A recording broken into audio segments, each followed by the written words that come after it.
I don't know Like what it would be. you would no longer, you would Yes. cease to have mass. You would cease to be denser than the air. If You you think you'd turn off cease to be gravity in my denser? model, everything would float and fall and be. No, and be but see, a complete mess. even in your model, density is a thing, right? Even in your model, that you're more dense than the air, so Yeah. you would go down still, regardless of gravity. No. But you still would go down. Yeah, The because you're reason more I'm more dense dense than than the air. air is Why because would of you be less gravity dense? in my No, model. that's actually wrong. It's not. No, They don't that's even my claim model. It's not wrong. that. you can make up your own model, I guess. No, that's the model. Oh, so you think Well, in if your that- model there's no That's the density interesting question. ratio? Density So you relies must on feel gravity. really You can weird look at the for equation. a high-rise apartment. So If you're up we at were 80 in- floors, you must feel really weird doing all heavy and shit. Well, if we were all in space, all of us, and there was no physical anything, are we still? Are we moving? Are we in free fall? What's happening? No gravity. That's the thing, Don. We just Why would stay you? there. Yeah, why we would you float and cease we to just be? stick there. Why would you cease to be more dense than the air surrounding you if gravity didn't exist? He Why feels are you all guys of coming his up with a life hypothetical of no gravity? Well, no, it's not hypothetical. Why The do you want air to is imagine the floating? air has a What- certain what density. for? You have a certain density. You're more dense than the air, regardless of gravity. You're more dense than the air, right? Yes. But not So regardless then of gravity. no. you would not float in the air because you're more Regardless- dense than the air. That's based on gravity. But you can No, it's not. you can tie gravity. It's in the equation. Just take The air gravity out of couldn't it. hold us. Imagine gravity Hold is on. based on the Gravity gradient. would be less dense. Perspective. He just said that gravity is in the equation of density. That's nonsense. Yeah, it's not in the equation of density. They work it into Weight the is. But the whole they work it into the equation of weight. calculation of now you're density and changing your buoyancy is terms. based on Right, weight and just- gravity. But just take out the Just whole base- idea of That's weight. the original meaning. What have would nothing. you think about it? Would you be less dense than the air without the whole idea of gravity? This is nonsensical. Sorry. It's not nonsensical. You're more dense than the air, right? If you were on a flat Earth and there was toast raining, how would you feel? Yeah, fair enough. And there was what? That's fair. How would you feel? What? I don't get your question. I didn't hear Toast. it. If there was toast raining on a flat Earth, how would you feel? That makes no sense. I don't get it. Mm-hmm. Where's That's what the he's saying Vegemite? that you're doing. He's saying that you're not making sense.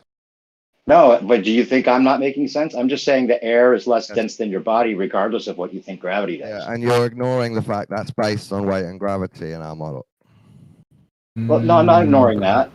Density That's is not different true. than weight. Density is different. It's Look not up the same thing as equation weight. of how you measure density and buoyancy. You'll find weight. I'm just asking you a practical question. I'm trying to get you to realize that even if it was a flat Earth, said it was if it nonsense. was a flat Earth. Okay, let's just say it was a flat Earth, right? And there was no gravity. Is mass over volume. The anyway, reason you're things talking go about- Now we're on a down. hypothetical model. The reason, with well, let's no just gravity. say the reason This is things go Earth down. anyway. Well, on a flat Earth, though, the reason things go down is because they're more dense than the air, Yeah. and that would Flat be Earth true ignores gravity. even without gravity. Yes, on a flat Earth.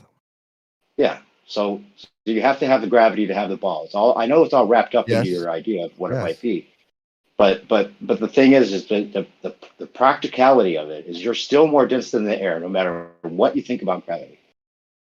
So you would still go down. No, on a globe model with no gravity, you don't fall towards anymore. You just sit there in space. You need to think about it a bit more. You do. Just you can't backpedal from that. I've thought about this more than you guys ever will. no, not. Yes. No, you haven't. I've really thought about this. So you just Right. sit where in So what? space? I'm embarrassed to say how much I've thought about Me this. too.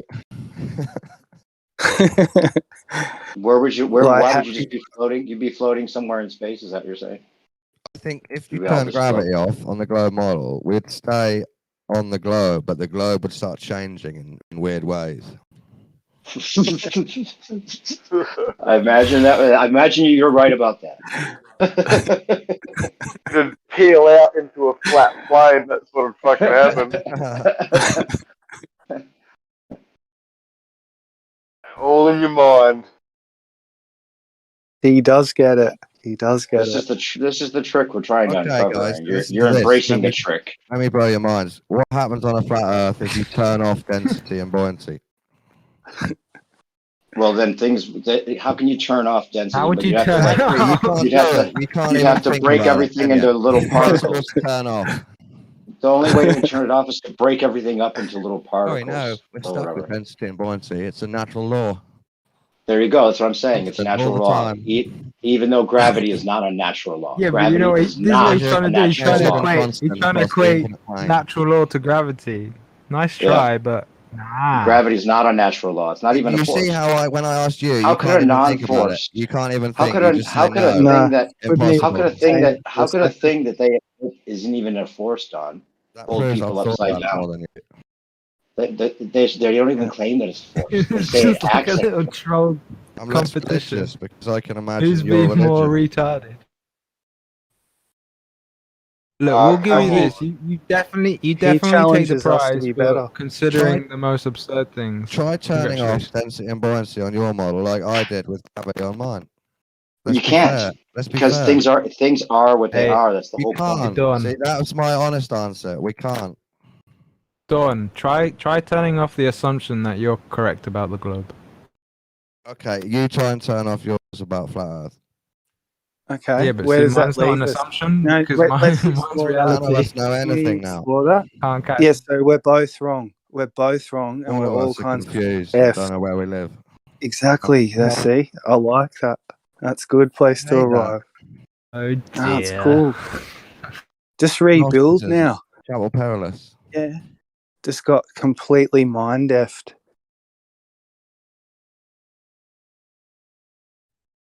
I honestly think that is the truth. I think our brains Yeah, but are what about Velcro? all nonsense. Well, They there's some made good Velcro, so ideas. space is real. I'll try and debate without assuming it's a globe, but I bet you can't do it the other way around. I just think it's more fascinating what That the wouldn't be real a debate. story would it? is. That's what's held me here all these years, Dawn, that all the stories I had, they're all right. You know, the Bible, all the stories, right? Yeah. But Bible's I don't bugs. think that's the real fucking shit. I think I can see more something primordial, something scary. Well, Like, I don't think the Earth is what we primordial think and it is. scary. The fact that only Don't be some scared, nerds mate. know anything about it and they're all shit. I don't think it's all nice. scary. That's all. No, it isn't nice. We're going to burn in the sun. The God is going to burn us to pieces. That's not nice. That's Jesus chaos. Christ. This is the thing. Like, I see when I was little, So I didn't. upbeat. Well, it just since You've been drinking FE. like Duma juice or something. What's wrong with you? No, since FE, maybe because Yeah, it give was him a whoopee through wag. people like. I think it was one of the first conversations I ever had was with Dell. Okay, and he put forward the idea that we were eternal and that we don't die and this goes on, and that there was no other possibility that the Earth was a construct because you can't escape it. Try. So when you come to terms with that, it's like, what and who the fuck built it? And why? And why are we inside here? What did we do? I'd like to discuss all of that when we don't care which model it is. And even if we discuss it on both models, they're still interesting The questions. Signal. Gotta watch the Or movie The Signal. Just the last thing. And so what that did for me was like, well, is this my natural habitat? Or is this just a big zoo? Like So it seems Disneyland, like they didn't everyone's tell us. taking some obscure substances today. I see. I think it's a massive stage created by consciousness for the experience of. I agree. It's a spherical zoo. I mean, I agree on the zoo, but I just Spherical zoo. a plane of existence. Yeah. Why not? that's been written about as well, spoken about, thought about. Yeah, I mean, in the shamanic cosmologies, which really came before any religion ultimately, and shamanism is not really a. I've looked into the patents for. Are you interrupting for some reason, Don? Richard Rothschild's. Don, are you able to hear me? Don? Rothschild's hold a Can you hear Geo? Maybe he Oh, I can't. can't. Sorry. Yeah. Maybe just click on it. Yeah. There he is. I was just. You didn't hear. I wasn't going to take the discussion there. Well, it's all right. I was just saying that. I mean, the origins of human life and what the Earth is on a fundamental level is that there's like the upper world or the heavens. There's the plane of existence that we're on, and then there's the underworld below. So that's that foundational concept of the above, the heavens, whatever's above, the plane, and then middle, like the Ground. Well, it's often referred to as the upper world, the middle world, and the lower world. So the middle world would be this plane that we're on, the physical plane that we're on. I believe in that. You believe in all sorts of things, Dave. Yeah, but different realms. But I mean, one above, one below, and one that we're on. Well, yeah, and like on a spiritual sort of level of cosmology, the idea of there being a heaven or the heavens, that actually being above us, makes sense. I mean, everyone talks about the heavens above and all of that kind of idea. Whereas on a globe, where are the heavens? Oh, it's still above you, but it's all round. It's above you, but all around. Okay, but where is it? There is no above on the globe. In the heaven, it's still the same. The ground, the mid world, but it's out in outer space. Different shape, yeah. So heaven is old stories. Heaven is in outer your space. head, Gio. It's always above your head. When we do the fires and the rituals and build the temples, heaven's always above you, like in your model. It just happens to be above people in a different direction as well. So heaven in the globe model is just, as you're spinning, it changes. It's always above you and it's moving all around. Me, that's how I see it. I know most globers don't believe it's called heaven. If you can say that with a straight face, that's the definition of self-deception. Well, you too. No, you. Because that means between congratulations. here and Mars, heaven's in between. 5-year-old. Up is down, down is up. There is nothing, but there is everything. Heaven's between the planets. Oh my god. See, most globers don't believe that, Gio, but that's what I say. So I agree with you. Heaven is above us. It just happens to be around the planet, not one plane above. Yeah, but it has to be around every planet, Dawn. Oh my god, mate, there's life everywhere, isn't there? Yeah, heaven is the bit that you ascend to off your planet. Well, let's just say for the idea that that heaven is a non-physical place in a sense, in that way. However, even the idea that it's non-physical, it's still, in my viewpoint, it still has to have a domain, as it were, within the cosmos. So the idea that it's above, like, I'm not saying that it's literally like just the attic above the earth or whatever, but it has its physical correlation. There's what's the right word? Correlative. The correlative position of it cosmologically actually has a space to it in terms of above the plane, in my viewpoint. Yeah, and for me it's the same. It's above the planet. Higher vibration versus lower vibration. But it's also below the planet. Yeah? Yeah, but that is So above. It's neither up nor down. It's neither left nor right. We don't think Absolutely about nowhere. heaven being below us because that's the other world inside Earth. We think about heaven being above everyone on Earth's surface. But it's not the biblical heaven. Yeah, this is the old ancient heaven. That's a fancy way of that's in the sky. hiding the fact that what you believe is nonsense. Well, you keep Because if saying you that. take it to its full course, I'm just triggering you with my wisdom. Sorry. what wisdom? Because if you take your statement to its logical conclusion, It's all on heaven you. is neither up nor down, neither left nor right. Therefore, it's nowhere. Where do you think You heaven believe is? in Then? nothing. You tell me your belief. You believe in nothing. Where's your heaven? No, but we're not talking about my heaven, Oh God. quote unquote, which is a funny I statement just asked in and you of itself. as a question. Where is your My heaven? wife What do you carts believe? my heaven around everywhere. Yeah, but I was talking to you. You were just dissing my point and saying I'm delusional. Now I'm asking you to discuss it No, with I me. was taking Tell me it to about its yours. logical conclusion. Tell me about your If you heaven. take it to its logical If you conclusion, the don't, way then you I've got a see good it, right, description of heaven and you is don't. neither up nor down, left Yeah, nor that right. is true, Therefore, though. it's nowhere.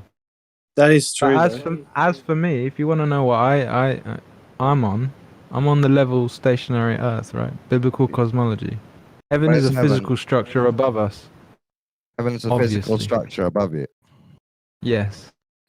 Why That much is biblical obvious. cosmology, though? Why biblical cosmology? Because it's the truth. He asked me, right? I can't. That's fair. That's I why can't I'm convince asking. I'm not. anyone. Yeah, I think we spoke You're one religious. time. I actually. Your earth is religious. Can I just establish that? Oh well. Say again? I had an Your view on interesting Earth shape is religious. No, it's just the reality of things. Just the truth. You'd have to but you got define it what from you a mean by religious book, religion. right? You'd have to define what you mean by religion. Christianity. That's not a definition. That's a statement. Well, that's a noun, You know what actually. I mean? Yeah, I just want you to admit. Oh, I'm your not. worldview I of don't Earth take what is you biblical, take, so I which means definitely don't know religious. what you mean. No, it's a book on reality. It's Okay, well, testable and I call that verifiable, religious. unlike your globe. I call that religious. Yeah, but you're not defining your term. A set of What do you belief mean? systems by the Catholic Church.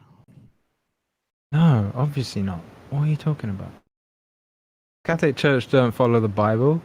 They wrote it. They didn't. Who wrote it?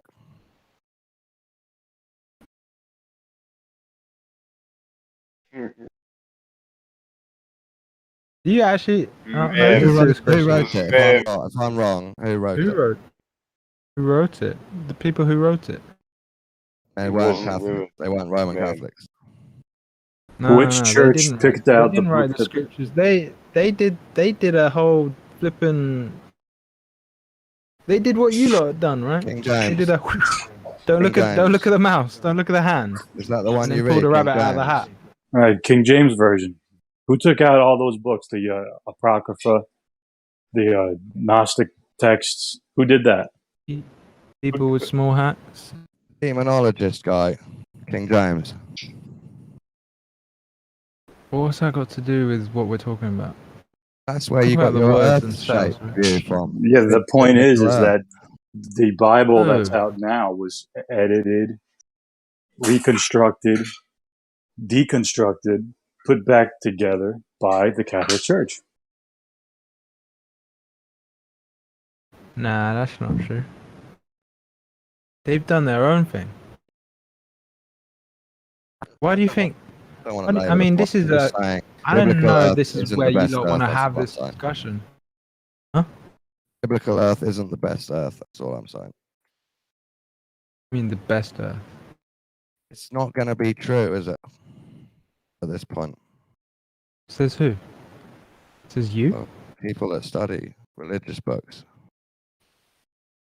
That doesn't mean anything. Anyway, you can verify it. So it doesn't have four corners then, your Earth? What? Hey, what about it? Does your flat Earth have four corners? Oh, that's what the Antarctic Probably. Treaty signing. Oh my god, you're a genius, Dawn. Isn't he? Fucking corners. Anyway, you keep. And the pillars and At shit. no point have I had a chance to address any of the other stuff you said, but whatever. What size are the angles of these corners? I don't know. What size are the angles of your imaginary globe? It's 4 and there's 90. Same for that. And they're all 90. That's a square, isn't it? Yeah. If that's the case, then sure. Biblical square Earth. It's enclosed, but anyway. Oh fuck! You'd have to Should've study it. Like, you're just saying things. If you actually want to have a conversation about this, sure, but you have to I at least stop and listen. I got triggered and distracted by the biblical earth. Yeah, but the biblical earth is what we observe and what we understand anyway. It's a cool claim. Biblical earth, the sun dies for Oh, 3 it's reality. days It's reality. and then comes back to life, right? No, don't know where you got that from. You've been reading some funny books. Literally the whole story. That was in He-Man, Dawn. That was in He-Man. For real. 1 degree, 1 degree. Yeah, 1 yeah, degree, by and the then it power of stops Grayskull. for 3 days. Yeah, you're reading some other text, dude. I don't know what you're talking about. Sun. Again, I don't know what you're talking about. SUN.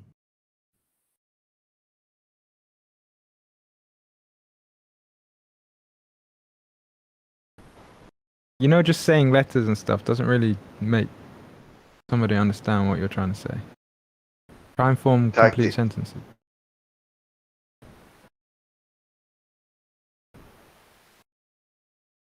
Anyway, it's not that hard.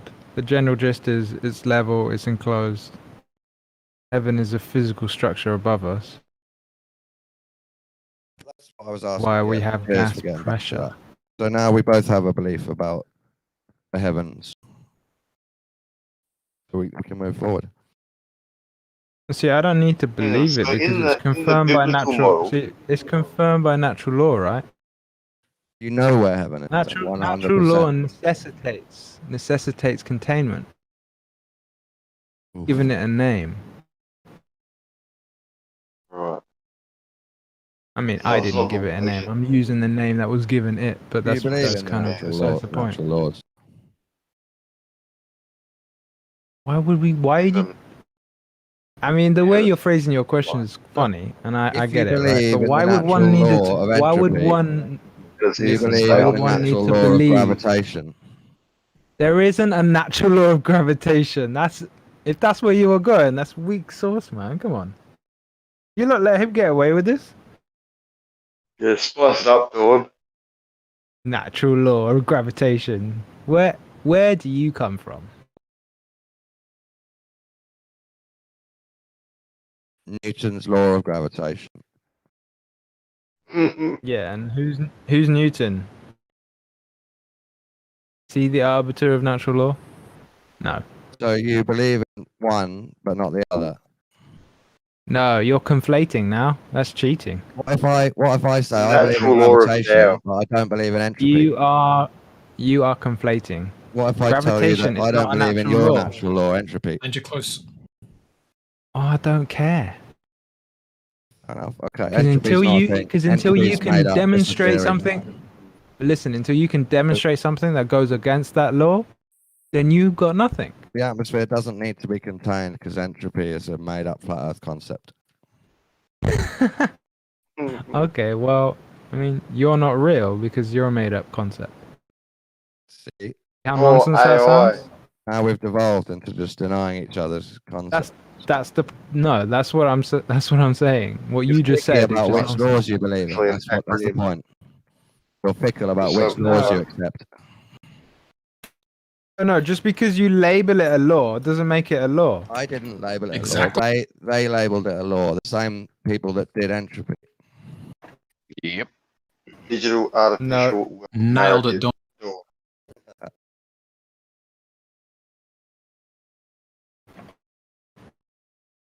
Good. You just have to understand that you're ready to accept laws that fit your model, but then you'll deny other laws.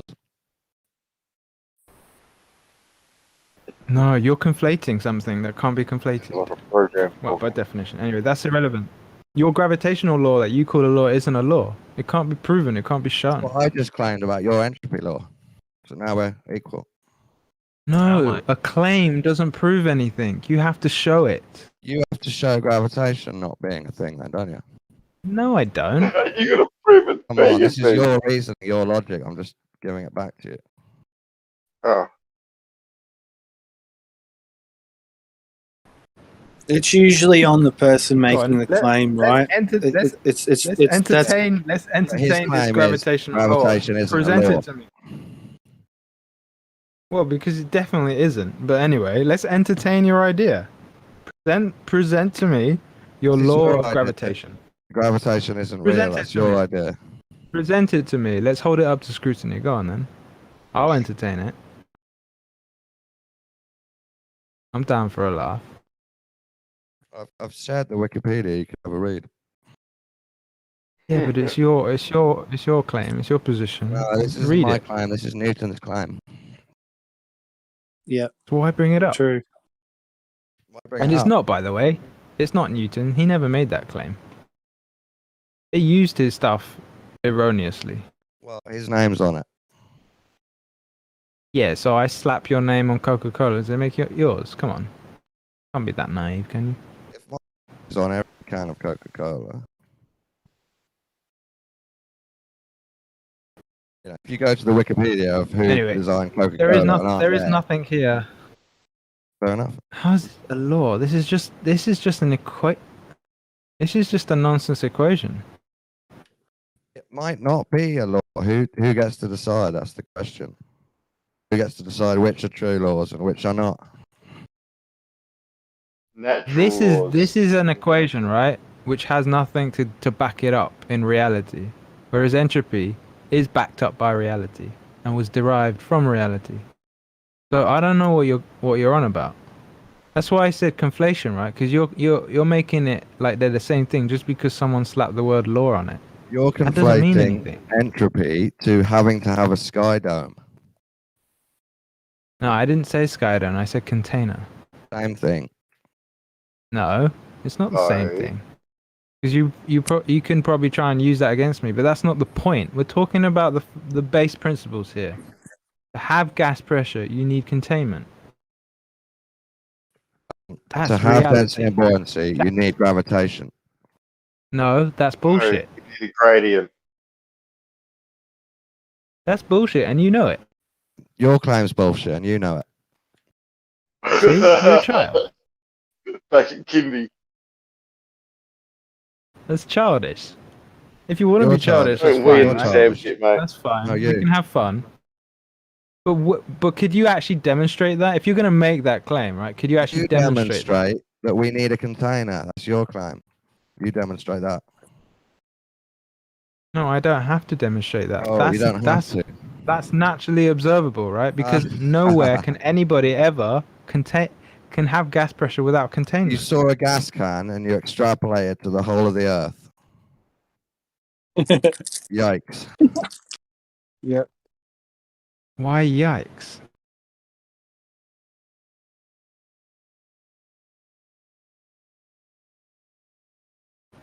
You ever going to show I think I anything, wanna or have you're a just going quick to keep running your mouth?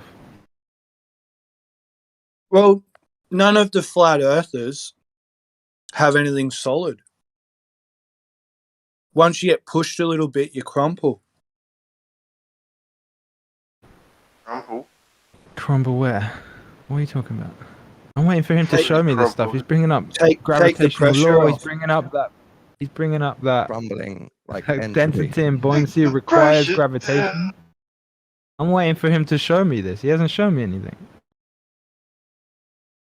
We're not really showing each other things. That's not really what we're doing. No, that's definitely a different platform. It's like I mean, different just ways running of your mouth. looking at the same thing, right? You showed me a very badly He's looking at pixelated something completely screenshot from the different than dog can, and I showed you the Wikipedia page for gravitation. That's all we've shown each other. Good. Keep it at that.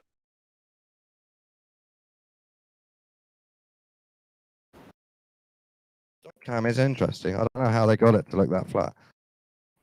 And it does make me think, is it curved from that height, or does it still look flat?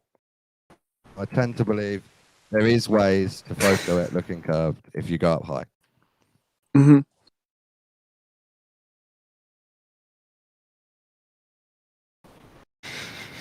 Just switch I mean, gravity off. Dawn. it, Find out. it boggles my head too. Like, I mean, in Sweet 6 dream. years, from everything I've heard, I don't think we're that much closer to the truth. If I'm being honest. No, I agree. I feel futile, even in my belief system, telling you. I think it's one of those things where it's so nuanced and you have to assume and believe parts of it to get your model together. But it will just go on forever. Well, yeah. I mean, I tried. I tried Wait, with like curve outer and was. space. But I Forever, discovered so many things. But Don, what about just the foundational, like, geometric reality of the XYZ axis? Up is up, down is down, level is level. What about just that basic coming down to that in terms of just the geometry of the world? I think Yeah, but over short you distances, can't expect these locally people that's to true. operate on first principles. You live in La La Land. Come on. Locally, that's true. Over local things, it's level. You can make it horizontal, or you can build a flat building. Over local things, yeah. Yeah. That's funny. But we can't measure far enough with those building tools to find out that level isn't horizontal. I mean, see that the average level of Earth's surface. The yes is yes horizontal. until you get far enough away that it's no. Yeah? So curved that it's not so curved. stupid. The water's wet until you're far enough away from it to where you can pretend and go, no, it's dry. You're trying to joke on my thinking, but just to avoid it, so that you don't have to do it yourself. Because you're wrong, and long distance observations have already proved you wrong. So what? I mean, No, they haven't. why would I have to take it seriously? Grove hasn't been proved wrong. And it's just absurd. So, oh yeah, it's going to be level here, but it's not going to continue to be level just because I'm going to get far enough away from it. That's retarded. No, it's not. That's, yes, it is. That's cognitive thinking. It's not retarded. That's wait. Did you just say Just that? because Repeat you, that, please. just because you Repeat measure, that last statement. That just because you cognitive measure a one, that was local, funny. yeah, just because you measure a local doesn't mean the whole of the Earth is horizontal, does it? Never will. No, but if you measured That's not what you were saying. if you measured 4 sections of localized areas and they all presented even, you got a pretty good chance then. Well, you'd have to make sure that the level's the same for each one. Yeah. So they're parallel and match.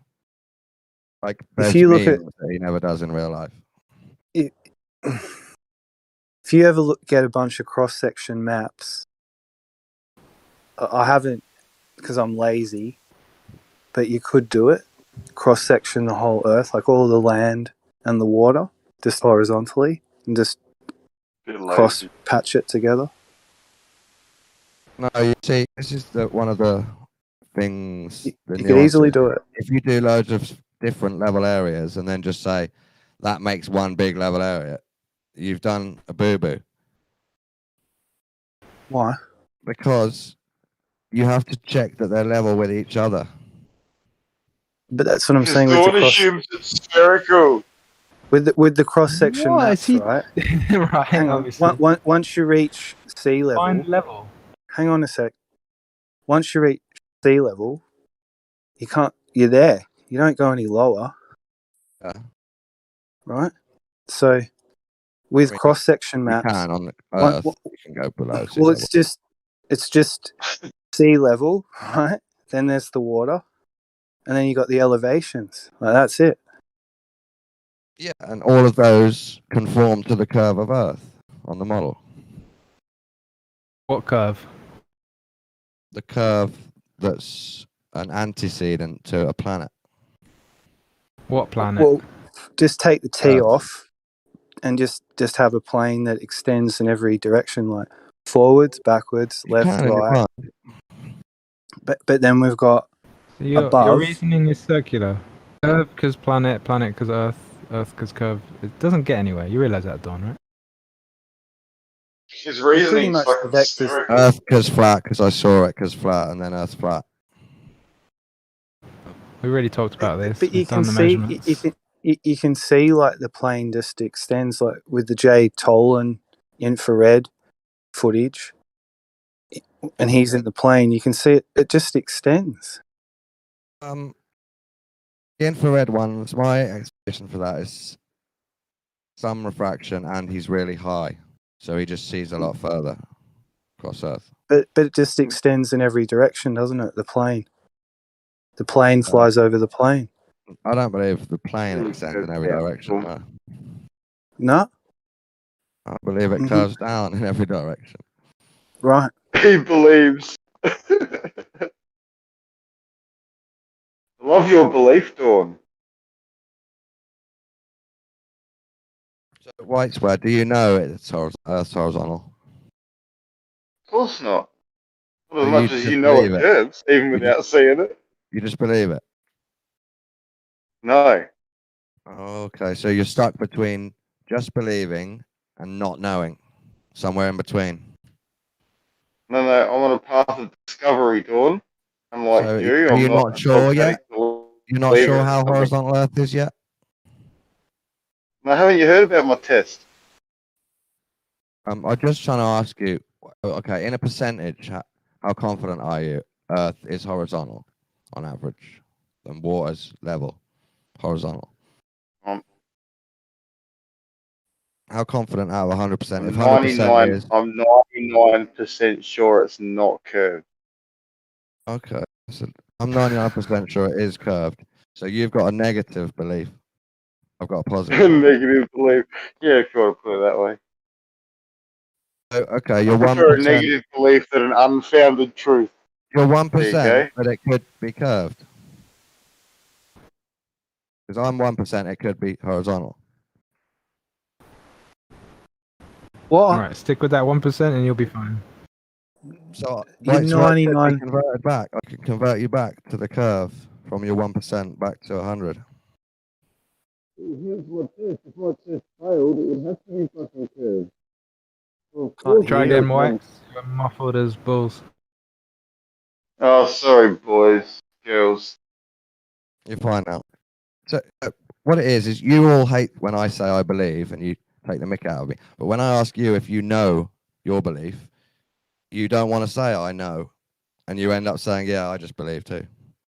Nah, he says that, but I know. You said it too. So did And Mo, I think, know when that you know as well. I Because I didn't know. ask, I asked both of you, and you both basically didn't dare stick to I know it's horizontal. No, No, you I'm never on a asked me path that of question. discovery, Talk I to said, him. hence He's my letting you talk to test. another. All If my White Square's test belief failed, system I would is happily sure it isn't concede that mine. it's curved. He's sure it's not my model, 99%. That's all his belief system is. And Eliza's Yeah, but just that's goes him. with He's an whatever individual. he believes from the Speaks for biblical earth. himself, right? There's too many things that contradict it just as a observational human being. And when you trust your senses, even though you say reality isn't what it seems, most of us don't feel any movement, and most of us don't see any curvature from height or on the ground. Yeah, sure, I agree. And I think it's a shock to the system. I don't want the Earth to be flat. I'm sure you've heard people say that before, and I don't think it is. I think there's a lot more to it than what I we've agree. been It's a told. little bit shocking.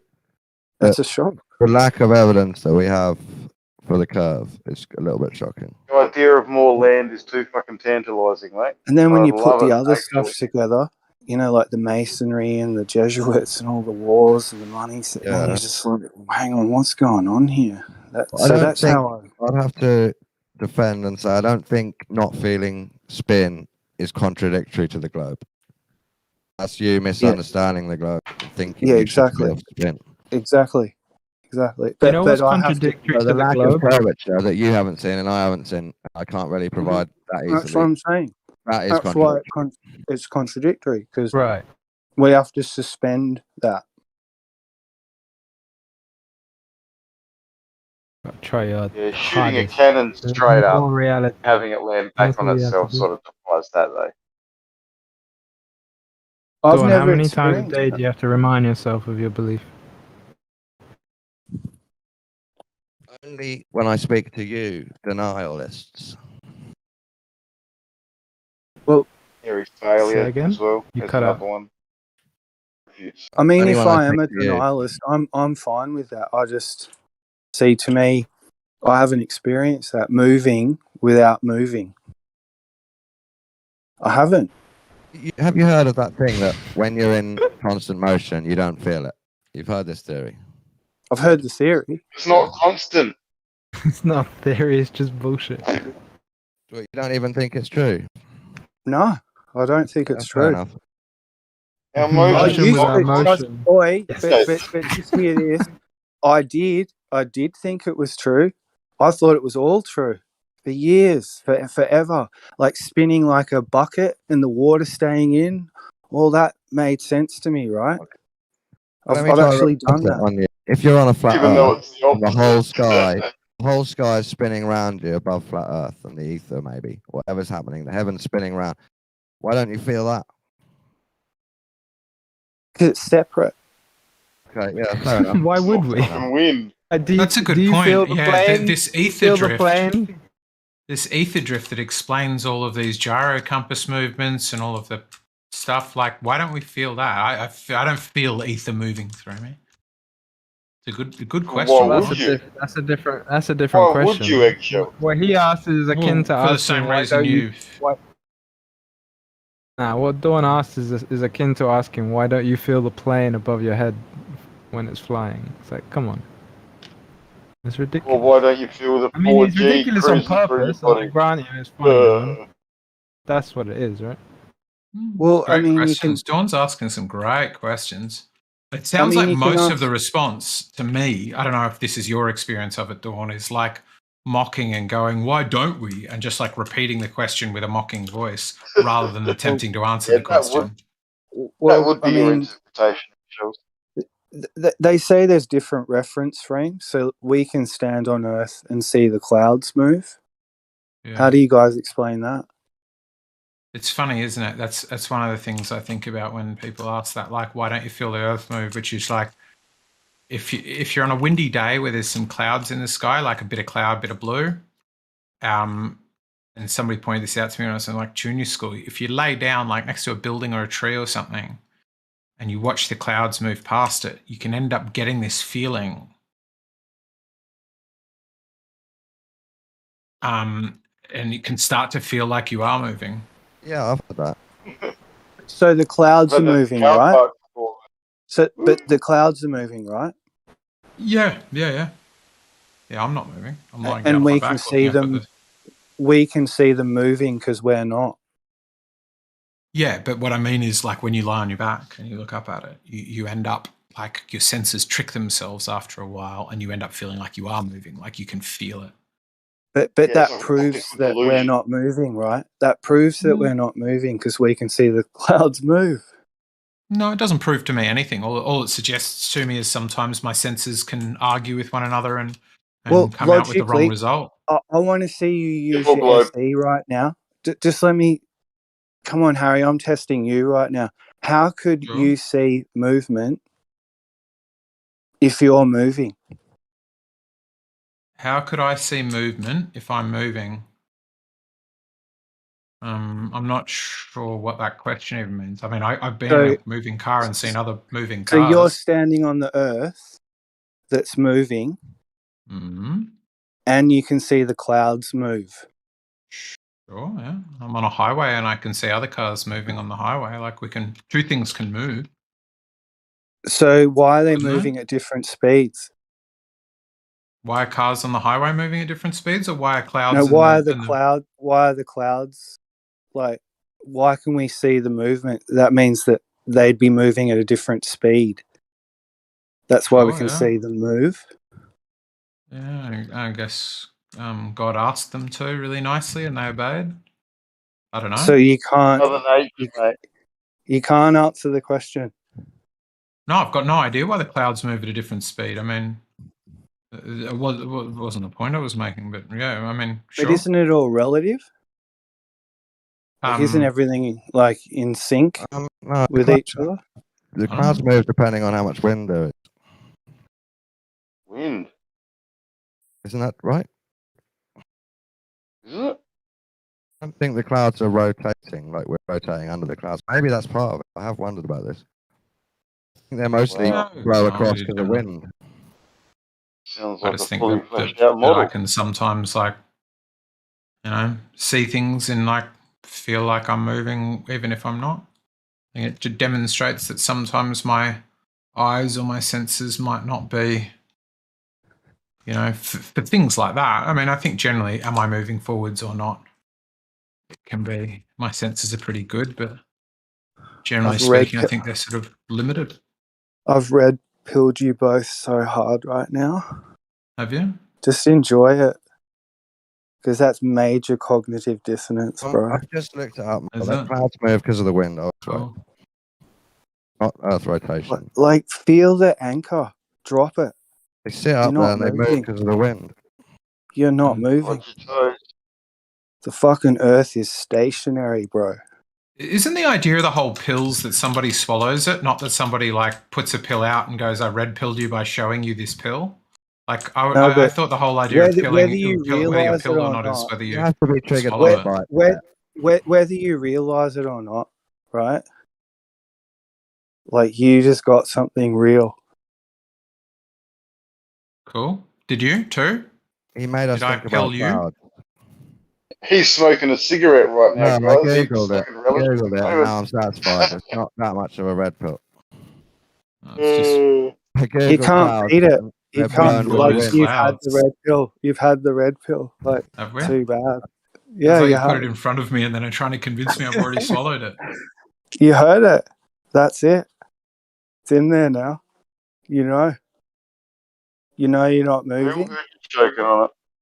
It's all this. Ridiculous. It's right there in front of you. You just got to Everything trust moves. it. Everything vibrates. It's a hermetic principle too. Well, Good. that's it. That's what we got to figure out. What is moving and what isn't. It can't be that hard, guys. Airy did it. Airy's failure. He's already done it. No. I'm moving. I swear I am. mm-hmm. Yeah, I've seen pictures on my TV. You are just scared of rotation. I'm not. I'm really not. You feel special, and you want the whole sky to turn just for you. Well, special. I mean, It's no more special than the other way around. I mean, as magical as it is, there's still something for me that irks me. That it's just this quest to know what's really going on. Like that's what keeps me going. Like I just want to dig deeper, and I think this is happening to us, for positive reasons as well, because it's like a detective show, but we're in it, and they're fucking with us, and they know they are. And when you know that, like, you can push back against a lot of they want us to be scared and conformist, to toe the line and listen to them and do as we're told. And then they can do what they want with us. But for the ones who are awake... What? You're just reading the plot of the Matrix. I'm sure of it. Well, it just feels that we're, to me anyway, we're already fucked.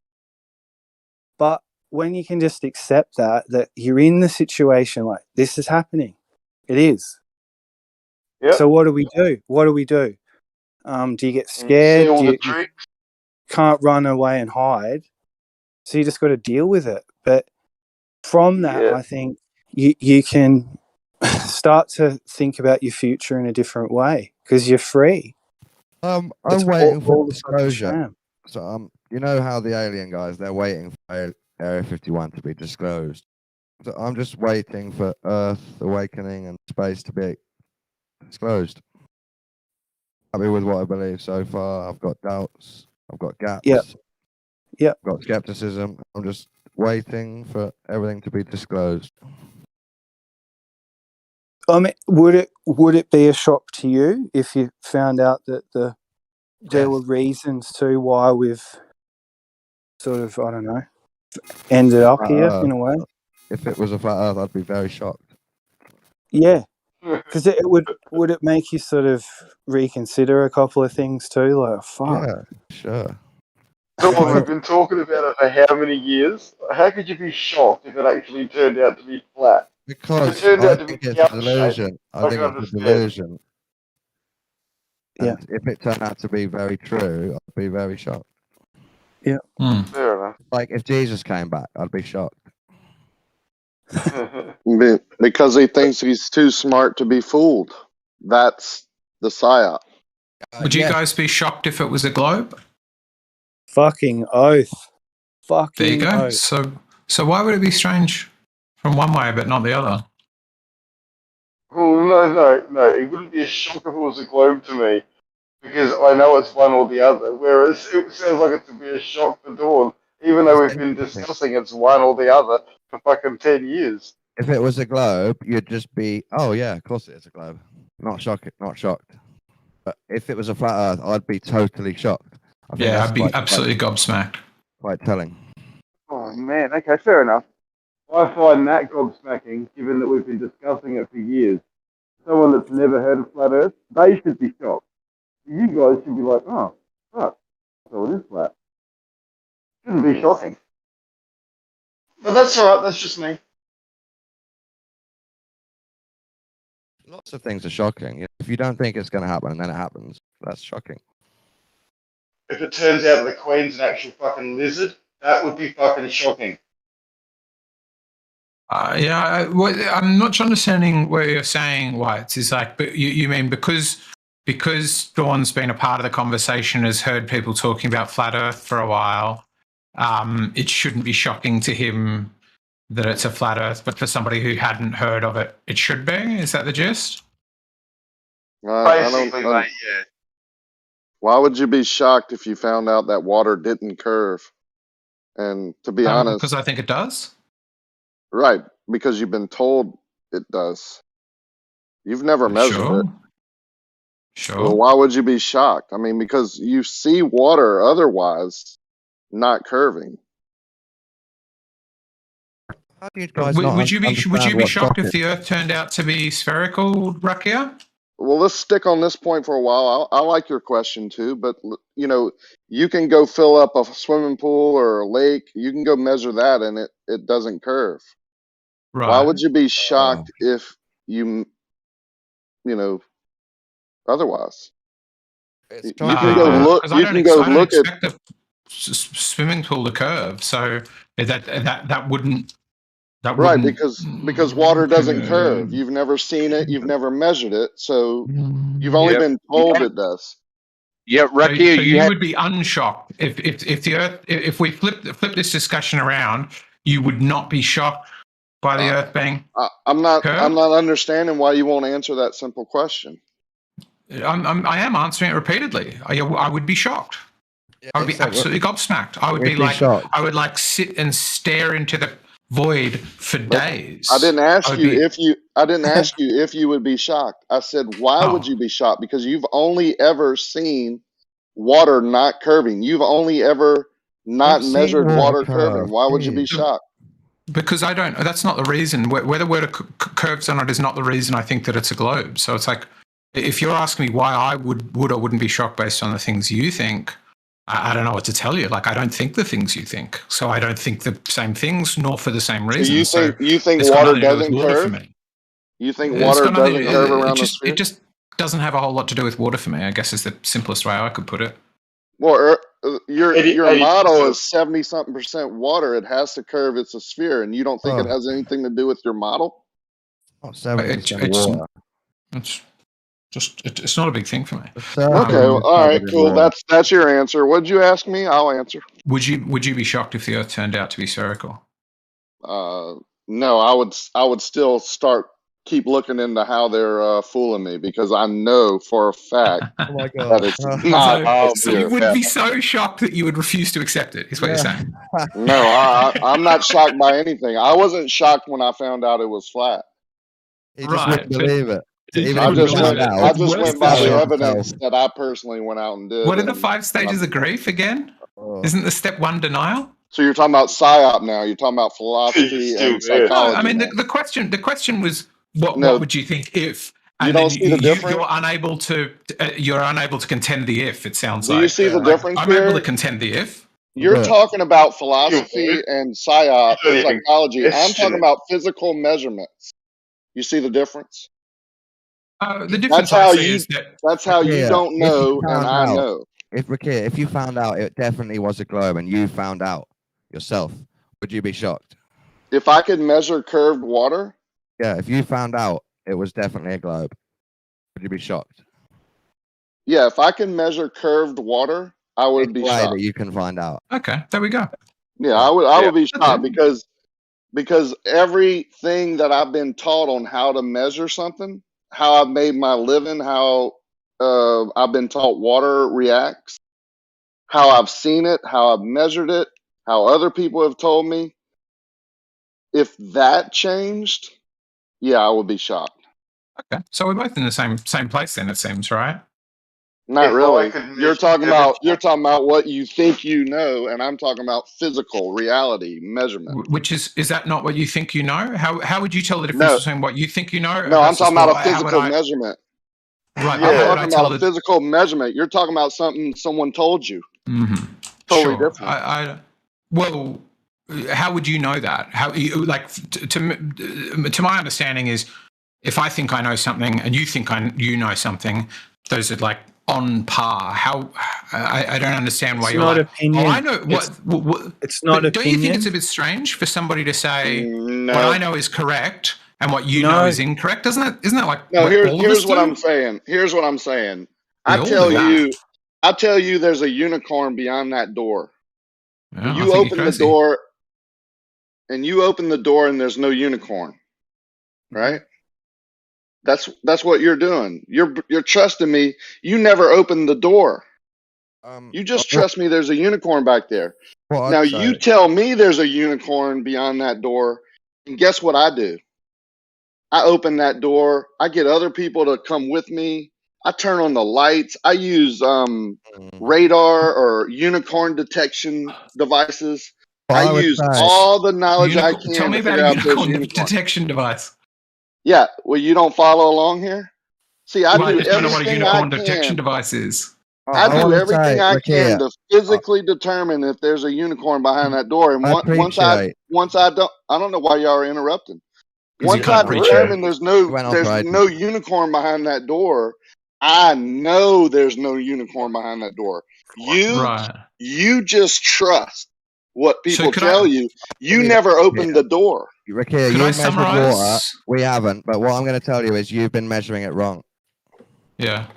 So you're telling me I'm opening the door wrong. So could you, I don't know how to could open I- a door. Yes. I've been opening doors all my life. You've Can I been summarize using your what I- detectors wrong. Okay, can I try and summarize your position creating to see horizontal if- wrong all my life. Like yesterday when I did it and I got paid for it, I did it wrong. That's So what can you're I saying. can I try and Can summarize you your position, Rakia, just to check if I've got it right? You can try. It is the things I think I'm right because I believe them for good reasons. The things you believe are wrong because you believe them for bad reasons. Is that the gist of it? No, the things you think you know, you've been told and you trust what Right, you've been and told. is telling The or things trust. I know is because I've checked them out, double checked, rechecked, and are still checking. Physically Right, measuring. So is just trusting what somebody tells you, is that a good reason or a bad reason to believe something? That's a terrible reason. Okay, so it's a bad reason. Is No, checking terrible, something is like open, a obnoxious terrible, okay. reason. And to Okay. repeat it as fact is even worse. Right. And when you Can I- talk to that person and that same person you've trusted lies to you about other things, then it magnifies. Right. But I'm still trying to just get the gist of what you're saying, which sounds like I believe things for good reason. I believe things for good reasons. You believe things for bad reasons. Is that the gist of it? How did you get that out of that? You believe Okay, so let me what repeat what people you said. told you. You're not Yeah. checking into them. You're just believing what You're you doing that listening? thing again, Harry. I've Harry. What, Mel? How can you say trying to measure curved water or measuring the shape of what people have told me the earth is is a bad reason for believing. No. You're not listening. Please listen, Rakia. I'm asking you, is what you are saying to me, I, Rakia, believe things for good reasons. You, Harry, believe things for bad reasons. Because I get what you're saying now. Yeah. That's what you're saying. Okay. That's a summary. Yeah, that's a good summary. Okay, thank you. Fuck. That's how I feel about you too, Ricky. Yeah, that's how all humans feel about all humans who disagree with them. That is it's not a unique position. Okay, tell me a human who disagrees with another human who thinks that person thinks things for good reasons. I think things for bad reasons. Is there anybody who thinks the inverse of what you're saying? I've disagreed with people before, and people have disagreed with me before, and we can come to the same conclusion. Right? Yeah. No. But I'm saying when you stay disagreeing. You sometimes, when you disagree with people, go, they disagree and the things they think are for good reasons, and I'm the one who thinks things for bad reasons, but I still don't agree with them. Oh, I see. Do you ever hold that position? Yeah. When you put logic into it, of course you're going to feel that way. When I just gave you a reason why I wouldn't trust people about unicorns, I would actually open the door, and you're not opening the door. That's bad logic on your part.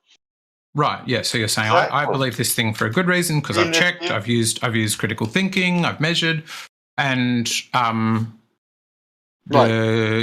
Harry thinks things for bad reasons because he never checks, he never opens the door, he just trusts what people tell him. Exactly. Isn't that logical? I just think, yeah, sure, it's logical. But it's also illogical in that all humans think that of themselves. Well, I'm glad we agree with each other. I think you think things for bad reasons too. You just admitted that what you're doing is illogical. Yeah. I think that for the same reason I think you are wrong. How can I be wrong? In my example, how can I be wrong? I'm the one who did wrong. You've been measuring the water with a bias, pseudoscience all this time. No, we were talking about my example of the unicorn. Sorry. Well, the unicorn example is just meaningless to me. I would prefer to go with what Wow, Dawn's what's saying. the difference? What's the difference in something you've never seen? You've never seen curved water. You've never seen a unicorn. You've never measured curved water, and you've never opened the door and seen a unicorn. It's the same analogy. Just neither of us believe unicorns are real, so it doesn't. No, you see what I'm saying? No, it makes it the same thing. That's what an analogy does. One is a made-up animal behind a door. One is Earth that we can all look at. One is opening the door and seeing a unicorn. One is taking a tool that creates a horizontal and going out and measuring curved water. Pseudoscience. Opening the door. That's the globe. Pseudoscience. So in the situation we're in, one of us thinks it's flat. One of us thinks it's round. I don't think it's in flat. the situation. All right, okay. I'm kind of done here because you keep interrupting to disagree, and you're not really listening. You keep misrepresenting me. So, does one of us listen, please, Rakia? Does one of us think that the Earth is flat and the other one doesn't? I don't think about that. I don't think about flat. Don't worry about it. Don't worry about it. I know it doesn't curve. He knows it's flat. All right, mate. Good night. Yeah, you think it's a sphere. You don't know it's a sphere. No, you're telling us what we don't know now. No, he doesn't know it's a sphere. He's never measured it. He's never seen it. Sure, I don't, which is why I don't use that word. I don't don't use the word belief. So I didn't misrepresent you then. It's annoying, isn't it? Even worse. You just didn't answer the question. Here you are saying that you measured it. It's annoying not knowing, isn't it? I have measured it. You know everything. No, I don't think I know. I mean, I think what is crucial to being able to be confident in my position is that I'm understand the other side's position. No, you think other people have done it for you, and you just trust them. That's belief or faith or however you want to call it. I don't think you know much about what I think because you don't really let me speak. Well, that's what you're telling me. Well, you've never done it yourself. That led you to believe that. You've never done it yourself. You've never measured it. You're trusting other people that you think have measured it and have seen it. You're trusting the people that you think have seen a sphere and have measured it and have done the work for you. You're trusting them. You've never done it yourself. True or not, Harry? Okay. Harry, can I say one thing? Am I wrong? Hang on. Am I wrong? Struggling. There's 4 people just yammering at me. Am I wrong? Exactly like this. Hello? Am I wrong? Really struggling here, guys.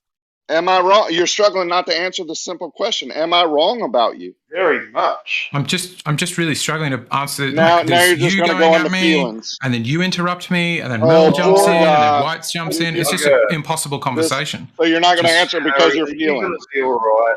Well, just I because it's just an wanna impossible ask- conversation. Mate. Oh, I okay, just let wanna me you, let me Mel. be nicer. Hey, sweetheart, am I wrong It's about not you? about. It's not about. bullshit, right? Yes, you're very wrong. Yes, you're very wrong about me. So how am I wrong about my statement? You're just Because trusting you haven't other let me people. speak. Ricky, You can I don't know ask what you I something? think Okay, because you won't let me I'll speak. tell you what I'm gonna do. As soon as I ask my question, I'm gonna go on mute and you can answer. Have you ever measured curved water or seen No, a sphere Earth? no, I haven't. So I'm not wrong. You are wrong about me. It's separate to that answer. Can I That's speak what now? That's what I I said thought you were about going to go on mute. Are you going to go on mute or not? Well, you're misrepresenting me again. That's what I said about you. That you've never Are you done going to go that. on mute or not, mate? I thought you made a Yes, promise. I will Are you go not a on man of mute. your word? I No, will it's go. okay. No, you're right. You Yeah, I just know, keep you're talking gonna and then turn it you on mute me. me. You mute me. Go on. Yeah, you're going to turn it on me. Shit. You're going to turn it on me now because you misrepresented me. I asked you a very simple question. What have I misrepresented? I haven't even talked about Now your position. you're You interrupting just me. won't let me speak. Dude, It's as simple as I that. went on mute and Let me let you speak. answer the question. Let Now me you're speak interrupting me. then. Yeah, now you're interrupting me on purpose. So I think everyone heard me ask you, have you ever measured or seen a And sphere or I'm curved fairly water? Now you're comfortable interrupting me answering no again. to that. I've said no to that. Stop Right. asking me the same question. No, I haven't measured curved water. Are you happy? Very Yes. good. I said thank you, right? And then you started misrepresenting me. Because When then did I you said misrepresent you? again, What did I say? What did I say? You haven't let me speak. dude, if you Why are you keep so scared of letting me speak? Oh my goodness. Like you would just let me Are get you a thought triggered? out, wouldn't you? Yeah, I'm really You have frustrated. interrupted me like every time I've spoken, and why you're complaining that I'm interrupting you. It's weird. Okay, you speak. You speak. I'll go on mute. He's in Australia, guys. He's upside down. He's all fucked Who's up. got a lag? Yeah. The satellites are lagging? Maybe so. Well, I was just But going to. I'll Harry, summarize. Hang on, let me summarize real quick, and I'll go on mute and let y'all go at it again. The whole thing is that I think people just trust their authorities, right? I did that. That's why I believed it was a sphere at one point. Only when I went and started checking for myself and not believing the authorities did I realize that I'm being fooled in some instances. He hasn't done that. He admitted that he hasn't done that. So what he's doing is just trusting, just having faith in other people, right? give you So that. that's why he thinks it's a sphere. I'll I give you asked him if I was wrong about that. He said, no, you're right about that. Very simple. I'll give you that, but Ricky, I don't think it's correct that you believed it was flat after you started measuring it. I think you were a flat earther before you did any measurements. Well, okay, that's your opinion After about what you watching think about you- somebody you didn't even meet. YouTube videos. well, I don't even know what you're talking about now. can You want I? to derive my thoughts based on what you've heard That's what me I say believe on about internet. you. Yeah, right. That's your Well, opinion. Right. It's wrong. Harry, if you're still there or listening, it's still unfolding. Like I've been around here, like a few years, and we're no closer to knowing where we are, and that's why people like me are still here. That's which is interesting to me that you have that awareness and that doesn't. Well, I guess it does in some ways change what you think about things. But to me, the simple thing that I was trying to get across before was to me fairly simple, which is there are, even if I haven't measured curvature, I think we could all agree that there are some people, more than 0 people, who believe they have. Would we agree with that? There are more than 0 people. Let's take Ruhif, for example. It's not about belief, Harry. Is that what you took from that? Okay. Yeah, you said there's more than 0, sorry, that believe they have. Couldn't it not be more definitive than that? And like, there's one that I'm trying to make the bar as low as possible so people can't argue. Basically, I'm trying to get to a point where we agree. Do you agree, Whites, that there are some people who think that they have measured curvature? Who think, believe, believe, definitely. Okay, Of course. great, thank you. So now what I'm stuck with is Rakia has measured it. He claims he's measured it. And there are other people like Ruhif who claims that they've measured something else. So what that leads me to believe. There's a third. Keep going, Harry. Let him get it out. Let him get it out. It's notable. Like, wouldn't you know if like somebody's like, fucking don't let that guy speak? Like, what do you guys think when you get suppressed on YouTube? About that. Is that what I said, Harry? What, that you speak over me and don't let me finish a thought? Dude, Stop you were complaining that talking. you won't let me finish a thought. It's called a Are you going to carry on? You guys. So he's not going to carry on. And then I'll add something. There's a third person in there. There's Ruhif, who says he's measured it, who shows you a way to measure what he says is Earth curve, which it's not. Right? He's misusing tools. And then there's a person who has done it all his life, who's gotten paid for it all his life, who says it's not curving. And then there's a third person who just trusts one or the other. And that's Rakia, you have not measured Earth curve all your life. That's I've created horizontals over many different nothing services. to do with measured measuring down. Earth curve, sorry. Sure it is. That's how you would do it. How would you do it? No, it isn't. That's for building. What's your baseline of measuring then? What would you do first Not to how measure you do it, curve? I'm afraid. How do you know it's curving?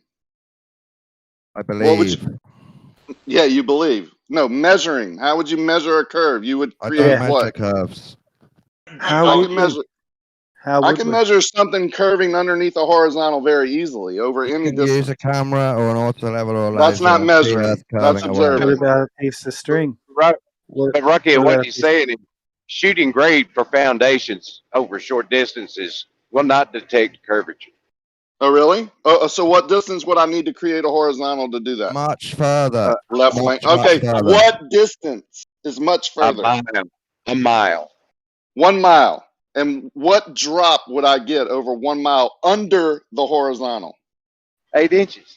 Everybody knows that. Why are you asking that? So when I did it over 2.7 miles, what distance under the horizontal I created should I have gotten? Your procedure was inadequate. How do you know? Because you talked about it. There it is. And what did I do wrong? You set up multiple observation points. And what's wrong with that when you're creating a straight line segment? Because you reestablish a new reference point every time you move your instrument. That's not how straight line segments work, sir. Yeah, I don't know what to tell you about that. Yeah, I know you don't know. Have you ever created a straight line segment over 500 feet? Nope. Thank you. I have. But I do understand simple geometry. No, you understand what you're being told on YouTube. You're not talking about straight line segments creating a horizontal plane. You're talking about different horizontals being created every time you move your instrument. It's two separate things. Left lane. Yeah, your segments will not detect the curvature. They will follow the curvature. You would have to shoot one line from one reference point. No, that's the worst way to do it because of what we know about the atmospheric conditions. Left lane, truck driver. I'm not questioning how to switch gears in an 18-wheeler with a certain transmission. If I was, I would sound stupid. What I'm saying is, if I question you on how to get up a grade of 45% in an 18-wheeler, I would sound stupid. Right now, you sound stupid because you're questioning someone who every day does this. Rakia, can I ask? Left lane, can I ask him something? Rakia, like the other day, I was doing some traffic management, and some guys were building like a footpath, and they basically, when they got level, they had a piece of string basically, and they just got it taut. You want to work at the style? Well. What I'm saying, what it made me think was, if you went out 400 meters with a piece of string and just tied it at one end and had it taut, isn't that just a straight line right there? Well, it's not a laser; it's physical. If you create 2 points that are horizontal, that are I mean, the string is going to sag, of course, but that string represents a horizontal. Yeah. If you could get that string not to sag, it would be a horizontal line. And then when you measure down from it, that would give you your elevation change. And if you did it over water, I don't even know how you would do it, because you would have to go to the center and measure, and You then couldn't each do it with end would be lower in your model, which is Will it always every sag? segment of string is a separate segment. You Well, can't that's do what I it was like going to that. say. All Will that's it for always? is for making the pathway nice to walk on. No, What if that's it not was true. You taut? could extend that string to as long as you want. And in your model, it would increase and increase. It would get above the water as you went out, more How and are you more and going to more. tie those strings all taut on water? Dude, Yeah, can't you have it taut? I said Like, the string would represent the horizontal. I'm not saying you could do it just by pulling a string a mile. You Okay, yeah. can't. like a guitar string, you know, it's taut. Yeah, it's They not all long start enough to now. sag That's eventually, Merle. Really? not long enough. Oh Yeah, yeah, they all start to sag. Yeah, definitely sag. Even over short distances, the string that we use over like 300 feet, if I did anything over 150 feet or anything over 100 feet, I would shoot a grade in the middle of that string once I got my horizontal line established, and raise that string up to where it would be horizontal. But the fact that I can do that shows you that you can accurately measure it. You can measure the sag, which would be the reverse curve, like an arc going down instead of up, over short Yeah. distances. Yeah, Yeah. yeah. So over Cool. short distances, you can measure that deviation from horizontal. But you have to establish that baseline first. If you don't know what's curving or what's angling or what's Short sloping or what. distances are no good. What's that? Short distances are no good. There's no point in doing that. Depends on the atmospheric conditions of the day. You can't measure Well, we've got Earth to over see. 150 foot. Well, you're saying got that you can't create a horizontal over a long distance, and that's just patently false. You just have to use the right process, and Oh, no, I'm you saying can't go beyond the capabilities of your tools. with your surveying techniques, the way you do it, that's not measuring a full horizontalness of Earth. Not my surveying techniques. It's the techniques that everyone uses Oh, you know to what I create a mean. horizontal. The Okay, way you well, developed your surveying skills into flat Earth measuring isn't measuring enough of Earth to be horizontal ever. you mean creating a horizontal over 1 mile isn't enough to measure 8 inches of drop? You're a I fool. don't think you've saying done it over a mile. And if you that. have, You're right. I've done it over your results 2.7 are miles. skewed. That's even possible. I don't care what you think, what your feelings are. That's how you can do it. You don't have to trust me. That's the whole point. I'm not asking anyone to trust I me. don't. Fine, then go do it yourself. Why do you Lock trust everyone else? Why do you trust Ruhif? I don't really trust Ruhif. I trust that all of them together combined. Yeah. All of who? Oh, Look- consensus. You People trust that All are of who? Your authority? that measure Very water. scientific. All the people who agree with you, you trust. That's ridiculous. Yeah. And Consensus. then you come here and argue against people who have done it themselves and who come up with something different. That's even That worse. sounds like peer review. Peer review's a bit consensus based, isn't it? Nothing Actually, Ricky, scientific you came there. in to argue with us, actually. I don't think anyone's created a horizontal line over water and measured down to it. I've never seen it. I've been asking for years for that. All they do is take angle measurements, long distance, one shot over water, and say that on this particular time, although we tell you every other time, don't take long distance observations over water low level because it's going to be distorted by refraction. But this time that we did it using an angle measurement, we're good. That's what Ruhif does. And y'all believe that? The same guy the next day will tell you, no, your observation long distance over water is refracted. So is what you're suggesting that Ruhif was dishonest, or that he measured something and got it wrong? No, I don't know. I'm questioning why you trust Ruhif and not someone else, and not go out there and because there's a discrepancy. Why don't you go do it yourself? I'm not saying I trust Ruhif, and I can give you an explanation to you the. gave to the second... Ruhif as your example of measuring Earth curve. Surely you agree with it. But what the example was that there are some people, that say one thing and some people that say another thing. That's the only thing I was trying to invoke. Yeah, and you gave Ruhif as your example. He agrees with you. You trust him, right? I'm not saying that. I haven't said that. If you could stick with what I say, it would make this conversation easier, at least for my end. You told me you think it's a sphere. Ruhiv told you he measured Earth curving. You trust him. You believe him. I side with him, yes, but that's not what I was talking about in that. If you okay, so the point is simply side. The point is simply from now on. So the you point can't is call me a liar. The point is simply. I don't think you're a liar. I just think you're getting upset and over speaking.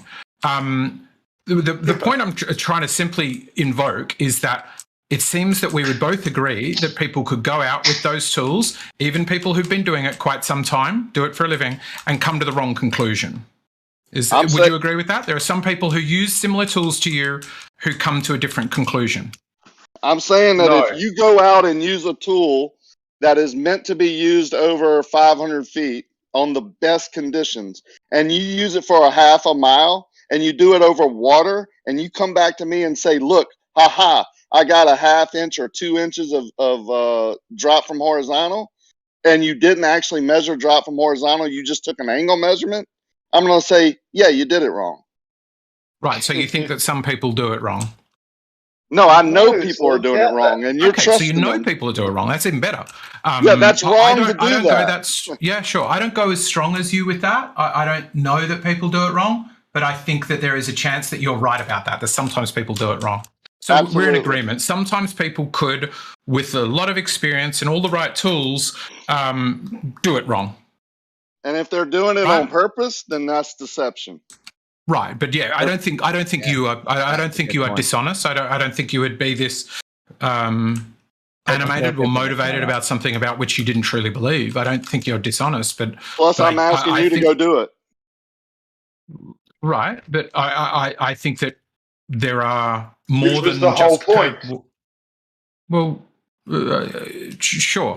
I would encourage you to do things too, and I don't think you would. I don't think I should be. Right. I don't think I should be required to do what you want. Do you think that I should be required to do what you want? No, you can keep on believing people that are doing things wrong and trust them all you want and be stuck in this paradigm and come here every day and argue against people who are going out and doing it. That's fine with me. I just think it's ridiculous. Cool. Sounds pretty credible, Harry. I'd keep doing that. Well, all I'm trying to imply is what Dawn said, which is I think people can go out and measure and get it wrong.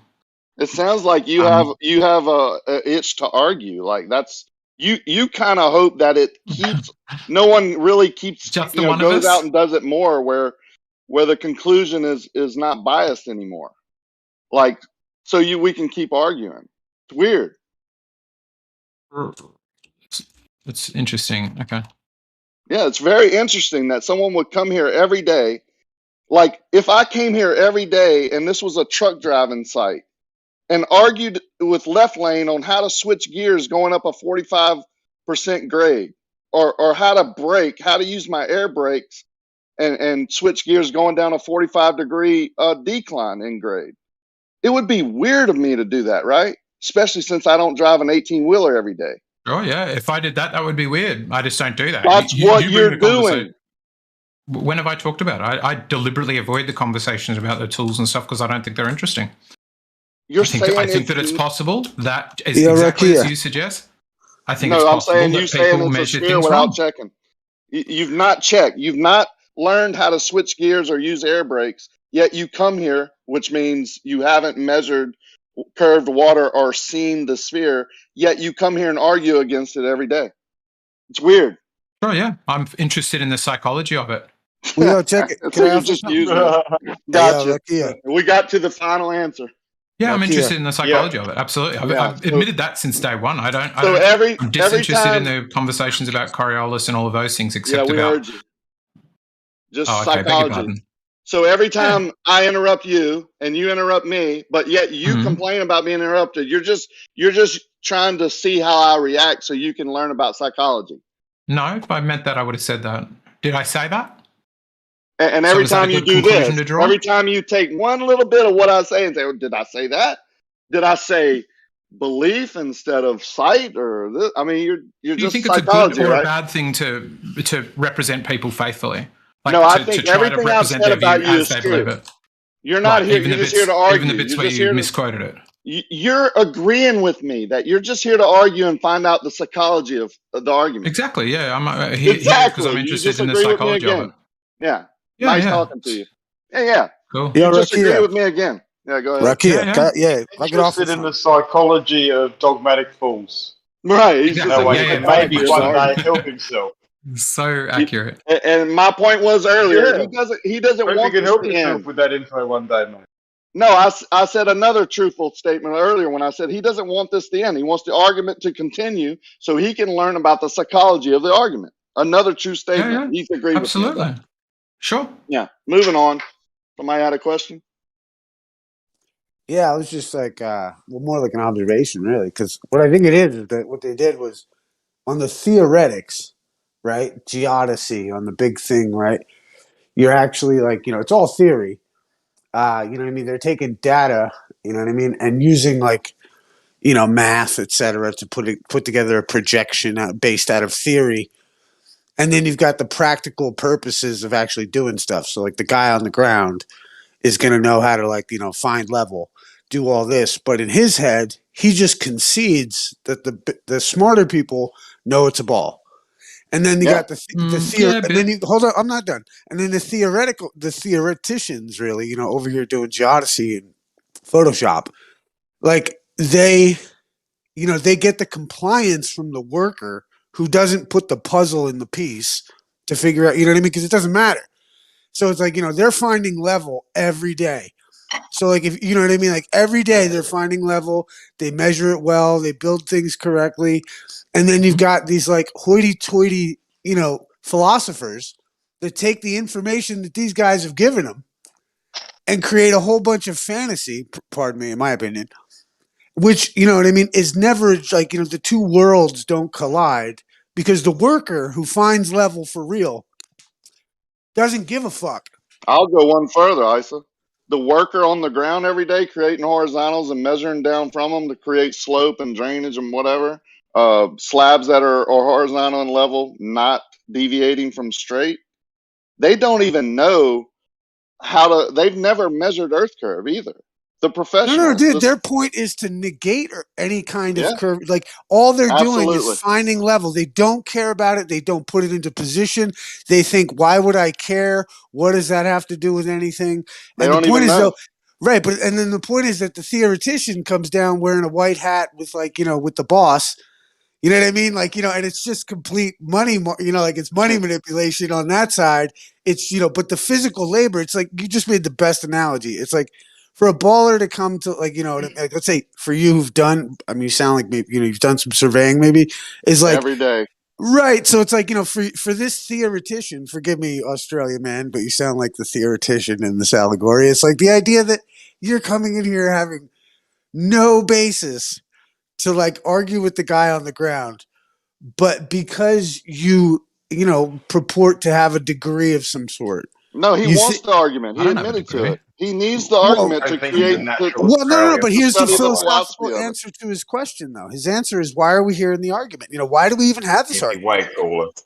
And I think like that is like, the idea that we have two different branches of society that one doesn't give a fuck about the other. You know what I mean? And essentially they're just, manipulating one another. Like the idea is that theoreticians put this cosmology together off of data that was given to them by men who simply find level and navigators who operate off of fucking plain trigonometry. So like, for any kind of philosopher to come into the practical application of any of this information and then presuppose something from it, just because the worker doesn't give a fuck about what they're presupposing, is lunacy. You know what I mean? Like, that's fucking stupidity. I think that's the philosophical answer you're looking for. You know what I mean? That's what you're dealing with. Like the guys in the ground find level. The people that sail treat the earth as flat. It's only when you get into these fucking, these like, the universities of a bunch of dudes who paint their nails that fucking, none of that shit fucking applies. I on a daily basis have people that have never ever looked through the crosshairs of an auto level telling me I'm doing it wrong when every day that's all I do. That's me, Ricky. I'm gonna. I know. Again, I don't. Doesn't matter what you say. It doesn't. And that in that instance, it wouldn't matter what I told Left Lane about how to switch gears because he knows I'm full of shit. I know you're full of shit. Yeah, I know you're full of shit. And then Yeah, right. here we are. It's your opinion, Here but we I are You reckon know he's full of shit though, Dawn? I know you've never looked through a I think crosshair. he knows You deep don't. You down wouldn't it even might know be how to curved set it like up. they say, but he's measuring it as level and flat because he's not doing it properly on purpose. That's two on purpose. That's Yeah. two different things, son. Sorry, That's what not I a do. straight line segment. Saying You Well, yeah, negate- Don, aren't you trying to terminology, find the straight line curve on segment, purpose? all of that. That's Don, rubbish. aren't you trying to find the curve on purpose? No, I Do you don't reckon even it's look po- for it. I Because done the a point thought is this: experiment that on the day one, instrument. Check it I out. knew The it was a instrument, globe with a thought experiment on day one. I don't need to Right. measure anything. but the instrument is to You find just level. see it. And the problem is that James, you you just guys see then it. move the goalpost and say that level is in relationship to the center of the sphere. Let me No, summarize I the just equipment. think that the simple fact of the matter is, like, which you invoked before, Issa, which I think is absolutely bang on. If it's possible for somebody else to go out looking for curvature and find curvature, what it seems to me you're suggesting, I think quite rightly, is that somebody could go and with a preconception in their head find what they're already looking for, whether doing it wrong, using the tool wrong, however. Harry, Hey, yo, hold keep on. forgetting. I'm willing to concede. No I'm one willing to finds concede. Rakia, curvature. one sec. They Rakia, one sec. calculate it. Rakia. That's not me.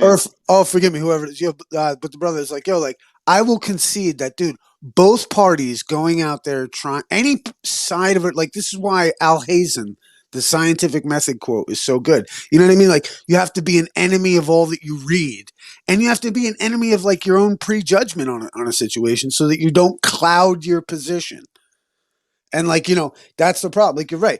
The problem is we've got ball earthers going out there. Look, I mean, dude, the problem is that all the flat earthers were going out there trying to find the curvature too. Right. You know what I mean? They just didn't press the issue that That's all I'm wasn't saying. there. Right. Yeah, And that's all I've been saying from the start. Like, and to me, like, if it's possible, I could go out there and get one conclusion, and I could go and get a different conclusion, and further, if what we're suggesting is something. right, if what was suggested was what is likely is one will go out and confirm their preconceptions, that just strikes me as a not great method. So I'm not that interested in devoting my time to it. Well, when people tell me I can take my instrument and shoot 1 mile and get accuracy, I laugh. And if you would Billy go out and laugh. take, hang on, and if you would go out and take the same instruments that we're using and the other guys using and try and measure over 1 mile and get accuracy, you would laugh at them too. That's the whole point. Yet you don't. You just come here and laugh at me because you trust them more because it fits your biased opinion. It's ridiculous. Sure, some of that's true. And when you logically think through it, and I tell you, it depends on the atmospheric conditions of the day, whether I would shoot even 300 or 400 feet, and you still listen to that person that's looking out over a mile over water, then I call you ridiculous. Sure, call me ridiculous. Yeah, that's what I'm doing. I'm saying it's ridiculous. Ridiculous.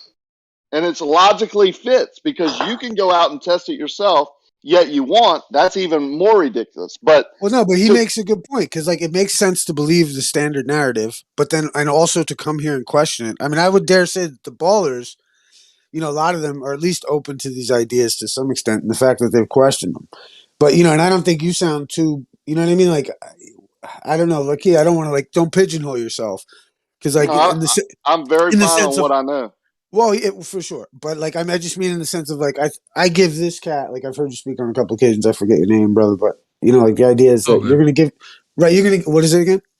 Riding on eggshells. Yes, man, right. And I think you've changed it up a couple times or something, maybe. I don't know. Whatever. It doesn't matter. Fucking, it's no big deal. You know, but dude, you're pretty reasonable, man.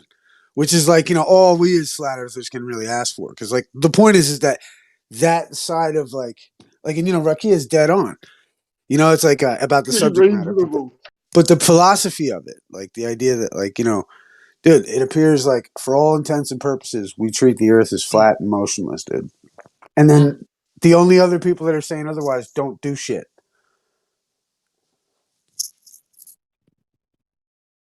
You know what I mean? But I see water. I don't see it. I don't see it as curving anymore because I've measured it. Sure. I And I can't think see you're it as among the flat earthers I talk to, you're among the most probably one of the most like closest to the sort of coal face, or like would have the greatest knowledge about it. Vast you want me majority. I'll tell you why. Because when I first looked into this, and I thought flat Earth was ridiculous, and they showed me Lake Pontchartrain curving. I live right here, so I went out. And by the way, the first time I went out, it appeared to curve, right, because of the conditions of the day. But I went back and back and back and started doing my own observations. I have my own boat. I have helicopters, access to helicopters. We went up in helicopters. I had drones. My family has a plane. We did tests with that. We did laser tests. We went and measured a local lake with our instruments that 3 or 4 people that I know and trust use them every day also. And we all went out there together and did it. This is how I know. I don't care what other people tell me theoretically, what they can mathematically dream up with simple math. I don't care about that anymore. Like, It makes like no I said, sense. I don't know much about that stuff. Yeah, well, So- that's so how you Harry, sound did like he you do all do, of and that I sound wrong? like I do. So what Did he do what all was- of that wrong, Harry? Or does that make you question I'm not. things? No. I'm quite carefully not saying that Rakir is doing it wrong. What I'm saying is that it seems like even Rakir's position is it's possible that somebody could go out there and do it wrong with the same skills and same equipment. They could measure it wrong.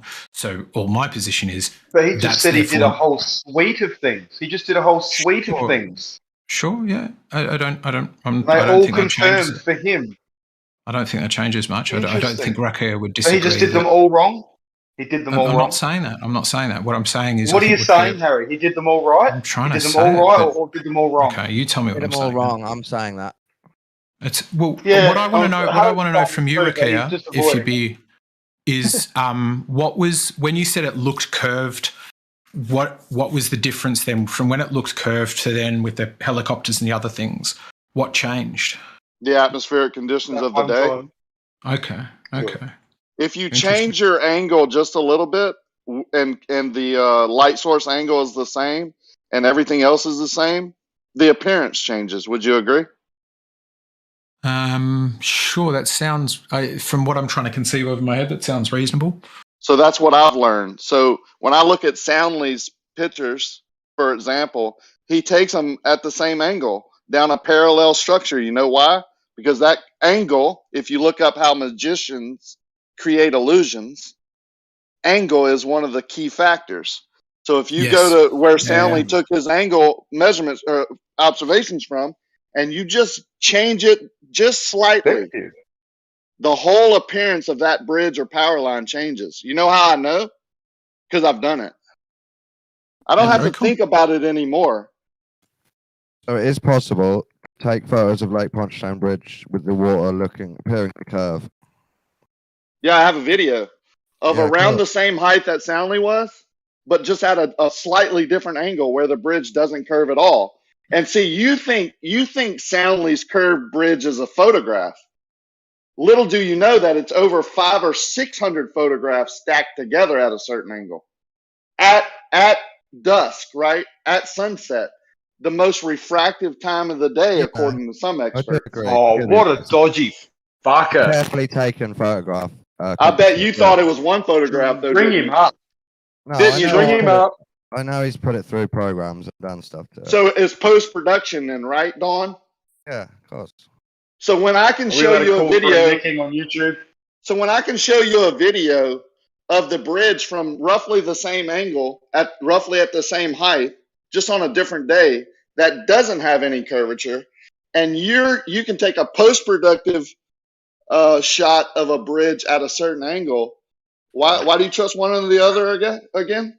Well, I trust his one is one way to see curve, and I trust your one is one way to see flat. Yeah. Oh my god. Off So with you- his head! Post-productive Oh, at what dusk is it? at a certain angle is curved, but any other way is flat, right? That's good. And when it's flat, that's just refracted. That's Yeah. when refraction's at its But- worst. And to think be that honest would with be you, the same position for both sides, though, wouldn't it? Like it sounds even similar to what Rakir just said, right? no, He went what's out there and it ridiculous? initially looked curved. What's ridiculous is to take a Through the long lens. distance shot over water on the most turbulent atmosphere there is, which is basically Lake Pontchartrain, fresh water, salt water, cold water, warm water, drastic temperature changes, airport nearby, 2 interstates, about 50 different refineries pumping out a bunch of particulates into the air, and then say, oh, look, I'm going to go in post-production, take 500 photographs, stack them together, and call this Earth curve and become famous and have everyone repeat it as Earth curve. I think that's ridiculous. Yeah, We let certainly alone doing failed at that the through famous bit. crosshairs. This is the first I'm hearing of Soundly. Oh, really? Crosshairs. Well, he's world famous over for a while. taking that picture. Well, It it's might quite have been interesting, though. before I came to the whole debate. Soundly stuff is interesting because what he's done is shown the bridge curving along Pontchartrain with the pylons or the bridge. But he's What should I had to, Google? Soundly flat Earth Pontchartrain. yeah, he's had to be at a certain angle to make it look that exaggerated. And there is loads of other evidence of it not looking like that. Hmm. And also, that if Yeah, you one look up point, how we look as small as the magicians moon. would create an optical illusion, angle is a Yeah. big part of it, right? Enhance the what? Let's just use the certain proper effects, term, depending on the perspective. angle. Yeah. He used to be in Gems, Perspective. Harry. Soundly. Used to be in Gem. Struggling You to have find a it. you have an arced bridge, right? On each side, it's lower than the middle. You have certain sections of that bridge that are also different elevation changes. And when you get at a certain angle, long distance over water, and use a telescope lens with a camera attached to it through double pane glass of the Marriott Hotel at a certain time of day and a certain angle, and then you stack those photographs together 500 times, voila, you got yourself Earth curve. It's because Flat Earth had said, you know, show me the curve. We want to see water curving. We want to see Earth curving. Pontchartrain's the It's prime. because it has to be. No one said, give me an optical illusion. No. That's what he did. I'm saying He's a magician. Composite. he was Yeah. answering the request Composite. from Flat Earth, but he was also he's being just a very magician. creative. I called him a liar in Gems once, Dawn, and he went really quiet. Look at all his Good on you, Mel. photographs; they're all the same angle that show that show those power lines Shirt curving front and to appearing front. to curve. It's just a mirage. You can see the refraction at the bottom where it gets glassy. You know that the bridge is a mirage because it actually wouldn't curve that much anyway. You live on a tiny Earth if you believe Soundly, but it's just a magician creating an optical illusion. Is all it is because of the angle. So I think I've found the he said that this is the raw video. At least the thing I'm seeing, it seems like it's a video. I mean, I'm seeing ripples in the water and hearing cars go past, but he's got a link in there for the original video, which I've paid. Yeah, watch this video. Watch Some this next video to of the him from the pylon. North It's all Shore the same taking angle, pictures. pretty much. Watch this video of him from the North Shore taking pictures of the planes of the South Shore, the New Orleans airport. The planes disappear, and he'll call it below the curvature of the Earth. That's also But he doesn't tell you about the 40-foot levee that's all around the Lake Pontchartrain and all the buildings and trees that would be in between you and the airport. He just calls You're it right, Earth he curve. doesn't tell you that. That you can see. So you trust him, though. When he tells you it's Earth curve, you trust it. You don't trust him on that point. But on all the other things, you trust him. It's weird, I man. still think that they're I'm better going at behind questioning Earth if you curve. I agree still with think it. that. Whatever fits the narrative, man. You know that. Those planes are disappearing because of other reasons, right? Not Earth curve. No, I think it's Earth curve as well. That's funny, man. I get what you're saying. You think a whole plane has just gone into the 40-foot levee? Yeah, if you're below the it's true. 40-foot level, if you're 5 foot, if you're 6 foot off the water on the North Shore and you're looking across to the South Shore 20, 30 miles to the airport and there's a levee in front of you, yeah, then that plane is going to disappear behind that levee, son. Right. Why wouldn't it? Perspective. Yeah, draw it out. There it is The again. levee's blocking your view. Come on, man. I'm just saying 40 foot's not that much. It is when you're 6 foot tall and you're looking 30 miles over the distance. Yeah, it could be. You're smart enough to figure this out, Dawn, please. So can I He's understand playing dumb, you know that. when you were saying the first time you went there, Rakia, it looked One of the nicest things I've ever heard. Curved. Yeah. But it was an effect of atmospheric conditions with the plains and the roads and the weather and stuff like that. Am I reading it right that what you're saying is that causes an optical distortion that gave the appearance of curvature? Okay. Let me give you proof. I'll show you 2 pictures that I took myself from relatively the same position, just 6 days apart. The only thing that really changed was that we had a huge rainstorm that dumped a lot of water into the lake, and I think the temperature the temperature variation of the top portion of the water is what caused this super refraction. I mean, it's just refracted the hell and back. I'll post 2 pictures.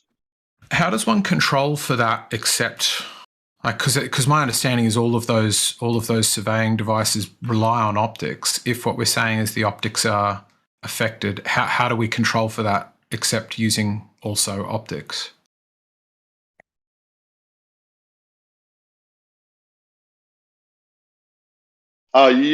You don't use optics to measure long distance over water, for one. We discussed that earlier. Yeah. Because the atmospheric conditions. You see the picture I posted at 9:08. At 9:08, I posted a picture. That's Lake Pontchartrain Bridge. Right. It's about 8 miles away from me. Now, you see how that bridge curves? Sure, that looks like the hump. Is that the humps in the middle of it? Yeah, that's one of the larger humps. But you see how the bridge curves and it appears to be underwater? Sort of football shaped with the lower side of it, you mean?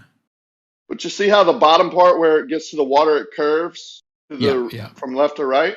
Well, if I took my auto level and I started doing angle measurements and getting that, that difference in height and difference in curve, from left to right and then added in some refraction, calculated that, would I get the right measurement, you think?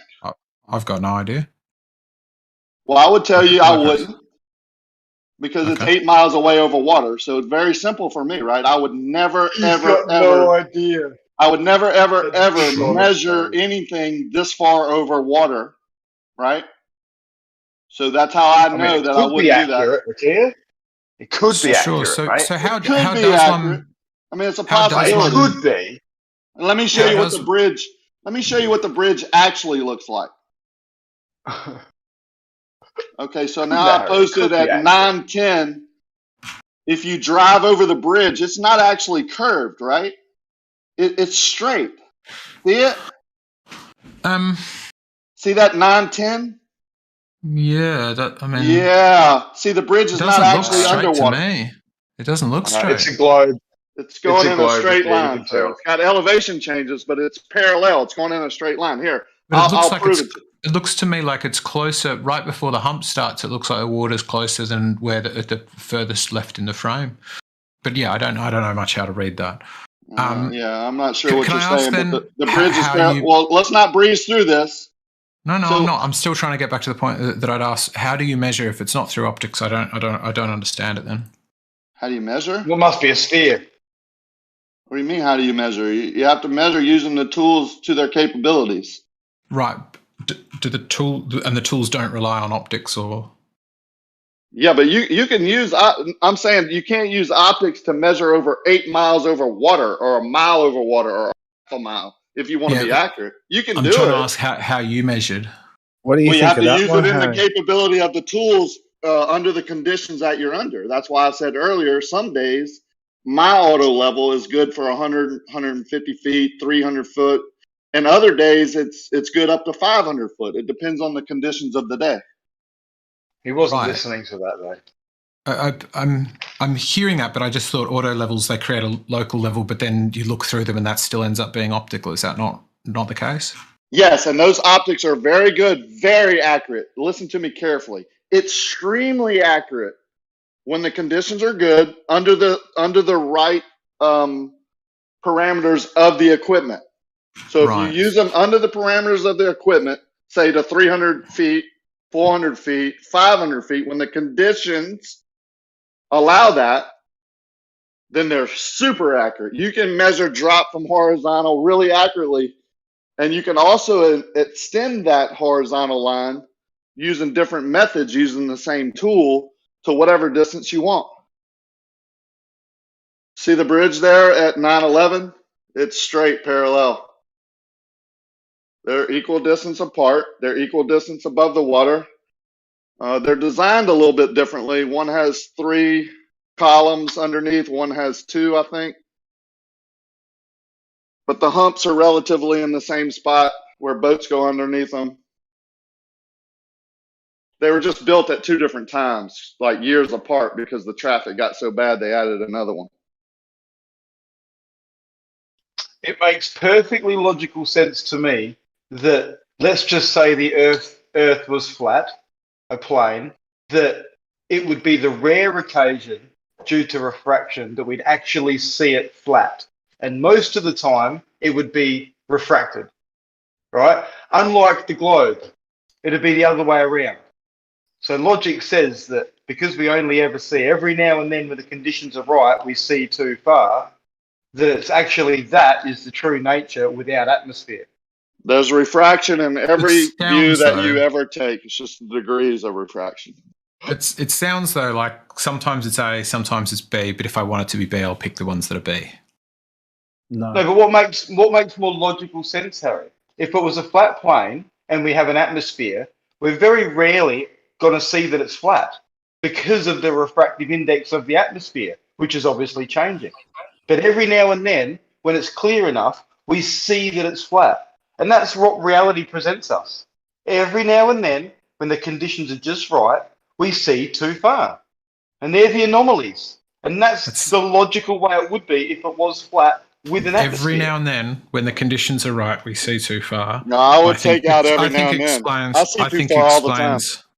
I think that explains Yes, fairly, that's what the board fairly concisely. Yeah, you're taking that part of his statement and using it to your bias. I see too far all the time. Like all the time. Okay, so that to me is what I've been describing the whole time. And I would go as far to say you've never done a long distance observation yourself. You don't understand that I don't know how many logic, Harry. times you want me to say it. I can. I didn't say measurement. You can put it under my name as a tag if you want. I didn't say measurement. I said even a long distance observation. You've never even done that. I don't know what that is. I've looked at things that are far away. Sure. Have you ever It's a seen long-distance anything that? observation. Have you ever seen anything that should have been over the curve and that's not? Like by the calculations?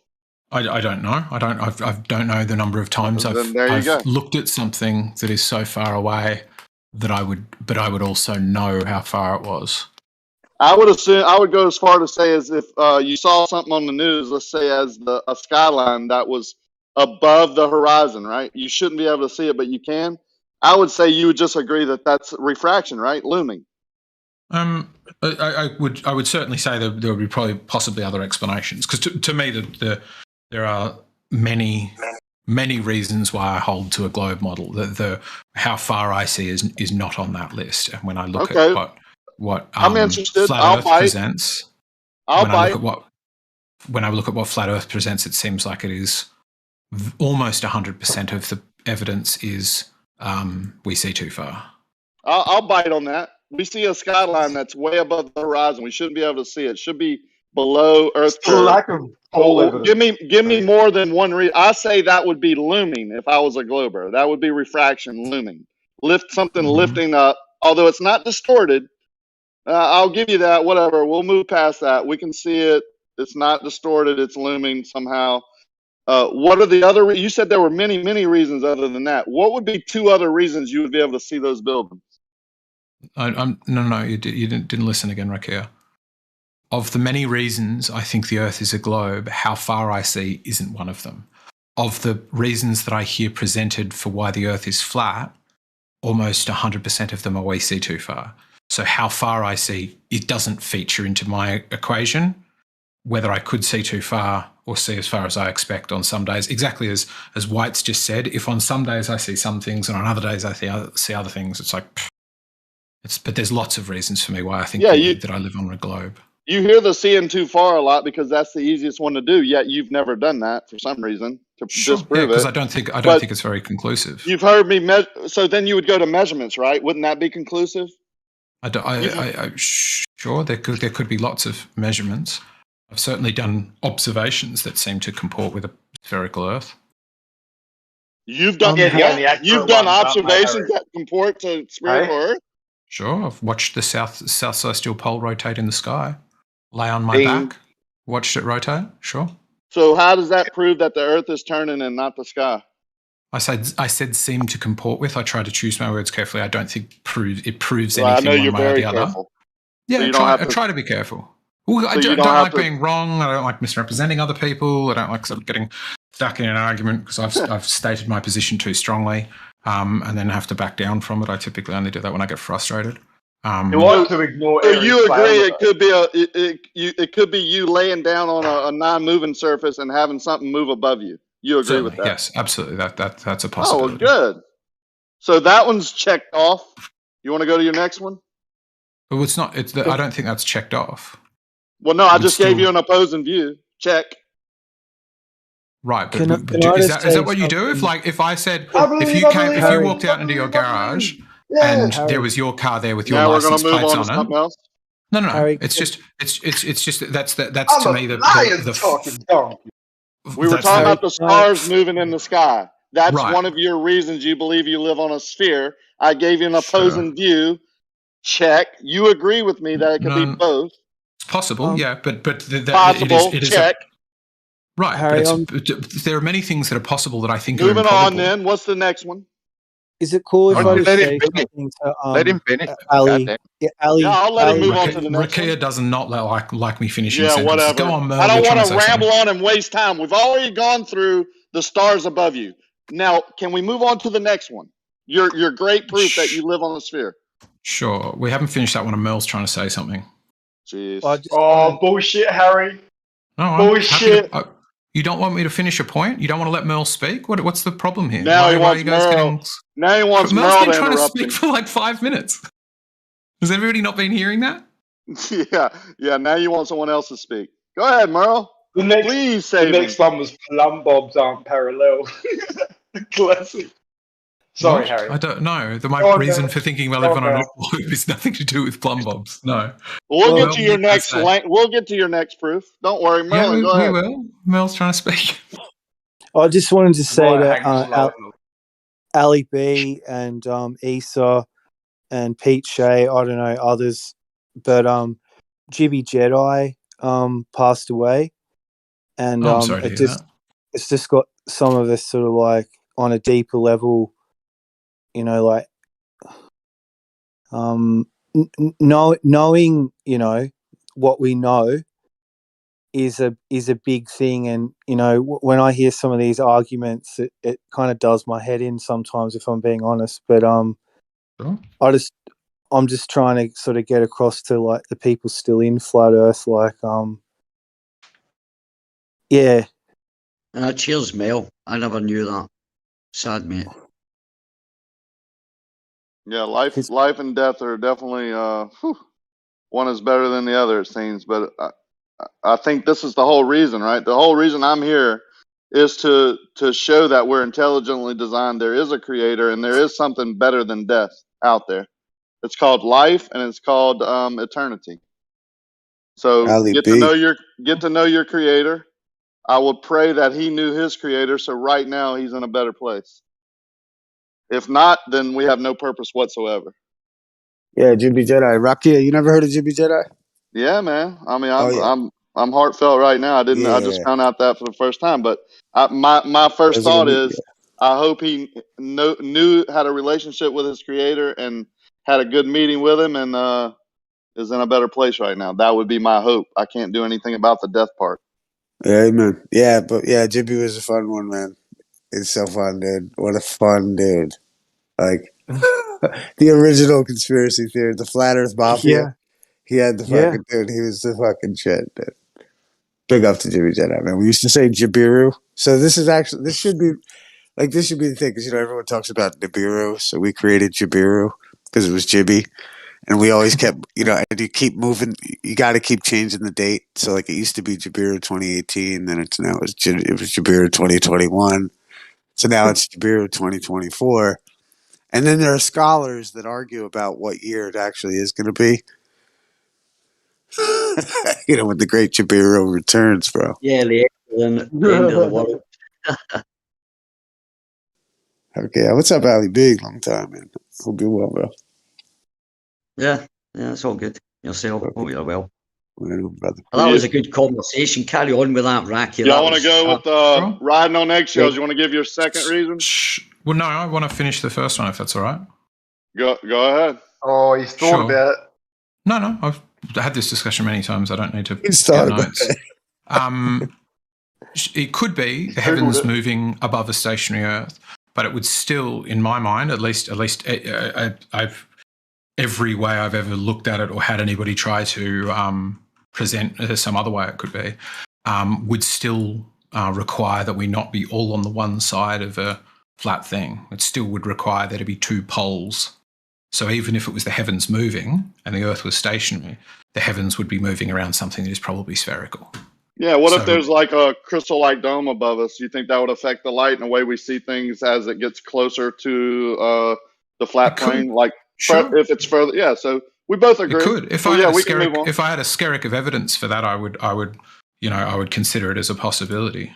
You mean the way light scatters and the way the sun and moon seem to appear closer and further away at different angles, different conditions of the day, things like that?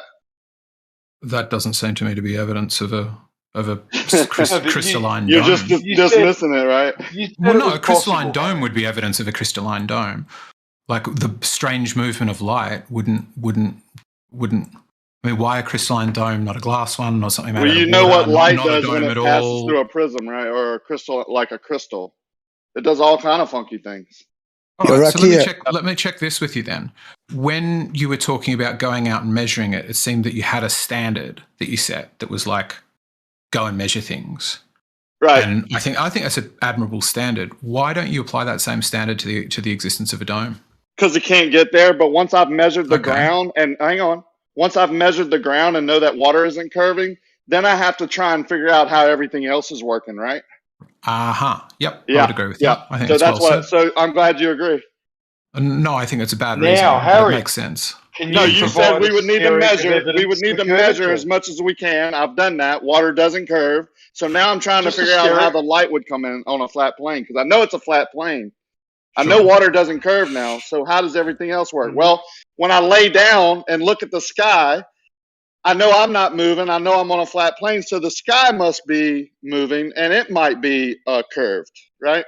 Right, and also have a dome that causes it to appear that there is this. Right, it might be a curved dome, yeah. So the light projecting through it may be, right? That would be one possibility. But now that I've measured the other part, a pretty tenuous possibility, because we can reproduce that one. Well, that's your opinion. Well, I've never seen that reproduced, and here's what I would say. It's been reproduced. Trust me.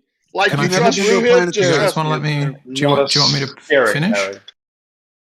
No. When I see things refract, or when I see any of the demonstrations of it, what I do not see is the stars, say, fixed in their position next to one another. Right? What I see is people invoking refractive effects that I imagine would look a little bit like looking at somebody through a snow globe, where they'll warp and bend, and I would see that effect. I've not seen anybody present something that could explain how we in Australia, people in South America and people in South Africa and Togo and Cook Islands and all of these places that have the Southern Cross on their flag all see the same thing in the sky. What's a planetarium? Sure. So it's where you sit on a flattish bit of seats and you look up at a dome, and then you see stars above you, and they can rotate in the sky. The recreation of what we see in our sky. Yeah. Right. Is that what you think? Right. We're in a planetarium? No, I'm saying a planetarium. We're seeing two poles. Dude, in a planetarium? why did you misrepresent me? Did I say that? No. A planetarium can represent. Yeah, I know, and I'm trying to answer as you interrupt me now. A planetarium can as you interrupt me again, you SOB. So is this one of your PSYOP things? Is this one of your PSYOPs? You're just trying to see how I react, psychology. Yeah, you shouldn't be calling him an He admitted he asked me a Calling me question. an Why is he SOB? talking to? Yeah, you're being an SOB as you asked me a question, admitted that you asked me a question, and as I'm trying to answer, you're interrupting me several times. Yeah, that's SOB. You ready? So the planetarium can represent what we're seeing in reality. That's what they're trying to do, right?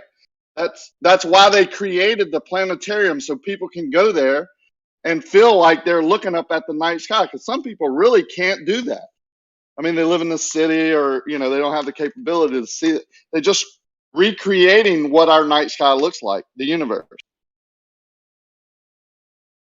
Right. That Tucker Hall doesn't really present much of an explanation for me, and well, that's no, one you of the said that reasons. it's never right? been recreated. You said you've never seen To a my recreation. to my satisfaction. I've Maybe you seen should lower people- your standards. I thought you were getting interrupted about interrupting, Rakia. What I have seen is Geo's got an interesting answer that involves magnetic dipoles, and he showed me something with 2 electrodes going into water and 2 counter like rotating bits of like peppercorns on a bit of water, which is great, but again causes the problem that I described, and also some other model that involves a personal atmospheric dome. And most of the time people just don't answer it, and they go, "Oh, it could be a planetarium or something. Could be, who knows? Why are you looking up when you want to see what's under your feet?" Like non-answers. Except for the answers that you just gave. Pardon me one sec. So, like, you're very speculative about, like, let's say Geo's opportunity, like, magnetic idea, right? You're very skeptical. You're naturally the best response I've heard. Yes. Do you show the same kind of skepticism to dark matter, dark energy making up 96% of the universe? Yeah, like, is that stuff sounds acceptable? ridiculous to me. That's that sounds acceptable. ridiculous. No, that stuff sounds ridiculous to me. That sounds like I would theory. describe what little I understand of dark matter as a placeholder for ignorance. We just don't get it yet, so we've just put a label on it and called it dark matter. I'm highly skeptical about that. Right, so the thing is now Geo can give you an example of something that we could potentially reproduce, right, using magnetics. But they lean on dark matter, bro. This is like a big issue for a lot of us. It's like creates a kind of like, trust issue. You know what I'm saying? What, with Geo's explanation? Because it requires dark matter. Is what you're saying? I'm saying dark matter is the standard position, right? They accept that there's this whatever. And my point is that you accept that more than you accept someone who can, let's say, reproduce on Earth what they're talking about. No, and well, the point is, my ask of you would be, forgive me.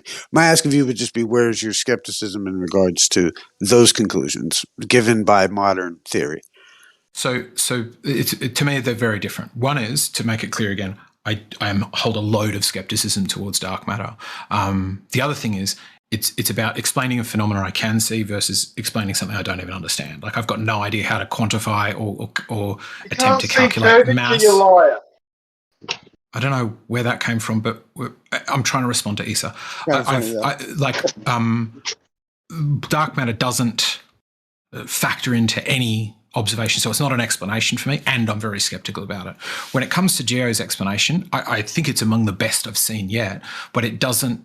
It only on the simplest of levels replicates what I'm talking about, which is just 2 things rotating 2 different directions. It doesn't explain why we can see one from one location, another from another.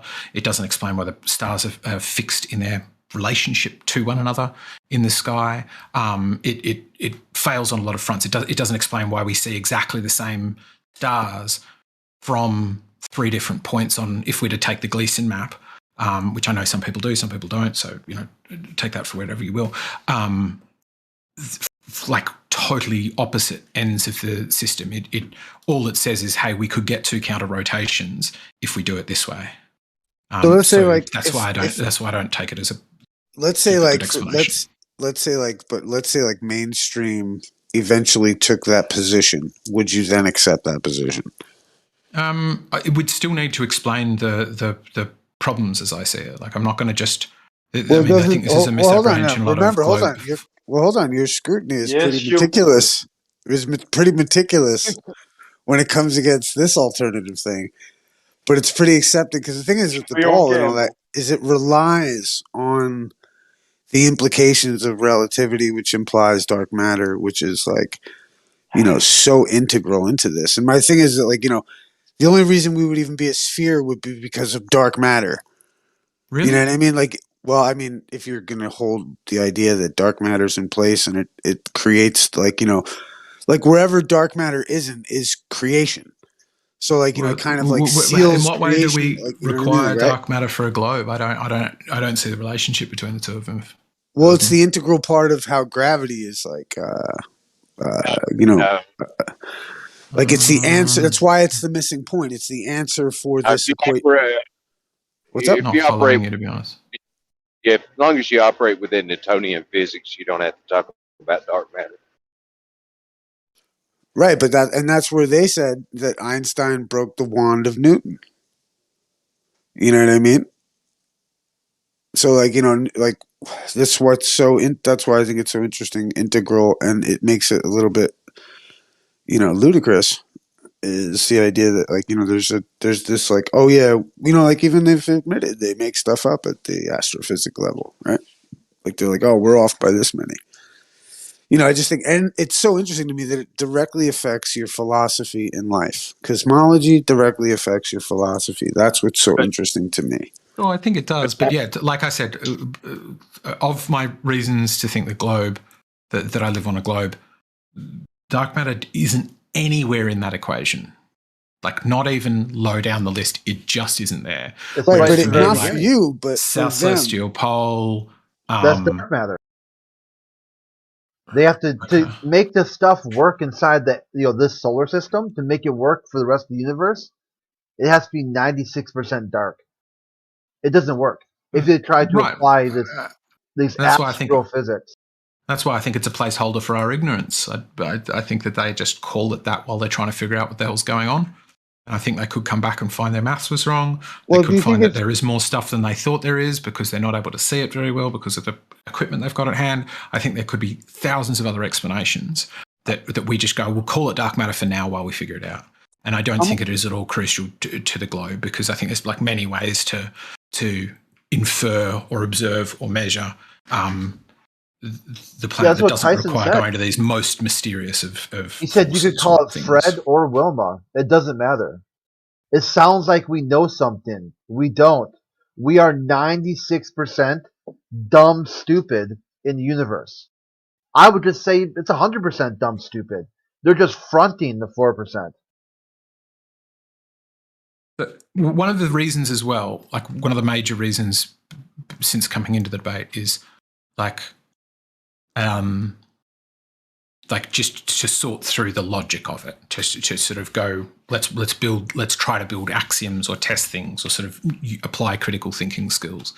And for me to have like 99% to 100% of the actual measurements or evidence is all one thing that has one very robust rebuttal to it, whether that rebuttal's right or wrong, and then still only that one measurement. Whereas when we get gyro compasses or billions of other things that don't rely on that, we see too far.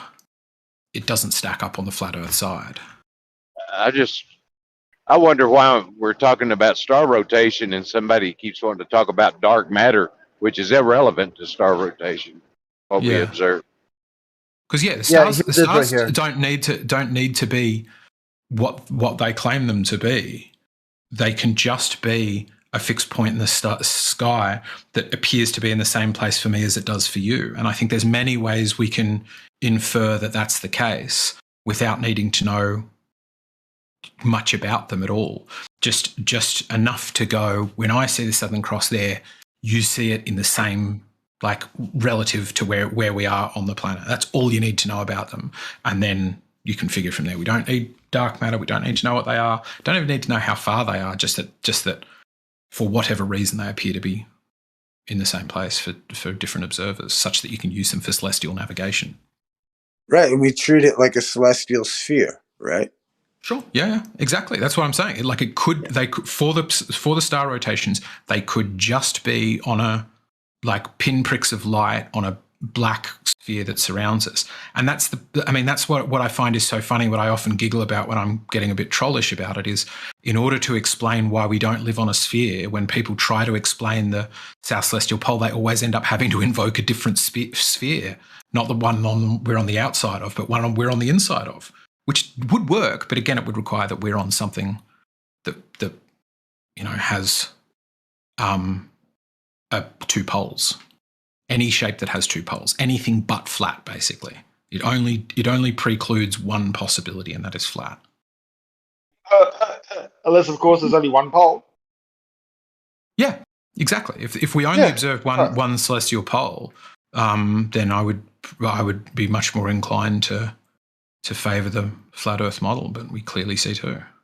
I've seen both of them. Well, everything's going the same direction, so there's only one, isn't there? Like, I mean, unless you turn around, of course, and it looks like it's going the other way, but... I can turn around. If a screw is always lefty-loosey, righty-tighty, it doesn't matter which way I face. Okay. Clockwise and counterclockwise objectives. Can I destroy this argument real quick? Take a pipe. I gotta go to bed soon, so go destroy it. Yeah, it won't take long to destroy your argument. Take a pipe, put it to the North Star, fix it where it doesn't move, and that North Star will be in you can look through that pipe and the North Star will be there. Do that to your southern pole and show it to me. Take a video of it. Well, the South Celestial Pole doesn't have a star in the middle of it. It's got a you don't have a pole that points. Well, does something have a center even if it doesn't have something in its center? If I had a dinner plate that didn't have a dot in the middle of it, would you still say there is a center of that dinner plate? So what are you referencing? A dot there to point it out to you. You're referencing to something that moves as your pole. Sure, yeah, I don't think there's anything wrong with that. So the pole in your sphere moves as it rotates around it? No, the pole doesn't move. I don't know where the confusion came in. Well, you're referencing something that moves, and how do you know you have a pole? Imagine a dinner plate. Imagine. No, we're talking about the Southern Cross.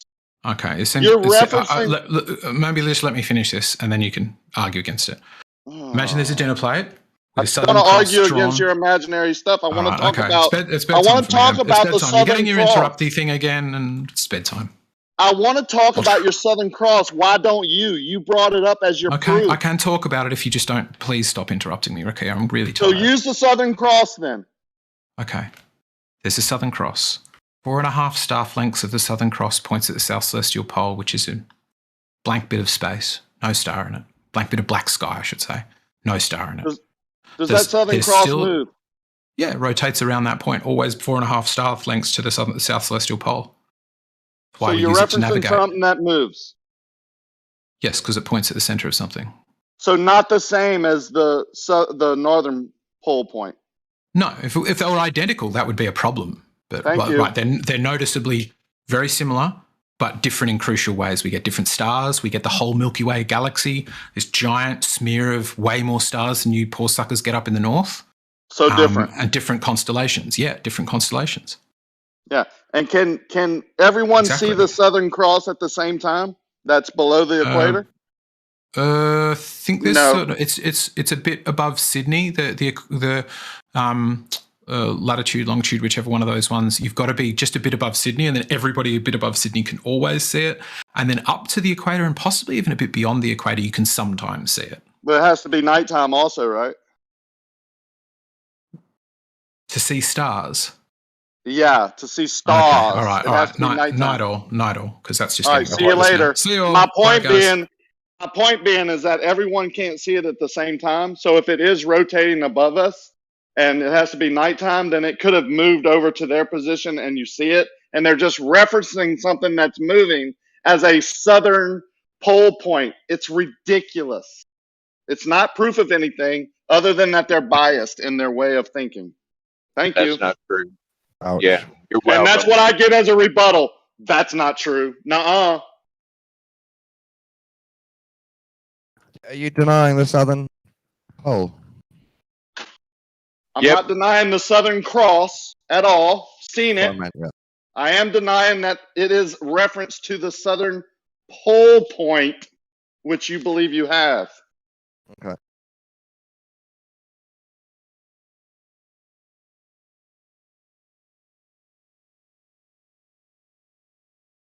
No rebuttal?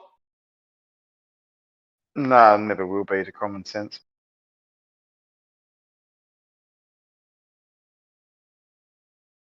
At any time, any time that you can see the North Star, you're going to fix something to it, and it will always be there.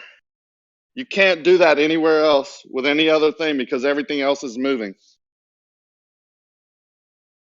And they agree that everything else is moving. I don't even know what the argument is. So it's kind of weird, actually. They're the ones who have to have a southern point, so they make everything fit that. We see a But even- second point of rotation in the southern sky. No, you see the sky rotating above you. You can go to anywhere on the earth and look in any direction and take a time lapse, and it will appear to rotate above you because it's going in a circle above you. Yeah. South, we see a second point of rotation. You can see 1,000,000 points of rotation. What's your point? I don't know. No, you can't. From any angle. Yes, you can. No. Yeah. There we go with the again. Well, you can't, right? Yeah. Show me where another point of rotation is in the night sky. Any point. You have to spin your camera around.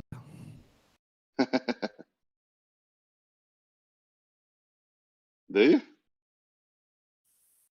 Oh, well, I'm asking you. I don't spin my camera around. Yeah, have you got video of third and fourth and fifth infinite rotation points in the sky? Video of time lapse of different points in the sky rotating even in different directions? Yeah. Yeah, there's videos out there. You want to show one? I could post one for you. I haven't taken one. Okay. I don't go to the southern hemisphere that much. So not Polaris, not the Southern Cross, a different point in the sky where everything rotates around it. Yeah, there's not one.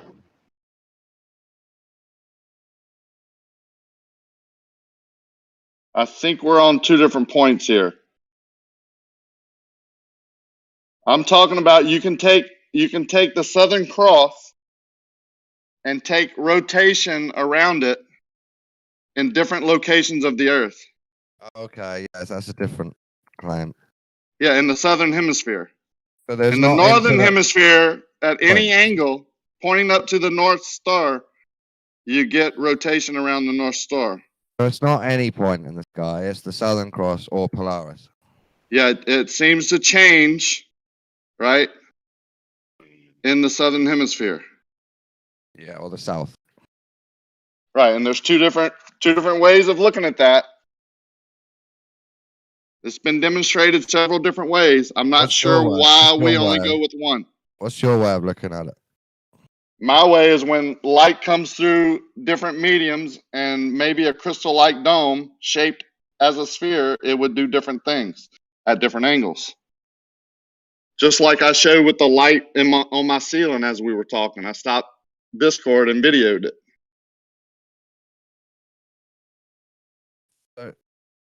Light does amazing things.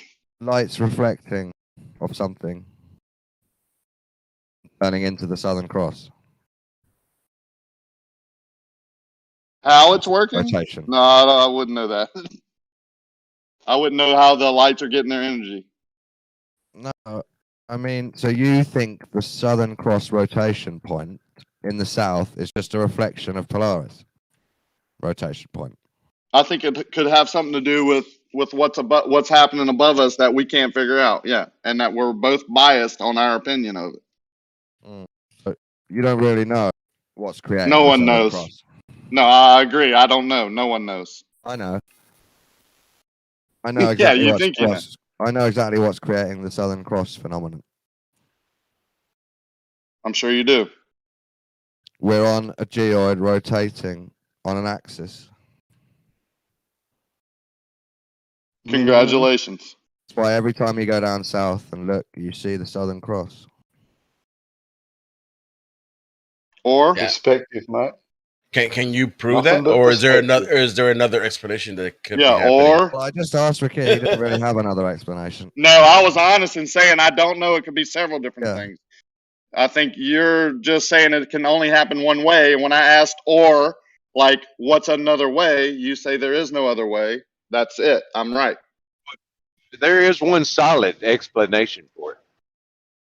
There's one explanation that's been pushed for a long time, which you say is solid, Makes but there sense. seems to be other explanations that are being put forth now, which also make sense. We've got an explanation that makes sense, and then loads of half explanations that don't. Yeah. Well, actually, you have an explanation that's been up around 5 to 1,000 years now, but before that, there was an explanation to it. So now it's just a matter of whose opinion is the one that matters, right? What's the old one? What's the old explanation? That it was a flat Earth and everything was just the stars rotate around the Earth. So that isn't an explanation for the southern. Oh, Cross, it's not. is it? No. It doesn't. So the explain sun, it. so the stars rotating around. Not It the doesn't Southern explain Cross. You're misunderstanding what the Southern Cross is, I think. Well, I know what the Southern Cross is. It's another point of rotation. Another Okay, one. so how do you know what the stars do above? I'm asking you what the ancients, thousands of years ago, what was their explanation for the second? That the stars rotate around. Yeah, that's not an explanation for the Southern Cross, I'm afraid. Oh, really? Maybe they didn't even see it. So the stars didn't rotate around the Earth? In the northern hemisphere, yeah. And in the southern? In the southern hemisphere, they do the opposite, round a different point. Oh, Dawn. I don't know what Disappointing. I don't know what the explanation was thousands of years ago for that. I mean, have you not seen the lens thing, man? Maybe the northern people never spoke to the southern people, and they just had the same explanation separately. Can imagine that. Yeah.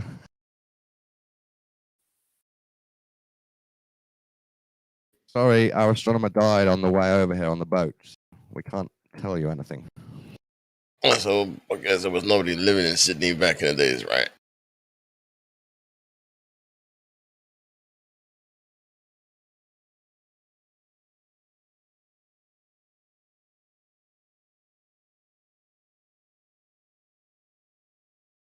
The sky is rotating above us. What the hell?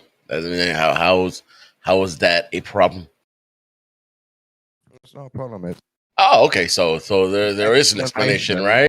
It's an explanation for the second But point of is rotation. there concrete evidence that what are they doing? Yes. There's concrete evidence? Yeah, there's video footage Of them moving. No. That's not concrete. There's not even a 24-hour sun video down, let alone a proper star trail from the center point. There's 24-hour sun video where it goes a tiny bit darker for about 30 minutes, and the rest is bright lit. You see a daylight video. No, Not there's the sun. The sun over the horizon in the sky. Yes. Yeah, right. You talking about the one that's definitely with that sun glare that looks so freaking Yeah, Photoshop? it's not the one. It's not the one. There's several of them. Oh, really? Yeah. And which one? And can you validate that they're actually real? There, that has not been doctored. You you can't, right? Right. You prove they have been doctored. You have to prove that they're not been doctored. Their claim that they are real. No, your claim is they're doctored. The video itself is evidence that there's a video. Oh, really? So I have a video of Bigfoot. You want to see it? So you say they're doctored. So you need to prove they're doctored. Your video. Okay, so proof of here is my Bigfoot. video. That's proof. There's just someone looking like Bigfoot walking through the woods. I'm gonna post my video. Sorry, I clicked the wrong thing. I can post my Just video. like ours is proof. There's a second point of rotation in the sky. Hold on, I'm gonna post my video of Bigfoot.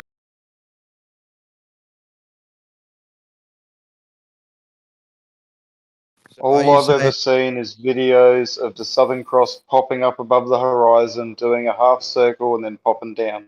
I've never seen the Southern Cross doing a full circle. I've never seen that video. But yet I've seen the video of Cross everything going doesn't do around a circle. Polaris. The other stars do a circle round the cross. Okay, I posted my video of No, Bigfoot. no, Can you the cross prove? is moving.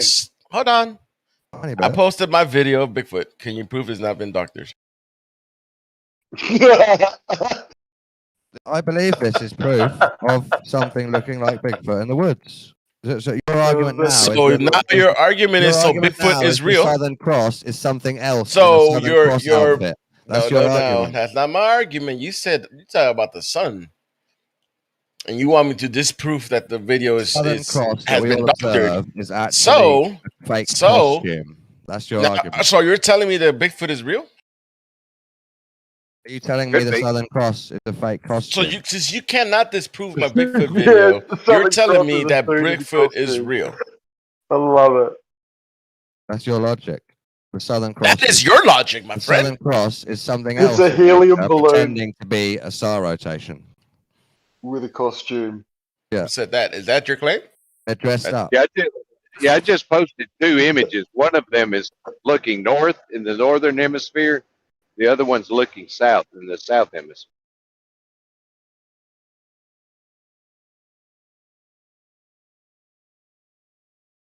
Bigfoot, that's funny.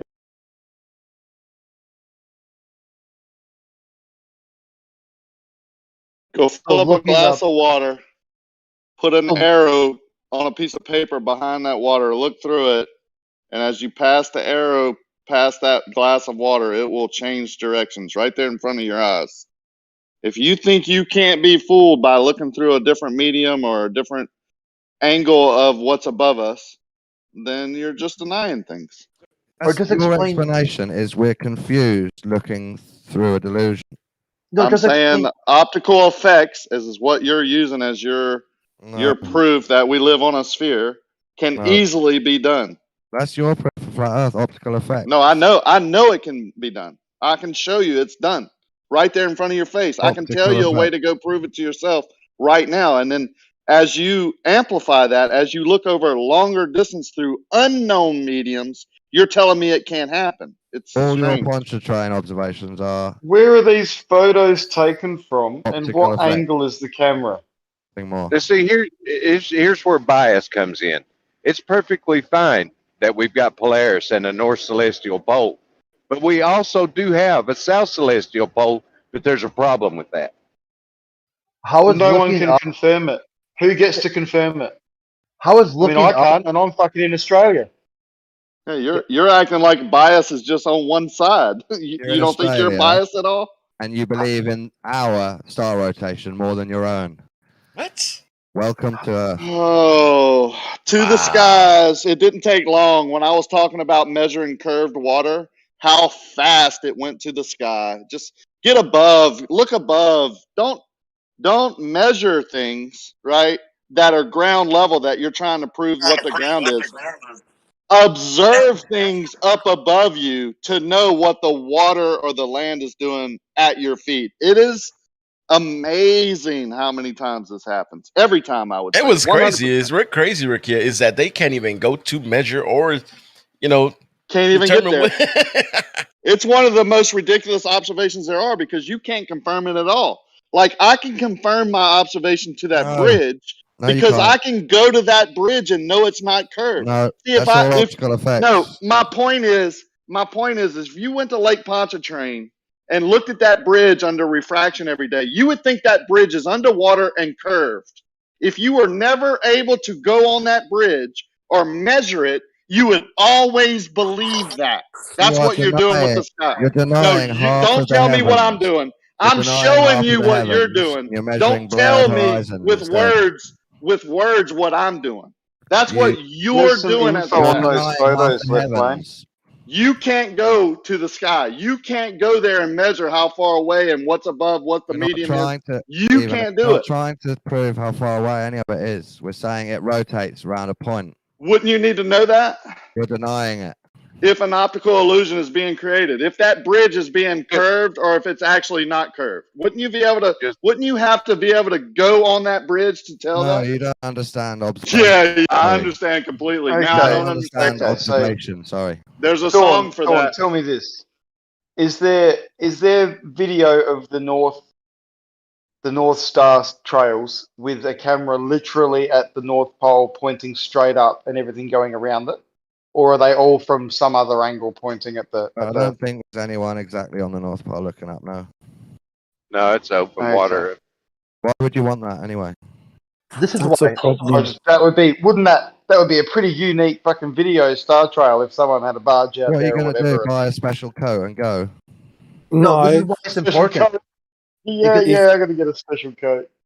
If you were at the North Pole in this hypothetical globe, looking directly up, every direction would then be south, and they would have to spin clockwise. They would move. They would have to switch. The same thing if you went to this hypothetical southern pole.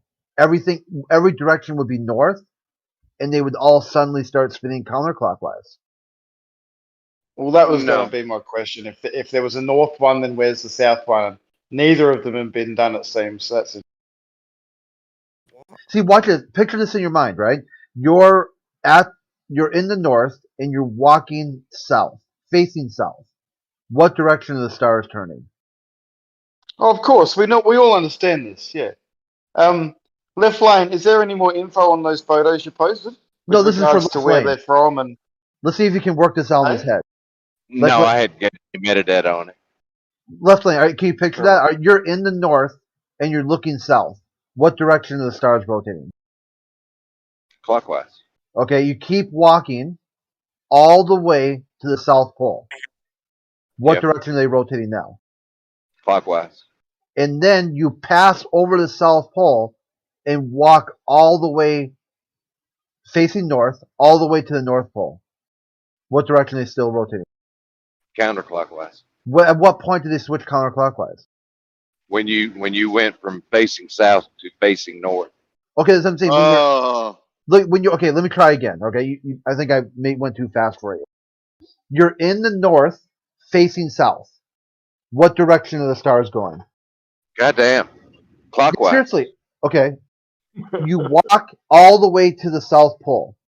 What direction are they rotating? You're at the South Pole looking up, they're clockwise. Okay, you take one step north. What direction? Are you still looking at the South Pole? Yep. You're still looking up. As long as you're looking at the South Celestial Pole, they will be clockwise. Okay, your direction though is which way? Up?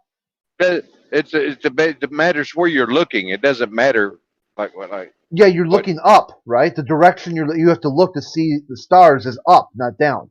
Yeah, Not but you left, got the not right. You know, you've got your cardinal directions, north and south, right? Yeah, so that's what I'm saying. So when you get to the South Pole, every direction would be north, right? It wouldn't matter. Every single direction. You take one step to your right, that would be north. One step to your left, that would be north also. One step forward. But you're missed. I don't know. You're trying to work something in here that's not. No, I'm watching to visualize what your model doesn't work. You can't. It does. It does work. Okay, how does it work? Let's walk it. It's just simple fucking geometry, man. I mean, what are you trying to now? Okay. Wow, F-bomb by left lane must be. Well, he's mad at me for not something. understanding. I don't know what Yeah. it is. Like It's a couple upset. weeks ago, he blew up at me and triggered out. I still have. Okay, so just work with me here, okay? I'm not talking about geometry, just the observation, your observation. I'm in the north and I walk south, all the way to the South Pole. You said that the stars would only move clockwise. I get to the South Pole, they still are going clockwise. I take one step north, which would be all directions. They're still going clockwise. 2 steps north. They're still going clockwise. 3 steps clockwise.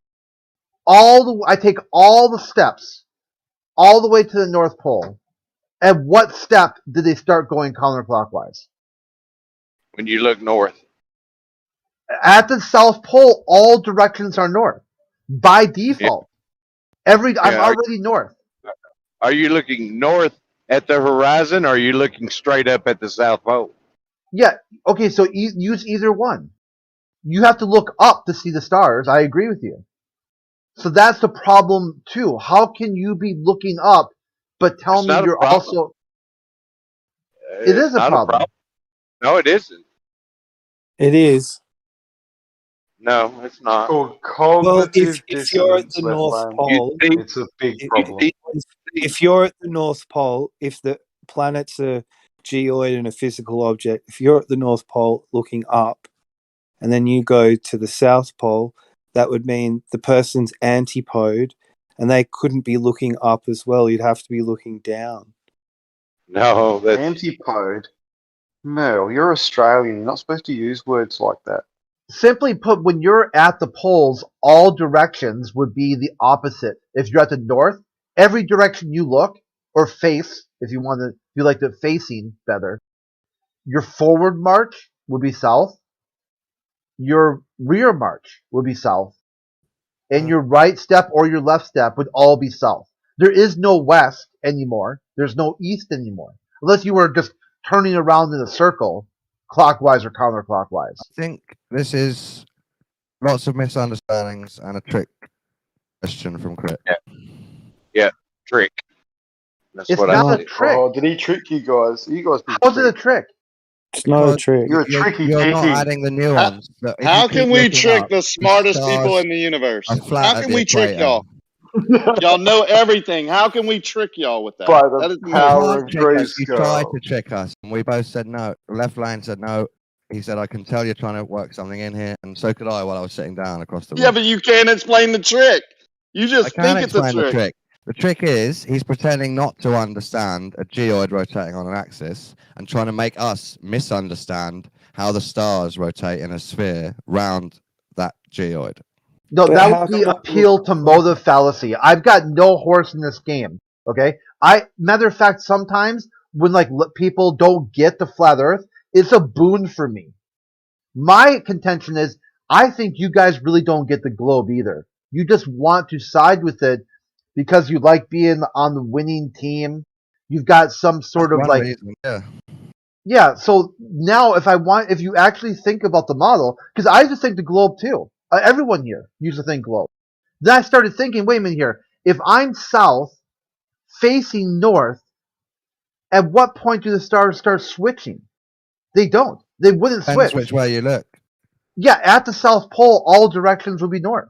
At It the wouldn't South matter. Pole, yeah, they're still going clockwise. It's another rotation point. Okay, so if I took one That step forward, consensus feels That's still good. globe evidence. Rotation evidence, I'm afraid. It's like a warm hug. Consensus is like a warm hug. Comforting cuddle. Ah, consensus.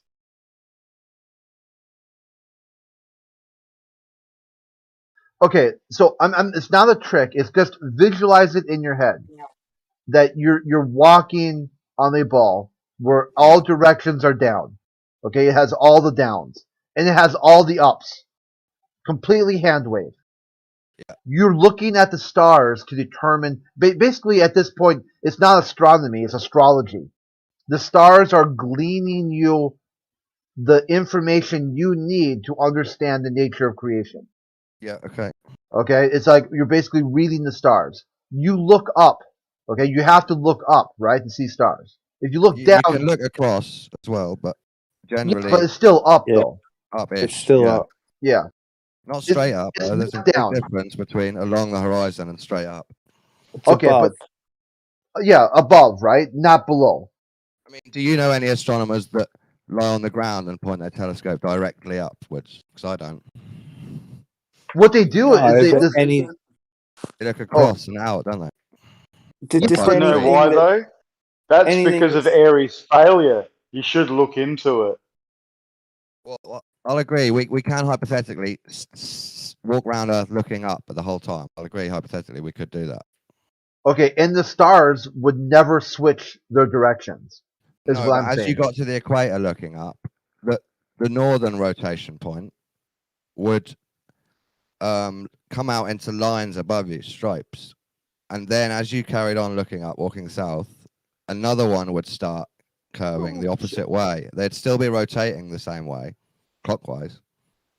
But if you looked behind you at the equator, you'd see the other one, and then you'd see the one you're facing down south, and they would be going opposite, rotational in the sky. See, that's a contradiction because now all the stars are That's your relative. trick. See, that's why You it's know it's not moving. a contradiction, but you're trying to say it is. No, it is a contradiction because now it's a cause and effect relationship. Is the direction you're facing, not the stars moving. There's your If you're there's your trying to science discern now. which way something's rotating, yeah, it depends which way you're looking. There you go. That's your cause and effect. Your direction dictates the way the direction the stars move. And it's debunked very easily by saying if you are in the south and you're looking north, they would still rotate counterclockwise because it wouldn't work otherwise. Therefore, it's not repeatable. This observation, hold on a second, Don. This observation has to be repeatable, observable, measurable, and falsifiable. Right there at the south, looking up and facing any direction, the stars would have to follow the model and start spinning clockwise. I'm sorry, counterclockwise. They wouldn't. I'm only engaging in this because it's weird and fun. You're not tricking me. No globers. I'm not trying to trick No you. globers see this as a contradiction. No, it is not a contradiction. No, it couldn't possibly be, because that would mean things, wouldn't it? It's as if you can't visualize a spinning ball. That's how it feels. It's not a trick. It's just an observation and following the observation to its full logical conclusion. And it doesn't get there. It falls short. And it falls short in such a spectacular way that even if you try to cross-reference it and just say you can't look up, looking up will not tell you what down is. If it was a contradiction, we would be looking into it and why. But there is But a it isn't, so contradiction, we don't. Dawn. There is a contradiction because Can if you I'm try to explain it? antipode, if I'm the antipode to the person at the North Pole, that means I'm upside down. So how can I look up if I'm upside down? You look up. You're up. Of your head. But my up isn't even possible when I'm It's in a upside down. contradiction. That's just you not believing It in the is. planet. No, but if it's a physical object and I'm a physical object, you can't escape that, the antipode bit. On Because our one model, has to be people are upright. antipode. How do you? The two how do you sides of a stand- sphere are always antipode on a sphere. That's how a sphere is. You see, Merle, to us, it's not a problem, but you have a problem with it. Well, can we at least agree the person at the North Pole is standing feet first and then head upright into space? Of course. Right? Right. But the problem is the person at the South Pole, because they'd have to be flipped. Yeah, why is that a problem? Well, that doesn't work in reality, does it? Why not? Where have we ever seen that? You don't Someone see standing it. on the You ceiling. don't have to see something for it to work in reality. You just have to imagine it. And even if you imagine it, it doesn't Consensus, get there. mate. It doesn't get there. That's the problem. Even if you imagine the globe, it falls apart because the observations are not repeatable. Because you're not looking at the Earth. Argument. That's the problem, because you're looking at something else, stars, and then saying if stars, therefore Earth. That right there is already broken logic. If 2 points in the sky rotate, all the twinkles rotate around those 2 points, it suggests you're rotating on an axis between those things, or something else is rotating on an axis around you. Right. Exactly. And then there's Aries' failure, which showed that it wasn't us moving, it was No. the stars. Aries' failure failed to prove the ether. Yes. No. What a great experiment that was. That was the experiment. That was the experiment in whole from the outset. But the actual data showed that it was the Earth stationary and the stars moving. No. Mm-hmm. Look at the data. Disregard the experiment. Just look at the data. You The want to show me practical. the data and try and explain how it shows that? You can review it yourself if you're interested. Okay, If you're not, say no. don't bother. Okay, well, you're not interested in truth. That's fine. Read the You're not conclusion and interested in assume that's explaining your correct. theory. I've done it many times, and I'm You're not explaining interested. enough You're now not that if you were interested now. actually curious, You've you'd claimed look it, but into you're it. not interested in showing it. Well, explain it a bit No, more. not showing it. No, you could just look into it. It's about the Right. angle he had to put the telescope at, filled with water, Right. to see the starlight. All right? Mhm. He tilted it Right. 5 odd degrees to see it, and if it was the Earth moving, he would have had to tilt it further forward. But he didn't have to tilt it any further forward than the 5. So he proved that the Earth was stationary and the stars were moving. But that wasn't his experiment. That wasn't his intention. That's just a result of the data, which stands on its own because it's the fucking data. I think Doesn't you matter what the misinterpreted conclusion. the data. Oh, here we go. Misinterpret. Right. Okay, no worries. If you were interested in truth, you could review it again and look for yourself. But that's too. entirely up to you, Dawn. You too. I have many times to assert You've this. got to check it out now, Dawn. Come on, mate. Look into Aries' failure I sometime don't this care week. about his data. I don't care.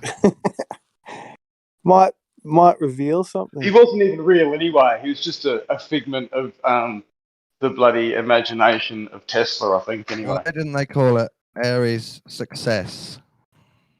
Because his experiment was a failure, but the data is independent. You can review the data. So from this failed experiment, we've proved Earth doesn't move. Doesn't seem very scientific.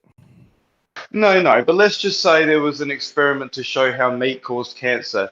And within that experiment, they showed that meat had vitamin C. Now, the experiment itself might fail if it didn't show cancer. Does that mean meat doesn't have vitamin C? Or does that data stand on its You'll own? have to show me the data and explain why you think it means it has vitamin C. Right, fair enough, mate. Okay. Especially if it goes against your narrative. I'm guessing Not a what, you're a narrative, vegetarian or some shit? It's the religion. Yeah, fair enough. Heliocentric religion, yeah. Astrotheology. Good old Airy. Good old Airy. He's a legend.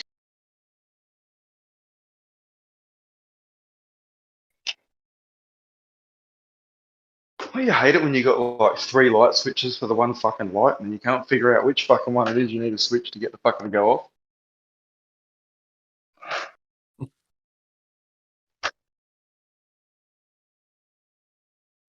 Why does the whole sky move then? Oh, dude, now you're asking for things that no one can answer. Why does the whole sky move? Why does the whole earth move? Because of blah, blah, blah, blah, blah. That we can Gravity. prove. Okay, I believe you. It must be fact. Why are we in the sky in the first place? Weren't we trying to measure curved water? Wouldn't that be easier? 8 inches drop over 1 mile. Not trying to observe things billions of miles away and factor in how light works and blah, blah, blah. We weren't doing Things we we- can't ever know. We're We just can know talking what about 8 the inches is. rotation points. You know what 8 inches is, though, right, Dawn? You know what a mile is? Yeah. You can. Hopefully, Dawn knows what 8 physically- inches is. Yeah. Physically, you can, you can do these two things. First order. Hang on a minute. What about all the laser tests that show there's no hump? What about the point-to-point microwave connections at 10 meters above the ground over 110 kilometers? Wouldn't there be quite a big hump between those two things for a direct connection of microwaves? What about that sort of anomaly? Does that ever pique anyone's interest as to how that happens? Or does the theory of sort of atmospheric tunneling do it for you?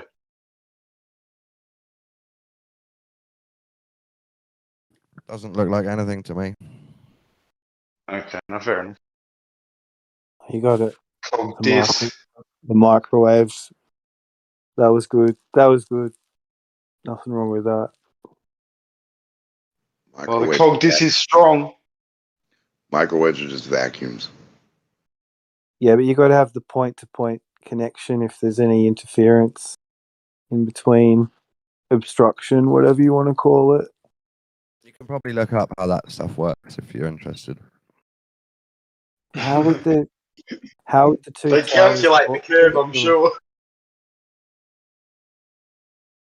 over that distance? You bounce it off the sky, something like that. What if they're like pointing at each other though? Yeah, I don't know. They do something in the sky, and it's unexplainable, it's unknowable at the human level. The stars cannot tell you anything other than lights in the sky that move. There's no further information you can gain from that. They're not giant balls of gas millions of light years away or millions of miles away. The closest one that takes 1,000 years to get there at warp speed. There's no place to go. You cannot leave Earth. So anything outside of Earth to be. That's why in astronomy they completely factor Earth out. It's not even part of the. It's not even part of it at all. It says everything beyond Earth's atmosphere. The only way to use the stars or astronomy in the sky to figure out what Earth is, you have to be from someplace else, observing Earth from afar. I just want to say, I'm not using the stars to figure out what Earth is. I'm just using them to say there's a rotation, there's an axis of rotation that I believe in. Yeah, it's like looking out the window when you're going down the road and seeing trees pass. You know you're moving. It's kind of the same thing. Yeah, you can look up that song by REM, "Shiny Happy People." It looks like that they're taking their bike through the park, but no, it's just the moving of the background. You guys know the song I'm talking about, right? The music video, "Shiny Happy Yeah, People." but that's you saying in a weird music reference way that Left Lane was deluded, thinking he was moving in a car, and actually all the trees and the fields were moving. That's Yeah, and the ridiculous. thing too is like you can trick people into thinking that something is not true. The scene is believing, and you I'm not the one doing the magic trick. You guys did a magic trick on yourself. That you thought that you could see something move, and it's not moving. The Earth is moving instead. All that stuff is fixed, stationary. That would be sure. Let's explore that, and when you explore it, it doesn't hold up. Because there's contradictions at both of these points of rotation. It falls apart. And I'm not telling you to switch your whole cosmology. Just think about it. Like, why is it the two places you cannot go on Earth are the two places that directly contradict the model? Pay no attention to the man behind the screen. This is not a It printed could be just because they're cold and full of ice. That's true. Through the model. They wouldn't always be cold and full of ice if globe. Why have they done this to us then? Why have they lied? Yeah. Why would they lie? Yeah, it's really powerful. They will lie to you all day long. Then when you bust them, they just lie again. So there isn't like a reason that they've lied about the sky moving and the shape of Earth. It's just because they're liars. Here, I think Carl Sagan said it best. Let me drop it in here. It's because he can't conceive of a reason. Doesn't mean there isn't one.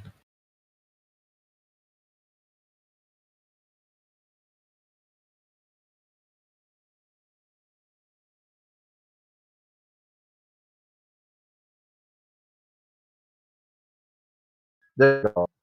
So this is the one thing I think is interesting, is that Carl Sagan is kind of like the bridge between like a flat earther and a globalist. He's an anti atheist. He thinks atheists is a bunch of garbage. And here he tells you that if you use astronomy, not astrology, it's a humbling character building experience. Now, when I read those words, he's basically telling me that if you accept the heliocentric, cosmos model, the world is universe creation is a very large place. It makes things even smaller than they are right now, but bigger at the same time. Mind-bogglingly bigger and mind-bogglingly smaller at the same time. Do you think it's humbling, astronomy? Well, that's what Carl Sagan said. I can see it being humbling because it makes you feel like you are just like if Earth is just a grain of sand. What are you? But You're also important at the same time because Let's there say isn't. Almost Earth is done. flat. Let's say Earth is flat and astronomy is just studying the twinkles. Would that be humbling for a flat earther? No, because it'd basically be people trying to reach for some sort of meaning in life. Like I see astronomy and astrology the same way I see palm reading or reading chicken bones. Like throwing bones on the ground and how do these chicken bones land? Well, they're all good methods. Yeah, but I'm saying they're all about equal in my mind. Yeah, fair enough. Divining from nature. Yeah, just looking for patterns, pattern recognition. The same way when people looked up at the stars and saw faces and stuff, or Pegasus, or a Zeus, or whatever, About Carl Sagan, I think when he says humbling and character building, he does mean, isn't it big and aren't you small? I think that is what he's getting at. Yeah, but also important because there's nothing else like Earth that they've ever looked at. But then the next part, check this out. The next part is even more powerful. There is perhaps no better demonstration of the folly of human conceits than that of a distant image of our tiny planet. Okay, so he says, pay attention here, right? Because if you look from far away, Earth is nothing. Everything here is nothing.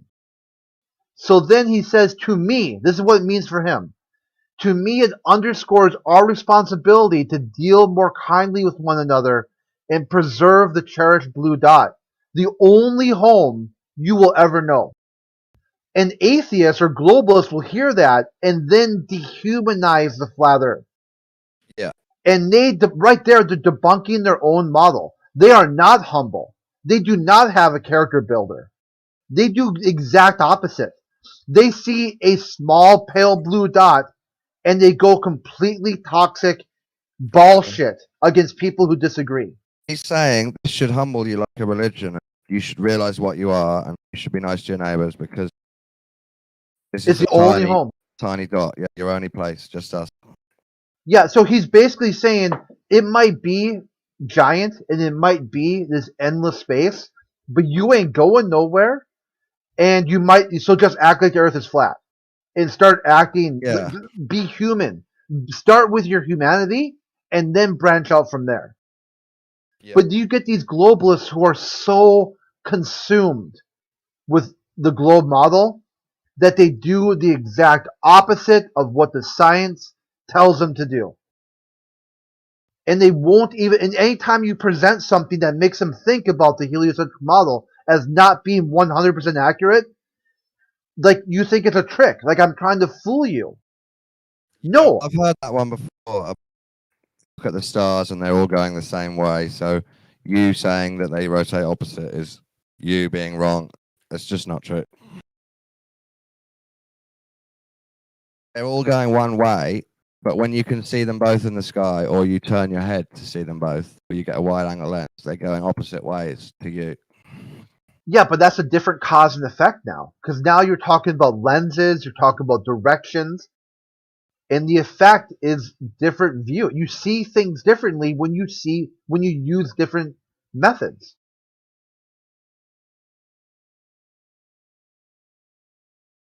I mean, it wasn't that long ago people thought, the stars and Mount Olympus and, you had Zeus defeated Titan. That's the big deal here, is that the Greek model was religion and the heliocentric model is also religion. It's Catholic Church. Yeah, the pantheon. Yeah, and at what point did it become science, if science? and that's not. It never did. Even that from the very beginning, Newton said Gods. he's got no hypothesis. God did it. Yeah, gods, gods and monsters. Really is. So that's what I'm looking at here. Is like, when will the atheists, the globalists, finally accept that their model is telling them to act a certain way? And if they really want people to believe it, start acting that way. Don't be a hypocrite. Walk the walk and talk the talk. Yeah, I'm trying. I do try. Yeah, and that's as human. Is be human with yourself too. You have to forgive yourself, like if you make mistakes. I don't mean you, Don. I'm just saying like the royal you. But people. Yeah. People need to realize that just because they detonated on a flat earther yesterday, it doesn't mean they have to keep doing that. They can be like, shit, I fucked up last time I talked to you, and I got triggered or I got worked up. So today is a new day. That's why I post that thing about, today is a new day, nothing new under the sun. What will the globalists do today? Debunk the flat earth. This idea of the endless spiraling about a topic they'll admit they don't get. They don't understand flat earth, but they think they've debunked it, and they still talk about it. Or they don't get it, and they also disagree. Or they get it, and it doesn't work with stars, but they don't know what they're looking at with the stars. It's these endless contradictions that really should have been debunked as soon as Carl Sagan said, it underscores our responsibility to deal more kindly with one another. If I tell you I think the stars are fairy dust, it shouldn't mean you try to figure out where I live, what my employer thinks of fairy dust. It doesn't mean that you should try to take my kids away from me, my high school kids, or whatever sort of weird things the globals have done in the past. Weird comments. They should come clean now in 2021. Like, yes, the Earth is a fully inclusive space for all people, all ideas. Even more so if they disagree. Voltaire, one of the very first atheists, said it's your God-given right.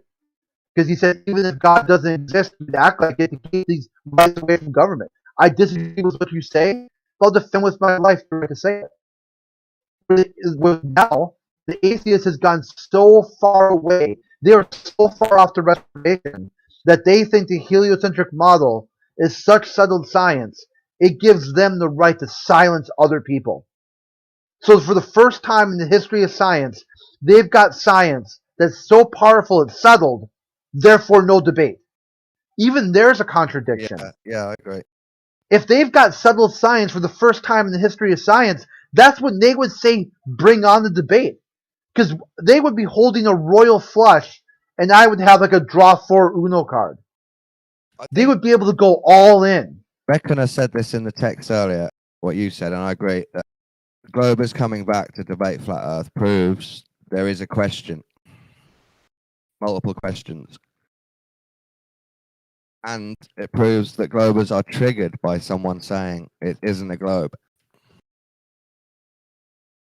So I believe that a lot of globers are actually working out what they believe while they're doing this.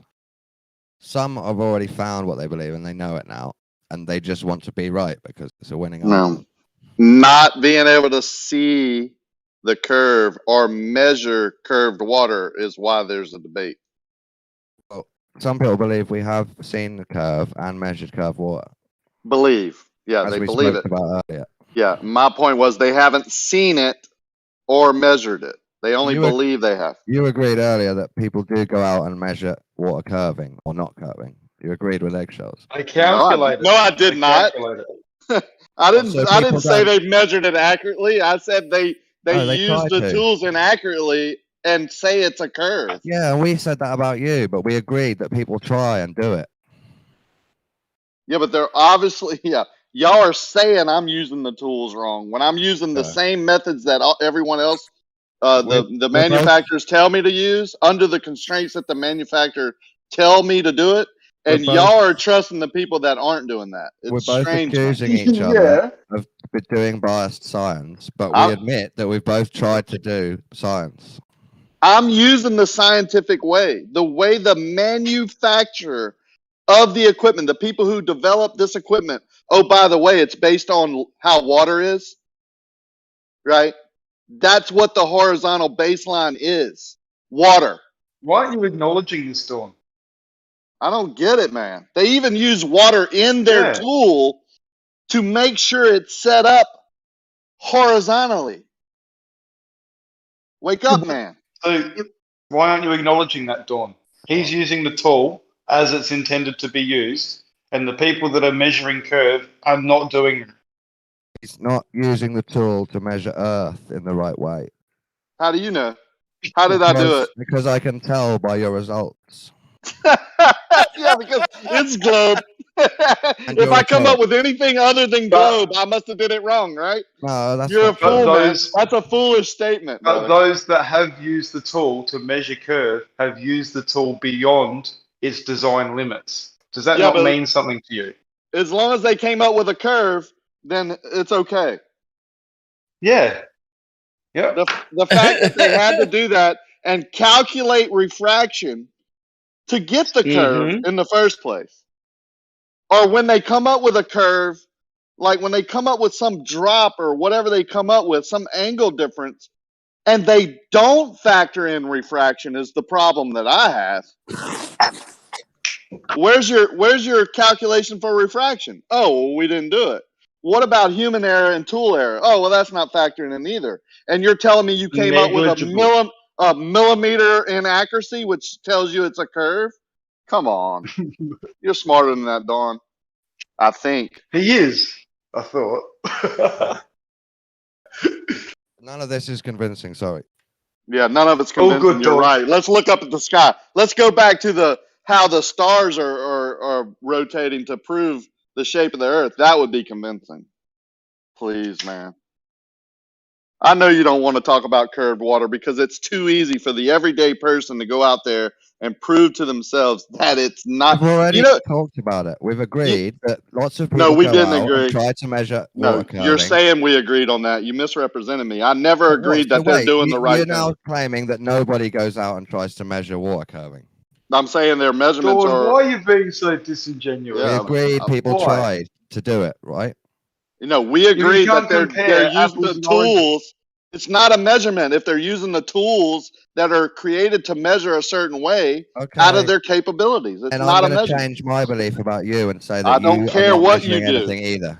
Don't care what you do. Nobody is measuring anything anymore. I don't care what you do. You're being But that's what ridiculous you and have to do, illogical Dawn. now. I'm applying your logic to you. No, you're Now not. I don't believe that you measured You're anything applying either. your logic. My logic is I use a tool that's very No, specific in you how don't it measure creates a anything. horizontal as you don't interrupt measure me. anything, probably. Sorry. Yeah, the tool. Dawn, You you're can do it doing what you yourself. need to do to keep your sanity. Yep. Mate. You do whatever you need What's to up, do. my Your enigma? brain is So are kicking you. in So are you, mate. and saving you. These tools are created to create a horizontal, Dawn. I don't care what you say. Go The brain. tools, To the measure tools don't care what you think or believe. They're not If you created to use measure them water properly, curving. Sorry. if used properly, they will create a very accurate horizontal line. Nobody's using them Hang on. properly. Hang on a minute. Do tools care about consensus, perhaps? Nope. No. And No. Sorry, Dawn. Maybe the The funny thing is that the people, interpreting what the tool people is saying. using Though. these tools, yeah, but the people using these tools that use them every day, they're not measuring Earth curve. They're measuring elevation change That's it. Guaranteed. based on a horizontal established base, which, oh, by the way, is based off of water. Yeah. So now Mean we sea level. agree And gravity. that they're not designed for measuring Earth curve or water curving.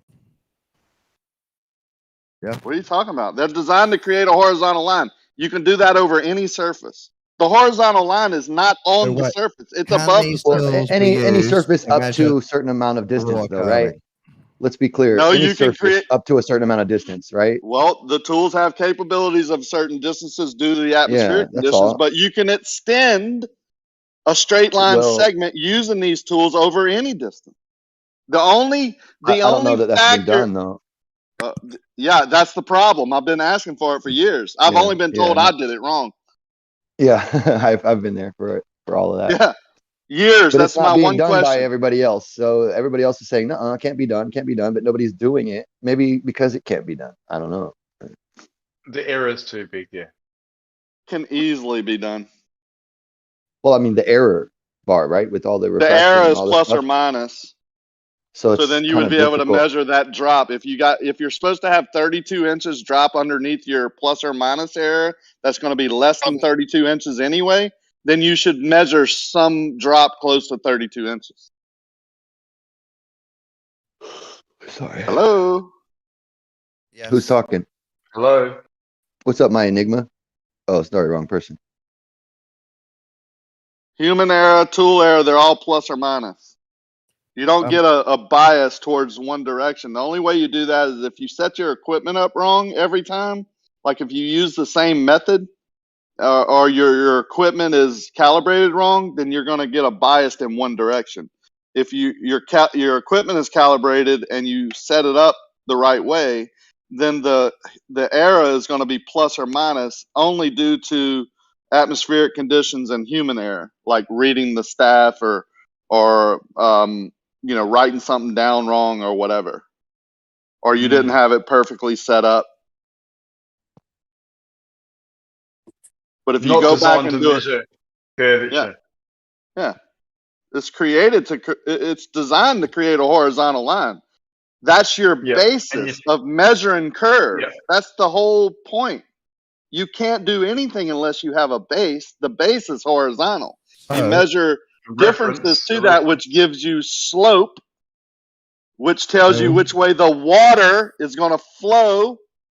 So, Ricky, it can be used to measure water curving, right? Are you agreeing? Yeah, now? you create a horizontal plane above the water and measure down to it. Yes, I agree. Yeah. And now can we agree that people have tried that from both sides? No. No, okay. And The I don't people agree who that are- you've never tried it. The people on your side that are doing it are not creating a horizontal plane. They're taking an angle measurement, long distance, one shot over water, and then saying the angles are different. Therefore, it's globe. And you're doing a short auto level horizontal and not seeing drop and deciding Earth's horizontal. Do you know that an auto level doesn't take angle measurements? Do you know that half the people that you're referring to usually are using an auto level and saying they're taking the angle measurement, which it's incapable of doing? Do you even realize that? I'm sure loads of people do it wrong. That's part of my point. Oh, so we're in agreement. Yes. Then People how do you do it know it's wrong. curving? People Then do how it do you know? wrong. Then why are you? Lots of people wipe their butt from back to front. You know, I believe it's curving. they do it We wrongly. need to have a framework from Mr. Grimm. Mr. Grimm, the framework that offers the most proof for whether it's curved or flat is having a straight standard like a laser to see if the surface is curving against. So you need to have a straight standard and see if the Earth is curving relative to that straight standard. Unless we've done that, no ball. Like if I was on your guys' side, I wouldn't use a laser because I would know, right? Because a laser is subjected to refraction as well. So But we know everything how does. much laser can curve and can factor that in. We still don't have enough Earth curvature. We're still not hitting a hump. I would have to use Wait something a else. That's all second I'm now. saying. I don't When you take disagree a- with you. I would try something, but I wouldn't use that. When you take a 1 mile or a 90-mile shot using an auto level, a crosshair, that's basically what you're doing. You're using a laser because you're looking That's why long I think distance. that's why they say they don't use 90-mile shots in an. They're you know what I using them mean? every day. That's proof. They're using half-mile, 1 mile shots over water. No, I every meant day. actual surveyors don't. Oh, They yeah, don't yeah, that's build why they don't. 90-mile structures, right? So they don't need to do Not 90 that so miles, much. half a mile. They don't climb mountains to Yeah. Why did you say to 90 prove miles? what the ground is. You agreed it's only a mile. What'd you say? You agreed to 90 miles and then you changed it to 1 mile or half a mile. Either one, half mile, 90 miles are all the same through the atmosphere, especially No. over water. It's ridiculous to do that with an auto level, a sight, a observation. I can show you 1 mile observations that are drastically different. I can show you your own person, George Hattonute, 2.7 miles on different times during the day. He gets 30 and 40 feet difference from the horizontal. That's crazy. Here, I'll post it for you. Does he get any lateral movement, do you know? Is it only vertical, or is there any lateral movement with refraction? Refraction models usually only deal with up-down. They don't deal with side-to-side usually. Or they just assume Yeah, but I'm that- just wondering if I thought his experiment might have just picked it up if it was an anomaly or not. Well, I don't know the bridge picture that I posted. When I'm on the west side of the bridge appears to curve towards me. And when I moved over to the did I say the west or east? When I moved to the opposite side, west or east, it appears to bend that way. It's just the angle that I'm looking at which makes the light appear to bend that way. The information of the bridge, if you're looking dead on, is, the physical bridge is straight, but the light itself is being distorted towards the viewer with the light source where it is, and the angle that you're looking and the height that you're looking, it's making that bridge appear bent in whatever direction. I think that's also why when you look at it at a certain angle down the parallel axis of it, that it can make that object appear to curve due to how we view things, with perspective and the atmospheric conditions and the lens that you're using, whether it be your eyeball or a camera lens, which are pretty damn similar. Is there a video of what George did at all? I don't know. It just took me about 2 years after them. I shot this same thing over Lake Pontchartrain, and I couldn't believe it. I was like, the horizon appears higher than my crosshair. I didn't know how that was possible. I even questioned my setup, right? But I knew it happened for whatever reason. Well, then I told George that happened. I told Jose and everybody else. They called me a liar. I posted my, blah, blah, blah. I'm a liar. I'm a liar. I'm a liar. And then all of a sudden, like 2 years later, George posts this picture of that very phenomena. And I took a screenshot of it. I remember it like it was yesterday. It was about 1.5 years ago, 2 years ago, and I was sitting watching TV on my boat and took a screenshot. I was on Jose's channel. I remember it because it was so important, because I had been called a liar that this phenomena happens. The horizon can never appear above the crosshair, right? Well, there you go. Wrong again. It can also appear lower than, especially when you gain altitude, you're bringing your horizontal line above the surface. So of course the horizon is going to appear lower and lower, and you put your horizontal line 1 foot above a surface and it's going to shoot right into it. It's just an optical effect. You have to gain altitude to reach that equilibrium. And then once you go above that, the distant horizon is just going to appear lower due to the optical effect. You can't see forever, so the optical effect is you're not seeing the true horizon. The horizon is going to continue to rise to your eye level, but there's going to be a point as you gain altitude that you can't optically see that, because you can't see forever.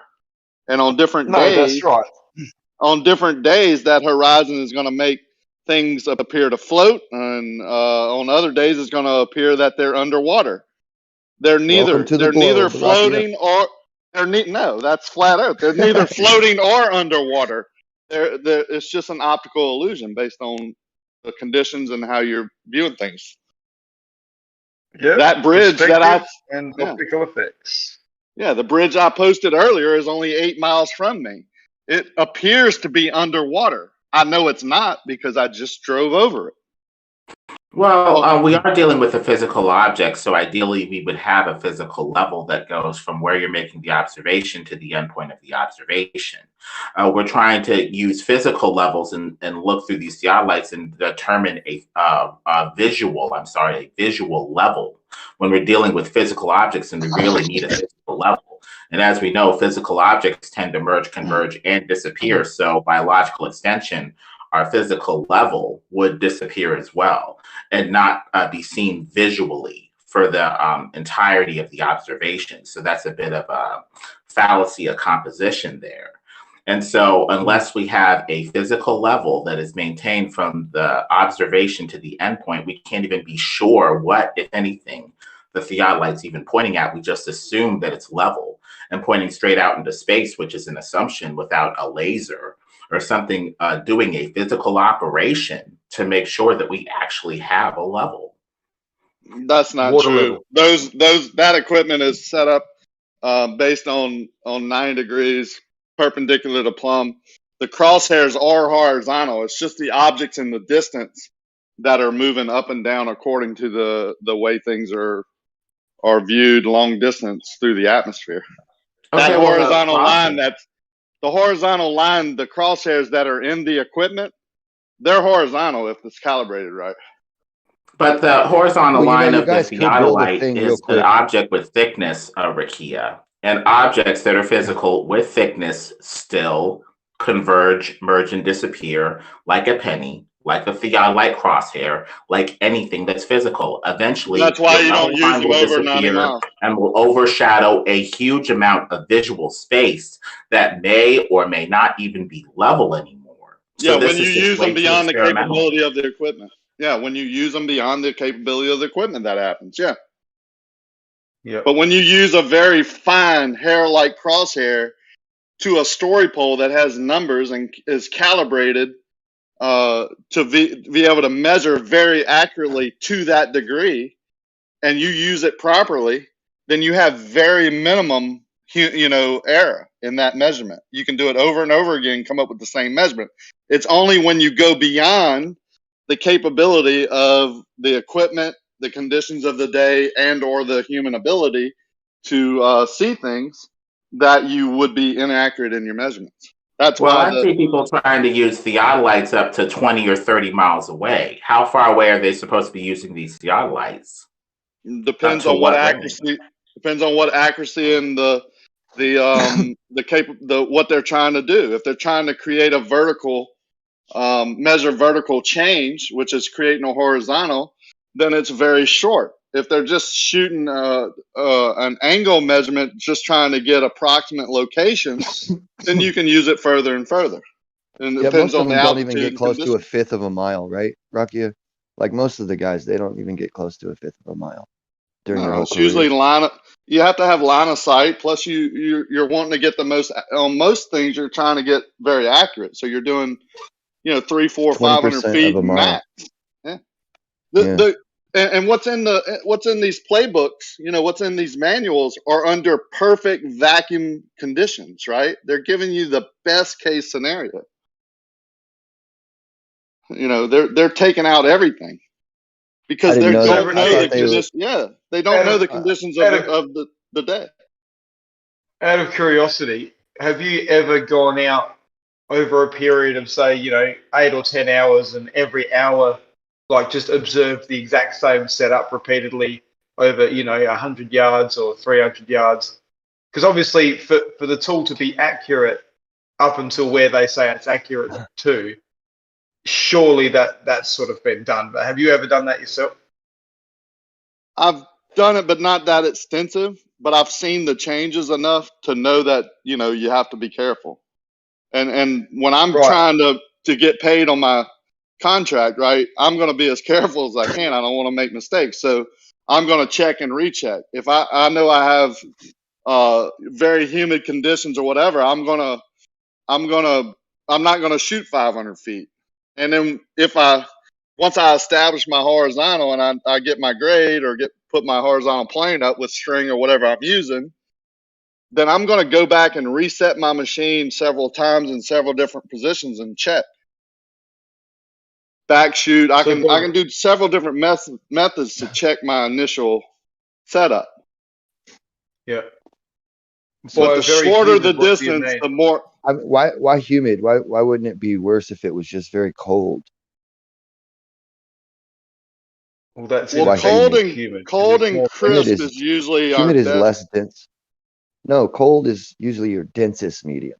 I don't know why. I'm just telling you, cold and crisp is usually the better days for me in my area. When I'm getting that humid, that moisture coming out of the ground at a rapid rate, I'm getting a lot of distortion.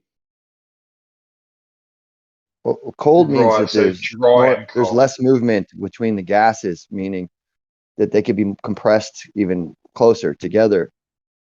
They're not expanded, so there's more gases. There's more in the cold. I understand what you're than in the saying. I'm warm. just telling you in my area what the best conditions are. Like today, it's Well, I'm telling you, those 60 are not the best conditions. Well, it depends on how homogeneous the column of air is. That's the thing. Like in the cold, it's much easier to get a consistent temperature and medium throughout. So then you're subject to less changing of mediums, which means less refraction. I think some of that is a little bit over. It's backwards because exaggerated. I think it's It'd more to be do just with purely moisture. on the about the ground water and content. warmer in the air. It's the I think it's moisture. more to do with moisture than temperature Yeah, change. it is. To be honest. Definitely. Yep. It really doesn't. It has more to do with moisture. Water is lighter than nitrogen. Don't care what you're saying right now. I'm just saying the moisture content Wow. in my Oh, area. thank you. I appreciate your. What are you No, basing 'cause that water on? What you've droplets just read or what you've practical. actually done? Well, I'm not. That's weird because I'm not telling you. I don't care what you're saying. I'm not being rude to you at all. I'm just trying to have I'm fun not little trying to be conversation with rude. you. I'm trying to tell you in my area. I'm being very You're honest. getting overly frustrated with my position Dude, and saying I whatever, don't man. care Yeah, what you're saying. if the Just take it as you There's no may. need. There's no need to do that. it'd We're be all all the friends same. here. We Okay. heard you. We heard you. So I'll try Water and droplets be diffract better. more. Simple. Yeah, in my How it area, works. the humidity, the water content of the air, especially low to the ground, seems to affect it more than if the temperature was 9 degrees the day before and it's 50 degrees at night. I don't know what else to tell you. Only for distortion. There won't be a vector to the light. Like it won't be pushing you in one direction or the other. It'll be evenly distorted. So you could just shoot for the middle of whatever it is you're looking at, the fuzzy thing, and you're still hitting it with the other shit. With What moisture. order level do with you refraction, though, you're actually changing the apparent position of the object. use? What auto level do you use? What does that have anything to do with what I'm talking about? I'm asking you if you have any personal experience about what you're talking about. Of course I do. But what does that have? Why are anything you to do getting with so what I'm talking upset? about? Why are Because you you're getting so changing the subject.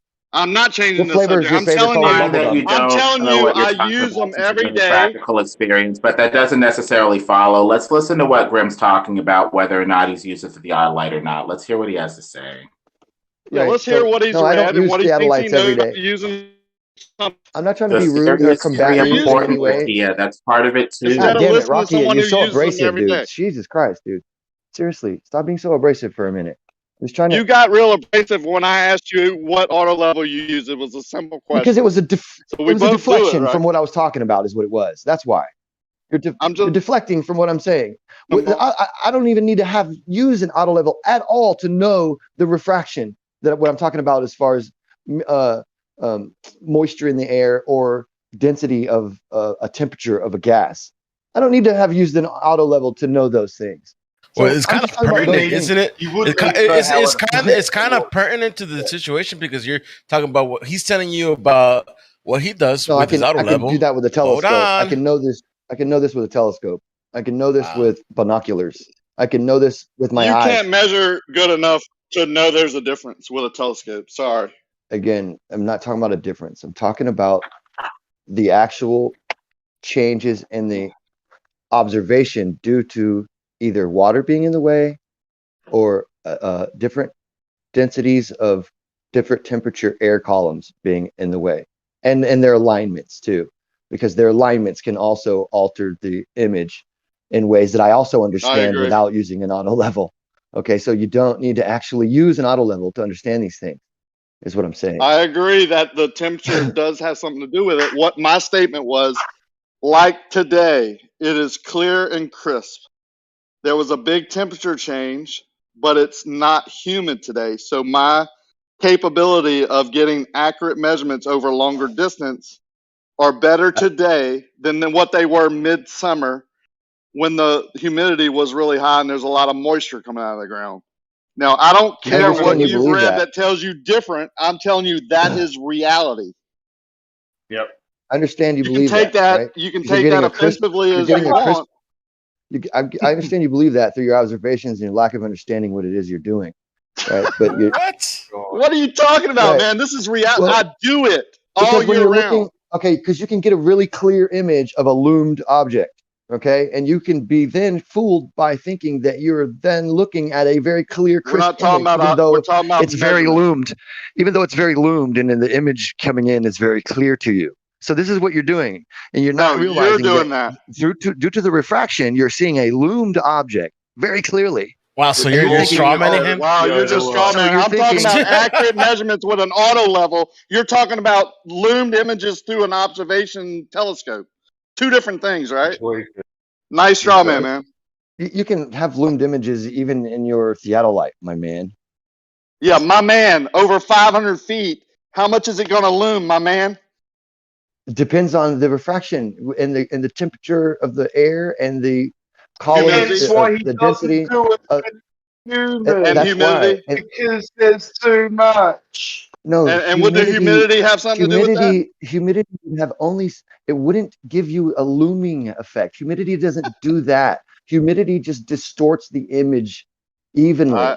I agree. Dissipates. Okay. More distortion. So you're which is not going to see a loomed or raised or lowered object due to humidity. The raising and lowering of an object. Excuse me, Rakia. The raising and lowering of the object is due to the actual density of the air in between you and the object, and the gradient above between the angle that you are not level with that object, the angles of the, I'm going to dare say it, curvature of the earth is what allows you to be going through that gradient when that object is at the same height as you. So the less, hang on, that was addressed to me. So the less humidity, right? The longer distance you can measure because there's less distortion. Not alone, right? The less humidity with the right air density. See, when there's more humidity, there's less air density, right? So that means you're having less of a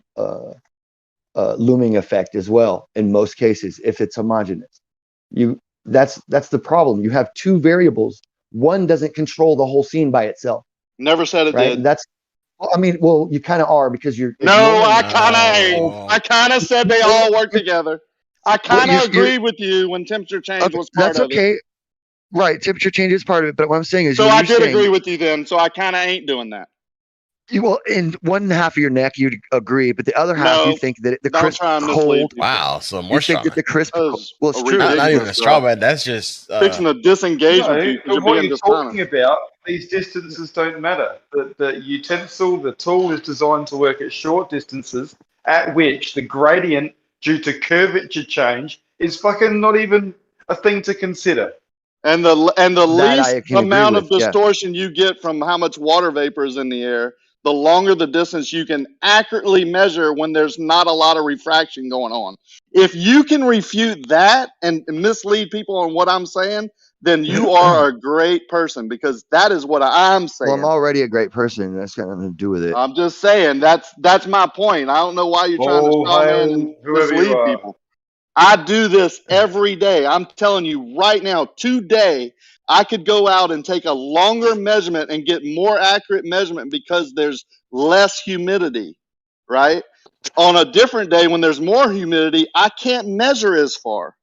Now, because I can't measure as far, my accuracy is going to be pretty good because we're not going over greater distances. So it's a combination of things. The longer so you two measure, different things, right? No, you I'm are talking about. Well, you're interrupting me every time I go to say something. Right. You definitely are. Whenever I talk about this refraction happening over longer distance, you say, no, we're talking about only 500 feet. And then when you go to explain to me about the 500 feet, you move back out to the fucking distances in the horizon again. So am I allowed to talk about the horizon and the distances? Because that's what I was talking about.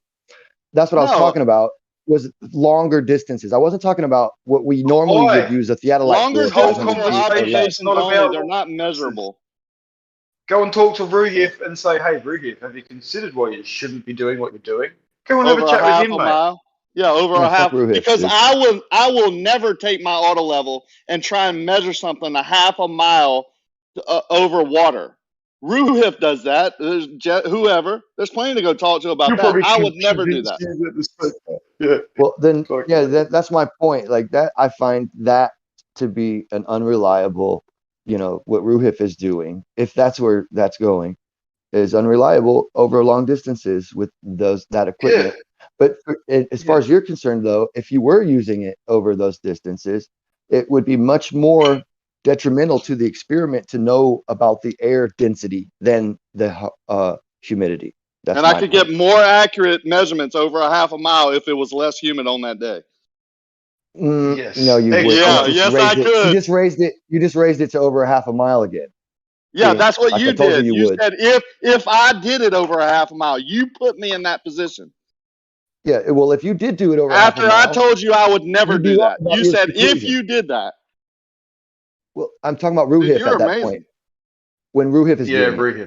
Not you, Yeah, dummy. but you You're did so say if fucking I abrasive no that you think bullshit. it's always a fight. No, Stop, you dude. said if you did that over a half a mile. Yeah, I meant you, like in general, him, because obviously it's not you doing you it, is meant it? me as him. Like if one was to No, do it's that, a I don't want figure to be of the I don't want to speech. be the I guy understand saying that. when one does this or if one does that. I don't want to be that guy. When I say you, I don't mean you Yeah, personally, yeah. Rocky. I mean him. When you do this, you do it wrong. Not you, When dude. you're talking to me and say you don't mean me. You mean someone else. Well, when I already prefaced it with it was Ruhif doing it, then yeah, you should have understood that. And then you said if you do this over a half a mile. Which Now who are you Ruhif talking is to the then? one doing it. Ruhif. We Ruhif had is the just one talked doing about it. Ruhif and how he was wrong, and then you said, but Now, if you I'm do having this, all right. I think you're having an understanding, a problem understanding the right? It's got to nuances of be the me, English right? languages.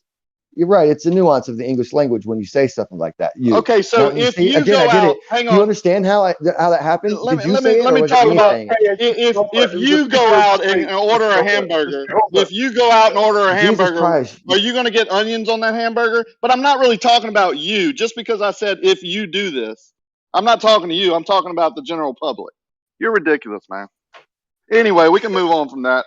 Let me restate. I would never do that again. This is why we have such a problem. You can't even Yeah, I understand know. something so simple as a Right. nuance of the I English don't language, understand.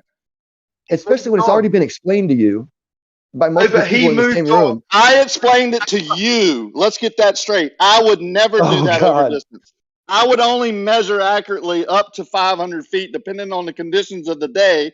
One of those conditions being the humidity, others being the temperature. That's why I say conditions of the Rocky, we day. agreed together. We already agreed together on this. Good. Now I'm talking about Ruhif, bro. So Oh, now you're calm talking about down. Ruhif.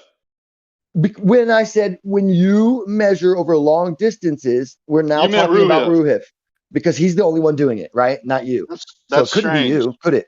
By default, it couldn't be you because you're It not had to be doing it. Ruhif. So don't absorb it into you. Okay, don't absorb every bit of it into Dude, do you you just know because how the word weird you. that sounds?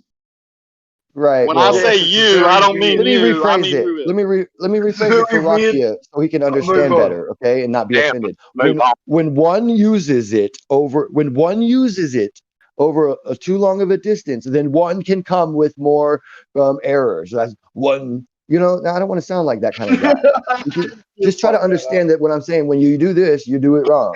Maybe you should say if you're Just don't talking be so about Ruhif. narcissistic to where It's you just think a everything has to suggestion mean so that you. this doesn't happen in the future. Maybe when you're talking to someone, you don't use you. You use who you're actually talking about, like Ruhif. Yeah, Especially or when you're maybe talking you just directly to someone. Don't use when you do it, meaning Ruhif, when you're talking to me. God dang, it Look, was it works suggested. for people. Come on, let's go. Yeah, it works with people, other Yeah. people, dude. The conversation, Right. for some reason, Right. other people Try can it. understand it purely, and it's fine. Talk to left lane about driving a truck and say when you It's go the uphill generalized and mean view. that someone Most else is people use someone the else. generalized view without getting too semantic. We need to get back to the main I point will. anyway. Left We're lane. arguing Left lane. semantics. When driving a truck, when you flash your flashlights or your headlights at a truck in front of you, you know what I'm saying? Like, what does it matter? Like, it doesn't necessarily mean him. When you're a truck driver and you do this or you do that, you could say anything after that, and it doesn't have That's to mean funny. him, and he knows that. when you're talking to left lane and you say when you flash your headlights, you're not actually asking left lane when he flashes his headlight. You're asking someone else? Yeah, if I'm Weird. talking to him casually in a conversation and I go, hey, when you flash your headlights at somebody, what does that mean? Does he mean when he does it? Well, he may have never done it before in his life, but he's seen and known that other people do it, and he can tell you what it means. All right, bro, whatever. That's how that works, dummy. Yeah, what'd you call me? Dummy. Oh, that's a ban. Really? Dummy's a ban? Get the fuck out of here. It goes on both sides. We have the people that do the actual legwork, like Rakia and others with the theodolites, but we need to theoretically interpret what, if anything, we're seeing. And so whether or not you use the theodolite or not, we need to talk about this theory and how consistent it is. Right. As far as I can tell, theodolites can only give you a level up to a very limited range. After that, an object, the thickness of the theodolite crosshair is essentially expanding and widening. Like an object the size of a coin visually is expanding and widening enough to cover a car, your theodolite crosshair is essentially getting thicker and thicker and thicker and covering more and more of a zone and becoming less and less level. That's what we would expect to happen theoretically, from the coin to the car to the theodolite crosshair to the visual scene or any object, the thickness of the theodolite crosshair. Matthias, when you use a auto level, do you how do you know that it's a horizontal? Thank you. Matthias? Matthias? Whatever. Hello? Yeah, Lemon, when you use an auto level, how do you know that it's set up properly or shooting a horizontal? And what I mean by that, how does Ruhif know? I don't know. I assume that on the short distance and on the short term, they point the theodolite at something, make sure to get an accurate reading on the short distance, and assume that that short distance measurement carries all the way to long distances. I think that's where the problem is, but I don't know. No, I was being a dummy and asking you something about what Ruhif thinks. So we totally well, Ruhif is human like you and me, so he can only take so many how he actions understood the question, to level though? the instrument. So we would be very authorized in assuming up to a point what Ruhif did, unless there's something else totally different going on. As far as I can tell, based off what people like you and me are capable of doing with this stuff, he pointed it to something in the short distance, got a level, and assumed that the instrument was pointing level for long distance measurements. That's what I would assume. If I'm wrong, well, Ruhif would have to tell me.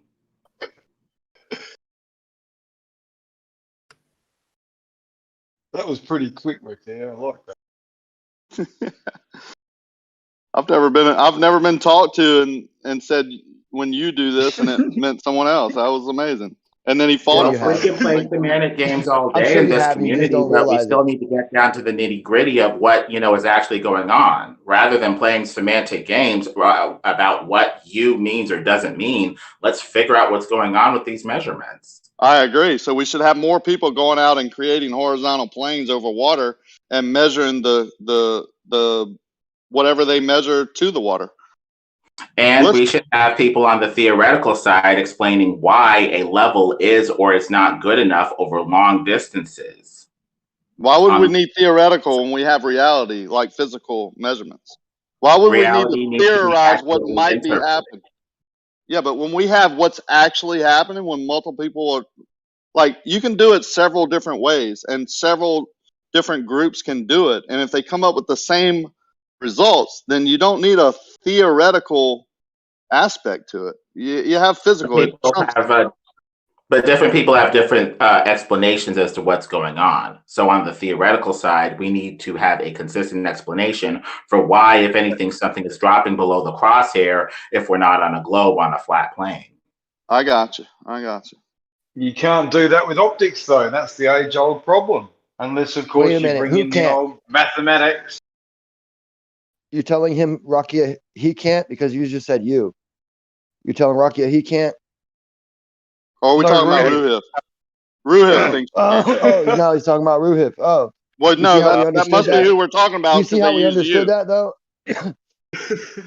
Rather Well, than he could have place used the word one doesn't know this or one I've cannot. been holding conversations all my life. I've been pretty fair. I've been pretty good at determining Well, then who try to they're talking understand what to. it is I'm I've never saying, had dude. You're just anyone being address abrasive me on in a purpose. conversation saying you, meaning they No, meant someone else. Never. This is well, the I first wasn't time. addressing you. It's a I first. wasn't. Yeah, you I did. didn't actually address That's you. I true, didn't. Tia. Sure you It's did. just not No, I true. You didn't. just used it with me. Were you talking about me then, or were you doing a general you? Why are we playing I these was semantic asking games? you. This is You so just used it on him, stupid. dude. When I said you, I was asking. When I was talking to you, Lemon, and I said, "Do you do something?" I was asking you. No, you asked about Ruhif. No, I And you made a said, "Do you joke, and do I called this?" myself a dummy when I Yeah, said that but because it it was so backfired in your face. ludicrous for me to say No, it Lemon. wasn't. He understood it and he When I answered you. said It Lemon, backfired in your do face. you do You something? didn't And say then I that. You said, didn't I'm say Okay, gonna. that. fine. Yes, I I get You did. didn't what you're say that. saying either I said, way with this I stuff. said We You didn't just say, shouldn't Lemon, do precisely. play you with do something? semantic games like this. We know what we mean. Let's just move on in the conversation. This is very exasperating. This Yeah, doesn't Yeah, this is help I how we agree. establish get, this is how anything. we It's become petty. enemies and shit. Is this what you want, bro? Like, not to be friends, to be enemies over some semantic bullshit? I don't care what I think. I think it's funny. I'm having I a don't. grand I old time. think it's a waste of fucking time, dude. It is a Colossal first waste for of me. time. It Yeah, is on a that end. tactic to gain control of the conversation and to silence people trying to say, I'm the one who did the theodolite. You weren't. Shut up. The thing is, you Yeah, can dude. do all the work, Rakia. That is true. You are doing the theodolite work along with Bev and everybody else, but that doesn't mean that your theoretical interpretation is sound, consistent, or intelligible. That's the problem. Why is stuff dropping in the theodolite crosshair to a glober or non-glober if we're not on a globe? Can you explain that theoretically, experimentally, or not? I didn't ask anyone to shut up, so quit telling people I did. That's misleading.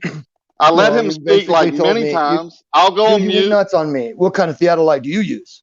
Yeah, I was asking if you had any That's the intimidation tactic right there No, you're I talking wanted to about. know if you had any Bullshit, practical dude. experience or if this was theoretical. That's the whole Really? point. Yeah, really.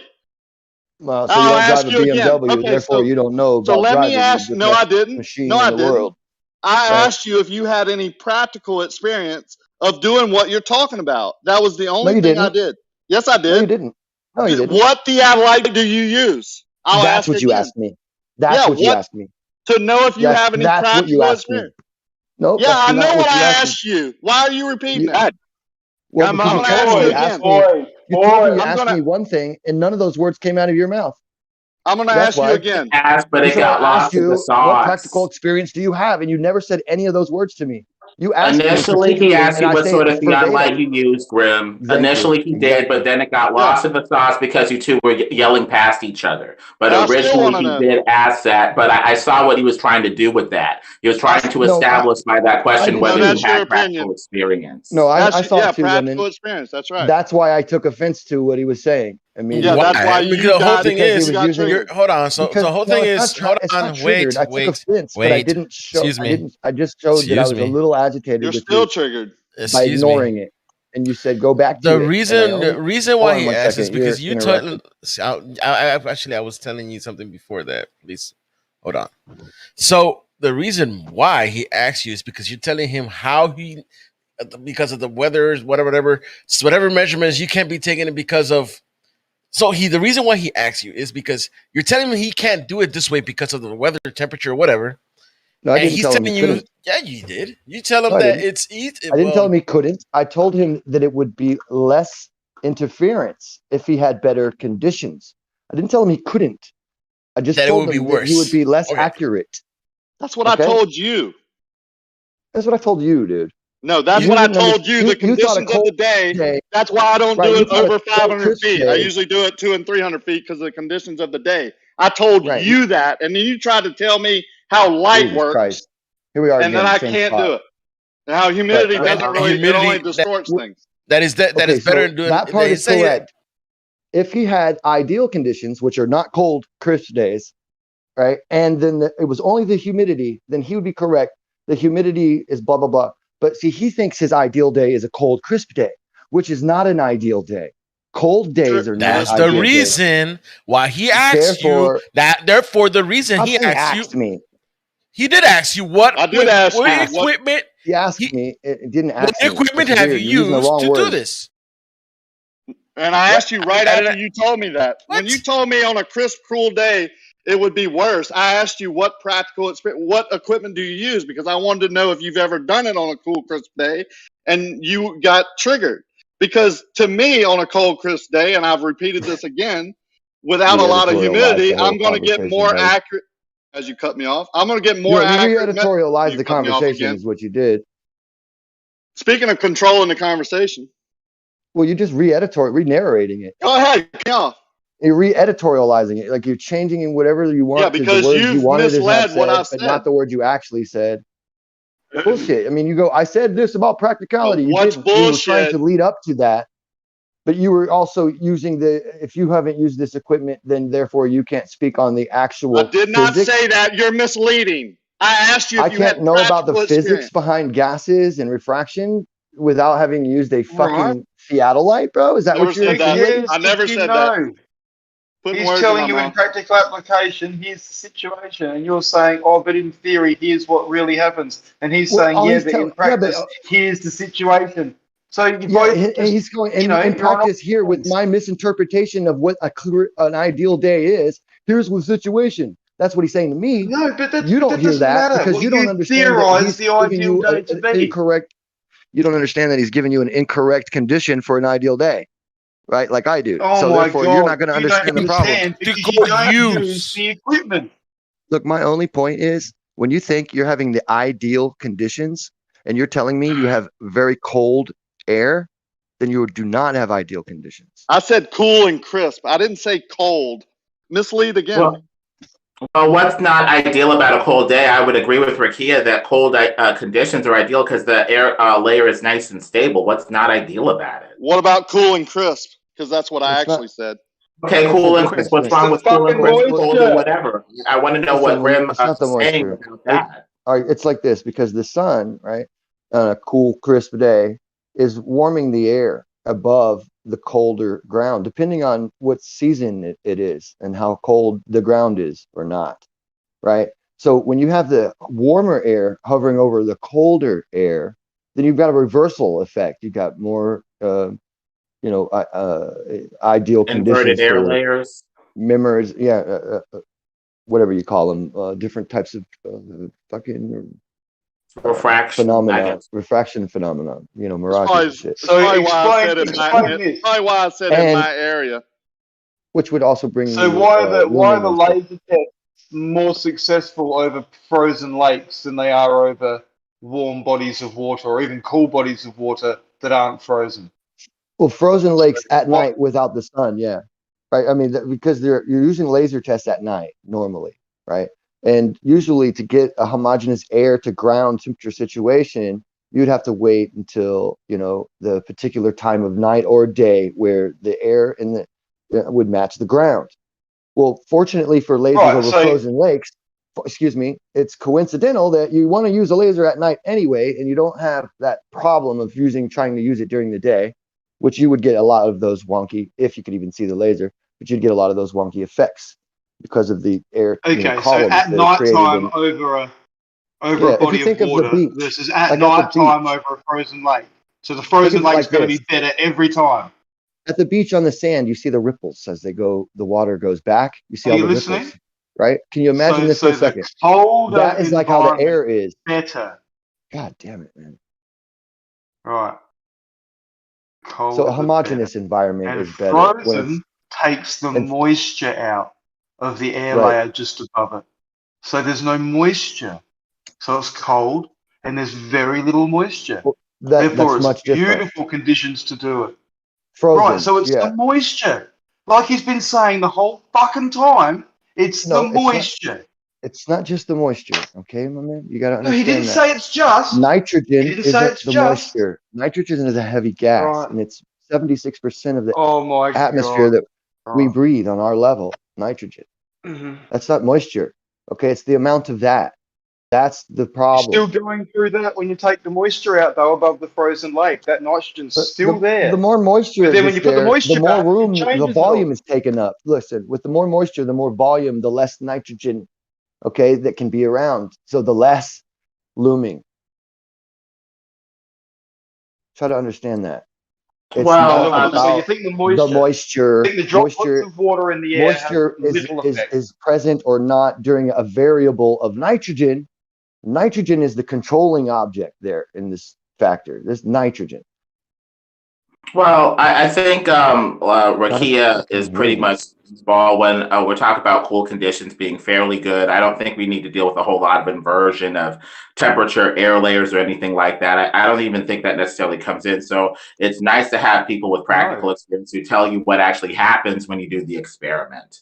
But on the theory side, I don't know if this theory even comes into play here, where we appear to be shooting lasers, sights, theodolite measurements over cool, crisp, stable air layers and not really having a problem.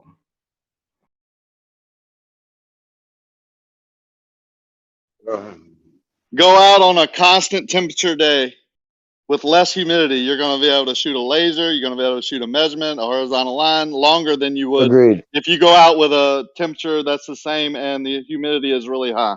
That's my only point. He just agreed. Move on. I agree. Yeah, as long as that's where we're going with it, I agree. That was my point from the very, very, very, very beginning. The more moisture in the air. You were saying that was literally the only variable. No, that's not what I said. I explicitly said it has. You were right when it has to do with temperature. You're trying to straw man me again. I don't know why you continually trying to do that after you agree with me. I actually agreed. I don't know how it that turned in for me wanting to point out that the colder Anyway, the dude. air is. Which part of move Right. on don't you get? Whatever, dude. Right after I said move on, you basically misled people what I said. It's cool how you can get the last word and tell somebody to move on and then complain that they want to fucking rebuttal Yeah, your last move word. on after we agreed Move instead on. of going, Hey, this Rakia, is what why he don't you move said on, when dude? you didn't Yeah, actually move say on. that. Yeah, that would be Yeah, wrong. move on, Rakia. Move on, dude. Yeah, move on. Good. Practice All what right, you Mr. preach. Nitrogen, how have they measured curvature then? They How have haven't measured accurately curvature. measured curvature? Not you, Rakia, the other fella. Yeah, I'm answering it. When how have they measured curvature? Yeah, Probably from How a has it been measured? satellite these days. Well, Accurately. That'd be accurate. The theodolite is one way to try to do You're it, gonna but tell me I satellites don't I think you exist? said satellite. well, the theodolite though, it looks like we're seeing some sort of optical thing over a flat plane, don't you think? I think you said satellite, didn't you? He was moving on to something else. I wanted to tackle this theodolite thing since we are talking about theodolite. Lemon knows what I'm talking about. Oh, but Grim, Because couldn't I'm you not see the trying to same prove thing in flat the? Earth or round Earth issues like that. Oh, That's not it. Don. But I'm just trying Grim, to I want support us to explore some the physics explanations as to behind why we're what's being seeing this spoken. theodolite stuff over a flat plane. Why are we seeing this theodolite stuff possibly over a flat plane? That's what I'd like to explore.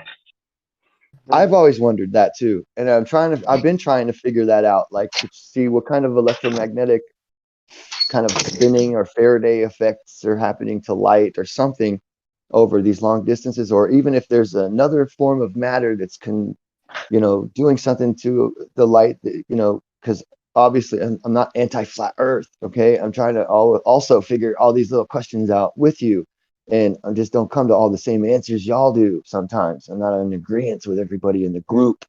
I'm not like that. Well, I agree that we do see the consensus is good. Well, Right. I agree, Graham, that in this theodolites, we do see the land below the theodolite crosshair. I think the theoretical explanation as to what we're seeing is because the level line is no longer level after you go beyond the range of the theodolite. And so I think and that could be somehow Right, that could somehow be trying to figure out what would be altering the light as a wave or as a packet, or I don't know what the fuck they're trying to say light is, but what it could be doing on it, because they literally just found new spinning flying toroidal photon structures that they didn't even know existed. It's a new form of discovery of something. Where? Just the other didn't. day. Where? Yeah. Where? Wait, a couple of weeks ago, apparently they discovered time crystals, man. Like, you can't believe any fucking thing they say without belly laughing, like, fucking all day long. I think 2 days ago they discovered unicorns. Well, Guess what I color the need time to. crystals were? No, this was Have a actually. guess what color? What was the color? Well, The have a blue? guess. Pick what color do you think time crystals would be? I would say it would be blue. Oh, you fucking nailed it. Yeah, they were blue. There you go. Time crystals, a real thing. Apparently, they've been discovered.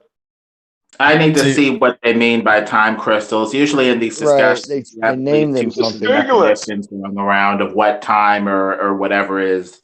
They're probably talking about solidified ether if I had to go with anything and wager a guess. Me too. But I And need that's to what see I'm what they saying about mean. this other thing. This other Did you- thing too. It's they're Did expressing you hear how they ether. discovered? Go ahead. Hey, Sorry, excuse me a Universe. second, Go ahead. buddy. Go ahead. So go ahead. Go ahead. Sorry. That's what I'm saying about this other thing that they've actually, because what we're talking about here are similar to virtual particles. And I know you want to laugh because you hear the word virtual particle, but I've seen them create what they call a What's the word? virtual particle, right? Because it's virtual and it's a particle and it's not a particle at all. It looks like a fluid. So what's So the what I'm saying definition is of they're virtual? expressing the ether. Their definition is a virtual particle is some bullshit definition. It makes no sense unless it was already an ether there that they excited to express itself in such a way. So did they tell you how they found the unicorn? Well, Yeah, let's they look at looked their right in your mom's process. ass. The way they found the unicorn, they followed the rainbow since in the end of the rainbow. You know, since the unicorn farts rainbows. There you go. That's a leprechaun. Follow their process and see what they're trying to explain. They're trying to explain something that Supposed to be a leprechaun. what they saw.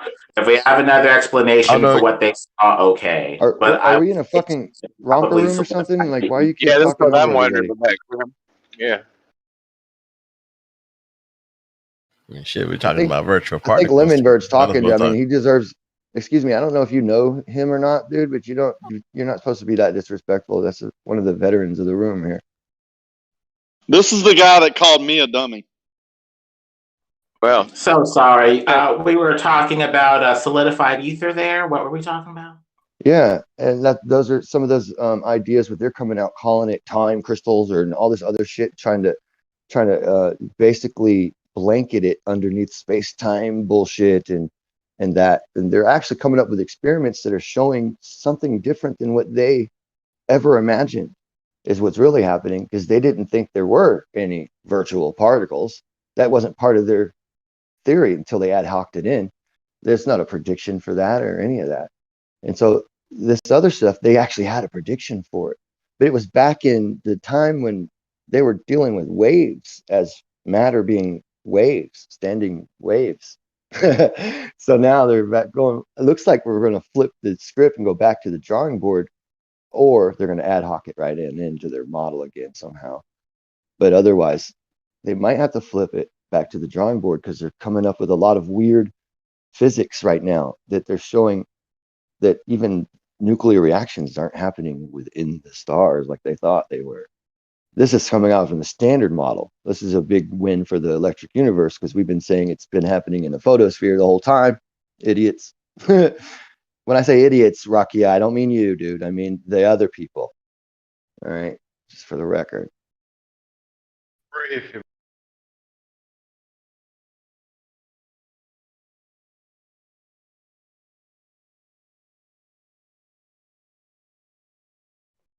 So let's prove it. Let's go through the same process that they did and see if we come up with the same explanation or a different one. I'm gonna have to take a fucking dab on that one because I don't know if I've got the money to build a satellite. The question was asked, how did they measure the curvature of the Earth? And you said satellites.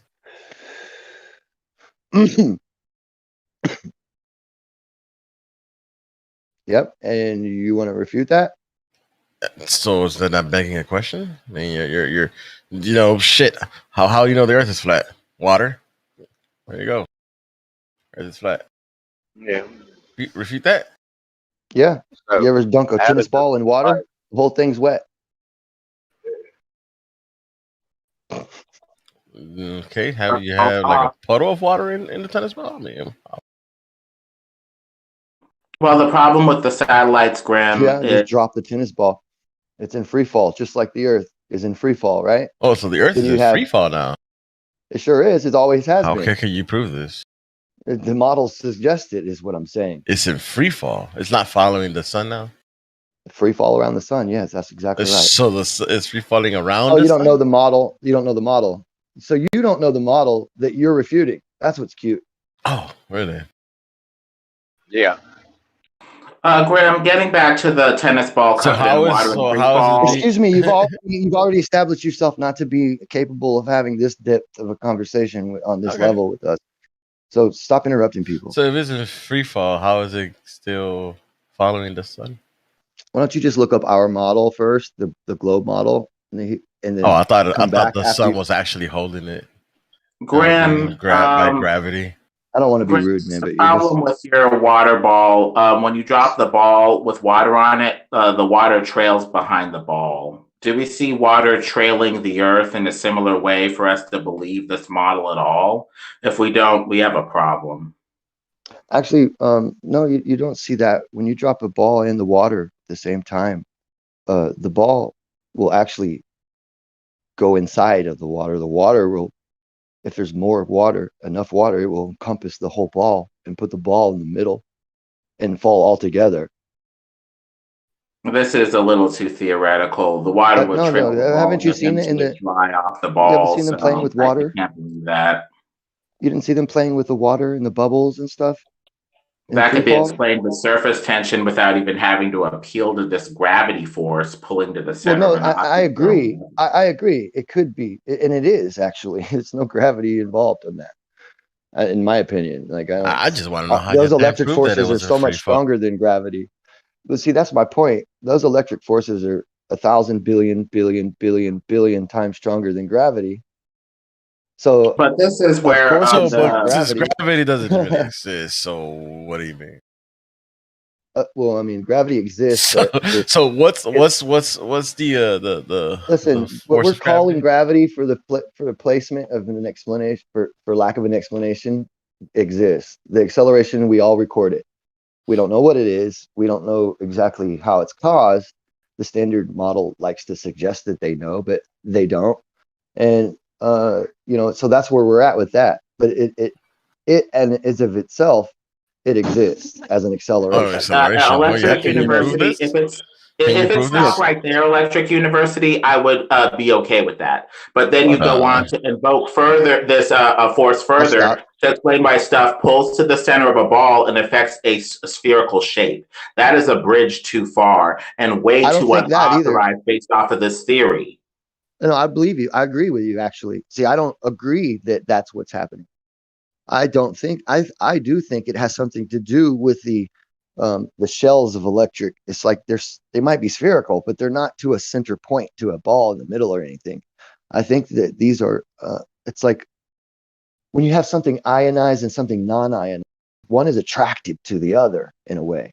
Well, so if you take that to a subatomic level through the ether, now you're seeing that you're having this distortion on your own atoms due to that substructure, and that ionization causes you to be pulled or pushed to the other level. And that's kind of what it is. I think that the gravity might be, and it doesn't really have as much to do with this center point of anything, but it does have to do with the the subatomic scaled down electric force. So it's something of the ashes of an electric force, but not exactly the electric force. So you're calling gravity the ashes of electricity, basically, or the leftover field that's left after all of the like the long waves, the super long electromagnetic waves, in a sense. Well, I think if we temper some of this theory with actual facts and experimentation, we have a nice balance. But I think with the gravity thing, they went way too experimental and didn't actually see, hey, are these lasers showing a ball? You mean theoretical? Yeah. Lens distortion from the camera. Is NASA full of shit with CGI? I think that's where the experiment meets the theory. Oh yeah, they went way too theoretical, and then they forgot that they used like their ideas in the beginning, like space was a vacuum, and there's nothing in between us and stars, and nothing in between us and planets. And then they used those ideas to when they made observations, and let's say light bending behind the sun, and they said, oh, that proves Einstein's relativity because gravitational lensing or whatever, because, blah, blah, blah, the light bends behind the sun. But they didn't take into account all the plasma that's in between there. Like now that they're in the space age, they have all this plasma. They can see that these effects do the same thing. This atmosphere of the sun bends light like Snell's law in a basic way, or Fermat's principle, and there's an electromagnetic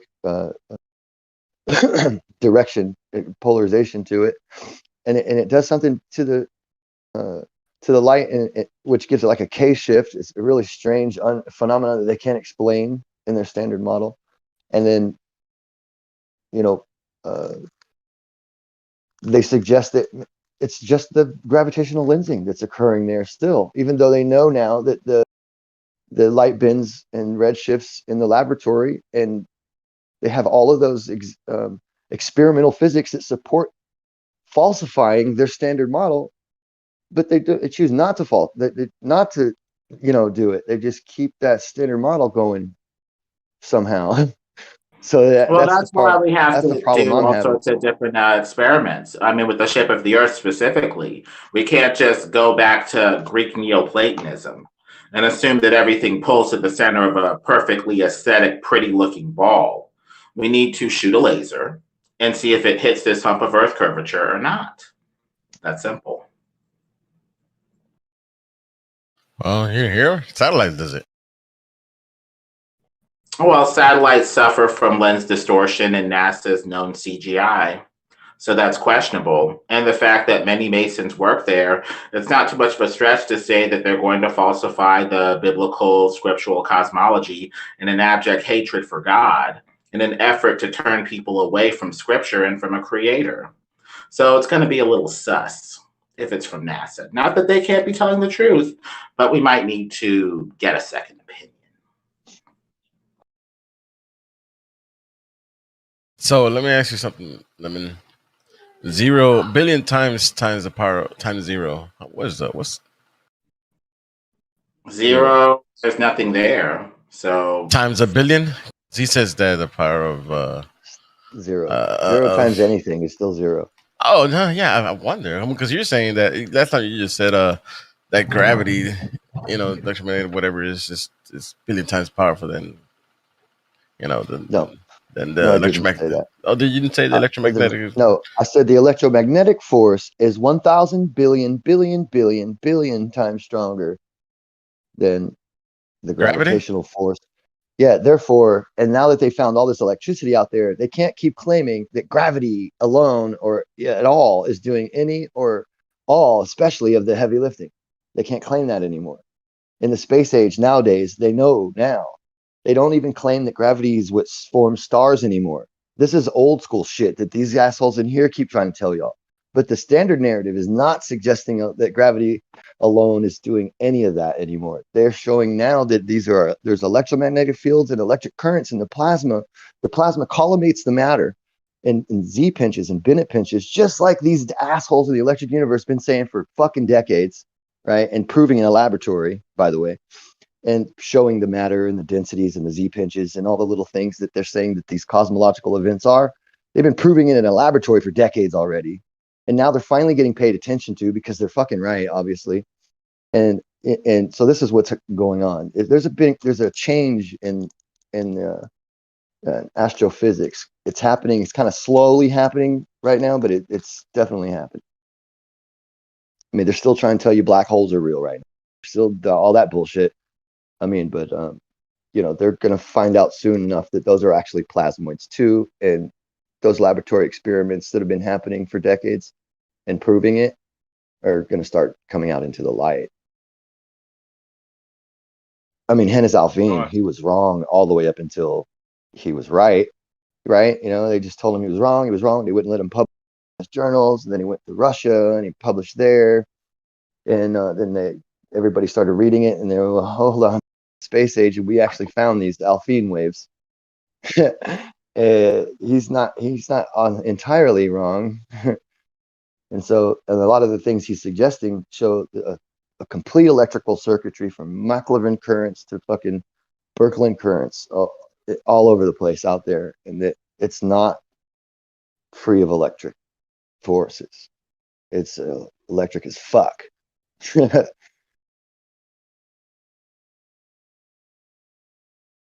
And since electricity is, like I said, 1,000 billion stronger than gravity, their claims that gravity's doing anything are they're getting shat on. I think we just need to drop this, globe gravity conception. I feel like it's dead weight, pun intended, to something electrical, etherical, or whatever. Yeah, agreed. Fuck.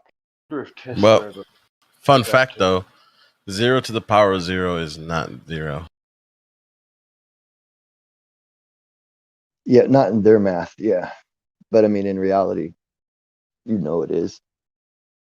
They funny thing divide, about they divide gravity is they infinity. make gravity 0 a times constant. infinity is a division of infinity. How do you divide infinity? What's half of infinity? Well, Get they the make fuck gravity a constant, and they make electricity something that diminishes by various powers, inverse square laws from the source, while gravity is a constant that is always there. Therefore, the electric force in their model will always diminish, while gravity will always be there constantly and win out over, large constant scales. So based off of the way that they've made the framework, gravity Would it will make always sense? win out when there's no electricity anymore. So Let maybe me- this is the way that they formulated the framework. Maybe they need to look at that framework and start from scratch or something. Or look at the framework and go, oh, wait a minute. Really long waves of electromagnetism can pass through the vacuum further than the shorter waves of electromagnetism. So what if it's a super duper long wave? You know what I mean? Like, and they can't even we don't measure it on any of our things because we can't. It's too long a wave. We don't know what we're looking for. It's like having something too small, having something too big, too. You can't see it. Yeah.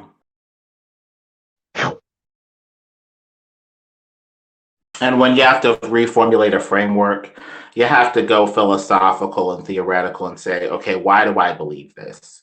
Why am I setting up the experiments this way? Why am I setting up my mind this way? Why do I believe this? Is there evidence for it? Am I just assuming it axiomatically? That's where the philosophy of the science comes in, beyond just the experimentation. I think that's why it's good for like whenever I'm doing stuff like that, I'll say, I'll just try this. This may or may not make sense. I'll give this a try, instead of I believe this will work. You know what I mean? Like the way you set your mind to a thing. It's like, it could go either way. It's up to the thing itself. Let's give it a see shot. what happens. That's the essence and of the occasionally experiment. I'll have a bias in proposing a hypothesis. That shows a bias, right? But I mean that you're proposing the hypothesis with parameters that could be easily falsified if you're wrong. You try to set it up to where if I'm wrong, then this and this should happen. But Yeah, that's the essence of an experiment, guessing. Let's see what happens. I'm not perfect. I don't know everything. I got these theories buzzing around my head, but ultimately, who cares? Let's see what happens. Let's see if I'm right, close to right, wrong, just happened to have coincidentally gotten it right, got lucky. Let's see what happens when we run some experiments. Yeah. And when I come up with a phenomenon that was unexpected, I'm not going to sweep it under the table. I'm going to keep going and try to hit that phenomenon several times from different angles, see what's going on. But in physics today, we see that just getting swept under the table. I don't know if we want to speak about that. That's sound moving at the speed of light. You know what I mean? Or some shit. Well, these physicists are being asked essentially to explain reality, so they're waxing highly metaphysical. They're being asked to explain the theory of everything and becoming a new priesthood. I'm already Christian, so I don't need any of that stuff. And some of their pronouncements are, very questionable. or reversible within like 10, 20 years in some cases. It's just very strange. You know, I mean, that's what makes me believe that there's some sort of a, you know, a grip on humanity in a sense that for this monetary stuff, I think it's all designed to, you know, keep us busy and occupied and stuff. It was never really necessary to have it all like that. But there's this a sense of like, you know, appreciation for the stuff you get when you kind of have to work hard to get it and all of that. You might not have that same sense of appreciation for things if you didn't have to work hard to get them. So there could be some sort of a balance that these guys are thinking that, yeah, these guys thinking that, you know, they're controlling the world. That we're hating on them and stuff, and rightly so, obviously, because I'd rather they're have erecting an organic. systems, Gwen, to basically make it so that they don't have to work or compete. Their parents may have done the work to, you know, build something or kill people to get to the top, take satanic sacrifices or rub shoulders, whatever they had to do to get to the top, whatever it is. But the children are like, you know, now I got to work. So what can I do? I can, you know, erect socialist communism where, you know, I pay lip service to trying to help the people, but really I keep all of my money. And I let everybody else fight over the socialist crumbs that are left, so I don't have to work. Absolutely. I mean, together we paint the actual picture of reality, I think. I think people are starting to wake up to it as soon as they get out of these socialist schools with these teachers that are pushing communism. Some people are pushing communism as a replacement for Christianity. Some people are pushing it because they actually believe in it, but underneath all that stuff, there's just nothing there. And then some of them are actual Christians that are pushing it, right? Because they believe that that's the actual template of kings and queens and, you know, monarchies and communism. In the Catholic Church, sure, but the Catholic is loaded with wealth.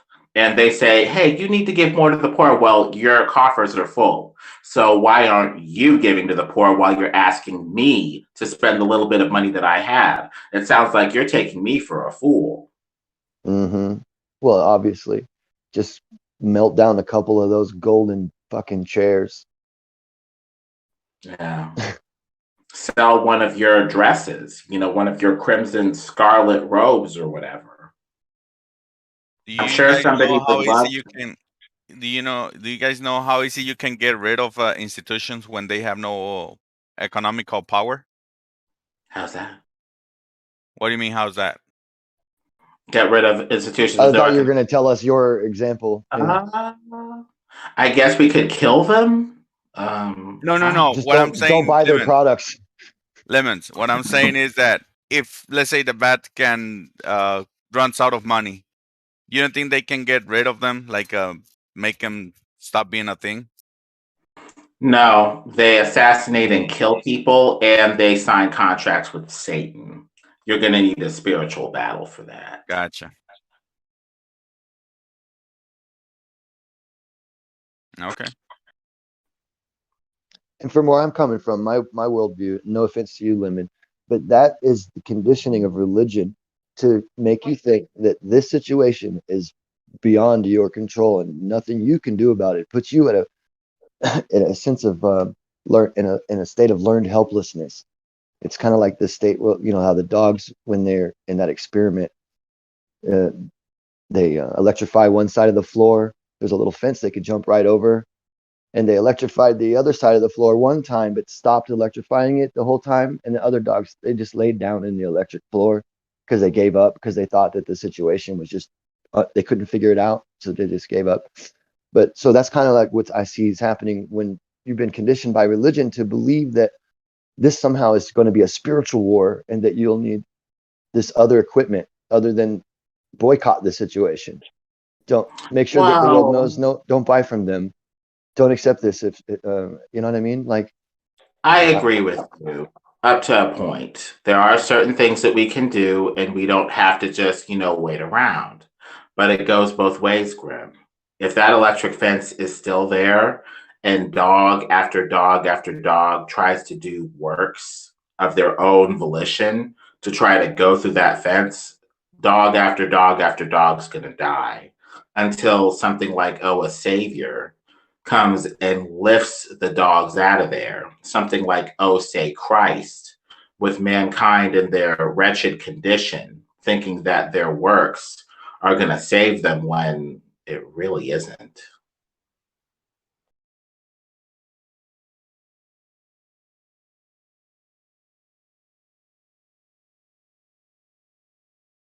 All I'm saying is just try first physically yourself or something before waiting on some savior, because it's that savior mentality that so far has gotten us into this whole kings and queens and presidents, and like we But how can't many people have locally. died? I can't fight Satan. I don't have spiritual tools for that battle. God does. I can't do anything. Can you fight a devil?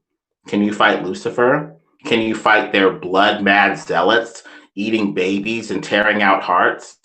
You think that you can fight them?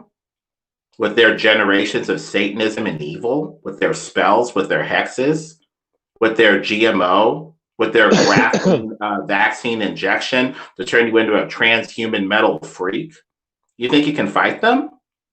Okay. Yeah, I am already, and they're not what I don't see it as you do. My worldview doesn't see this as Satan. That's all. And yeah, definitely fighting it. Like, I'm not vaccinated. None of my family's been forced. Thank God. I thank God, yeah, as a turn of speech, but there's no, you know what I mean? And and I'd hate to have to say out loud what would happen if they ever did try to physically do anything. But we have and I think they know it. They know we have a strong community that's not having it. This is something they'd have to really push the military out here in our area to get us like that, because we're banded, telephone calls and it's ATVs and everybody's here or there. Well, maybe we could get a little bit of both. I'd say submit to God so he can tell us what to do that actually works. But that doesn't mean that we have to be super helpless. I just say that we need to be submitted to God. That's all. He'll show us what to do. You know what I have liked about the securities of religion, though, during all of this, is it's I found that people who are religious are less willing to bend their morals and values and shit, which I can appreciate. So I mean, it's not like I don't have any religious friends. Like, most of them are, you know what I mean? But because they've got the same values and stuff that I hold about, family unit and some of the more important things that, to me, that I hold dear. So it's like that's I think what bonds us, the family appeal. Yeah. So we do say we're a family out here. Not like the Manson family, hopefully. No, much worse. Oh, cults. Much worse, because we're not organized in that fashion. Everybody's got their own ideas, can do whatever they want. I mean, yeah. Yeah, because it seemed to me, I thought the Manson family was literally a CIA thing, right? Me too. It just seems like the CIA is just doing this weird stuff to infiltrate and mess up any movement. That's crazy. With the Jim Jones thing, they said he was CIA or FBI too. It's crazy. Well, it seems like it's like job security, right? Like the mob used to do, right? Go in, create a situation, and then come in and give everybody the solution that costs you a little bit, right? And so just like that's like them. They're like, hey, there's a chance that you guys, there's a chance somebody could go nuts and do this and that. And we want to put some restrictions on that kind of thing, So, and everybody's like, nah, don't worry about that. And so, a few months later, this thing happens that seems like provocateur, like a setup situation where the whole population looks at it and goes, "Oh, you're right. We should produce protection against these certain things that could happen." Yeah, I mean, look at the thing at January 6th at the White House. They were looking for a way to demonize conservative, gun-toting, nationalist patriots. Wasn't that guy like an Antifa guy or one of those leftist fucking like? He has the leftist loony stare in his eyes. He looks like a neo-pagan with his horns. I'd say that his profile is probably a neo-pagan leftist. Anything. Yeah, I saw a video where he was a demonstrator for the blue and another, like a couple years back or something, and that he was he was like for hire and stuff like that for political movements, and like it was part of his like bio or something. And it's like it seemed like when I saw that, I thought, I'm not going to fact check it or anything because that's confirming my bias, and I'm going to leave it right there. No, I'm just Well, you kidding. go to the fake news and they don't do any research on this. We can find this simply by doing a little scratching, under the surface. And you're telling me that these journalists with the media at their hands, lots of money for travel and to interview people and to entice them to talk to them, didn't find out this stuff? Yeah, exactly. Get real. I bet they spent some of that trying to cover it up. Oh yeah. You ever notice how when you're searching for something that you used to be able to find fairly easily, and then you go to search for it because it's damning to their narrative, all of a sudden there are the same title but something else constantly, like someone else has loaded the same title into Google and it's something else, or they put you know what I mean, they did something to it to where if you type you plug in the correct thing. You mean like that Tesla? You know how that Johnson & Johnson thing, when you had it was like 3 point this, point that, point 5.8 point, and then it said occupational exposure. If you put that in exactly the way it's typed into the thing, you couldn't find it. It wouldn't come up. But if you just took off one of the points from it, then it would pop up. So they probably have their correctly at these organizations taking down the trail that would allow you to index and find these things.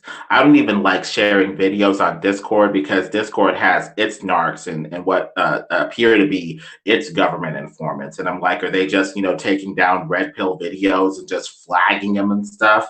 I mean, it makes me paranoid as hell. It's like, absolutely, what they are are. we doing this age? It's crazy. It just makes me wonder how anybody in the U.S. is allowing this. Because this is the U.S. Like, we're supposed to not be that way. This is part of the reason why we came here. Well, the Jesuits have been doing that for years. They get rid of, hide, burn books that go and talk about the way that they used to flay, strangle, boil, kill Protestants and Bible-believing Christians. I mean, there's one account where they stopped a Bible study from a lady and said, "Stop in the name of the Catholic Church." And then they found out she was pregnant, and they're like, "There are no babies of heretics," or something like that. And they just proceed to rack her. They put this cloth down her throat with water and then ripped it out, ripping out her insides, and then burned her at the stake. And she was like the cousin of the King of Spain. And the King of Spain, in his dedication to the Jesuit, Catholic whore, comes and watches the burning of his cousin and stuff like that, like it's just, some sort of popcorn event or something. I mean, this is just monstrous. And they get rid of the books that talk about their perfidy left and right and stuff like that. And then they cover up their activities with this white racist narrative. They're probably Catholic KKK members, these, satanic occultists, burning and strangling and flaying real Christians. Just say it like you mean it. Just say it, Democrat. Master misdirection. Just say it like it is. Just the Democrats. Pretty much. You got Biden there meeting the Pope, pooping his diaper.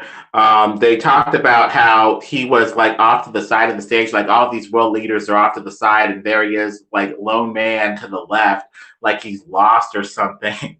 And he almost fell off the stage. It's crazy. This is our God, leader. I know. Oh my He's my God. leader, dog. Wow. Just a puppet. And they got rid of Trump with fake voting for this dude. I'm like, oh God. Well, that's what I said when they put Trump, or even I wasn't old enough to know it about Jimmy Carter, but I felt it when I was a kid.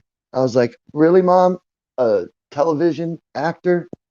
You believe that? I was like, this is not real. It's a television actor. It's not as a kid, I couldn't see how it was possible that a television actor could become the president. It just didn't follow. You're talking about Reagan and Jimmy Carter? Well, Reagan. I didn't know better about the Jimmy Carter thing. My mom told me stuff about that, but yeah. Real leaders that actually care about America. I had a conversation with him, and then I didn't love him anymore. It was kind of like that. It's hard to get a real leader that's really trying to lead the people. You have, administrators that are just basically overseeing the transition toward the new world order where all countries will be dissolved, all, religions will be this one world, Catholic oneness, basically.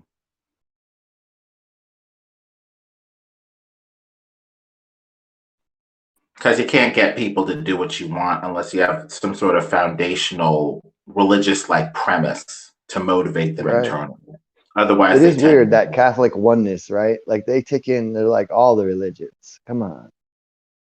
Chrislam, all sorts of just, one world faiths, it's crazy. They're emphasizing unity, coming back to the Catholic war. It's insane. But I mean, in a sense, isn't that also what Christianity would like? Just everybody to be Christians? No, you can choose Christ or reject him. Unity is not the thing. It's just giving people. But I mean, if you reject him, don't you just burn in hell eternity? You don't get to just go on your own. Don't confuse Christianity with the Catholic whore. The Catholic whore. Is that Catholic shit? All right. See, I don't know. I guess I thought it was both. I mean, I hear even the hillbilly Christians who know they're not Catholics say that same shit all the time. They believe it. In that they follow the Pope as opposed to Christ. They follow a figurehead, saints, Mary. Where's Christ? Christ is few and far between in that system. No, they don't think they follow Mary. I mean, they don't think that, right? Because they're like, oh, Jesus' name, and you burn in hell. you hear it, but right? You're not going to burn in one of their crematoria or at the stake or in one of their crematoria after the 1800s. They were still doing an inquisition and burning people underground in private furnaces. Oh my God! Guess what, dude? Doing their inquisition even then. My wife and I were just talking about some weird shit. We're noticing all these little Squid Game type bullshit shows coming on, right? Where, they're not even saying that it's about money anymore. They're saying it's your debt to society has not been paid, and we're translating that to you have not been vaccinated. Take the jab. Yeah. I mean, people are walking off the job if you have to. It might be life or death. Yeah. I mean, people are just being like, screw you, I'm not taking the jab. That's why they're having all these flight delays and stuff like that. They're doing it at the airline places. And other places, like these drivers are like, I'm not taking this jab. Medical workers are like, I'm going to, put in my 6 weeks or whatever rather than take this jab or whatever. And that's why we're having all these shortages. Well, they're trying to cover over it, saying that it's some sort of commie revolution where people are like, I don't want to work for you anymore, man. But people are just like, I don't want to take this jab, basically. Yeah. Well, there's private airplane sales have gone up. I wonder what that's all about. Tell you a little secret. What's that? That's it. Oh, well, I mean, you might as well learn how to fly yourself. I mean, if you can't get an airline in Europe, flight's going to get canceled. I mean, that's right. If you really got to go see your cousin in South Carolina. Yeah, stock up. I mean, the supply chain shortages are going to be, crazy. I mean, they're opening up the border. Who knows what terrorists or whatever are coming over that thing? You know, I mean, it's just crazy.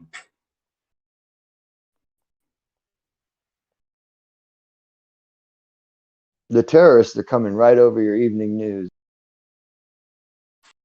Well, the Catholic whore loves open borders from the South because mostly they're Catholic immigrants. And, you know, they can undermine this, you know, once Protestant nation from within, you know, just tear it down. And that's why they didn't want any Catholics over here initially, because they looked at Catholics as double agents for Rome. They're like, they're not going to be loyal to whatever country they're in. They're secretly going to work for the Vatican and try to bring the country under the thrall of Rome. That's why they didn't want any Catholics over here originally. And it looks like it's kind of coming to pass.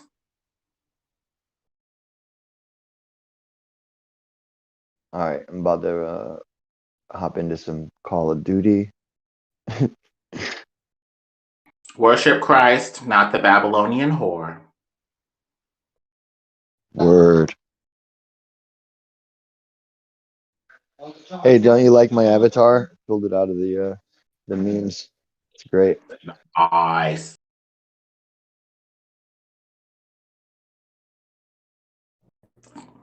That's a nice little avatar you got there.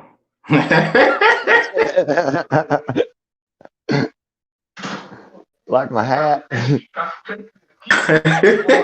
brainwashed you.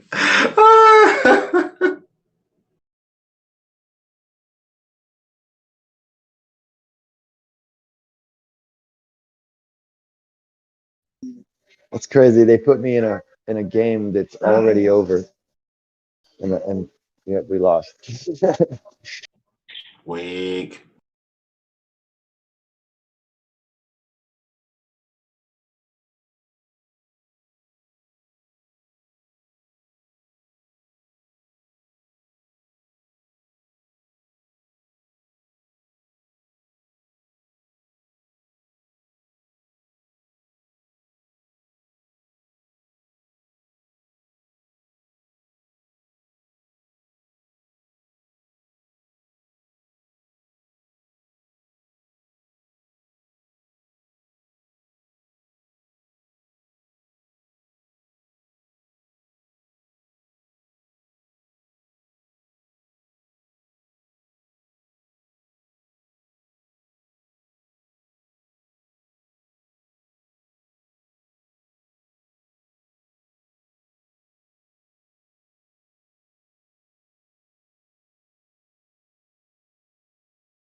debate.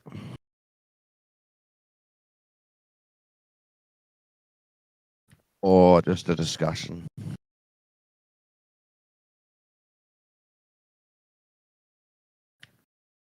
Fish feeble Earth is life would use logic instead of using the main surveyor.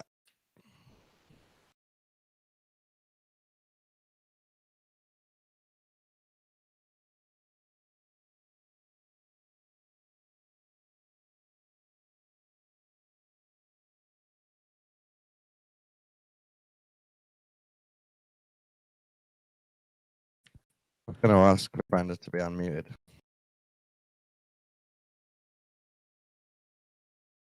Oh, she was still muted? Yeah. Ah, Maybe damn it.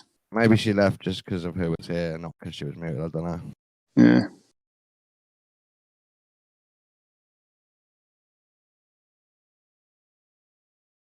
I'll try and tag her.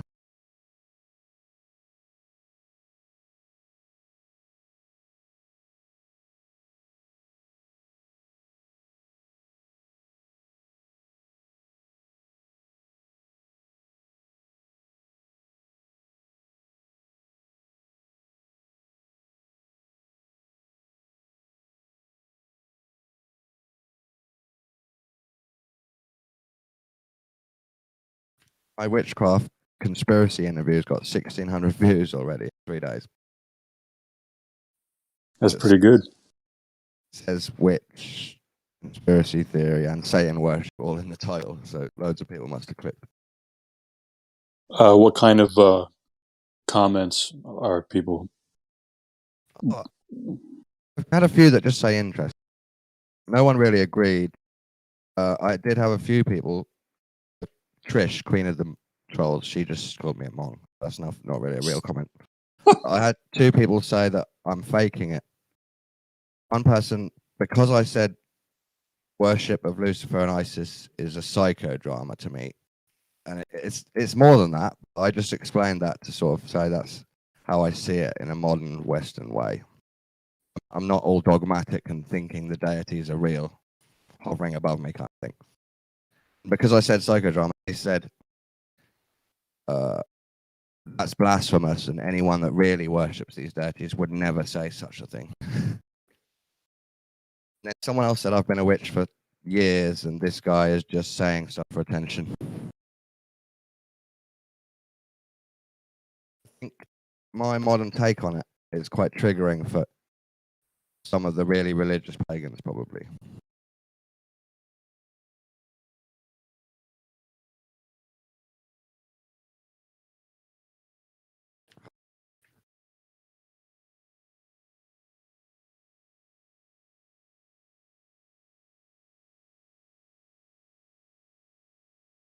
But we're going to do another talk. We're going to do atheism is a cult talk. With the same guy? Yeah.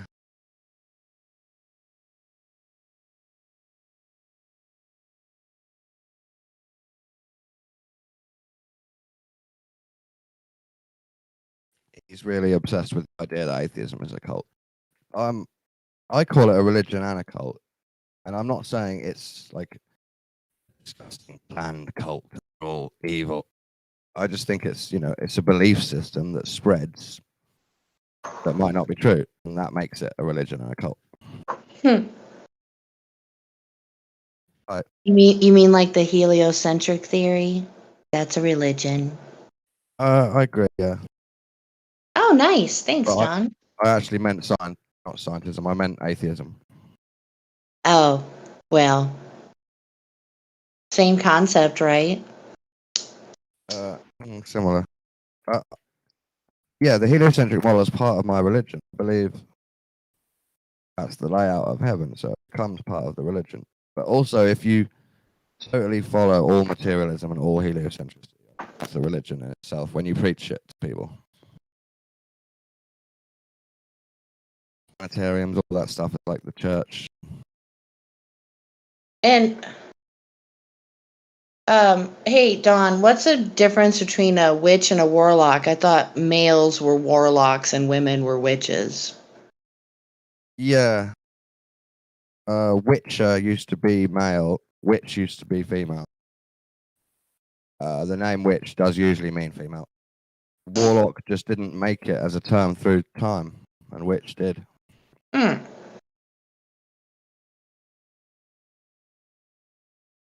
Warlock sounds silly. Witch has got some type of edge. I don't know. To me, warlock sounds edgy. Yeah, I think the reason I like witch is as soon as you say it, it suggests anti-Christian spiritualists. Oh, you're one of those people that the Christians used to try and burn. You have Well, special powers too, kind of thing. I think we should be free without criticism to do whatever our natural abilities give us. Now, for me, I don't believe in a ritual. I don't, I think the creator gave us innate abilities that don't require any type of ritual. Right? I don't think you have to do ritual. No, I think ritual's just a tool to help. Yeah, to help the process along. I don't know much about it really, so it's probably not fair for me to speak on it, but When do you speak to God? Maybe you do a ritual, but you don't realize.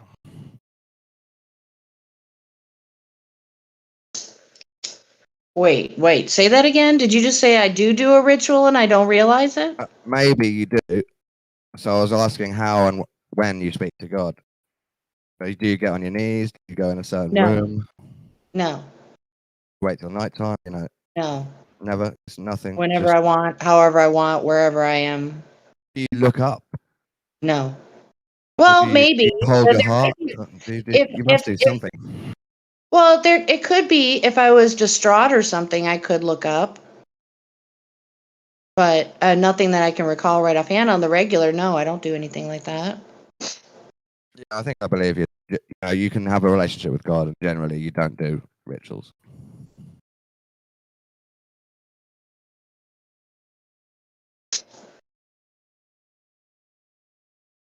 That's what I meant by the psychodrama. That's the ritual.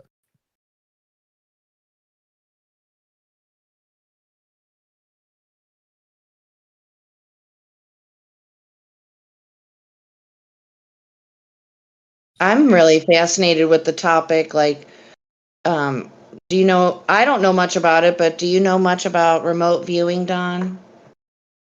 I don't know much details. No, I have heard of it and read about it. Yeah, I know very little, but that's something you do with just your mind. Yeah, the bits that I've read about are more CIA experiments.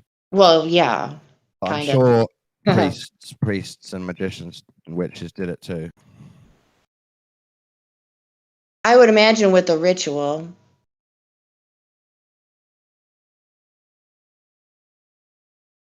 So if heliocentricity is a religion, is flat Earth a religion? No, because it's something we can measure, Don. Oh, Or, I mean, like so far as the black swan is concerned, that's from a known distance, there's aka. your bias. I know. The Earth you believe What in was? isn't religious, but other ones are.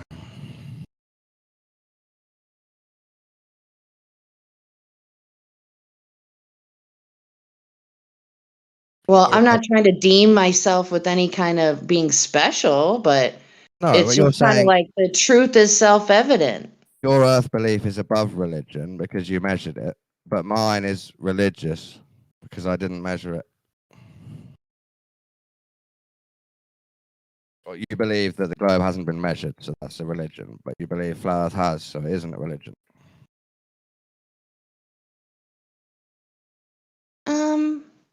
I guess I could be a little bit religious about the earth, not necessarily flat, but like I really like Sturgio's from Vibes of the Cosmos, his theory about the moon, that it's a reflection of the earth and there's way more land. So I guess if you want to claim me religious, that would be fair, I guess. No, I mean simply in the same way that I believe heliocentricity is the layout of our realm.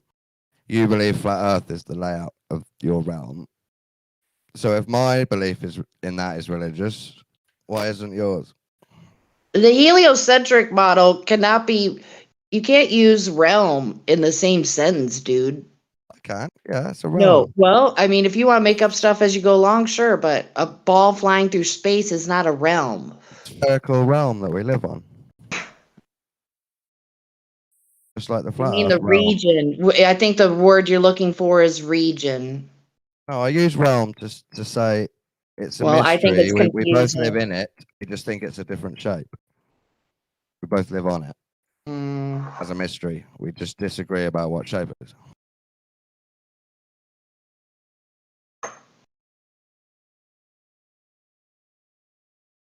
Realm means I still think it's mysterious and divine, and it's still where we exist. Well, maybe we should consult the Oracle on the definition, should we? Yeah, okay. Okay. Let's see what the Oracle has to say about the definition. What does realm mean? Right.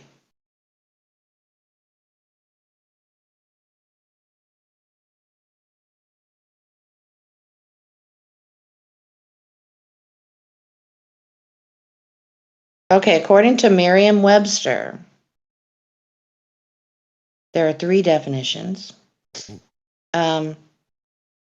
One says kingdom, so we'd have to read the definition for that. Well, everywhere where a king rules. Dawn. Oh my God. Number 2 is a sphere or domain. Son of a bitch, I stand corrected. According to Merriam-Webster, sir, you are correct. Thing, I don't think sphere should be part of the definition. I think realm. Dude, it is. Here, for your a domain is convenience. what I agree with realm. Just somewhere where you can exist.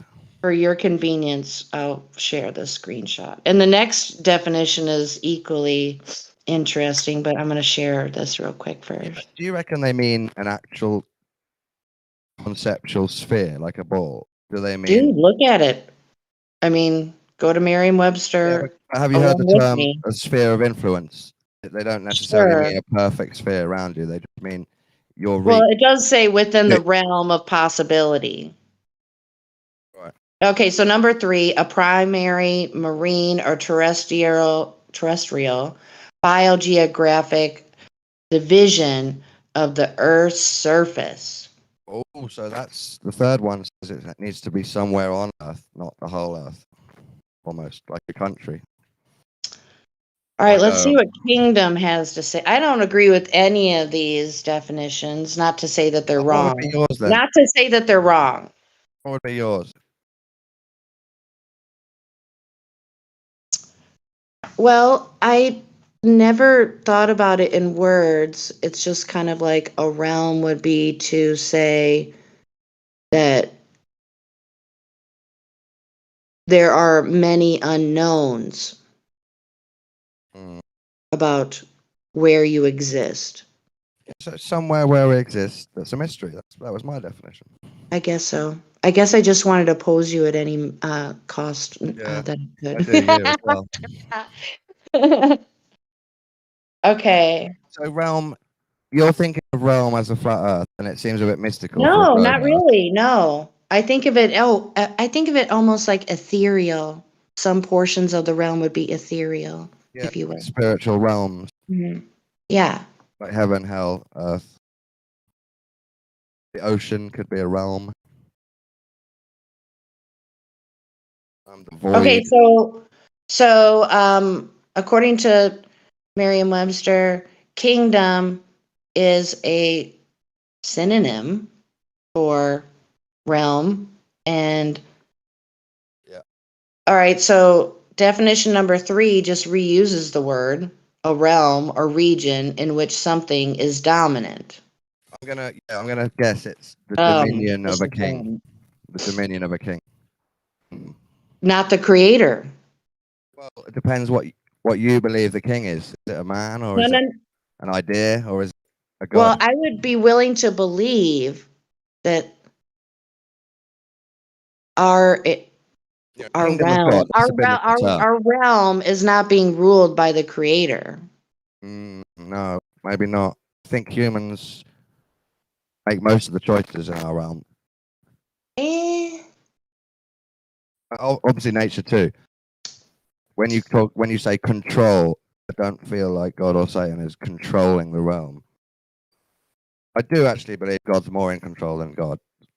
Satan's more in control than God, or his dark side is more in control at the moment.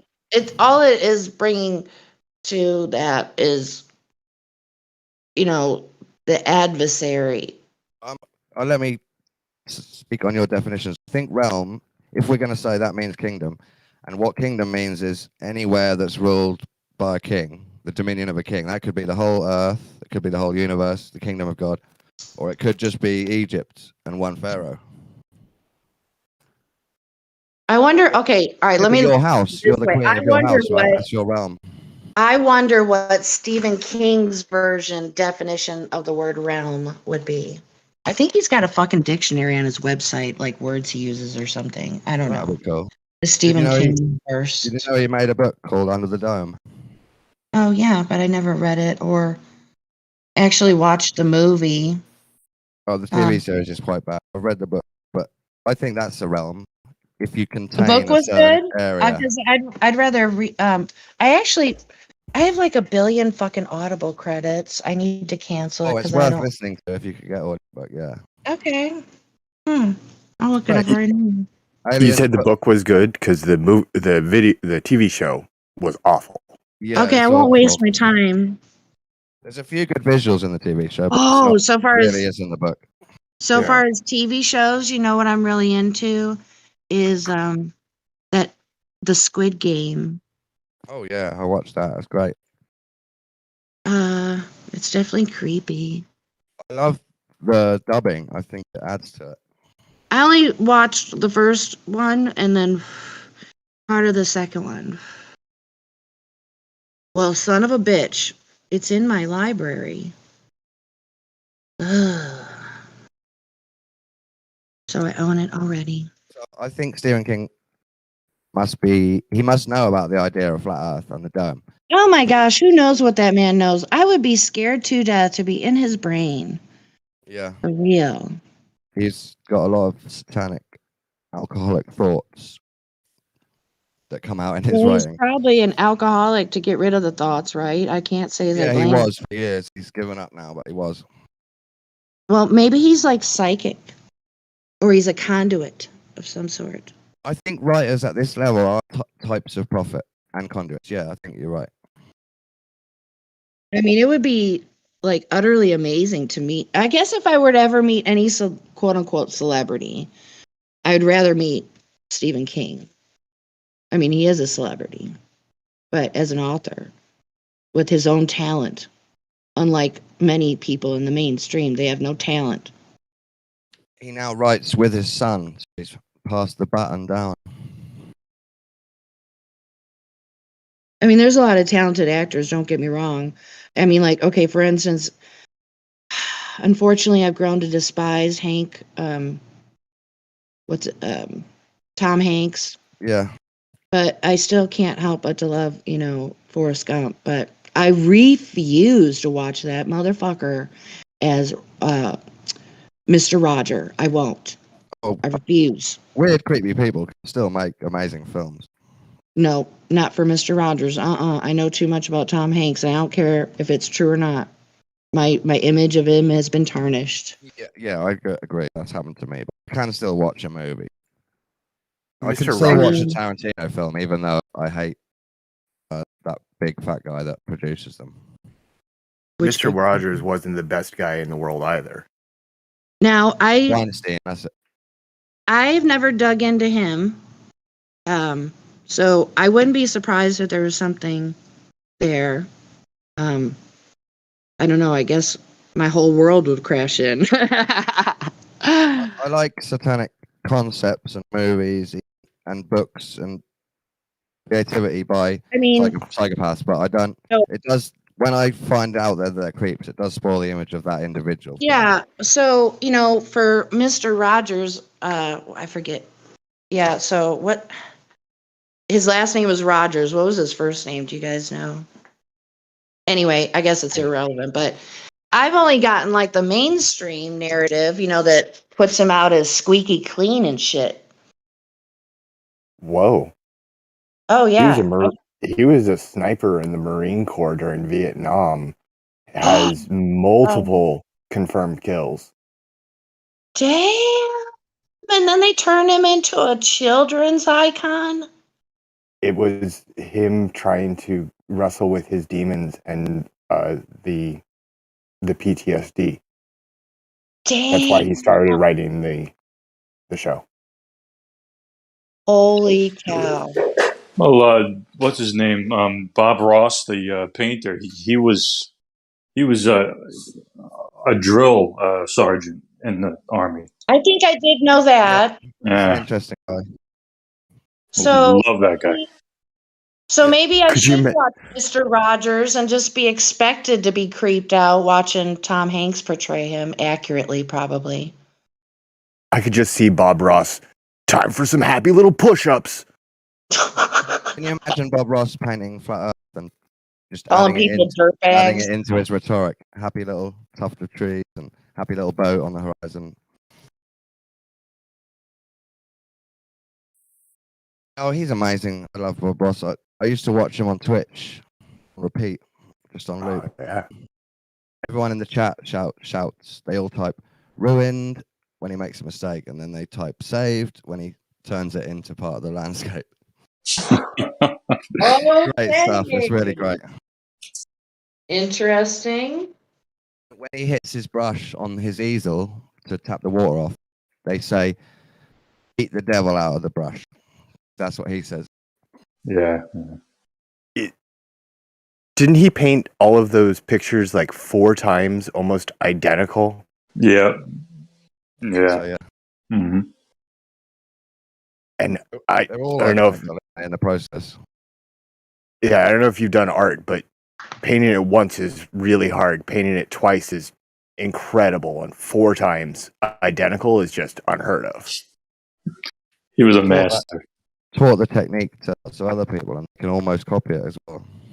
Mm-hmm. But the way he would talk, that's the most iconic part about him. We would say that. He's a light worker, isn't he? All he's doing is painting stuff, but just the way he talks and presents it, it's like beautiful. It's like psychotherapy. It's just super calming. Yeah, it would be like, it's way better than listening to bowling.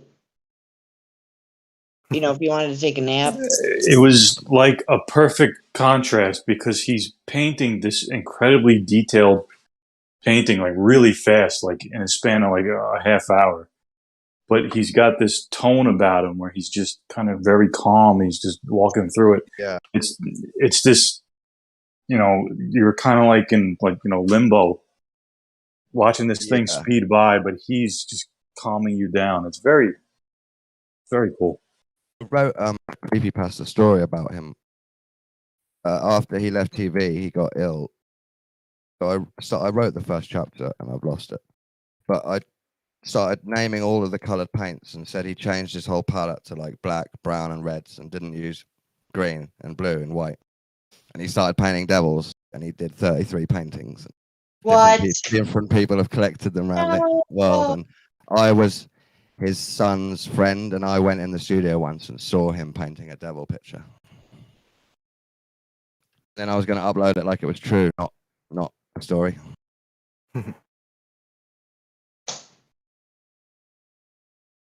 Conspiracy. What isn't a conspiracy? That's what I want to know.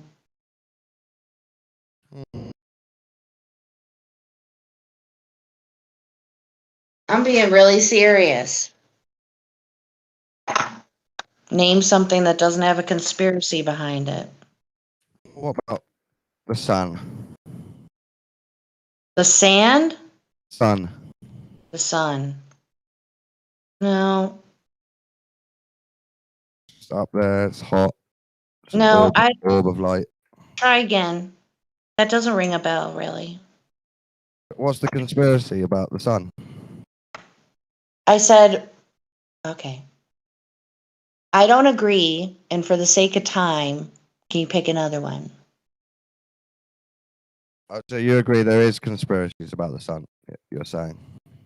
Dude, the distance has changed a half dozen times. Next. Okay.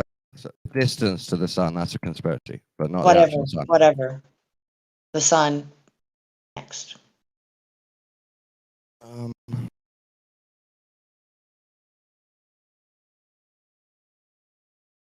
Tides. What is? Okay, maybe. Well, don't people speculate that? Well, Yeah, I mean, no, people I mean, say like, that not the sea's necessarily to rising, do don't with, they? not necessarily do with Earth, flat or globe. I mean, like anything on the world stage. What is not a conspiracy?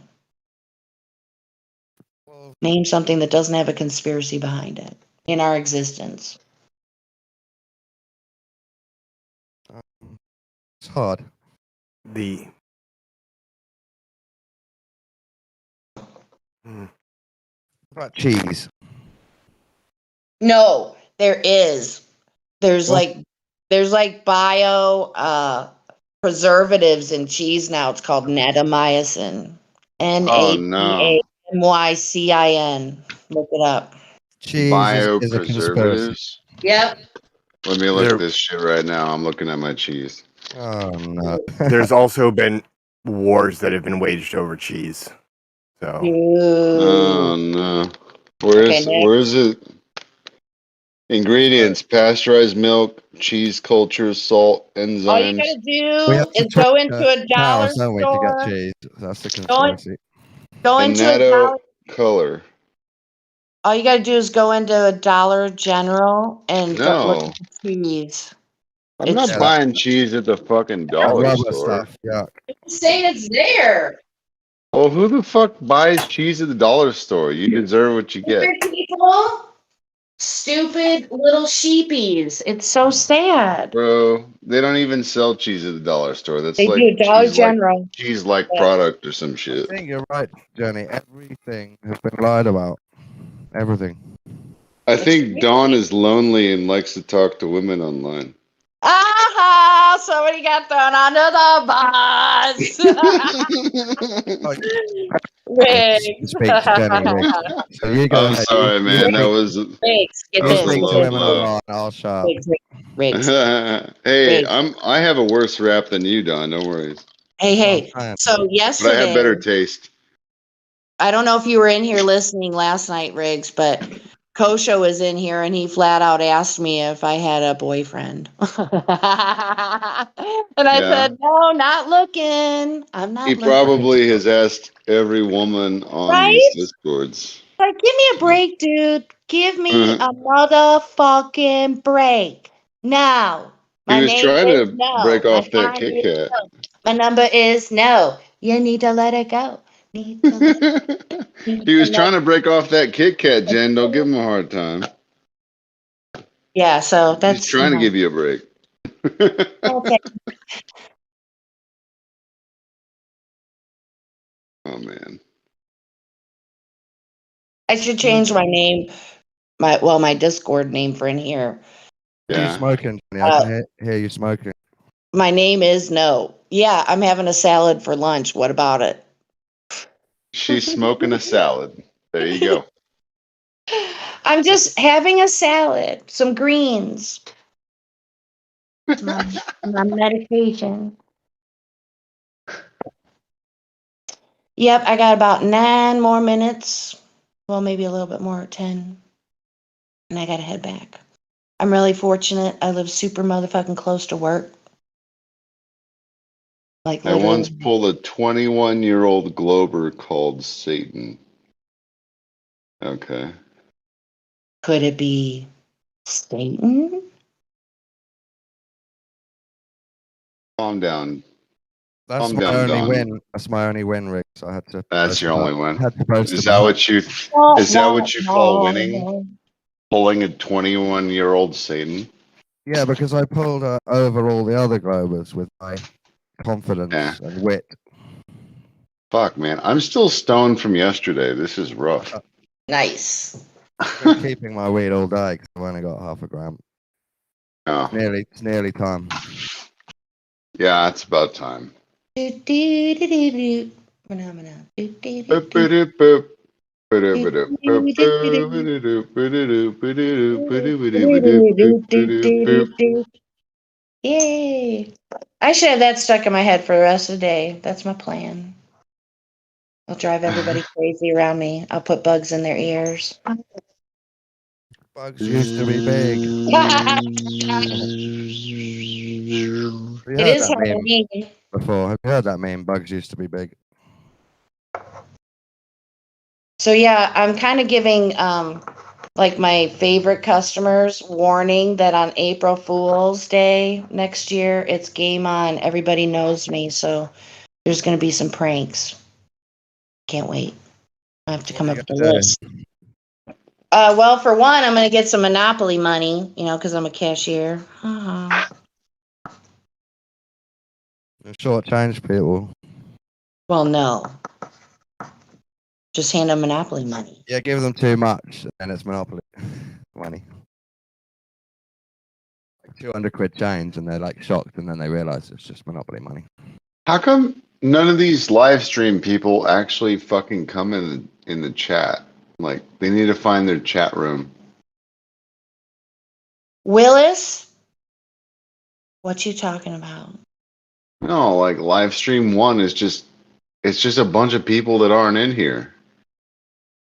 And they're not on YouTube. YouTube has like 1 viewer. Who cares? Well, I care. Chat trolls. You do? Like, what You if I do?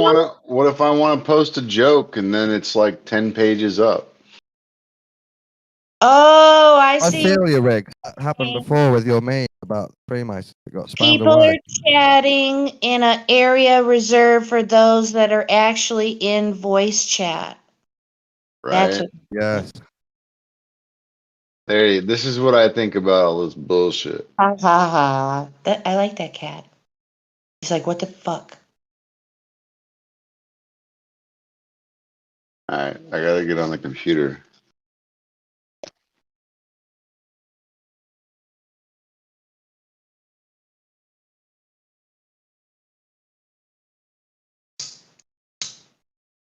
There we go. Hey, who's Hey, Riggs. You know, I just had a thought that this server is almost like Back to the Future, like some sort of break in the timeline. Yeah, We're back like 2 years. think so. Yeah, I do. 2 years. Yeah. Like when the old server? Or what do you mean? Possibly, yeah. 1.0? Yeah. I think this is kind of like, I don't know, maybe like a 1.5 or something. What 1.5, do you sure. think? I'll give it to you. All right. I'm gonna have to tell Gio that. You got 2 minutes before your break's over. Thank you. Yeah, I'm gonna have to jam. Yeah. I'm gonna tell him that though. Don't say anything or I'll be mad. Back to the Future. Yeah, All see, right. all these pink name motherfuckers need to just find a home. Hi, Jenny. Have a good day. Oh yeah. Oh well, I got 4 minutes. Oh, okay. I thought you were leaving. Okay. 5. So yeah, it was I don't know, I think it was quarter after. I don't know, I can't keep track of how people can't tell time and clock in on time. So it's not I like I'm fell gonna get asleep fired. with my contacts in, so now my eyes don't work today. Good job. I know. Just so your contacts aren't even in your eyeballs? No, I took them out. But I'm wearing my glasses, but like, I guess not. My eyes ain't really working right now. They should have just soon enough. Probably.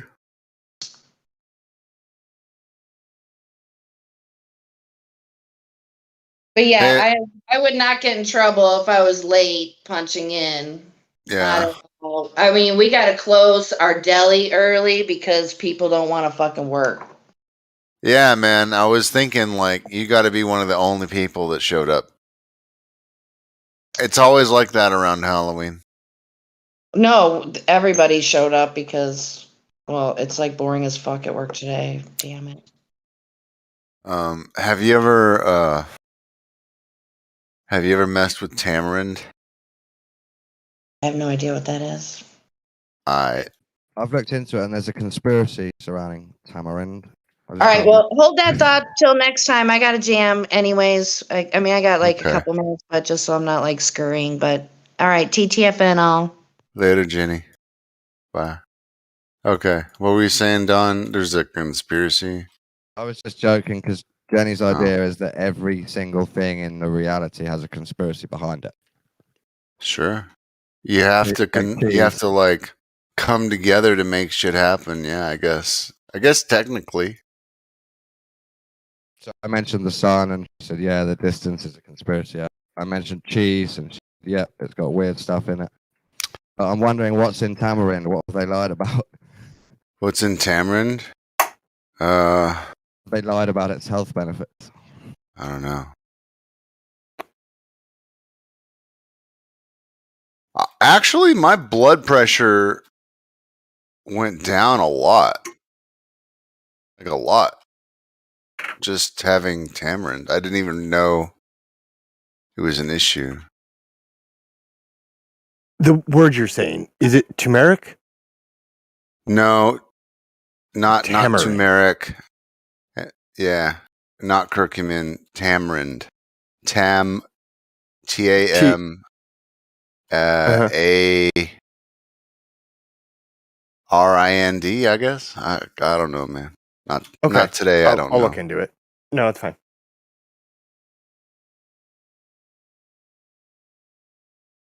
Yeah, someone told me it's like a really good source of magnesium, so maybe that's why it chills people out or whatever.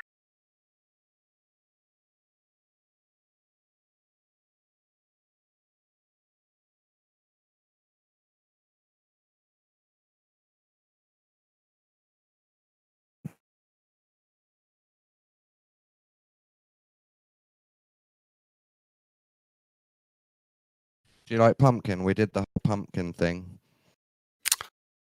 Pumpkin. What you did what? We carved them out, so we had gunk and seeds everywhere. That's a waste. I don't know. I think the carving is kind of dumb. It looks pretty with a candle in it, with the lights off. Yeah. Did you carve a globe or earth in it? No, I did the horned god, just a circle with moon. The horned god. I'll show you. Yeah, Don would do the horned god. So are you a follower of Satan, Don? Yeah, a bit. Yeah. Just Does he help you see at night? Because he's the light bringer. Pagan parts of God, old archetypes. Yeah, he helps me, gives me light and knowledge. Yeah, you have vision problems.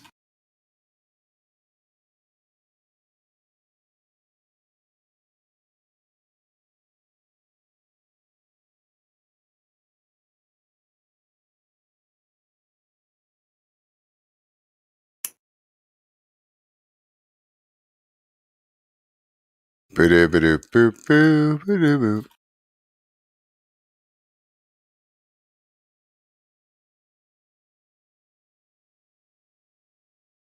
I was trying to work out if this is a goat or a bull. I think it could be either. Goat or bull?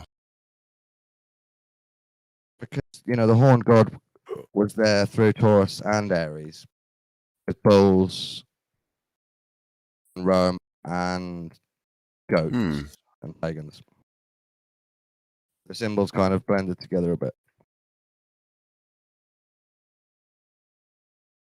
But does the horned god allow bagels? Yeah. Oh, then it's probably not that bad. That's fine. It's just an icon for strength and fertility. And yeah, hunt. I guess it represents the hunt as well. The hunt for bagels. Got it.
Boom. Reckonor's knocking it out. Paper calculations. No experience, no skills, no real world know-how or application. Boom.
Do do do do do. Do do do do do do do do do do. Do do do do do.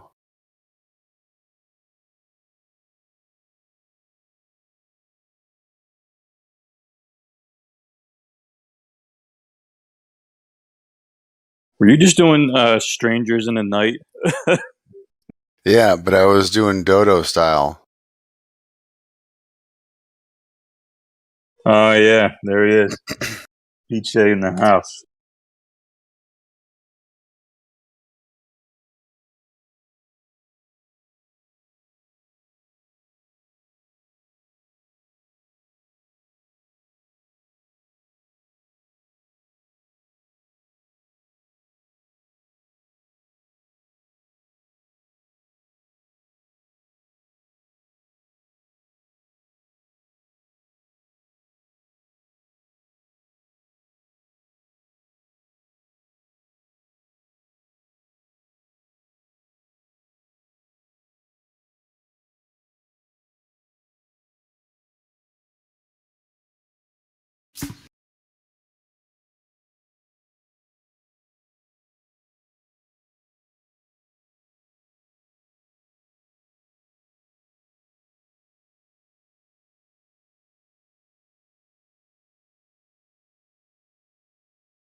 All right, who's got the most confident balls? Who out there has the most confident balls?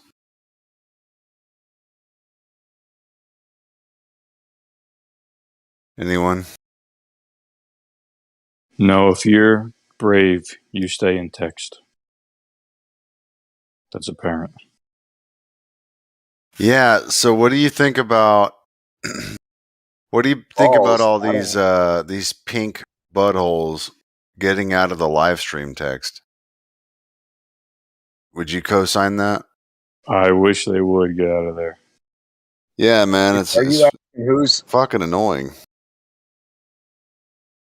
Are you All asking these, who's got confidence, or are you asking about Globers? well, the ones who speak up are the most confident in their balls, right?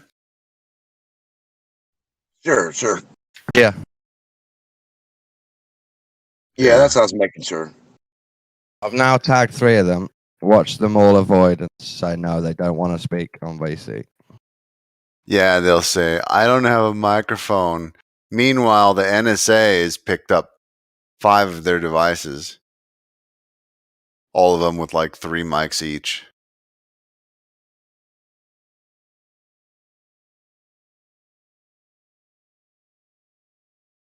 I remember back in, I think it was 2005 or so, they stopped calling them cell phones.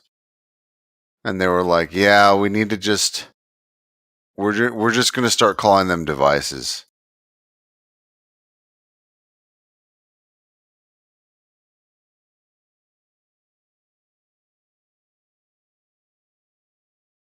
Back when I worked for Verizon.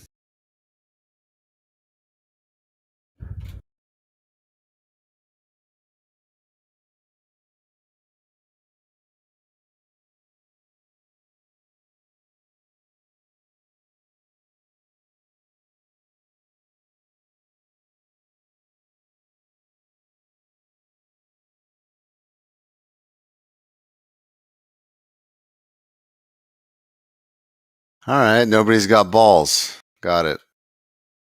Sounds good.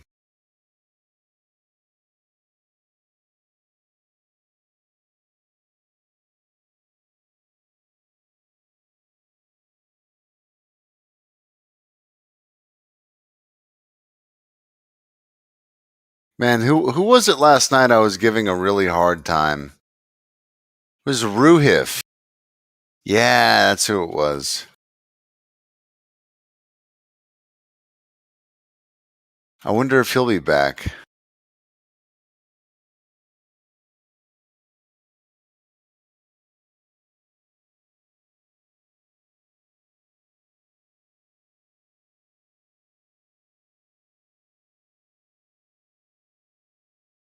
Man, it's quiet as fuck. You guys are chilling.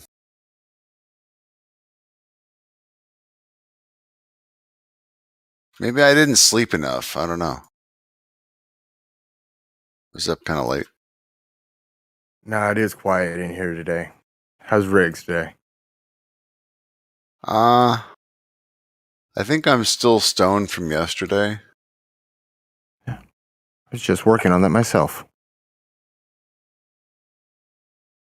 Hey, I've been wanting to ask you, is there like a particular reason you have like a kind of a, I don't know, sometimes you sound kind of gargly? You have like post nasal drip or something? Yeah. I took a bunch of shrapnel wounds, and that's the way my voice sounds now. Okay. Well, I'm sorry that happened to you.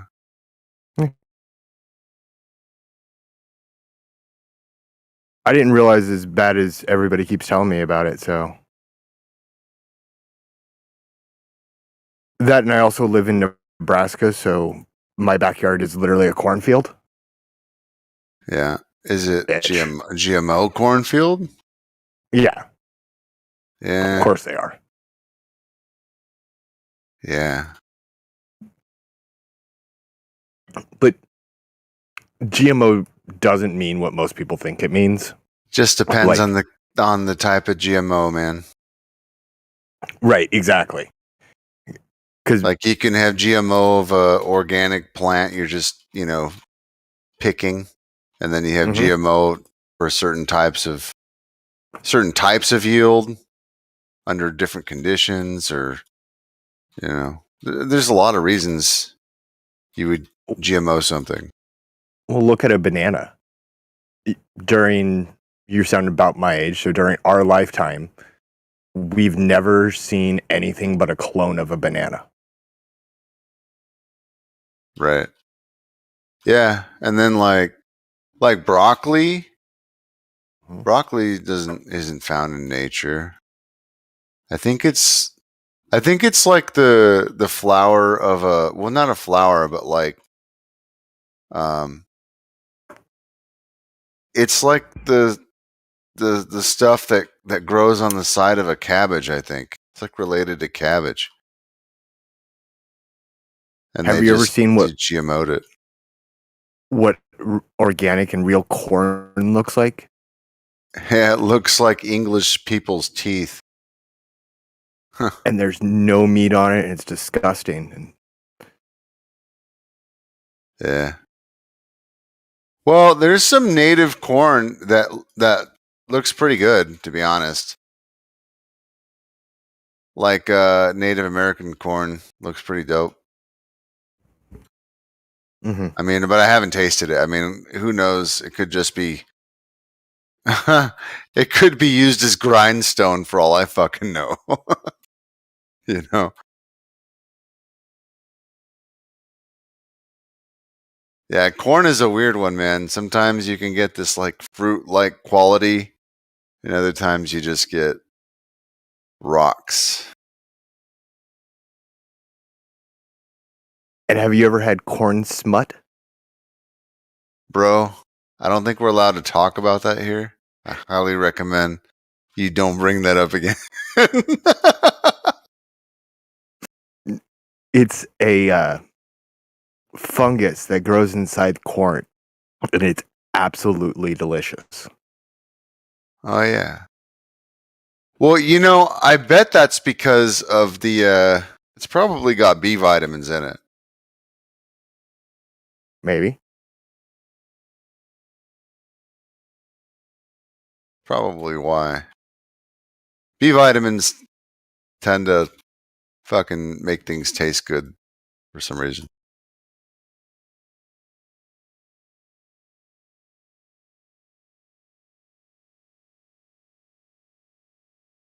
Plus, anything you put in a fryer tastes good, right? No. I mean, I get the meme, but if I'm being honest, nah. Yeah.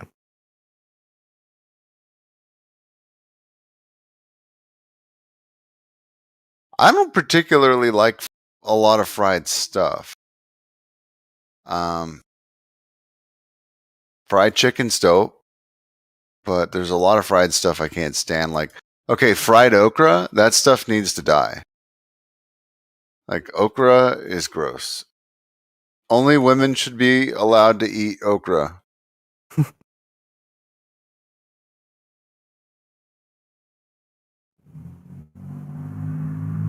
That was a joke. I miss real fish. I miss real fish and chips, though. Like, with the real tempura batter and that nice flaky fish. Oh, so good. You know, I have a lot of conflict with fish because I know that it's not, you know, we don't eat it the way it's meant to be. Like, it's not fresh. It's not like it's weird. Like, one of the only reasons I don't eat fish is just because every type of fish that I see or have access to is dog shit and smells like ass. Mm-hmm. And it doesn't have all the nutrition, and it's expensive, and it's still not even like the way it was meant. Like, I just want to fish out of the fucking ocean, not farmed, not like next to a city, you know, exit point for the toilet, you know. Like, why is it so hard? Basically, not tilapia. Yeah. Yeah, I would prefer their diet not be primarily composed of E. coli. Yeah, I'm in El Paso, Texas. So like west Texas or southern New Mexico. You've got some good trout in the streams, yeah? Streams? Rivers or whatever. Rivers? I'm in the desert. I thought there was. Oh, maybe not. Yeah, there's the Rio Grande, which is essentially where they just throw bodies. Right, yeah. It's not even wet. It's just a ditch. It's literally just a ditch. There's no water. They didn't have water there like 10 years ago. It's all gone. They started taking it upstream in New Mexico, and we just don't get it anymore.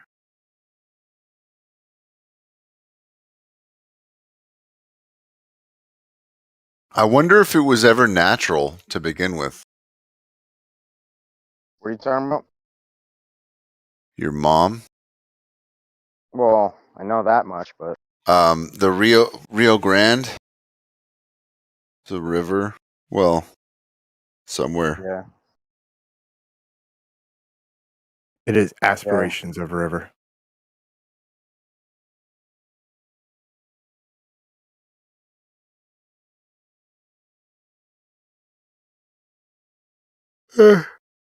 What about the Colorado River?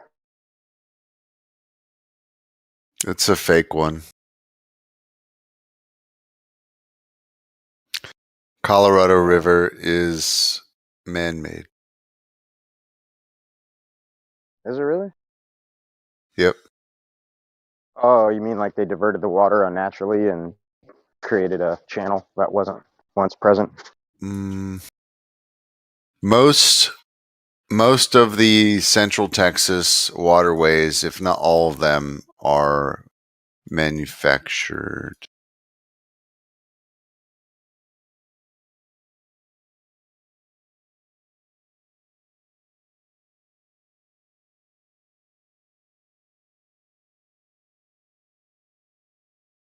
There's like only a couple real lakes in Texas, I think.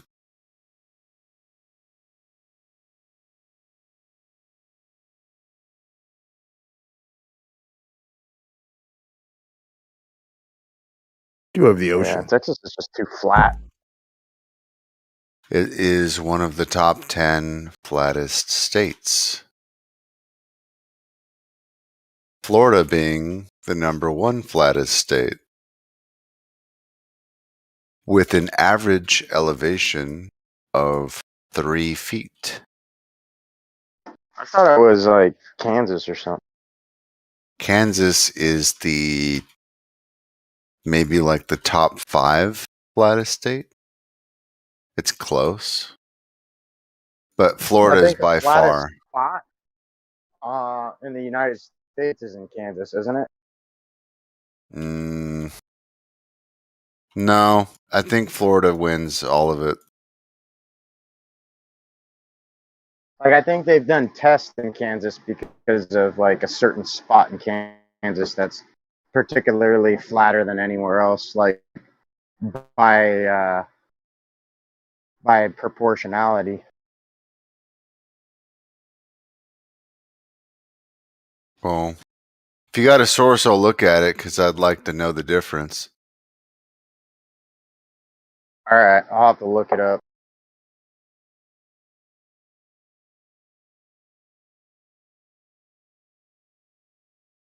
And the salt flats are pretty damn flat too, so.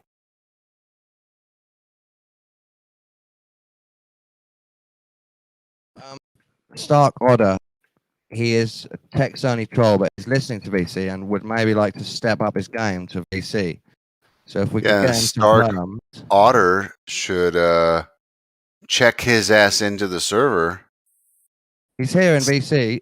He just hasn't got perms. That's his excuse right now. Let's see. It says second go to voice check-in. Earth is a globe.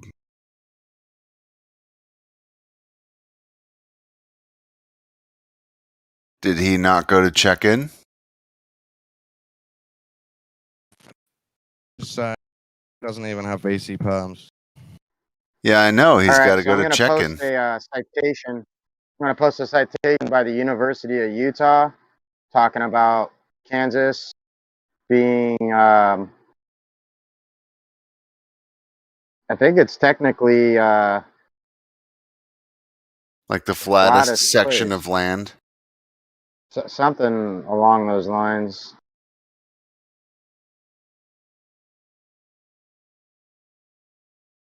It says that mathematically a value of 1.000 would indicate perfect platonic flatness. The topographic transects of both Kansas and a pancake at a millimeter scale are both quite flat, but this first analysis showed that Kansas is clearly flatter. Figure 4, surface topography of Kansas and of a pancake. I don't know. Yeah, that's the flat as a pancake article. Yeah, it's what they were running a few years ago. Wasn't that commissioned by the tourism board? I don't know. I know it was all over tourism for the longest time. Flatter than a pancake. Okay. Do what you got to do to sell tickets. Flatter than a It says pancake contradicts Russia the sphere is model, actually doesn't it? says Russia encompasses by far the largest flat expanse on Earth. Says it's over 3,500 miles of open land. What Yeah. about the salt flats, Bolivian salt flats? Yeah, man, Yeah, I, I mean, I'm I gotta be sure honest, I it's not don't the really flat trust spot. these headlines. Like there's a Yeah, lot of I feel you. I feel you. I don't think the author spent a lot of time, if you know what I'm saying. Mm-hmm. It's so silly to say flatter than a pancake if you believe it's a globe. I mean,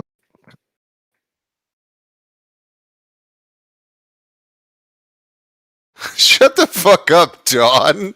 what You they mean you need to is, pick a side, dude. I'm what they tired of mean this is shit. it has so little elevation that we want to boast about it. You know what The you real know way what? of Your saying it. argument has so little elevation. How about that? Are you a flatty or a globy? What the fuck I'm a are glober. you? I just don't like the way these articles are written. Flat pancake Okay. articles. I agree with Don in principle. The clickbaitness of these articles makes their scientific worth zero. Yeah. That was my argument in principle. Yeah. I don't think anybody's disagreeing. That's what I was agreeing with. Yeah, but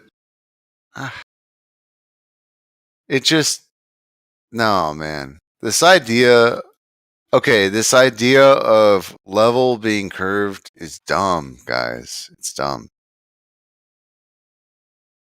It's not Problem smart.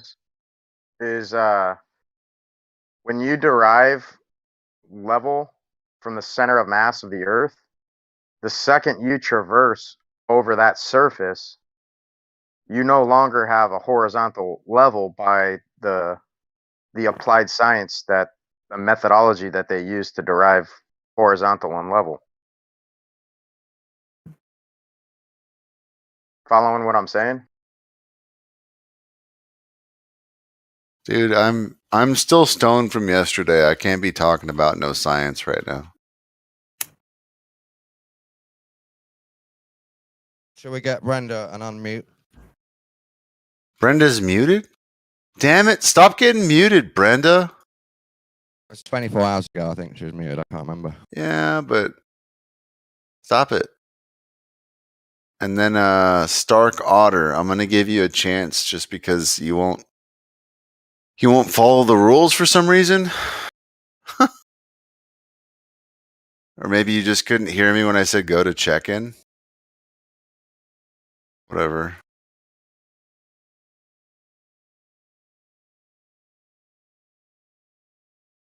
This guy, Stark Otter, he's completely ignored our invitation to Well, chat as no, men, he's right talk as there. men. I unmuted him, so you can. No, that's Brenda. Yeah, I unmuted both. Okay. But So Stark you Otter guys doesn't can have, all start fighting or he whatever. doesn't have speaking perms, does he? Okay, Stark Otter. Wait. What I was going to say, Riggs, is he's just ignored my invitation and you trying to help. Well, sometimes if I back to unmute spamming somebody, then they have to leave the room and come back in. So try that.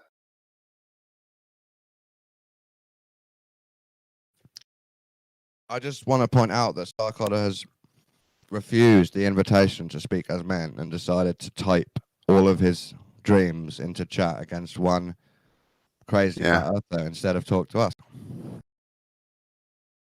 He's not playing the game properly. That's what I want to point out. Yeah, you're breaking the rules, Stark Otter. You're being subversive.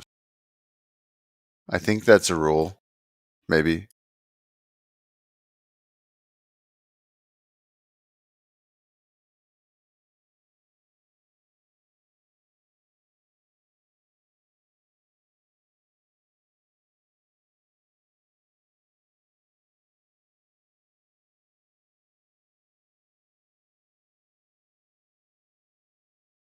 Man, it is hot in here. I gotta turn on the fan. Hold on. If you can type out all your dreams in 2 massive paragraphs to just a random troll on the internet, but you haven't got the balls to talk to us in real life, online, now in a chat room, you have issues. Something's going on. This is real life? Oh shit, we're screwed. I mean, compared to the text. I got you.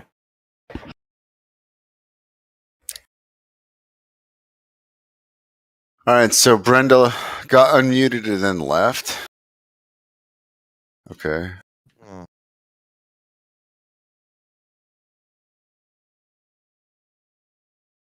Weak. We got any topics to discuss in here, or what are we doing? Oh, we're trying to get some contrarians to show their nuts, but it's not happening. Show you if you show me. All right, Ball Lives Matter. Are you confident in your balls? I mean, I'll show my nuts. I'll show them. Okay. I don't know if you want to see just hair and shit.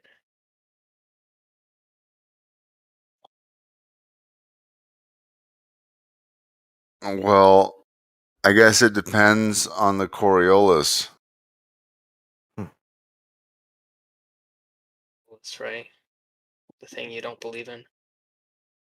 Exactly. Which means you don't got any nuts. Coriolis is real. Yeah. Yep. On a merry-go-round. It's real everywhere. Demonstrate it. You go flush your toilet. Or go to any shooting range. What if I flushed a shooting range? Then it would be like the solar system.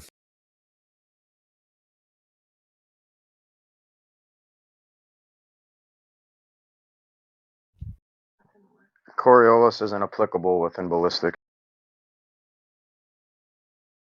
Then why is it programmed into the new smart optics? Well, that might be a claim, but prior to your smart optics, when people formulated their doping charts, nobody ever used a formula, consistent formula for Coriolis on their charts at all. I bet they never hit anybody either. I've got videos of unbiased military instructors saying that it's all theoretical and with a 308 round over 1,600 yards, there might be like a 4-inch variation, but all that could be easily addressed with windage. Mm-hmm. So drift and Coriolis is out the window. Just pure theoretics that are never applied. Over short distances. Ballistics, not artillery. He says he's not an artillery instructor. Take it up with an artillery instructor. Maybe they use it. Right. They But do. we've had artillery instructors come in here and say the exact same thing. So it's just kind of seemingly obvious. I mean, it's in the charts. Yeah, they're counting for something over long distance. Well, if they had to calculate for Coriolis and drift on a moving target while trying to shoot at those distances, they would always be very far behind, being that they don't have a painted target to draw their calculations from. They have somebody in the field correlating the locations for them to make their corrections. Furthermore, you can't have a fixed. You can still lead a target when you're calling in rounds. That's an easy thing to do. Yeah, you can lead a target, sure, but again, trying to have there's no fixed formula, first of all, for Coriolis, and if you've got to crunch numbers prior to launching your second shot to adjust from your first shot, you're never going to hit anything because we wouldn't have the time factor to get all that information dialed and adjusted. So you're saying the first round on an artillery, generally known as the ranging shot, and then the corrections made immediately followed by fire for effect when they actually send in all the shots, that doesn't happen? That isn't the standard procedure for calling in artillery strikes?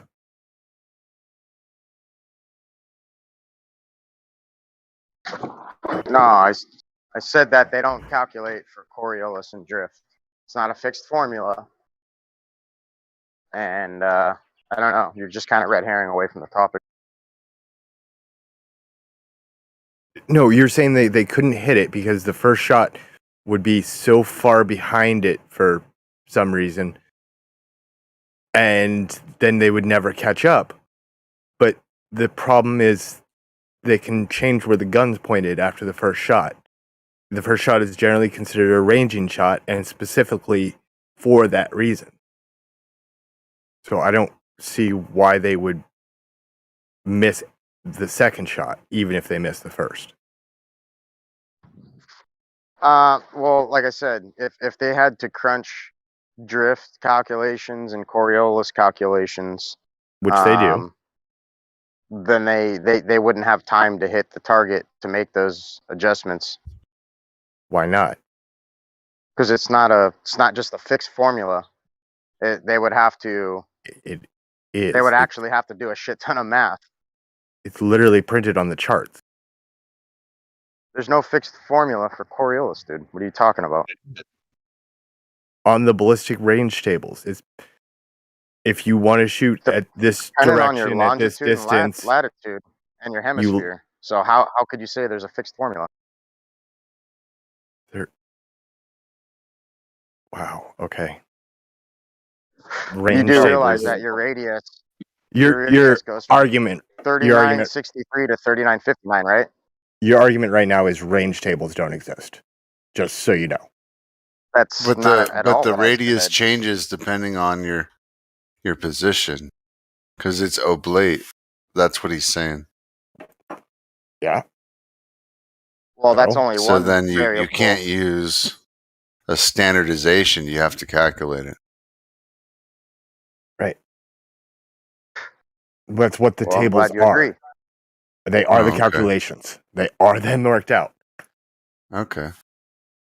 Okay, so I don't know if you've ever seen like a long-range ballistics chart, but they have literally like a 4x5 or a 3x5 index card taped to the buttstock of their gun. They don't have some type of chart that they're What? referring to in conjunction with their ballistic chart. They don't have two charts, bro. They got one fucking chart. So every 100 yards, they can adjust their scopes on the fly without having to crunch numbers. That's the whole point of having a fucking chart. But Fuck yeah. you think they got a calculator and they're just crunching fucking math fucking Yeah. Yes. Fuck formulas and yeah. shit? What he said. Yes, that is exactly what they're doing. Not at all, dude. That is what your forward observer is doing. Are we talking? All right. Are we talking ballistics or artillery at this point? Because we've just danced around. This would be long range artillery, because you already said they don't calculate in ballistics, even though it's put into the modern shooting scopes, because reasons.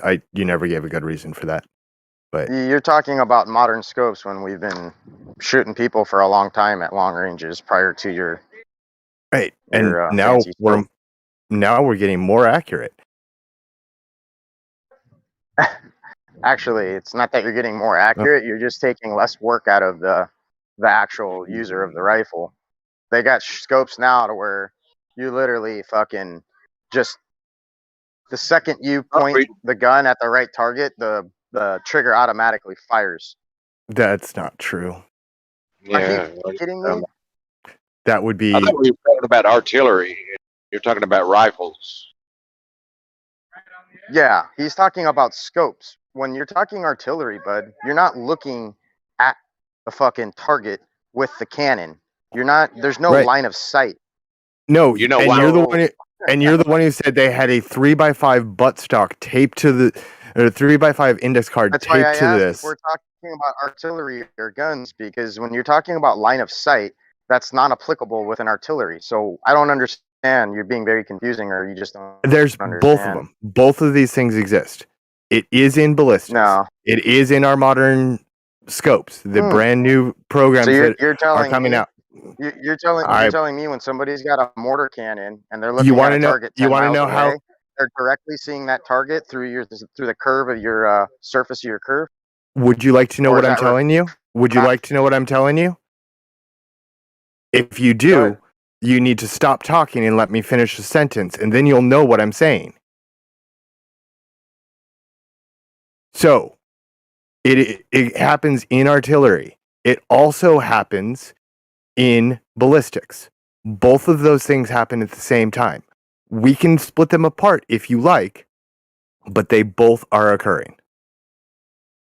Okay, so do you want military instructors unbiasedly citing what I just told you about this all being theoretic and non-applicable? They don't use it. He specifically tells his whole class, we don't account for Coriolis and we don't account for drift. Get it out of your head. It's theoretic. We don't use it. I mean, he blatantly says it. He's not a flat earther. This is a military fucking instructor Yeah, channel. I would be interested in seeing that. Okay, and is that going to change your mind on anything, or are you just going to call this guy a liar after you see it? I don't want to say what I'm going to say until I've seen the evidence. All right. I reserve the right to have judgment of my own. All right, fair enough. Let me see what I can get on here for you.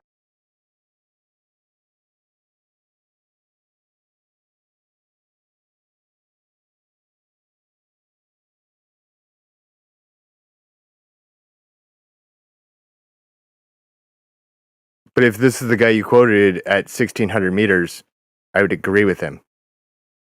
If you're going to miss your target at that range, it's not because of Coriolis, it's because you fuck something else up.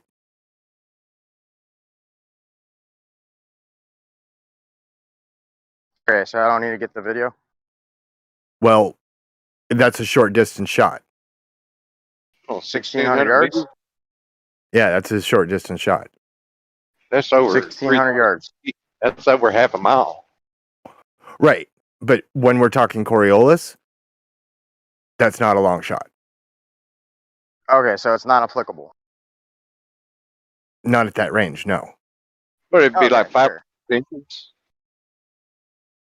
Yeah, if you're going to miss, you're most likely going to miss by doing something else, such as having your windage off.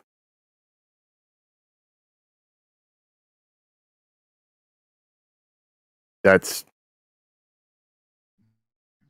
Saves me time from getting a citation. right. But you can also say the same thing about the long distance Coriolis tables in the citation where those are brought it to bear.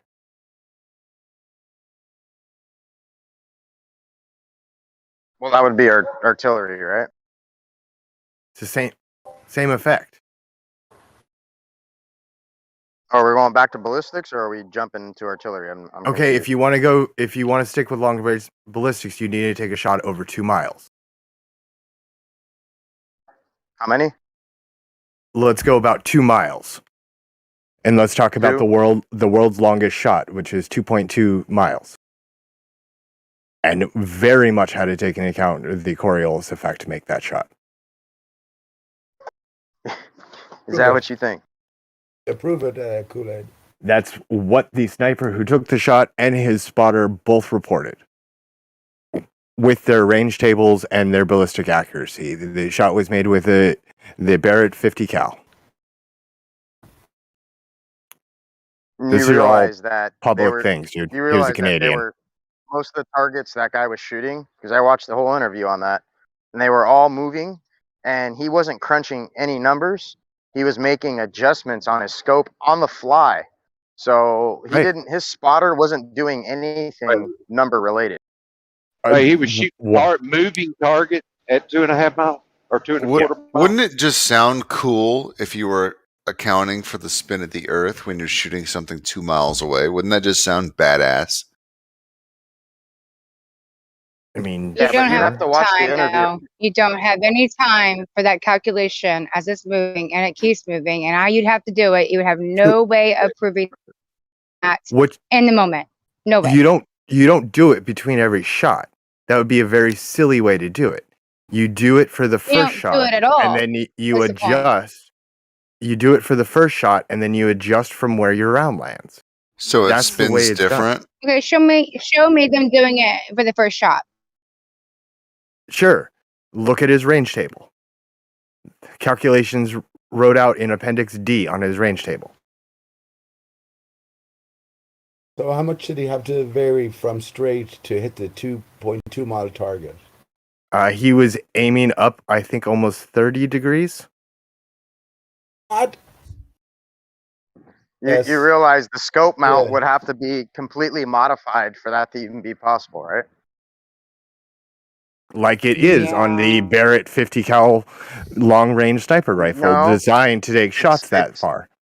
Wow. It only Go adjusts so figure. far. Is that 30 degrees from But it's his fixed. horizontal That's what position? you're not understanding. Do they account for the Magnus effect?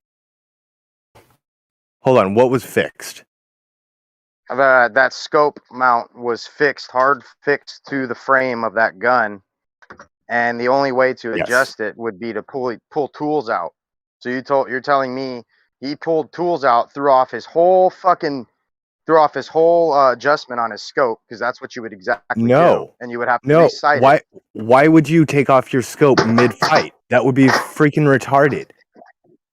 What I'm saying is you're looking through the scope. Your gun is aimed on target. You send the first round. You see where it lands. You adjust fire accordingly.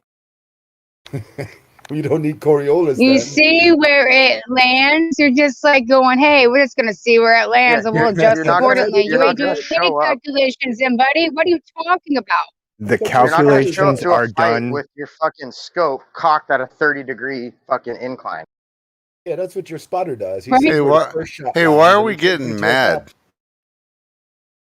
Because you have Are we nothing. mad? Mhm. Well, I just wanted to ask. You said 30 degrees. So are you talking about? I think it was. I'm pretty sure that his object wasn't actually in, or his target wasn't actually in his scope when he pulled the trigger. But could be remembering a different sniper, and I apologize. I'm trying to find the exact number. You would admit that seems like very excessive if we consider 90 degrees to be vertical from the horizontal shooter. The 30 Right. degrees, you're aiming in the sky somewhere. He was shooting over 2 miles away. Bullets Sure, drop. but 30, that's no. How would you aim 30 degrees from the horizontal to get it? Can't see how you do that. Maybe Bullets 4 or drop. 5 degrees or something, but 30 degrees. Bullets. It's just, it drop. sounds ridiculous. Like you're looking through it, you see a target. I'm going to Yeah, move at 30 degrees, and I'm going to hit it. Come on. That bullet gets there instantly. I would say within a second. No, it doesn't. No. Within a No, second. it does not get there instantly. No, and I'm saying within a second though. no, at that range, it's going to take about 5-second flight time. Oh, I'd have trouble believing that, but okay. I mean, if that's the case, It's 5 seconds exactly. Is that how long it takes No. to get? No. Sorry, I'll pull up the flight, the actual table, and give you an exact number. Are you at a 1 and computer? 2 seconds. Kool-Aid? 1.4 Yeah. seconds. Okay.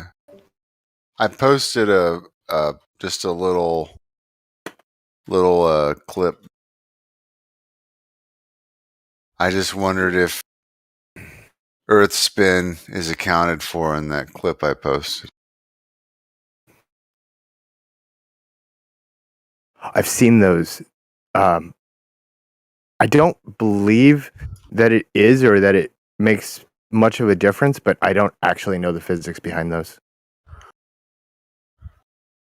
What is it? The guy spins the ball off the top of the. That's called the Magnus effect. It's the flow of air that goes around the ball as it passes through the medium. Oh, like a curveball? Yeah, like a curveball. Except Gotcha. bullets are the same way. They hone the barrel. All right, Brownells. Yeah, they put for a a twist spin. ratio on the barrel. Usually it's like a 1-to-9 ratio. Yeah, but do depending they on, account the for length of the that? rifle.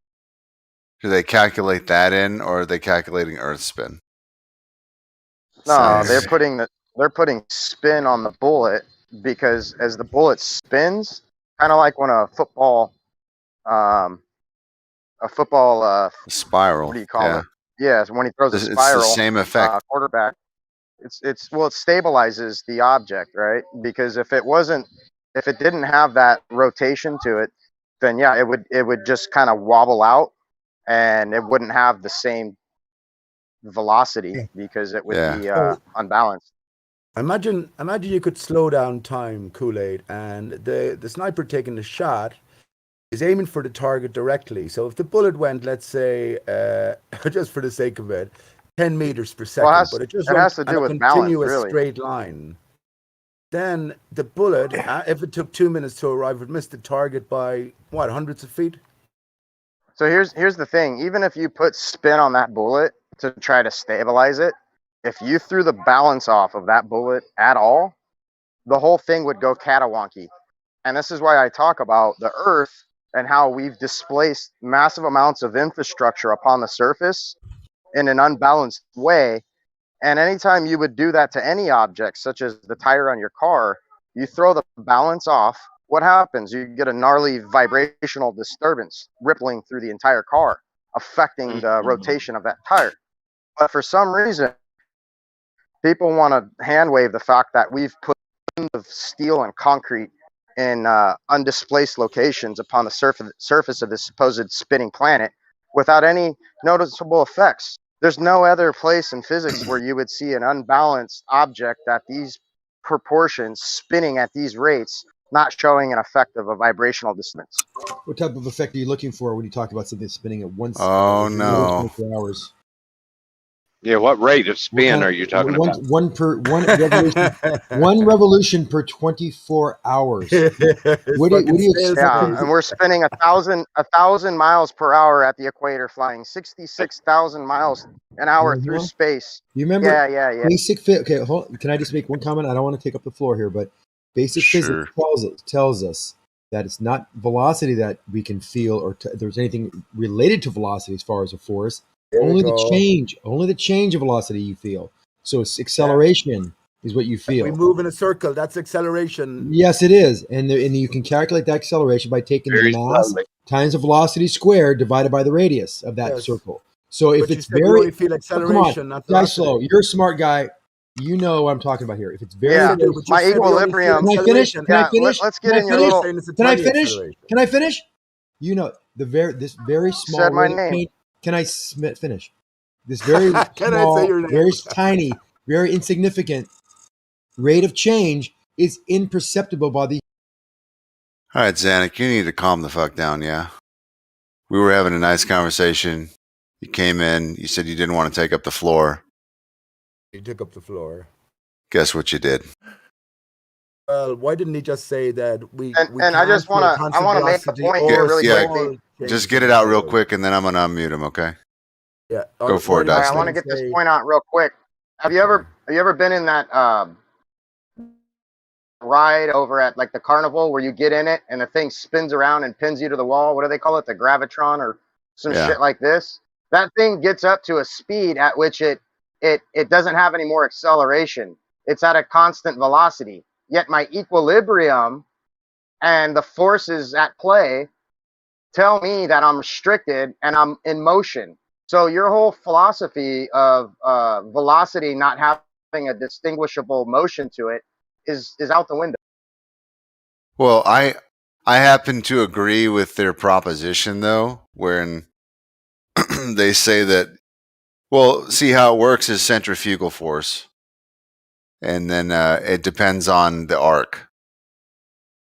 So, The problem anyways, is here they you will go, say that motion on Zanuck. the Don't Earth- fuck it up. They say that motion on the Earth is so gradual, as opposed to the example that Dyslow was given there, where you have a much more increased rate of revolution. So that's what he'll say. Okay. But I'm still, gonna remember unmute him this. now, Remember Dodo. this. Well, it's 12 hours nothing. apart. It's Hang on, nothing please. in 12 hours comparison to your apart. 66,000 miles per hour flying through space. So Can if I you want to respond to talk your first about comment? numbers, We got to be fair, guys. I'm giving him the floor now.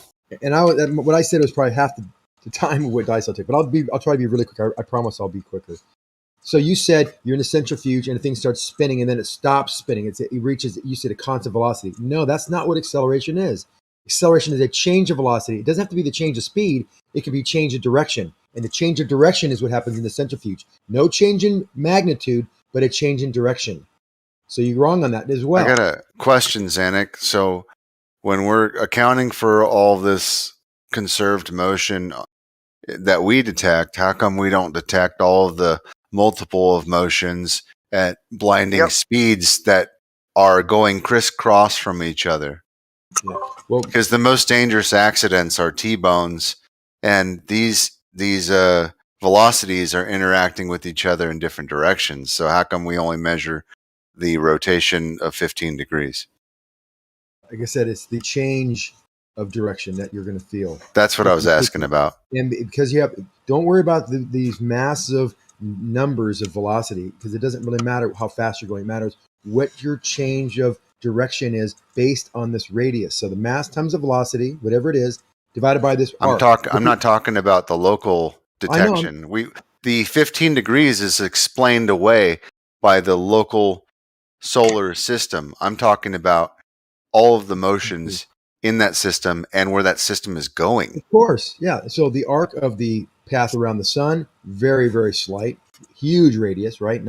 93 million miles. And then this arc of our path in the galaxy, even less. So even if you add up all those velocities, hold on. Let me finish. If we're spinning the punchline, and then shooting perpendicular, you're not, though. That's not what you're doing. So all these additive direction changes give you a vector. Every direction change can be, calculated out to be a net vector, and that vector is what we're going to feel, and that could be even Almost as less. if we're not moving at all. Hold on, could be even less than even one of those individually. So I know you're not confused about it because I've explained it over and over again. But you got to think of it just as a change. I mean, the change is really small. And Riggs, you know this.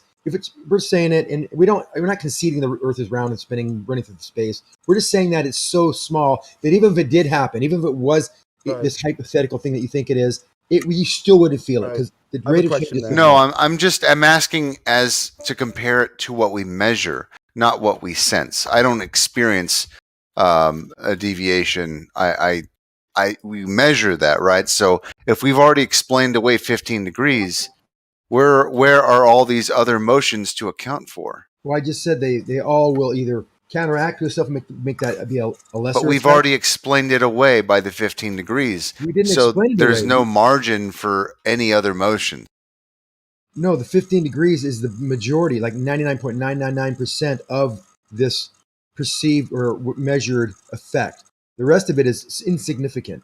Going around the sun at 93 million miles away from the center at 66,000 miles an hour is insignificant as far as the amount of forces your body would experience. So no, you can't feel that. Well, you said that the acceleration on the ball Earth is so slight that we wouldn't register it. Now, if we're on the surface of the Earth, Zanuck, in 12 hours, we'll have traveled 12,000 miles, right? And we'll be facing in completely opposite direction than we were in 12 hours before. You're saying the acceleration is so slight, we cannot feel that. If I put you on a turntable and I rotated the turntable once every 24 hours, say you're in jail and they're in like a bird cage, and I spin you and I rotate you and I put blindfolds on you and rotate this bird cage, one revolution every 24 hours, you would not feel it. And that is many orders of magnitude. Hold on. Many orders of magnitude greater than what happens on the Earth. You put me on a bird cage. So what if you extend the bird cage to be the size of Limerick here, for instance, and I'm on the external peripheral of it? Right. Less. Remember, now you have a greater distance, a greater arc, so less of an effect. I'd feel many the orders forces of more, magnitude, wouldn't I? Many orders of magnitude less of an effect by making it Traveling larger. 12,000 miles, man, and you're facing the complete opposite direction. Than Right, when but you have 4,000 miles to the center of the radius for the radius length. It's all a load of nonsense, isn't it? Well, no, we're just talking about hypotheticals. If you agree that, okay, you know what, Zanuck, if this ball is the size you say it is and is rotating at the rate we say it is, yes, we all agree you would not be able to feel it. So then that's the end of that argument. We can talk about something else. Because you should agree with that.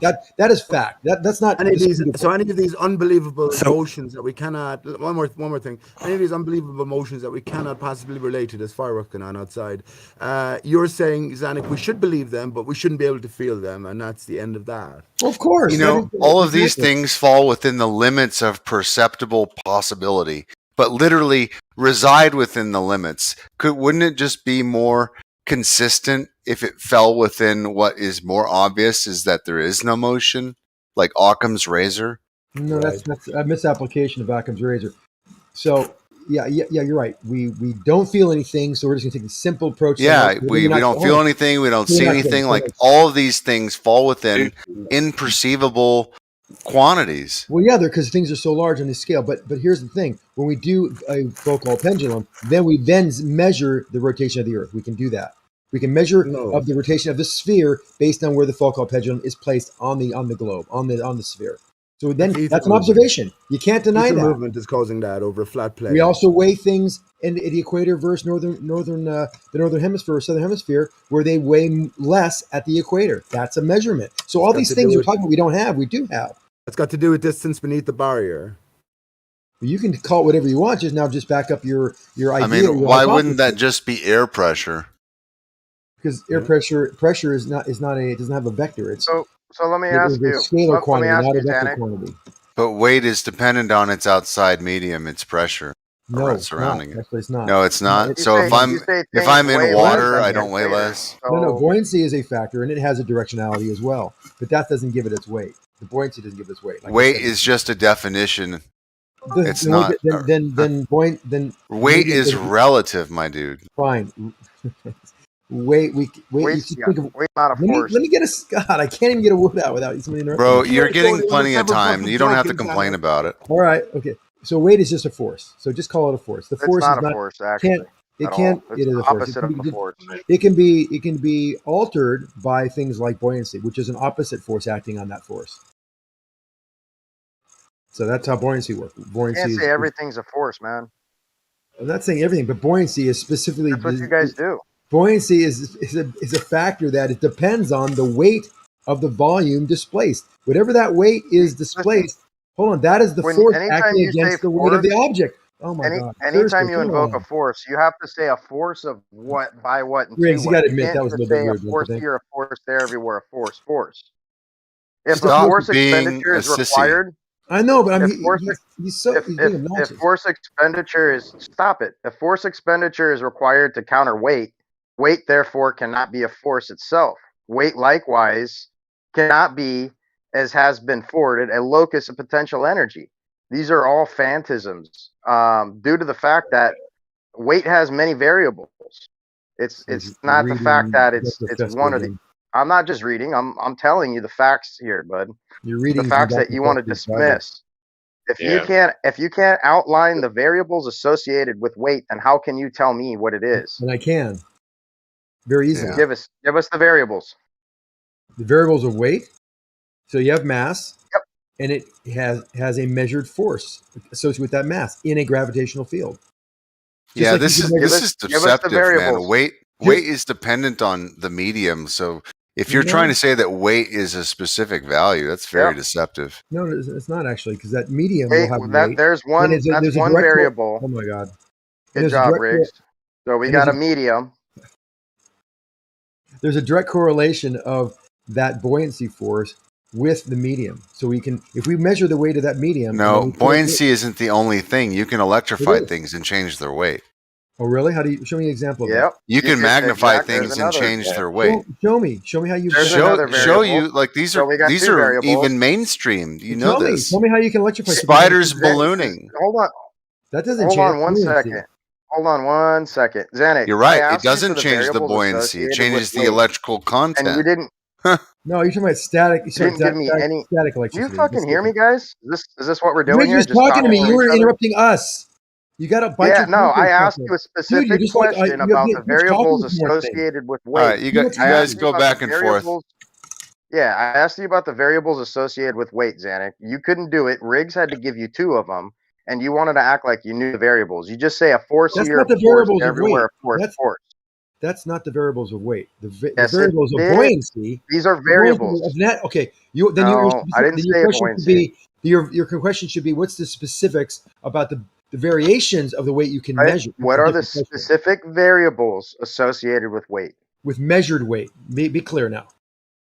Because weight. Can we define weight real quick, just so that we're not talking past each other? A force that mass will exert based on a gravitational field, and this can be magnetic, by the way, as well. But what does it say? Weight. The term weight should be defined as the force that this mass, any mass, will have when exposed to a magnetic or gravitational. You don't know what a magnet is. You don't know what mass is. You don't know what a force is. You're throwing word salad. This is pure word salad. So now what you want is, what's the net? How do you define, and what are the factors you're asking in the net weight? Like when we have buoyant, like a cement jug at the bottom of a pool, that'll have a different measured weight, right? Riggs, that's what you're talking about.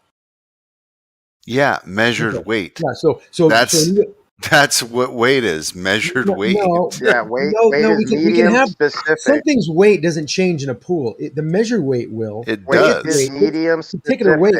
Xanax. That's not how physics you can't works. get away from the fact that weight is medium specific. If that's not how physics works, then that's how they've deceived you guys. No, I'm trying to explain to you. If I said something weighs 50 pounds, a cement jug weighs 50 pounds. It's implied in air. Hold on. In a vacuum, weighs 50 pounds. It weighs 50 pounds. And I put it in the bottom of a pool, it will weigh 8 pounds less. We all would agree, right? See, this is vacuums don't exist. Oh God, come on! It's in air. No, there's no such. See, try to stay focused. I am saying focused. You're giving me a proposition of a medium that doesn't exist. I can make a vacuum of 10 to the minus 10. You can't. No, you can't make a vacuum. You can't take out all matter. I have created a vacuum 10 to the minus 10. So there's still stuff in there. Xanax, you're not talking to neophytes. You're talking to G's. No, we know the difference between mass and weight. So just use the proper terminology instead of conflating. People. So when I say something, the weight changes, the mass doesn't. So when I say something weighs less in a pool, like this jug of cement, does it weigh less? Yes, it does. So how would because the pool is doing work. Hold on. Can I finish? How would you calculate the weight of this particular jug? You take the weight of the jug and you subtract the weight of the water that it displaced, right? So the term weight has to be defined. The net weight, the measured weight, or the actual weight of it. without any variables. You can say, "Hey, I want the absolute weight of this object." No, the weight is the downward force that it has. Right. And how do you calculate buoyancy then? That would be upward. We're not talking about buoyancy. That's like upwards weight. Oh, wait. Well, the buoyancy changes the weight, the measured weight. Obviously. Buoyancy is No. only one factor of many. Really? So tell me about what other factors are involved. Yeah, with you're buoyancy. right. gave you The two buoyancy other- changes I the was weight. in the So the middle of weight it. I is started changing. talking. Really, seriously, percentage. Tell me Please, how you bro, you've been measure the weight. Stop being a princess, first of all. Nobody Okay. keeps on interrupting me. I'm No, trying to hold talk to on. You Zanuck, asked I've been me a listening. I was question, thinking and about even why. when I tried to reply, you said, "Well, hold on, let me finish." How about you just chill out for a second? Yeah, hold up. So, like 5 minutes ago, I was thinking about moderating, but Die Slow, Zanuck, you guys were like talking over each other, so I figured, just let it be. All right. So measure the weight of this cement jug in the bottom of a pool. Tell me how you do that. The weight Why of a are cement we jug. coming up with fairy tales? Let's talk. Let's stay Not on fairy point, tale, this is Zanuck. I'm reality. asking you. I have a cement jug at the bottom Listen, of a pool. I asked you a very specific question about the variables associated with weight, and all you've done is dance around. No, So I've give asked us the you, do you want variables. measured weight, or the I want the actual weight? variables. I How just do you want the measure it, variables Danny? associated with weight. Weight is relative. Weight is relative to your conditions. You're exactly right. The variables involved are determining what the weight of an object is. Thank you for So- agreeing, finally. Now he's saying what I said in the beginning. But that's called measured Here's the weight. problem, though. No, That's called measured Here's weight, the by the way. problem, Zanuck. Here's the problem. If you don't know all of the variables associated with weight and you're missing something, I'm then not. you might be off on your logic as far Correct. as what weight is. So listen, Okay. when I look at in physics, when I look at the weight of an object in the pool, I have to do this. I have to take the weight of what I know it to be in a vacuum, and then I have to look at the Which doesn't medium that it's in, and look at the forces that it's applying to it, and that's how you would get the net. So you predict the weight and measure the weight of this object in a medium. The weight of the object minus the buoyancy would be the new weight, called the measured weight. Here's the problem. Here's the problem, There's no Zanuck. problem You're with that. pigeonholing. You're pigeonholing weight into a specific experiment. We're not trying to be narrow-minded. We're trying to be all-encompassing when we're talking about weight. You want to invoke it as a force, then we've got to be able to outline the variables associated And I with this said weight and force. And if you can't do that, then you don't know what weight is. And I It's did. real simple. And I did. I No, told you you this didn't. weight. We You put this weight. We put Zanuck, this. your logic is flawed. Let me tell you Not why. flawed. It's not Hold flawed. on, let me tell you why. Let me tell you why. Just give me a second. So, your premise is to first weigh it in a vacuum, which doesn't exist. You're just weighing it in less air. It's still air, it's just less pressure. Okay? And then you're using Which that we can measure, value. by the way. Which we can Okay, measure, by the way. and then you're using that value and you're just subtracting the weight basically of buoyancy, of like this upward force. You're just subtracting that. Why wouldn't you just measure it to begin with, instead of doing it in two different steps and then just calculating it? Why wouldn't you just measure it in the medium that it's in? You could. You could say it's net weight in this particular medium is. That Zanuck worked in LIGO. Hold up, let him respond. Jesus, Dodo, come on.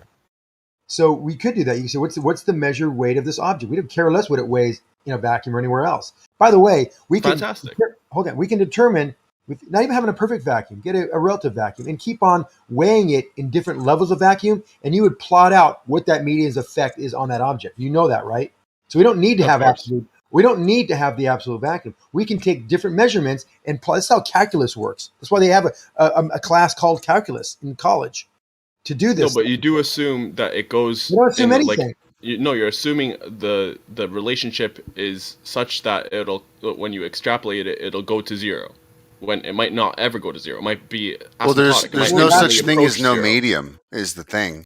Well, actually, there is, because even if you get into space where you have 10 to the minus 17, there are distances between these atoms, and these distances, there is nothing. In fact, it's a statistical chance. Do you have any? Let me finish. There's no such thing as no how medium. much distance there is between an atom? Can I finish? So there's a statistical distance and a chance of these objects, these atoms colliding. So yes, between these objects, there is vacuum, complete, utter, absolute vacuum. They don't So you're measure saying- it that way. Can I finish? They don't measure it that way. It's a statistical representation. You said that 3 times. Why don't you be succinct and then you'd be finished? No, I wouldn't be You're interrupted. the I could only one finish fucking saying. talking here. So Zanuck, if you're saying that there's space between these molecules, right? Atoms. What kind of space are we talking? 100 yards, 200 yards. Do you have any evidence of this? That there's 100 yards, 200 yards between and that between there's atoms? nothing else in that space. Absolutely ridiculous. Because they would be It able is to measure ridiculous. that. Otherwise, they can have something that can actually measure collisions in space, and then it has a period. Please, What man. I'm looking for. So the period. Give us between- evidence instead of these tall tales. Oh, if people measure That's it. a all the lie, time. Zanuck. You should go. They measure it inside the 10 to the minus 10 vacuum. They can measure this. One atom per 200 yards. That's the maximum. What Something you like said. that. I'm guessing. One atom per 100 yards. Absolutely ridiculous. He's giving an Well, example. you're telling me without any knowledge whatsoever. I'm telling you based on some experience. You're giving with nothing. Nothing. Well, that's how you have the collision. That's 10 to the minus 17th of a force. You can't have that force unless there's that few particles. Exactly. This That's is an what you atom need to pressure. realize. You Panic, cannot what's have the this force? force. No, you can't have unless you didn't have difference if you had between so force few and energy? collisions. What? This solar Yeah, atom everything's a molecule force doesn't have to you, pressure Zanuck. within. Force No, you said here, for- there's you a said force force- there. Zanuck What is the a fucking force. to you, And you Zanuck? said force was energy, and I said force Yeah, was not dude. energy. No, he You said had what's what's the the difference? everything you seem to say is incorrect because I can call you out on it. Zanuck, he Hang said, on. what's You the said difference? one's the He didn't ability state the and statement, one's he asked the question. Projection. No, Good he Lord. said force is energy. In No, he his said, little what's the difference diatribe. between force and energy? There's no difference. There's a huge difference between force and energy. He Make said up your force mind. was Take energy. your first answer. Force is not an energy. There's Not no what I energy in said. force. In your mind, that's what you think it is. What's the difference? Tell us. Well, energy is the capacity to do work, and force will impart an acceleration on mass. The two different Work, concepts. isn't it? So you're Work, basically saying the Zanuck? same thing. You realize that, right? No, I'm not. Capacity to do work. Yeah. In You're a talking about two objects unit measure of joules. interacting with one another. Fine. So what is work, Zanuck? Work is energy. Well, how can you define So it like works a that? force, works energy, works Work whatever is, you want work shit is, to be. work is force over a distance. You apply a force, something Oh, applied there over we a distance, go. See and the net double force. speak, guys? You see and the net double force speak? All There's the no double time. Well, you can say that, but this has served me well over And the years. And I've been it seems to seeing it work. like And here Which is you are. not for well for you, but well for me, and I've been able to produce and create and manufacture and be successful using these concepts. Hey, without Zanuck, exception. what's the Never difference? Never What's have the there been difference a You did between a good mass job and at matter, LIGO Zanuck? after all. mass and matter and mass. Mass is any amount of matter. What's matter then? I What's told the you. matter then? What's the matter then, Zanuck? I'll tell you. Don't laugh. Anything that takes up space. What space? Anything that has a volume. Three-dimensional volume? measurement of. I'm Oh, telling okay, you. so volume is mass. Okay, got So why can't you just No, I didn't say quantify that. matter? Anything that takes up any object, anything that takes up volume is matter. They appear to be That's what you defined said. together. Mass takes up space, and space is that which doesn't have mass in the definition that they go with, but it appears to be philosophical beyond No, that. not philosophical at all. Mass is just a unit measure of matter in kilograms. Well, What's the more difference specifically, between volume and a hard space? time to Slugs describe or it, any dude. other unit to measure. It's a unit measure. So and more mass is just any specifically, amount of matter, and it's usually measured in things like the kilogram. So all matter is mass. Does all mass have matter? Does all mass matter? Yes, all mass has matter. Yes. but more specifically, Zanuck, it's an interaction with the scale. The problem is stuff that takes up space doesn't always interact with the scale. Case The in point, interaction is air. different. Air Those are takes other up space concepts. but doesn't interact with the scale unless it's contained. So That's the not way we true. measure matter, mass, or whatever, it appears to vary widely. Nope, that's not true at all. Okay, so Zanuck, you said that energy and work are very different, right? No, they're very same. They're very close to the same. Work is synonymous with energy. Okay. Yeah, and work is also Work is synonymous with the work force. is a type of manifestation of that energy, and it's a force over a distance. That's what work is. Gotcha. Oh, force, I would force agree. here, force Ability to everywhere, push force, or pull force. something. Oh, make Zanuck add a force. Force. Well, there can be energy that's not doing any work. It could be a potential energy, a form of potential energy. Or it But could be a can't form something be full or it of could be a energy form of but not kinetic energy. pushing or pulling? Kinetic energy is not doing any work. Yeah, and that's why energy isn't work per se. It's the ability to work, because you could have potential energy. Well, You could they have both that have the same ability units. that's not actually being done. They both have the same units of measure, the joule. Yeah, or foot pound. No, foot pound is not a unit. Does not work. Yes, it is. No. A foot Yes, pound? it is. Oh yeah, sorry, you're right. I was thinking of pound foot. Sorry. Energy implies something that needs to be concentrated to do work. The universe is full of energy, but not all of it is concentrated enough to do work. It would be like gathering up all the marbles in one jar so that you could transport it easily, as opposed to it being dispersed, across the universe.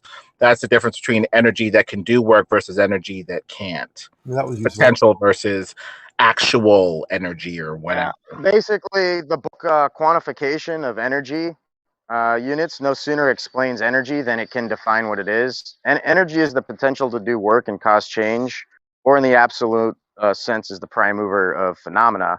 However, you got to remember this prime mover must first be in and of counter space. All right. You should just replace the word energy with the word field, since no branch of science can define the difference between kinetic and potential, really, to anyone.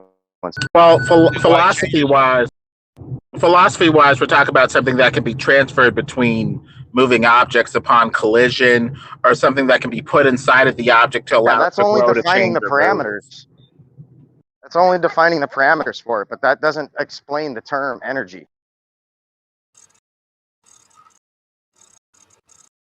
Does it have a shape or a color? No. But it's a concept where this matter wasn't moving before. It touches something with quote unquote energy that makes it move, change, or, do something else other than what it was doing before.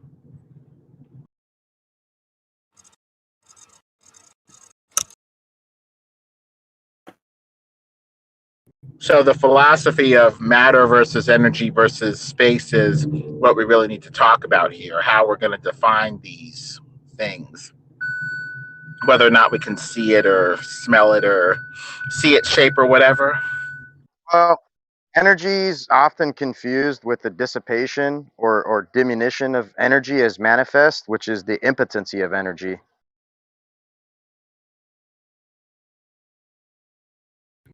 By impotency of energy, it sounds to me like you're saying energy spreads and becomes less concentrated, less able to do work. Is that what you're talking about? No. Can I ask you a question, Pythosis? Is that lemon? So, energy is exchanged, right? That's what energy does in a sense. It gets exchanged and passed around endlessly. Yes. And so, is there ever an exchange that doesn't manifest as creating movement? Not that I know of. I think otherwise it would be light, or the thing would change into something else. Okay, something that can't even move. But what do you talk about changing into something else, like into matter or something? Flame turning something into a charbroiled steak. The energy of the fire being put into the steak, and it's not quite moving. It's still there, but it changes from the other way less around. done steak to a steak. What was that? I was saying it's the other way around. All matter is nothing more than light. It's just stored light, and that's why I say it's potential energy, because everything that releases its energy releases it in the form of light through temperature and pressure mediation. Holy shit.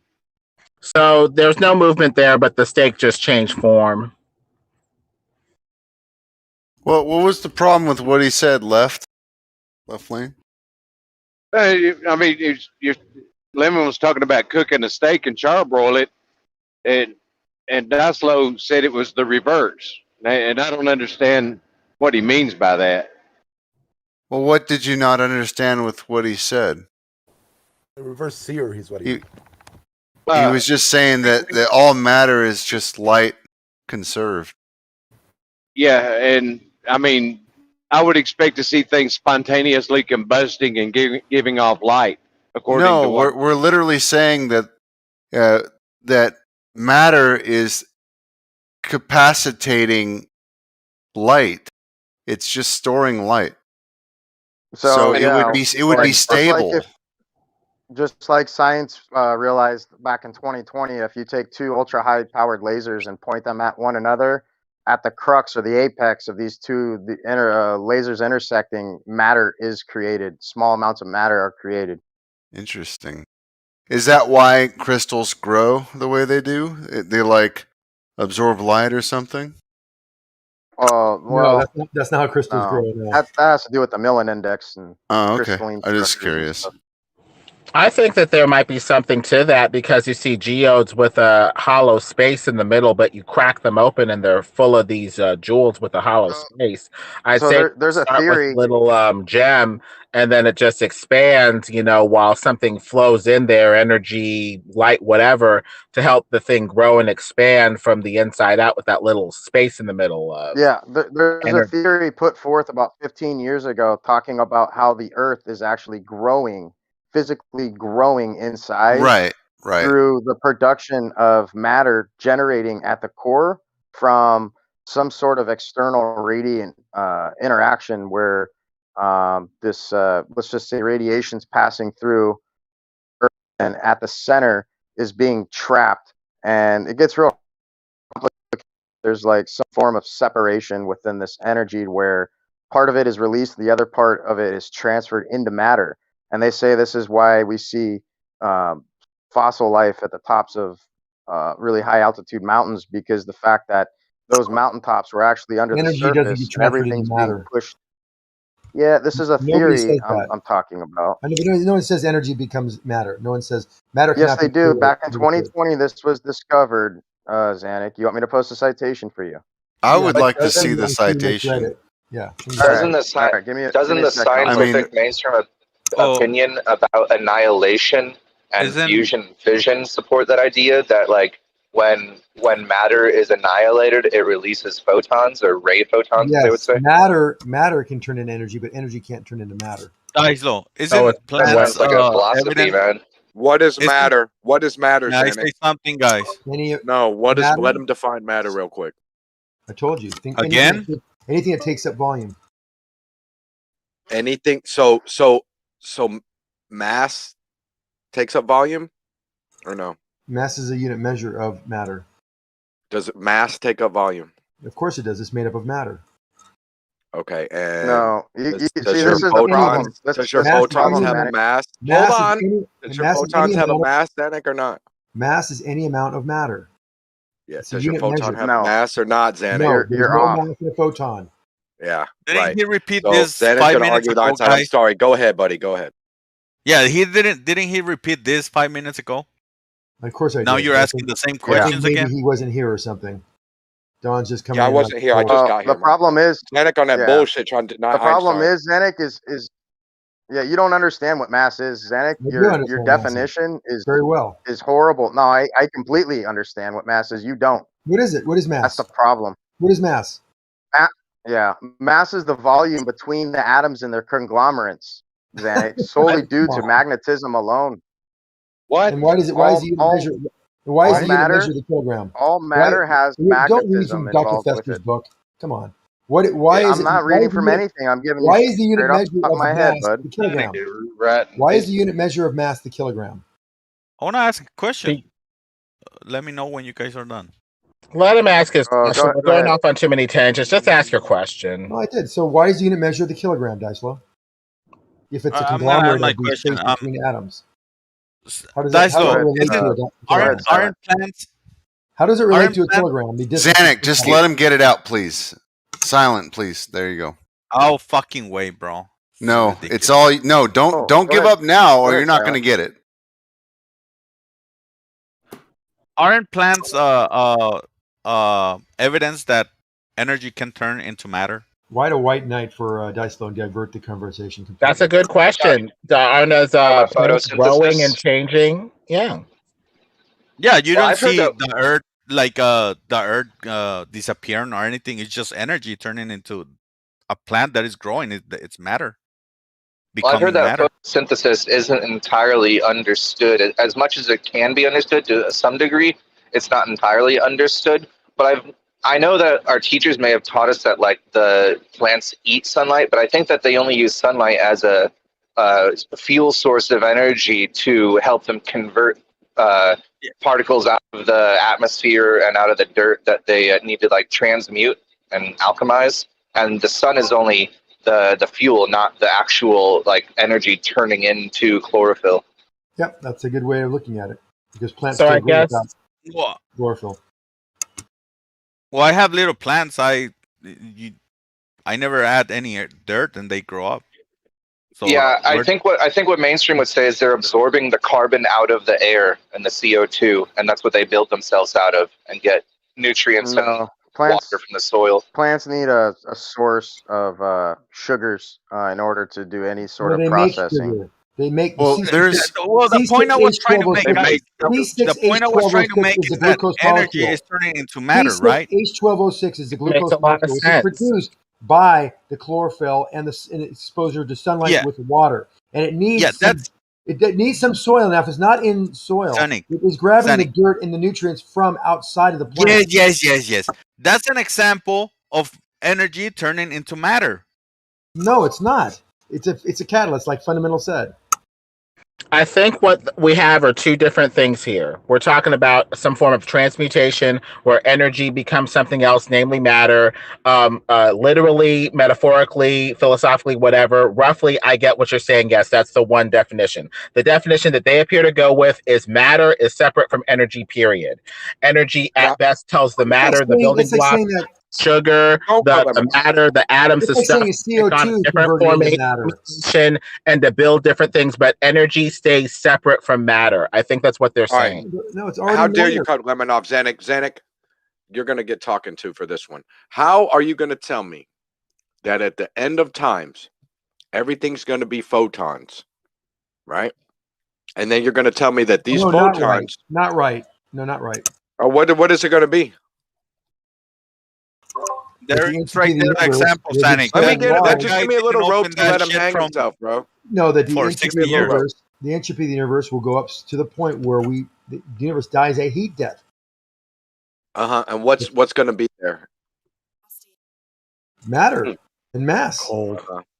Mass and Matter. matter. No Cold, not cold, not extreme cold. It'll die a heat death. Where everything will What be type so of spread particles? out. What type of Everything, particles, all the particles will be so spread out that there'll be no interaction. There'll be no usable energy. Yeah. of these Okay. particles. Zanuck, There's still what gonna is be- hold on, hypothesized? hold on, What is hold your on, Dave. mainstream Hold on, religion hold tell on. you? There still All can right. be motion, but things will be so far apart that there'll be no usable energy in the universe, and that's called No the heat. energy. That's So it called all went to no mass. usable. All No the usable. energy Hey, went to the mass. Okay, John, fine. listen. Let me get him. John, What particles, John, Zanuck, don't does your mistake my- mainstream religion? John, don't You mistake already what I hold said. on to me. No You already hold usable on to me. energy. It's my turn. No usable energy. It's called the heat death of the universe. Don't I talk don't over care me. if you want to use damn it or not, motherfucker. Listen, if there's no usable energy, there's no energy. No, So that's- anyway, there's a huge difference Zanuck, between usable energy and energy. yeah, hang That's what yourself. entropy is based Fight on. for this point. The usable Yeah. energy. Dude, talk This won't hurt you in There's 5 seconds. a This won't hurt you in difference. 5 The seconds. energy is still there, but it's not in a usable form. They say that energy is neither created or destroyed. So to go with their theory and their philosophy, the energy is still there, but it is no longer in a usable form that organizes anything, that moves anything, or that makes anything happen. So based off of their Okay, fine, philosophy, they Lemon. say the energy is there in useless heat in a form that cannot be utilized to form anything, organize anything, move anything, or make anything All happen. right, let's talk to Zanuck about the things. Zanuck, what does your mainstream religion say that what things are going to be there at the end of the universe? What form of matters, Zanuck? What form of matter? It's just God, matter. you It's guys see where he's particles. pausing. No, You guys see particles. where it's No, happening, because you're right? asking Hater, silly this is a questions. generalized knows what's coming. philosophy that doesn't have that amount of particles will be so specificity. That's spread why out. these questions are The going particles nowhere. will be It's so- a generalized philosophy. Lemon, you Asking had those your sorts of shot. questions, Lemon, nobody you can had your even shot. answer that, Lemon. even Lemon. Zanuck. It's just pointless. Lemon, you had your shot. He was asking me. Don't be rude. Yes, Zanuck. So tell us what your religion tells us what particles All will the be. particles will be so spread out that What they will type not of fucking particles? anything that all matter, all matter that takes up volume.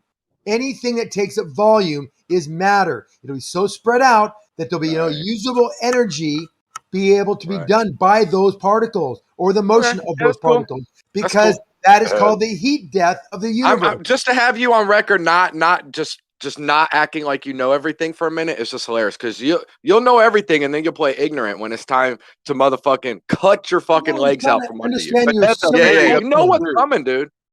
Anyway, So not everybody he's knows gonna play dumb right now. everything Y'all on know. this trying to topic, Crusader, understand so let's your not play question. gotcha. The limits of the philosophy Lemon, generally you're not says the helping. matter will be spread and just mixed with unusable What type energy. of That's basically matter? it. It What doesn't type of get matter? specific. Oh, they That's do it. get That's it. specific, Lemon. And I think I thought you knew that they did. Crux, I thought everybody you knew has a that they limit to did, their bro. knowledge, and there's a limit to any philosophy and any theory. Asking questions that get to the hypothesis. limit of the theory is nice, but it is a useless exercise if you're just trying to go past that point. The philosophy No, doesn't I get can that show- specific. No, if Zanuck would commit to his religion, we would be able to expose an immediate inconsistency, an immediate fallacious motherfucking doublespeak right here. Zanuck knows it too. That's why he's trying to play dumb. That's why he's not interrupting me right now. He knows it. Look at him. Did he He discuss? better not this- be muted either. Please don't mute Zanuck. Am I muted? No, we can hear you. Did he respond to or discuss this plant that's been? It was put in this container 60 years ago and just created mass plant matter. I mean, where's it getting all of its? I mean, look at it.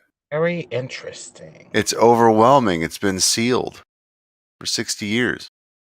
I'm telling you guys, it's energy turning into matter. Literally, that's what it is.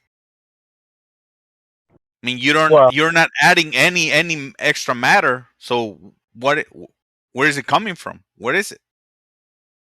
Zanuck, did you respond to this or? I can't no? respond if Lemon's going to talk over me. Stop being a pussy, man. No, I couldn't get a word in edgewise. Oh my God, you're such a whiner. I was talking to Dicelo, gave him a Let's give description, Zanuck and then the floor. Lemon Go jumped in ahead. his life, and there it goes again. Respond We're gonna give Zanuck time to buy time for a response. Zanuck, what were you saying?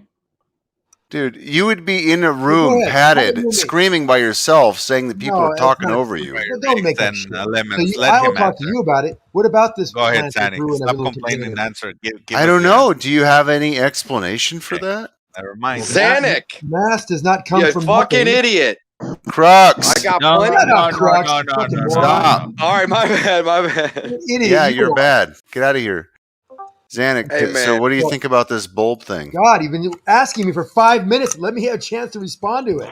My God. So I don't know what the conditions were for that experiment. So you said something was just closed up in a vacuum and a plant grew inside of it? Not a vacuum. Did you not see the picture I posted? I see Dicelo's picture. What did you do? Okay, Scroll up. Riggs. Got it. Okay. So what was the origins of it? What Yeah, so this guy David, he planted this 60 years ago, and he watered it once in 1972. So where did all the matter come from?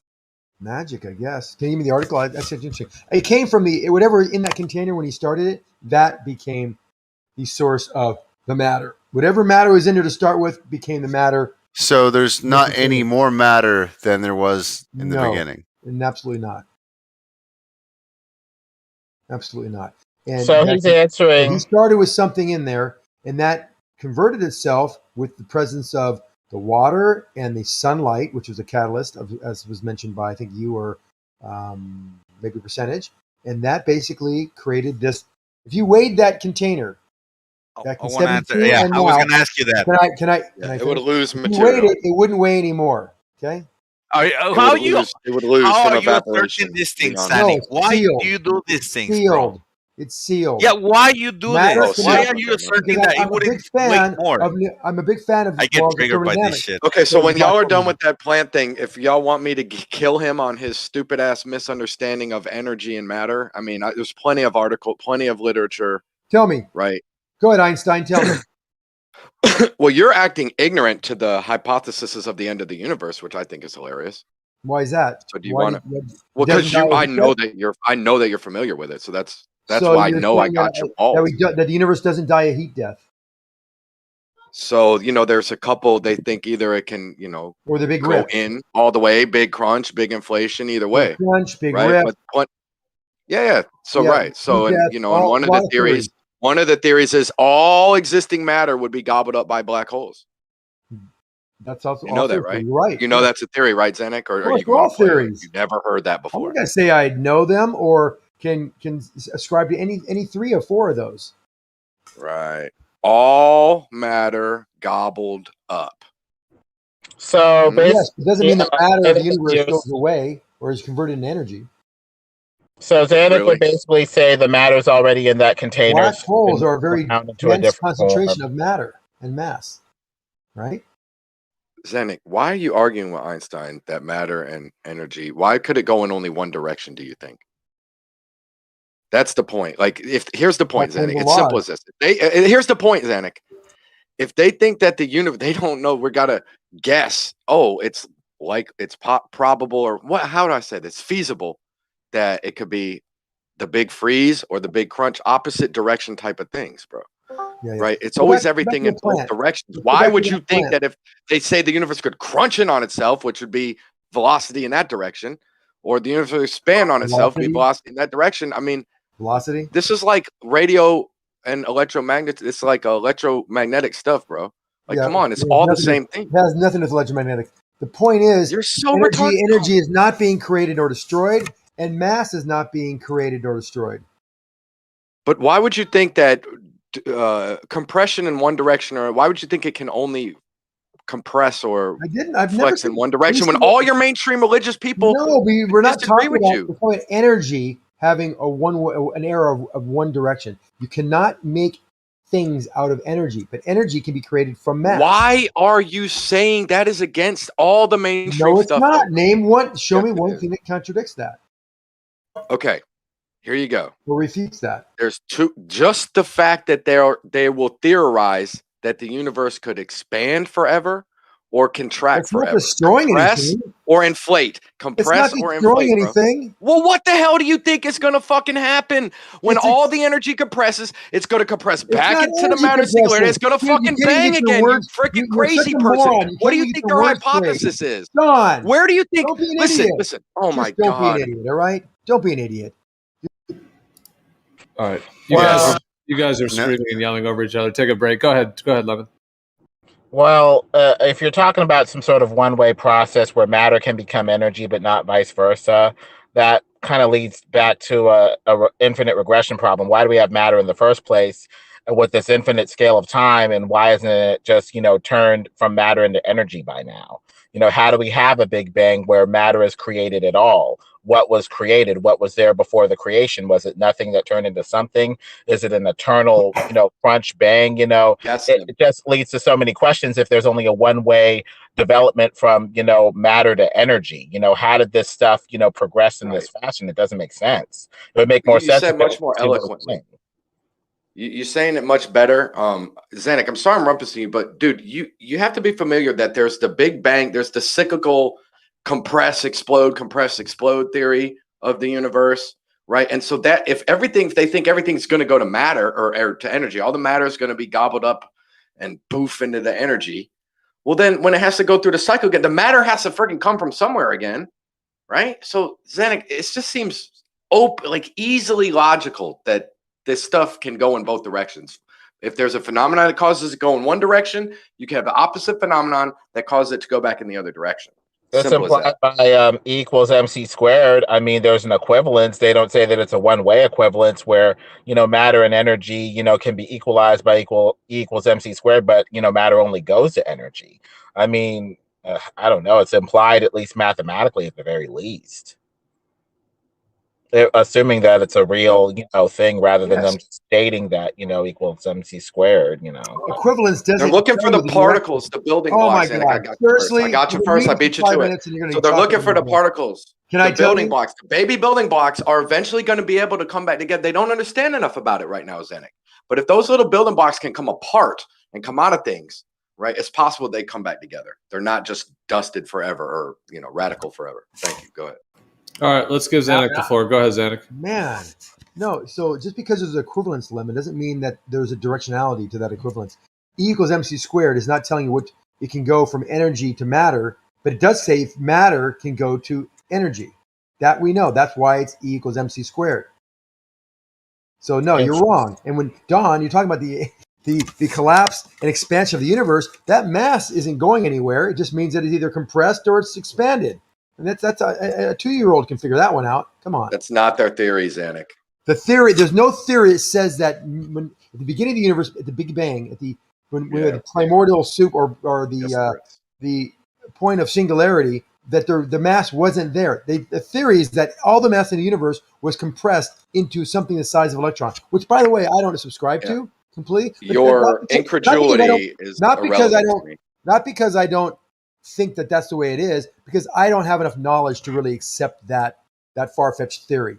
That's my own feelings. It's a belief, but because I'm not knowledgeable enough. But I don't think it's possible only because I'm not knowledgeable.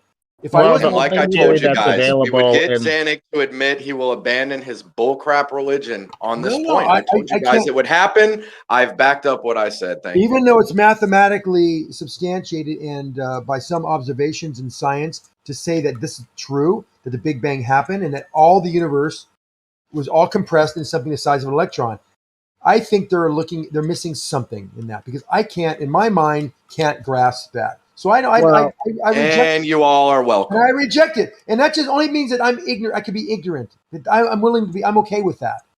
Well, let's check the available theories with these sorts of things that we're willing to say and not say with this philosophy.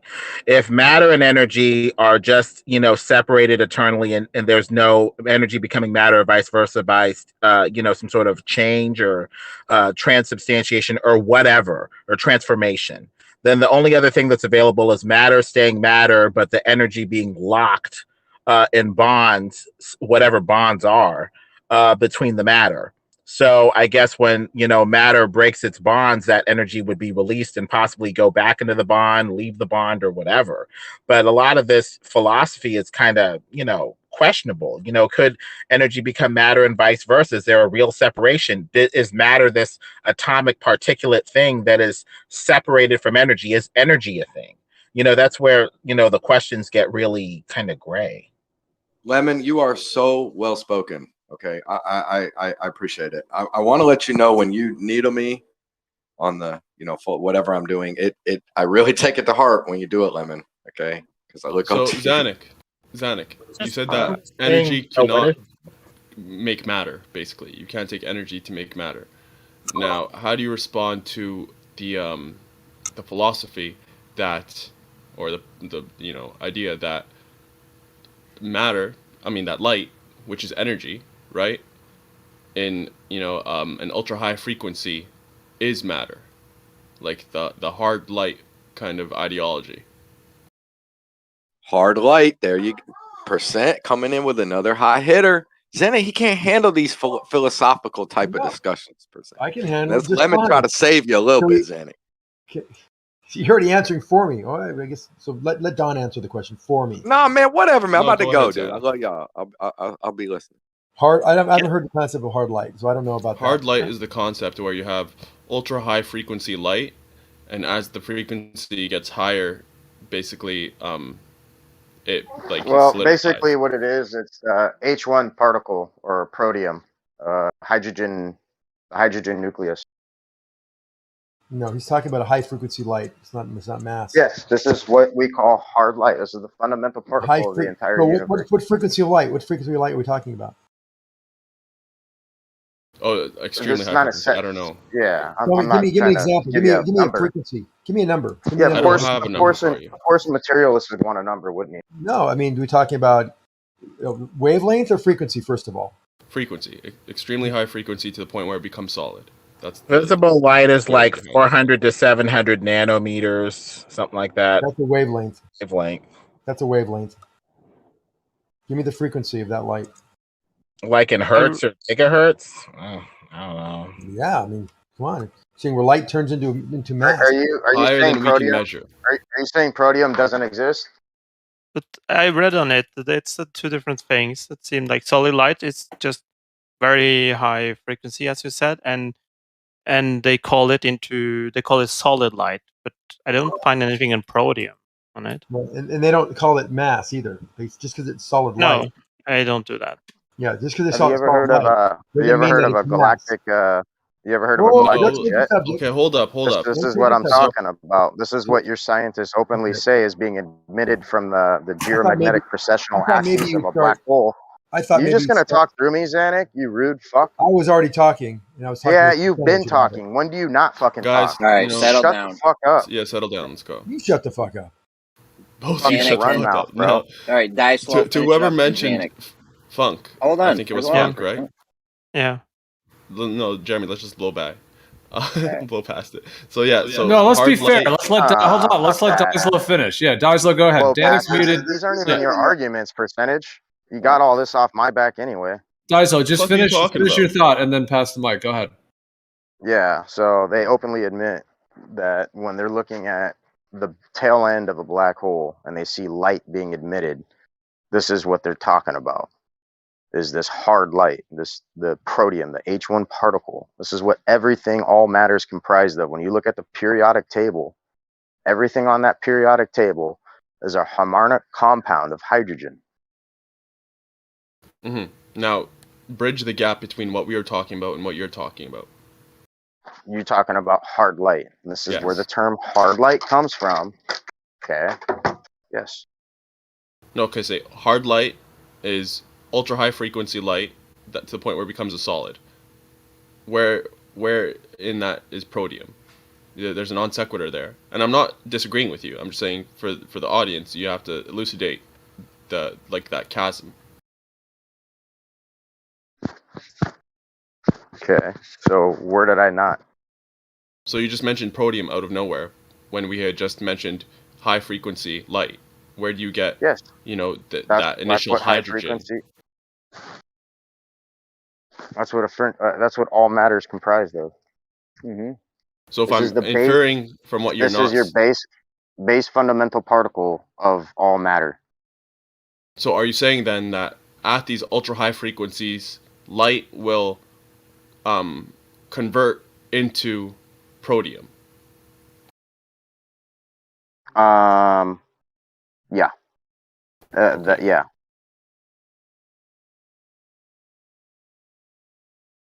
In any case, I think it was Funk. Yeah, hard light, solid light, they're basically synonymous. Yeah, I cannot find anything on it. I Google anything I can on it. I can't find that it's any connection between. They call it hard light, and it's not been observed. It's hypothetical. Look up galactic jets and what their answer is to the phenomena. And no disrespect to you, Dyslo, but I didn't get any of this off you. I got it straight from Ken Wheeler. Also, Okay. I want. Fair enough. Same thing. Yeah, okay. So also, I want to comment, like somebody said earlier, that you can't turn matter into energy, which is agreeable. It's very difficult. It takes like a shit ton of energy just to You create said it like an backwards. electron. Matter. You said Yeah, it's matter into energy. We're talking about energy. Sorry, and energy into matter. I meant that. Sorry. So turning energy into electrons is a very like radiation No, into nobody subscribes to the electron from my camp. Okay, I don't. Okay, so it's fine. I don't care. Anyway, so you have, but they have measured when you have a chemical reaction bonding between electrons. You have some reactions where you have to apply energy to it, or a chemical to have a chemical reaction. Some chemical reaction also release energy, and they have actually weighed the substance, the molecules before and after, and there is actually a weight difference equal to the energy either released or added. So the energy is actually different.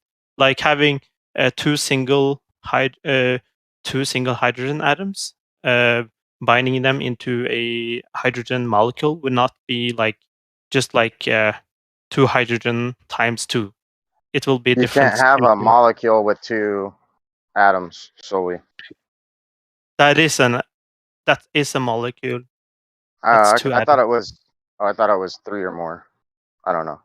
No, it's 2 or more. Okay. Smartest thing you said all day. I don't know. What's that, Well, Zanik? The smartest thing you said so far. I don't know. You son of a bitch. You just sit back. Well, Zanuck, we are dealing with where philosophy meets science. And so we need to see what sort of theories are available about what's happening with this stuff. Yeah. What about neutron decay?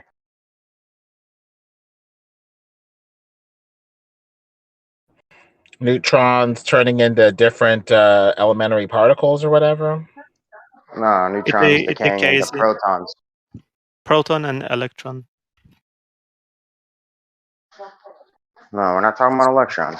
Just said Because as far Yeah, as but I neutron remember, decay. the general Bohr model-ish or whatever of the atom that they're going with, unless there's some new hotness that I haven't heard of, is electrons were around the nucleus, which is composed of protons and neutrons.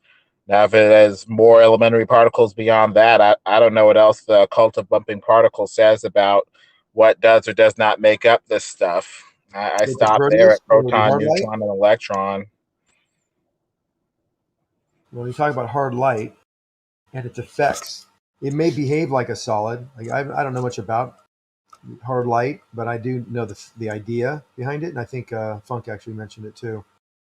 It may have characteristics of a mass or matter, but it's not matter. It's not taking up any volume.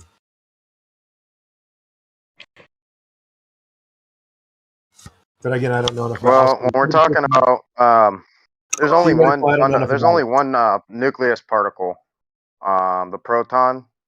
Since all free neutrons become protons, you can look up neutron decay, like I alluded to. Since the masters of field theory have denied the electron, and it's agreed that all free neutrons become protons roughly after 14 minutes. Therefore, there's only one fundamental particle we call the proton. And this is when I say look up galactic jets or relativistic jets by name. Black holes along their polar axis of precession are seen to emit trillions of tons of these hydrogen, which is nothing more than a photon dynamo. And this reconciles light and matter, and it's not complex. It's pretty easily explained. The proton particle is nothing more than an extremely ultra high energy light. And like I showed you in that citation I posted, where the recent high energy lab experiments confirm this theory, this fact actually closes the loop to perfection in validating the emanationism of Platonism or Platonist and Pythagoreans.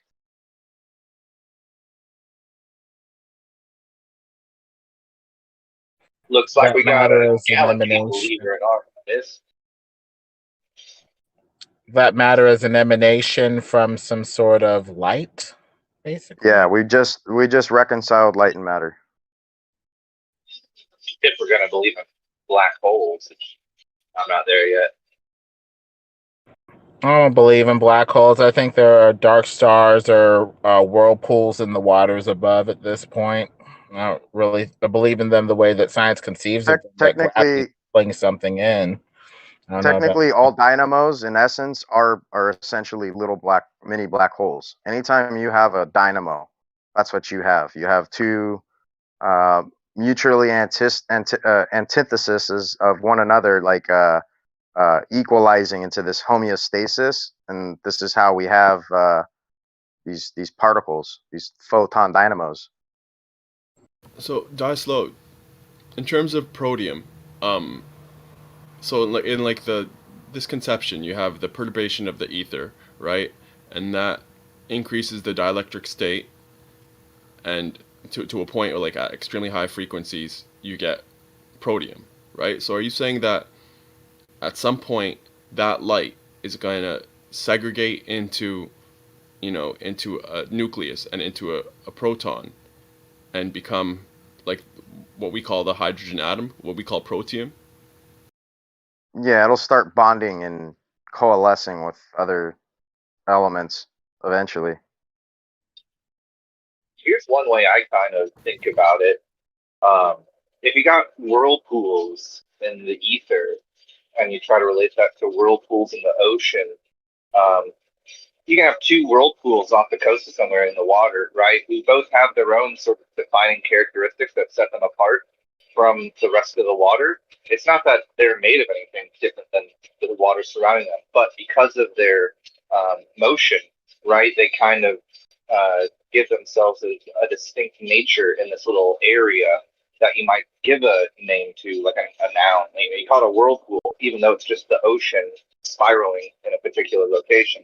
And then you're going to get these two whirlpools out there, which are nothing more than the same thing to begin with, just water under motion, the ether churning. But when they run into each other, depending on direction they're spinning, they're going to have an easier or more difficult time conjoining into one larger big pool, or one larger whirlpool, or maybe even bouncing off of each other because of how they don't relate, in their counterclockwise or clockwise rotations. They might bounce off instead of conjoining, depending on their spins related to each other. Yeah, what you're describing is basically magnetism, right? So you Exactly. have like the water Yeah. spinning, the motion of the water, if it's clockwise or what have you, it's magnetism. Just like you have Well, magnetism in essence is Mother Nature's fundamental force vector. So yeah, that's pretty concise what he told you. exactly. So how am I wrong? No, you're not. I'm just Well, I thought you steel said man. wrong. I Sorry. might have misheard Sorry. you. Yeah, I apologize.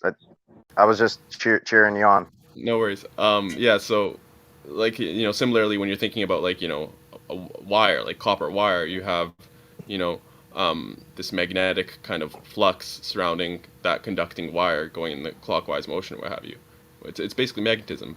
But in terms of when you have like two whirlpools going in opposite directions, that's again like just the interference, whether it's going to be constructive or destructive interference. If they're going in the same direction, it's going to be constructive and it's going to create more of a an effect, and if it's going in opposite directions, it's going to be destructive and they're fusion going one way. to net zero. Right. If they were forced, if two opposite spinning whirlpools were forced into each other, they'd probably cancel each other out, which would Exactly. be like releasing all of that momentum in different waves in all directions, like fission, right? But if the whirlpools are spinning the same way, then I guess that would be fusion. Well, I mean, I wouldn't go with fusion and fission, but it would definitely, like, imagine you have a magnet, and if it's a coherent magnet, all of the things are going in the same direction, then it's going to like pull in that direction or what have you, right? It's going to have that force. But if it's incoherent, It's if they're all centrifugal force and motion. Yeah. yeah, so if they're incoherent and they're all kind of like they crashed into each other, if you will, and they canceled each other out, and there's chaos, You then have there's not going to be any force in a particular direction. centrifugal. Yeah, I didn't get to centrifugal hear the last convergence percentage and there. centripetal divergence. It's literally the yin and yang of Mother Nature. So where that breaks down, right, when comparing it to this water whirlpool thing, is that there is the right You're breaking up a rule. lot, bud. Oh man, I'll read. No, I think it's you die slow because I could hear him fine. A whirlpool is like centripetal convergence, going toward the center and converging toward the center. All right, so this, Around. what I wanted to say a second ago before I was breaking up was that what doesn't line up in the analogy trying to relate magnetism and electricity to water is that magnetism will always follow the right hand rule. So that's as if all whirlpools are spinning in the same direction, except for some whirlpools would be able to go up into the atmosphere, whatever, instead of down towards the bottom of the ocean. But of course, there's a cap to where the water stops and the air begins, and so you kind of have to imagine a world entirely composed of a liquid, But then again, this magnetism doesn't obey like gravity or any sort of downward nature, so There's just really, the more I think about it, there's no the one-to-one problem you might comparison be of matter that missing you can apply to magnetism. the problem you might be missing is that magnetism is literally at the plane of inertia, which is always 90 degrees perpendicular from the centrifugal force and motion. So anytime you see the whirlpool pulling everything into this center point, if you will, and you were to apply the right hand rule, that would be your magnetism would be across the top surface of that water going longitudinally.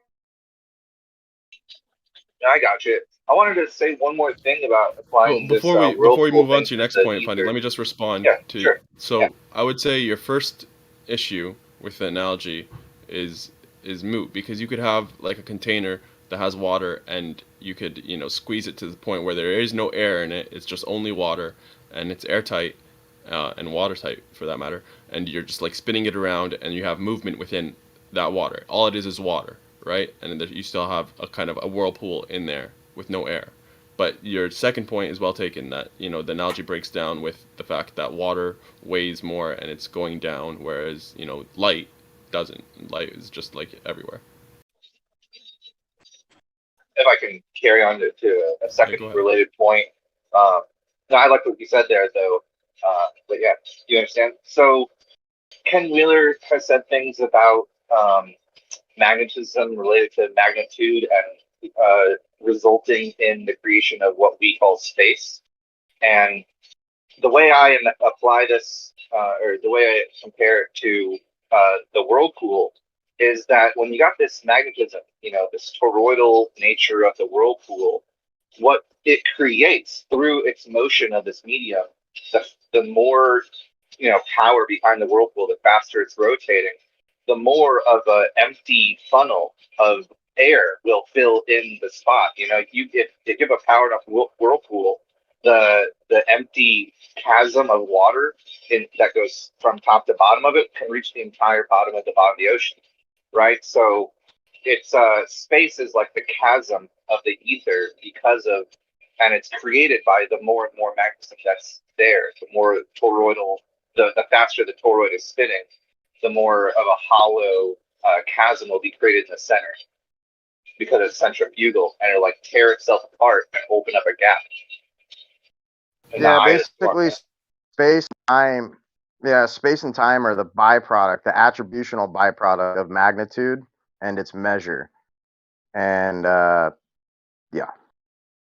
So centripetal convergence would be the whirlpool funnel coming down to a point. Centrifugal divergence would be the opposite, like running it in reverse from that point, spinning outward. Yeah. Yep. So you're saying space, what we call space, would be us in the middle of that tornado, while the ether would be swirling around, something like that? Yeah, pretty much. But the ether is composed of two natures. So in the whirlpool example, the ether, as far as potential goes, would be the water, and like counter space would be the water, and then space would be where the air fills in the gap that the water creates, where the water's left a chasm because it's diverging centrifugally. But then again, the flow of the water, even though the force that's involved is creating centrifugal divergence, where the water is separating it from itself and opening up that chasm, so even though that's the energy working on it, the water itself is centripetally trying to enter the chasm, because it's always trying to pressure mediate. So the water is going to have that like spiraling inward look, even though the energy behind what's causing the vortex is sending everything outward. You ever seen like your sink drain, and it has all those like spiraling arms, like a galaxy, kind of going inward? Mm-hmm. So that's the water is trying to mediate by being centripetal and filling in itself, where the centrifugal energy is what's keeping it spinning and causing that chasm. What's up? You should check out my screen. I'm sharing my screen, because right when you were saying that, I just made the simulation that was doing exactly what you were saying. Interesting. Yeah, that looks cool. It's a little low frame rate for me. That might just be my internet connection though. It's like 5 frames per second or something. It could be me. I might be okay, for sure. I'm on my phone. It's getting better and better.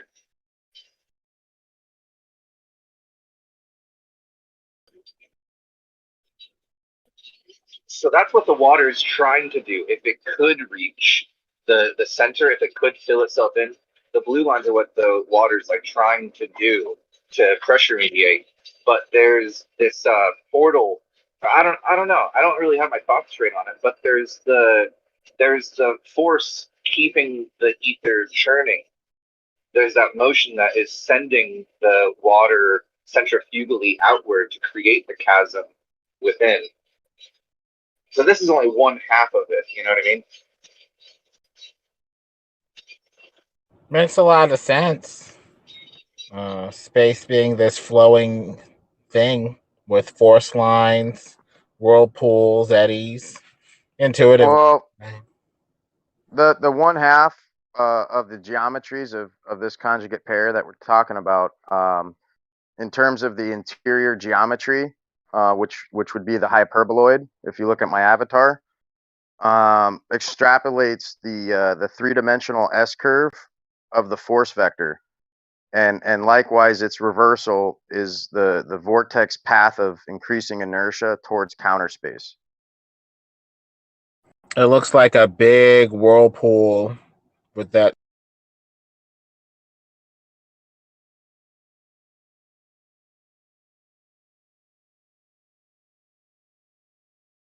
Mic check. Lemon cut out for me. I hear you. To talk. But interesting avatar with the centripetal convergence. So if you guys look in live stream one text, this is a fire starting tool that a guy can build in the woods with just a few sticks and some rope. And it demonstrates the relationship between the toroidal and hyperboloidal natures of geometry, being like the two sort of main archetypes of all geometry, the pulse and the turn. And both of them have their opposites. You can turn clockwise or counterclockwise, and half of the pulse is going upward or outward or inward, and then the opposite returns it back to where it was. But to me, this is really one of those all applying understandings to everything. Things either come and go, expand, contract, rarefy, condense, or they spin left, spin right, spin up, spin down, spin diagonal, spin counter diagonal. There's really no other options than that. So when you're talking about fundamental motions applied to a fundamental medium, the ether is going to express itself in different levels. Centrifugal motion to discharge. Yeah. It's always going to be these two geometries of motion. Yeah, fundamentally, there's only one field. Science would like to tell you there's all these different fields, but everything follows after the right-hand rule, and this temperature and pressure interplay, and these conjugate geometries that are in sync with one another, and can never be separated. They'll always be attached to one another, the inverse of one another. Yeah, it's very much like saying existence is a wooden staff, and that there's nothing else but this wooden staff. This is existence, this wooden staff, and the most you can do is approach one side, but there's nothing past that side.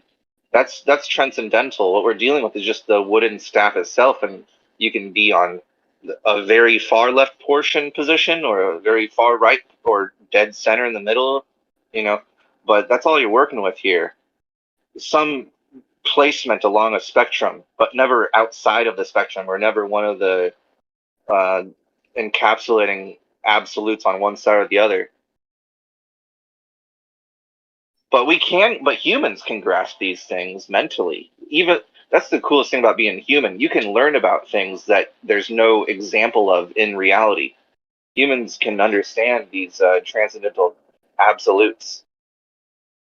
And if it can guide any form of experimentation where we can, go forward and get results, I'm all for it. Now, whether or not I can get the ether in a jar, that's something else, but it's good enough for me. So if you got like if you have a bolt. Real quick, I want to touch on what he just said. If you get the ether in a jar and you could obtain 1 gram of it by the academic admission, from what they openly admit, that would be worth, I think it's $2 trillion or more. It's the most expensive substance in the universe. Interesting.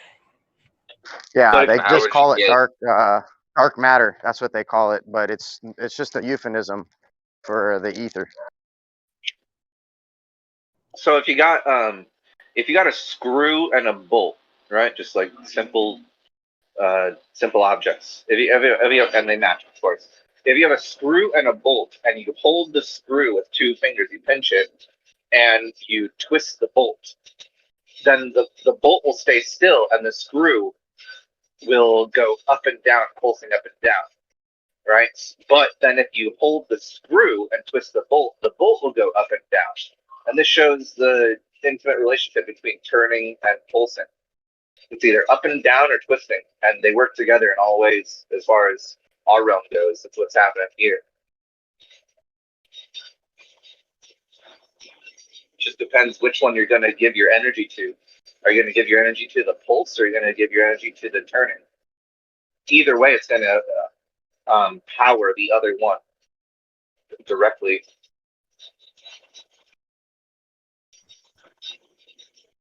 The pistons power the motion of the turning tires, right?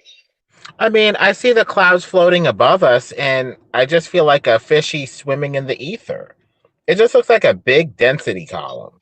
These clouds are floating on top of us while I'm down here. The only thing that I could use to explain it is a big density column of, say, ether. Well, that applies to flat Earth and globe Earth when you think about it, where you got like in the innermost, you have a solid core, and then the higher that you go from that, you're going to get liquids and maybe crust or whatever that is a little hiccup. But as far as simple descriptions go, you have the dense Earth and the less dense fluids above and the less dense gases. And if you look above, we see stars, right? So that would be the plasma above the gas. And that works for me on a globe or a flat Earth. But it makes sense to me that on a flat Earth, you would have solid, liquid, air, and then plasma, fire in the sky. What do we know that makes light besides fire naturally? There's literally fire in the sky, in a sense. Or light, or plasma, whatever you want to call it. I apologize. I was off by a multitude of a few zeros. It's actually $2,700 trillion per gram. Wow. And we know of lots of other things that produce light. Bioluminescent plankton are a thing. Okay, that doesn't really seem like a report. I know what you're trying to say, but where do you think you and I really differ in our understanding? You said nothing else other than fire can produce light. I just showed you something, not only something, but a living organism that produces light. Right. Doesn't every material produces light? Trust me, I'm not ignorant of electric eels or glowing algae or something like that, right? But the further we look into this, I was speaking in classical senses like earth, air, fire, water, stuff like that. And I said I was speaking vaguely, if you didn't catch that. But even though we shouldn't call it fire, like the glowing algae isn't on fire, is what they're doing not involving plasma on some sort of nanometer scale when they produce their bioluminescence? Is there no plasma involved in this? Fire. Don't a believe very so. cool molecular fire, if you will. Yeah, I like that, man. All matter produces some form of light all the time. Right, infrared light. Natural. There's no such thing as matter at absolute zero. That's only an absolute concept. Infrared is the most common, like I said, light that we emit and all that type of stuff. But everything all the time emits one form or another of light. Yeah. If you have Well, a temperature, you guys have given never even explained what light is. You just tried to bulk it into a EMR as if you got away smoothly. And it's the force carrying particle, as you could call it, that electrons share There's no discrete charge carrying with particle each that other. exists in the universe at all. There's enough. never been this. There's no evidence of this. This is all theoretic and just nothing more than an absurd one. There's tons of evidence for this, but I No, appreciate never been perceived once. Never been the input or output of any experiment ever done in the history of science. spinning is the root behind all magic. Just don't take that word seriously. When Einstein the Nobel Prize. Cutting out, Coach. So sorry. Oh. No, it's all right. But no, when Einstein for the photo effect, it has been for 100 years. Well, fire implies destruction, something being released with, or broken down with a release of this shiny whatever. So bioluminescence, I guess, doesn't quite fit that bill unless something is being, destroyed for a fire definition that's more specific. But I get what you're saying. There's still extremely powerful chemical reactions going on at that level. I mean, what is fire then? Like, what would you call it? Ionized gas? Is that fair enough? Well, to me, yeah.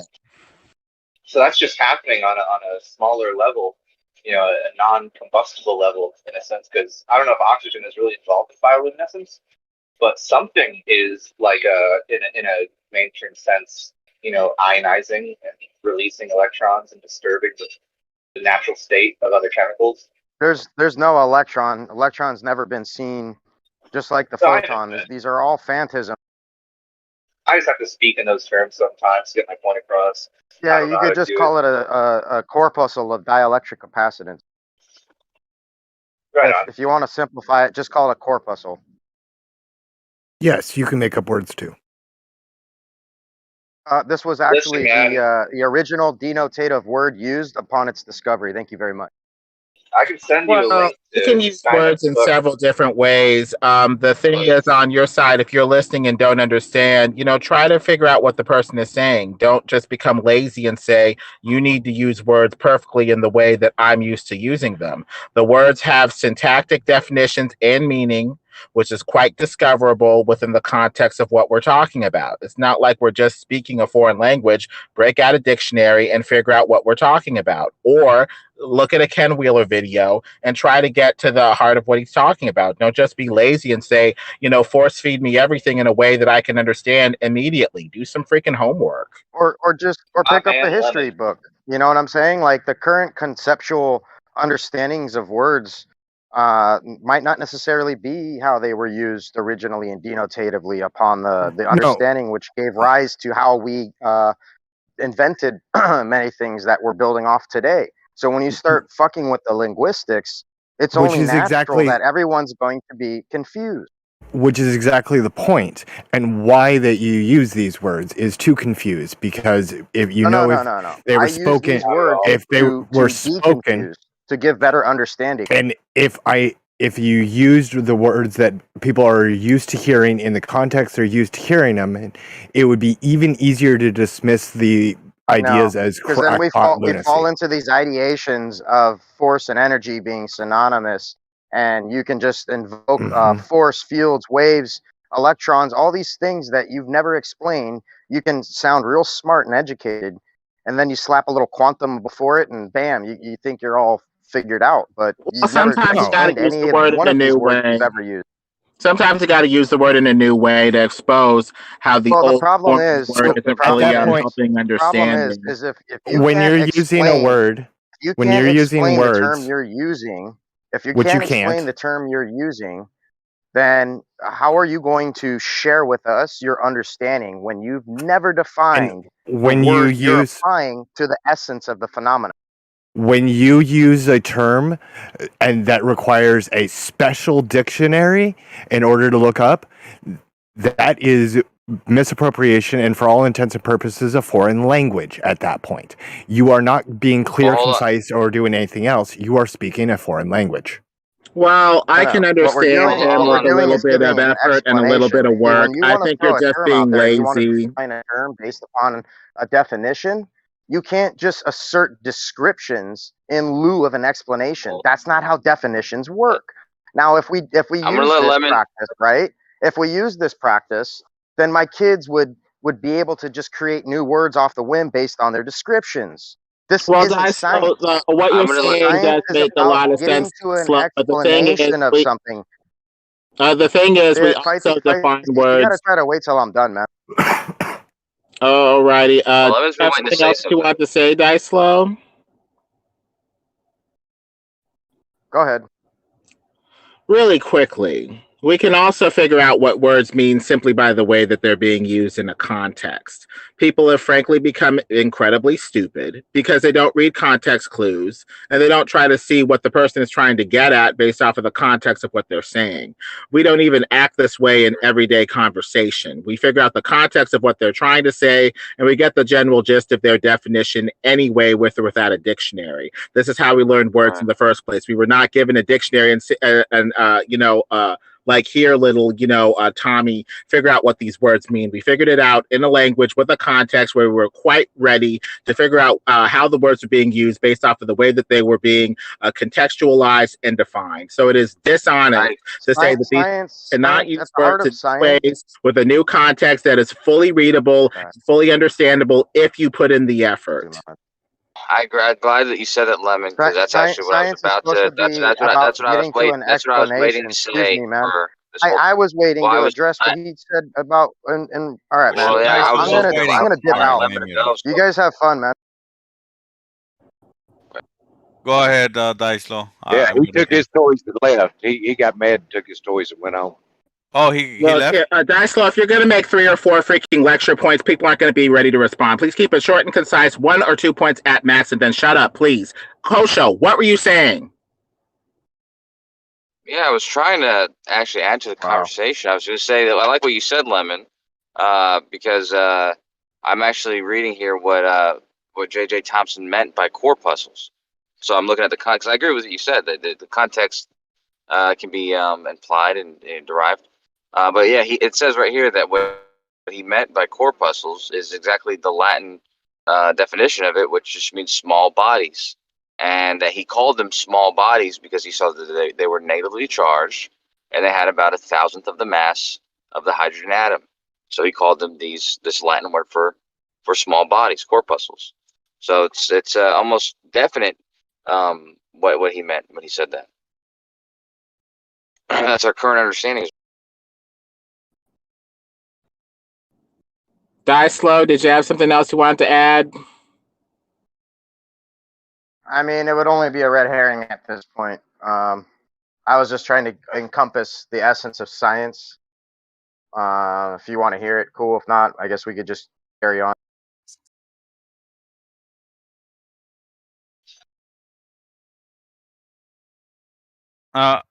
Dicelo, I have a question about the video you posted. The gram of antimatter. Oh, Do you yeah. believe that is true? Oh, that they have the capability or the methods that by which they're deriving it, or which part is specifically? That they can harvest it. No. That if you were to be able to do that, that would be saying essentially that you're able to harness a black hole. That's the same. Would be literally the same. Explanation.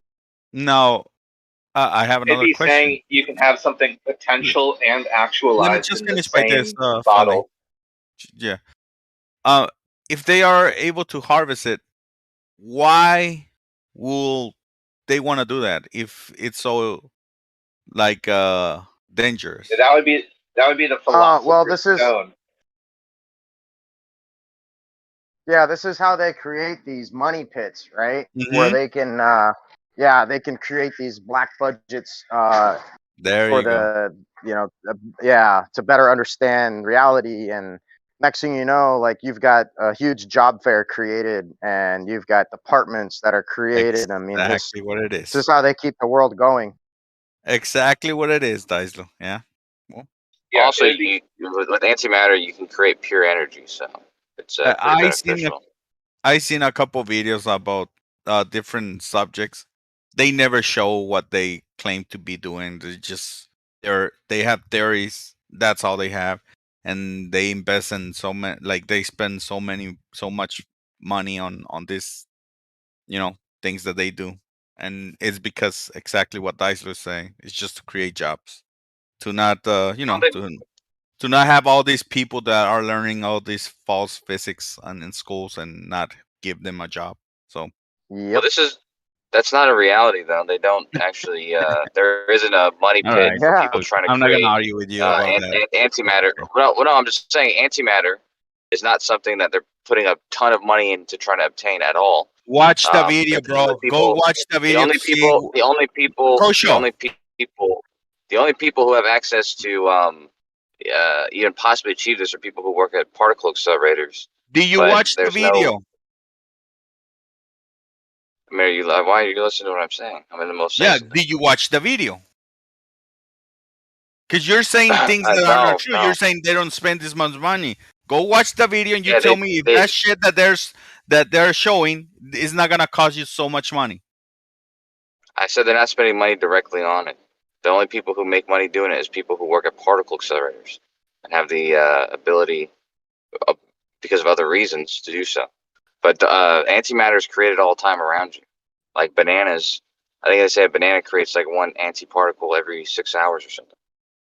So it's not it's obtaining it and maintaining it is not really feasible. So Do you have any way to explain what you just said in more detail?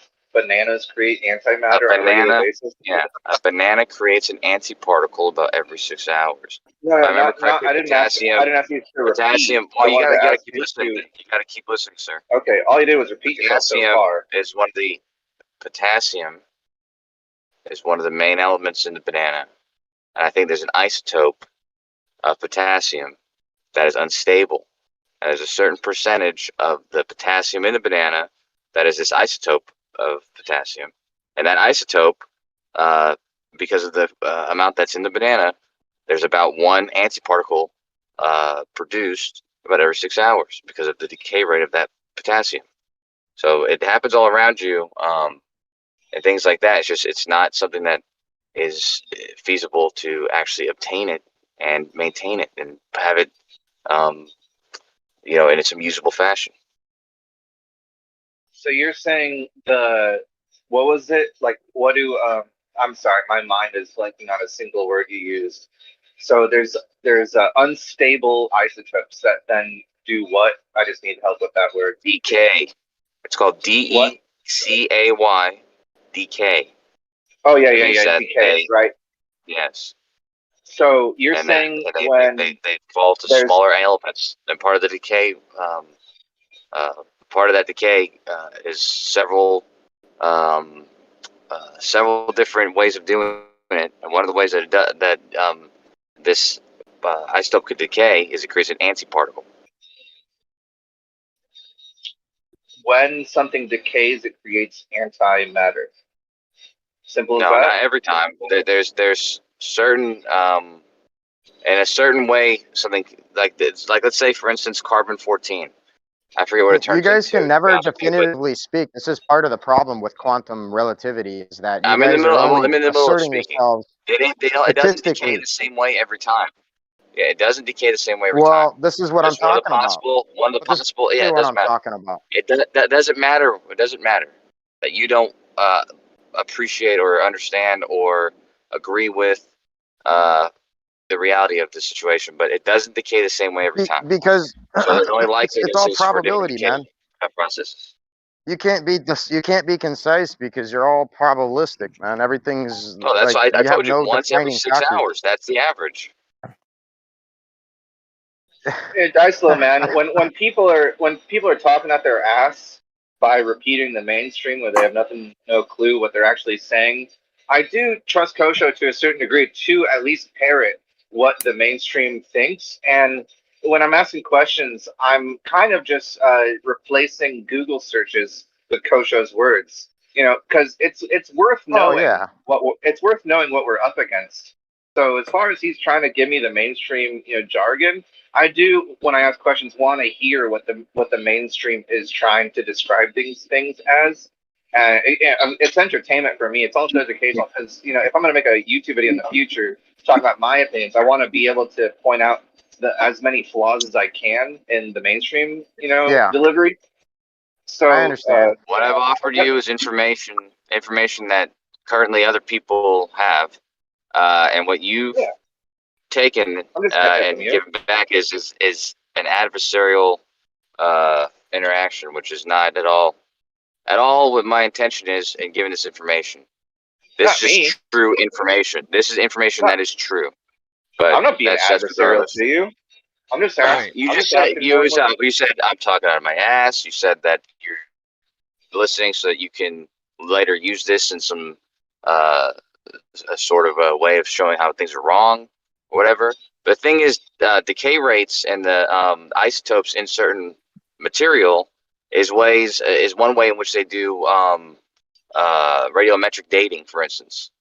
So it's actually there's actually ways of seeing what percentages of isotopes exist in any given material. So it's not something that's like out there. It's a real, actual, measured, science. Okay, Kosho. Just so you know, I do value you, and I didn't mean to insult you by saying talking out of your ass. What I'm trying to say as politely as possible. I might cross the line for you, but get over it. But what I was really trying to say, what my intentions behind it, were saying that I have researched different ways of understanding the same phenomena. And I've also researched to a similar amount of time the mainstream description of the phenomena, and I think it's wrong. And that's my choice and my right to disagree and think something is wrong. And I might call it talking out of someone's ass. Not that I think you're lying or making things up. I'm just saying that I trust you to give me the mainstream description, which I do think is wrong, but you know more than I do about some facets of the mainstream understanding of physics. And so I value you, not because I think you're right, but because I think you're going to give me an accurate depiction of what the people I consider wrong to think in very specific circumstances and situations. And that's only going to help me develop what I think is a more correct understanding and be able to explain it to other people in future contexts, and maybe make educational videos that can support my side as best as I can. Can you explain it in terms you understand it then? I want to hear your side of things now. Because you say the mainstream is wrong. Let's hear what your conclusions that you've drawn are. Right. So, yeah. Decadent, thank you. Well, we don't really make speculations about bananas producing antimatter. How is it wrong, and what's your counter to what Kosho has said so far? So there's a whole sort of interwovenness of particles and energy and all phenomena in physics. And I've noticed parts that I think have been disproven, yet are still considered the best guess, even though they acknowledge there's wrongful, like contradictory thoughts in the philosophy. Now, if we're talking about a particular phenomena, especially on a microscopic level, I have dismissed a lot of it as far as its overall point, but not that the archetypes within the understanding aren't useful to me of seeing how people have broken down the different aspects of a phenomena. Because I do agree that mainstream science is breaking things down into different properties and aspects. I just think how they define the causes and the inner workings of what leads to these actions and flows of energy or whatever is it's based on an axiom, based on what do you call it? Materialistic philosophy and atomistic philosophy, and I've already unsubscribed from atomistic philosophy to a certain degree. But if you want to ask me how I feel about something, there's a lot that I haven't gotten to the bottom of. I'm on a journey currently. Yeah, well, the way there was a conversation earlier on. I don't want to sway off the topic too Go much for because it. it's quite interesting. But the way I see it, like if you imagine a wristwatch and it's got lots of gears in it, and you can measure a certain amount of torque in that wristwatch, and then you go to the next stage, maybe a car engine where it has gears, and you can measure that torque much easier because it's on a bigger scale. Well, the way I see that the solar system's working and the way that gravity works, apparently, shouldn't we be able to measure that torque of that gravity in a much easier way than we could even do it in something like a car engine, because it's on an enormous scale? So with that 15 degrees per hour that we're seeing, that drift, is that just a measure of torque of the ether or of gravity itself? How can we explain all those twists and turnings and movement of the solar system without being able to look at it in the way of torque? What do you mean, Sure. torque? What do you mean? Hold on. This is Well, misunderstanding. I'll explain what he means. He means Torque, what he torque means is a is pretty what he's fundamental talking word. about is geomagnetic precession, and this is what is identified also in the Moore precession, which is known as magnetic torque. It's the necessitated precession, or accurately, field friction between magnetic and the dielectric in which magnetism generates phase, which is why there's a proportional disparity of a ratio of 1 to 5 between the north and south poles of a magnet, and eventually enough torsion that causes flips of polarity over time. It's just the same as when a gyroscope spins down, it will precess more and more until it literally flips itself over. It's field torque, and it's necessitated as the byproduct of a magnetic toroid, and said resultant field friction generates torque. And yeah, I could explain that a little bit more too, if people didn't catch the main point of that. I'm really good at coming up with like physical examples. So you have to imagine a frictionless top or a frictionless gyroscope, right? So it never slows down, but there is no such thing as in reality as something absolutely still. So it's gonna, it's gonna have that wobble. That wobble is going to increase. Now, what you got to think of is a frictionless gyroscope hung from the very precise pinpoint bottom tip of that gyroscope. And when it finally wobbles enough and becomes, unstable, and it flips upside down, it's like a top, hung by a single point on the bottom of it that's standing on. And then it's going to flip upside down and repeat the process. It's gonna restabilize, then destabilize, and then flip itself right side up again. And then it's gonna restabilize and destabilize and flip itself upside down. Not accounting for any sort of like a downward bias or anything like it made out of matter, where it's not gonna be able to get itself back up on top after it swings down to the bottom inversion. Something sort of in free fall or non-gravitational space or something. That top is going to spin, flip upside down, restabilize, destabilize, flip upside, right side up, if there is such a thing in this situation. And that's just the geomagnetic torque that Deisel was talking about in these spinning systems. And one last thing for purple haze. I don't think it's any. I mean, I like language, so I don't think it's any oddity that the word gear has a lot in common with the word gyro. Wait a minute. So, first of all, I don't think you even understand what the word torque means. You know what torque is? I know what torque is. You were the one asking questions about it. What is torque? Torque is rotational force. Very good. Okay, so where is the rotational force in a gyro? That seems like a redundant question. No, it's not. What do you mean, where is the torque? Well, is there a like torque? all throughout it? Is there a torque generated by a gyro? Well, it depends if we're talking about the hypothetical frictionless gyro in free fall, or some sort of real like spinning top on a tabletop. Do a frictionless one. Something spinning in space, or a gyro. You want to have a gyro? Is it contained? You spin up a gyro that has 2 points of bearings, or you want to have just something spin like a top? How about a spinning top in space? Okay. Where's the torque? Yeah.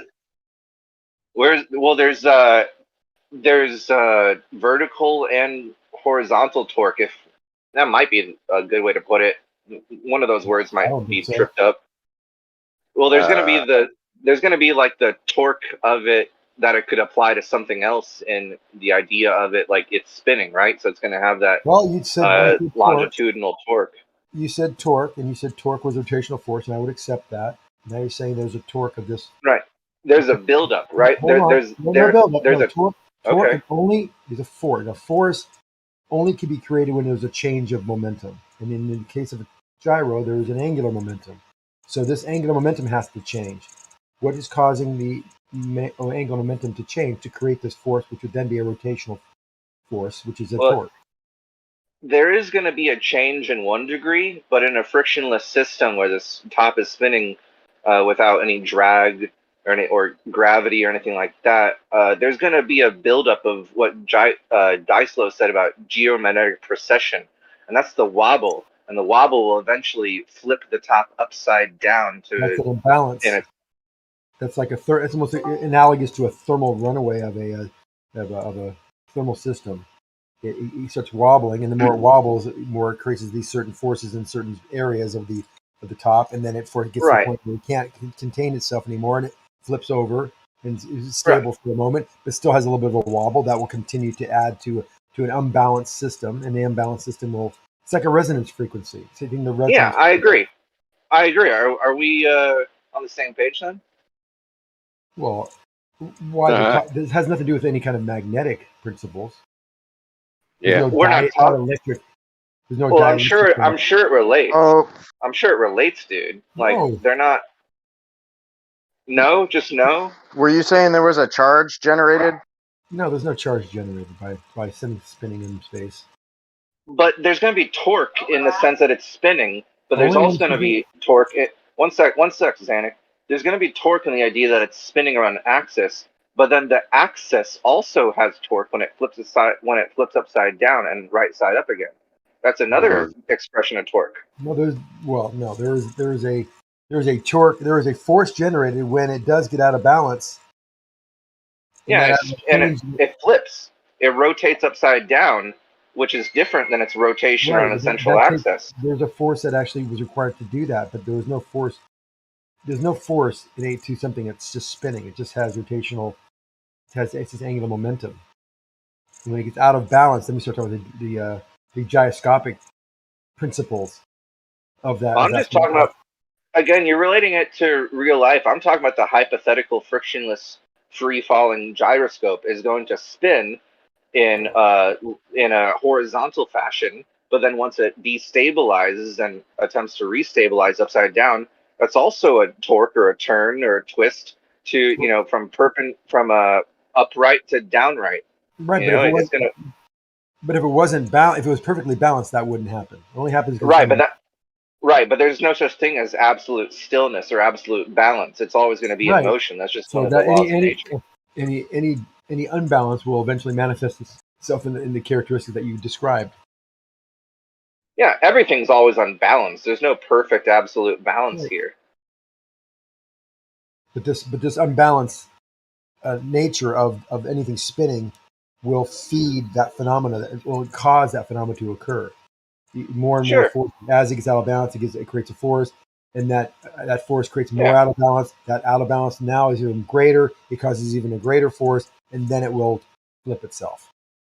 Right. So to put it in my words and Dyslow's words, first there's the turning of the gyroscope, and then there's the gyromagnetic precession of the gyroscope as a secondary torque.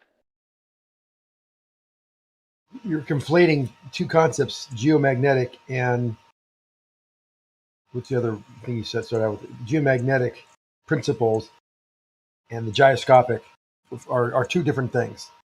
Oh, okay, sure. There's the top turning, and then there's the gyro precessional torque. The I'll just leave precession- out the word I'll just leave out the word magnetic from that. My bad. Because it's unbalanced. Yeah, it's unbalanced. That's going to create that gyro precessional torque. Right, but it's not magnetic. Well, magnetism follows the right-hand rule, right? So there's always going to be torque on anything that's spinning because there's no such thing as part that, stillness or perfect balance. Part Xanix's missing.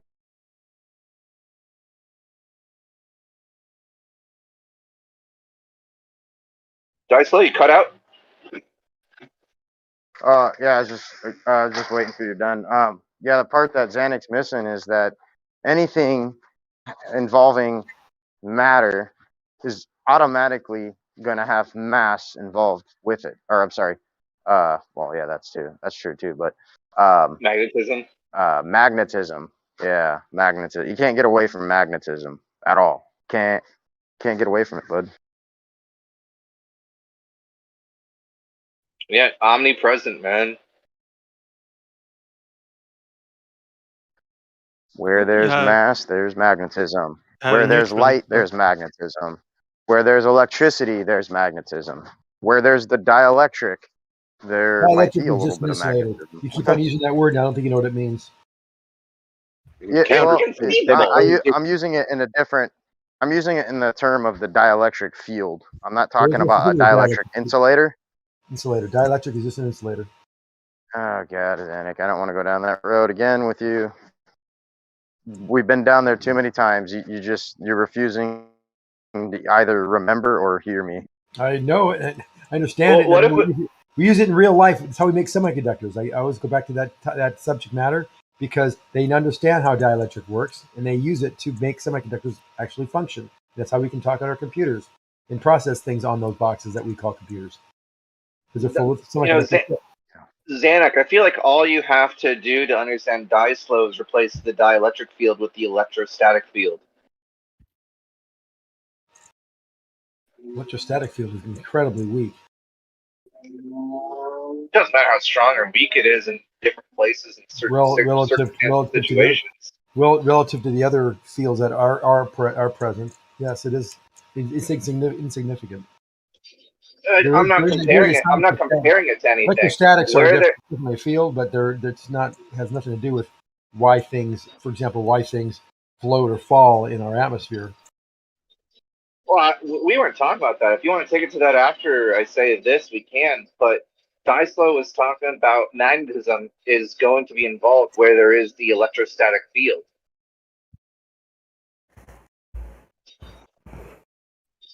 They're hand in hand. They're inseparable here. What's inseparable? The electrostatic field from the magnetic field? Or magnetism?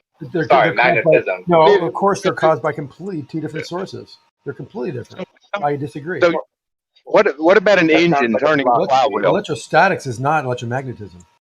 Yeah, what about an engine turning a flywheel and using that rotational force? Is there any magnetism involved in that?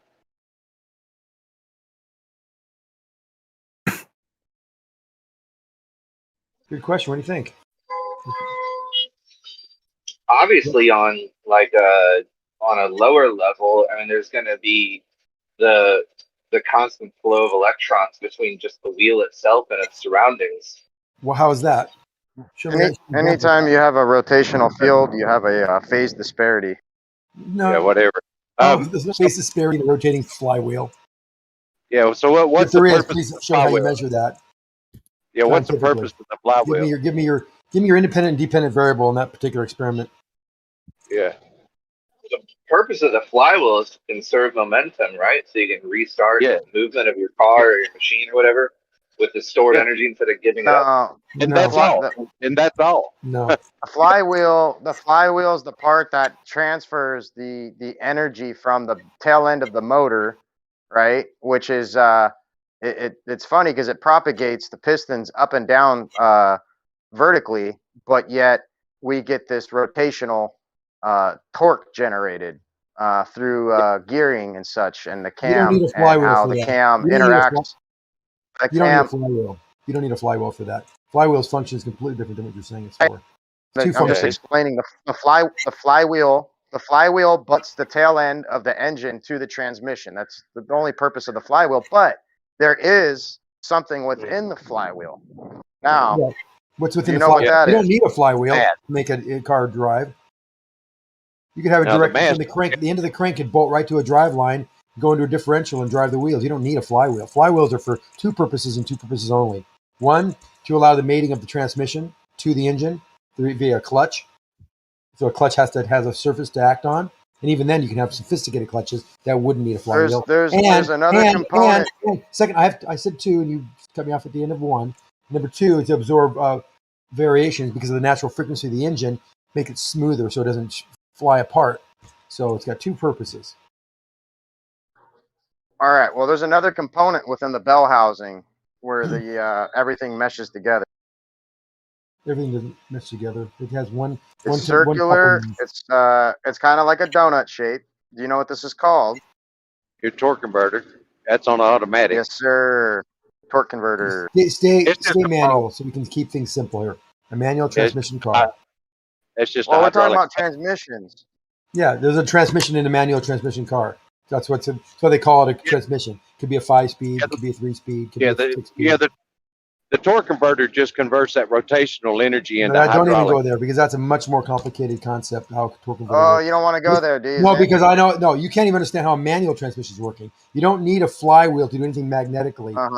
There's no magnetic. You know what I know and don't know about cars. That's funny. You're going to tell me what I don't know about cars. Okay. Because you're telling me, we're talking about torque converter. We're talking about a manual transmission car, a flywheel. No, we were talking about a transmission. Period. Nobody emphasized. You're talking about flywheels. Now you want to go into automatic versus manual. Now we're talking about flywheels. Let's be specific. Now we want to go into automatic. Let's just keep it flywheel. Flywheels are used for two purposes and two purposes alone. I feel like Dyslo has something to teach you, Zanuck. Are you open to it? Of course.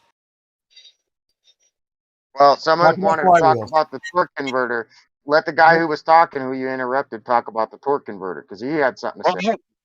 Yeah, all a torque converter does is convert rotational energy into hydraulic pressure to run automatic transmission. Yep. That's all.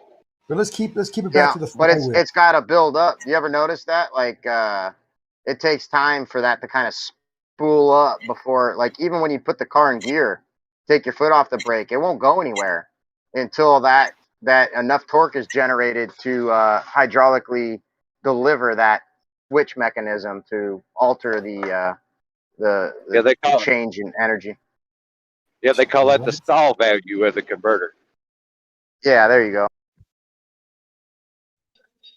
Hey, since I don't know anything about motors, how many main components of a motor would you say there are? If I wanted to build one myself, as simple as possible. All I know is when I rebuild engines, there's hundreds of parts laying in the garage. Well, not like a car engine, just like the most basic combustion motor possible. How many parts would there be in that? Rotary. Build a rotary. Yeah, rotary has okay. A rotary engine is the most simple combustion engine? No, they're simpler. Well, how many components are there to the most simple combustion engine? 20, 100? Depends on how large. Are we talking about the engine itself or putting rubber to the pavement? No, yeah, I didn't say anything about cars. I don't know anything about cars. I don't know anything about motors. But if you were to go back in time and say, hey, there's this concept of a motor in the future, the simplest motor is made out of this many parts. Yeah, it's basically converting, the combustive force of gas into an oscillation.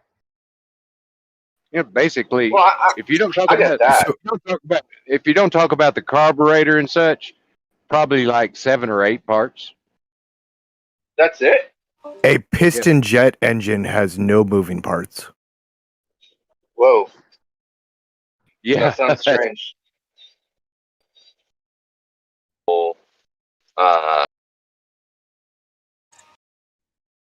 Sure, hold on. Sorry. If you have to show them a simple engine, like with pistons and all that, then you need Well, at hold least on. the Let's pistons. define an engine. Let's first define what an engine is. Well, you said a combustion engine, so. Well, Well, if that's what there's I a thought we more were talking about, and then define it somebody brought up afterward. this. right, Yeah, what are we the talking jet about thing. here?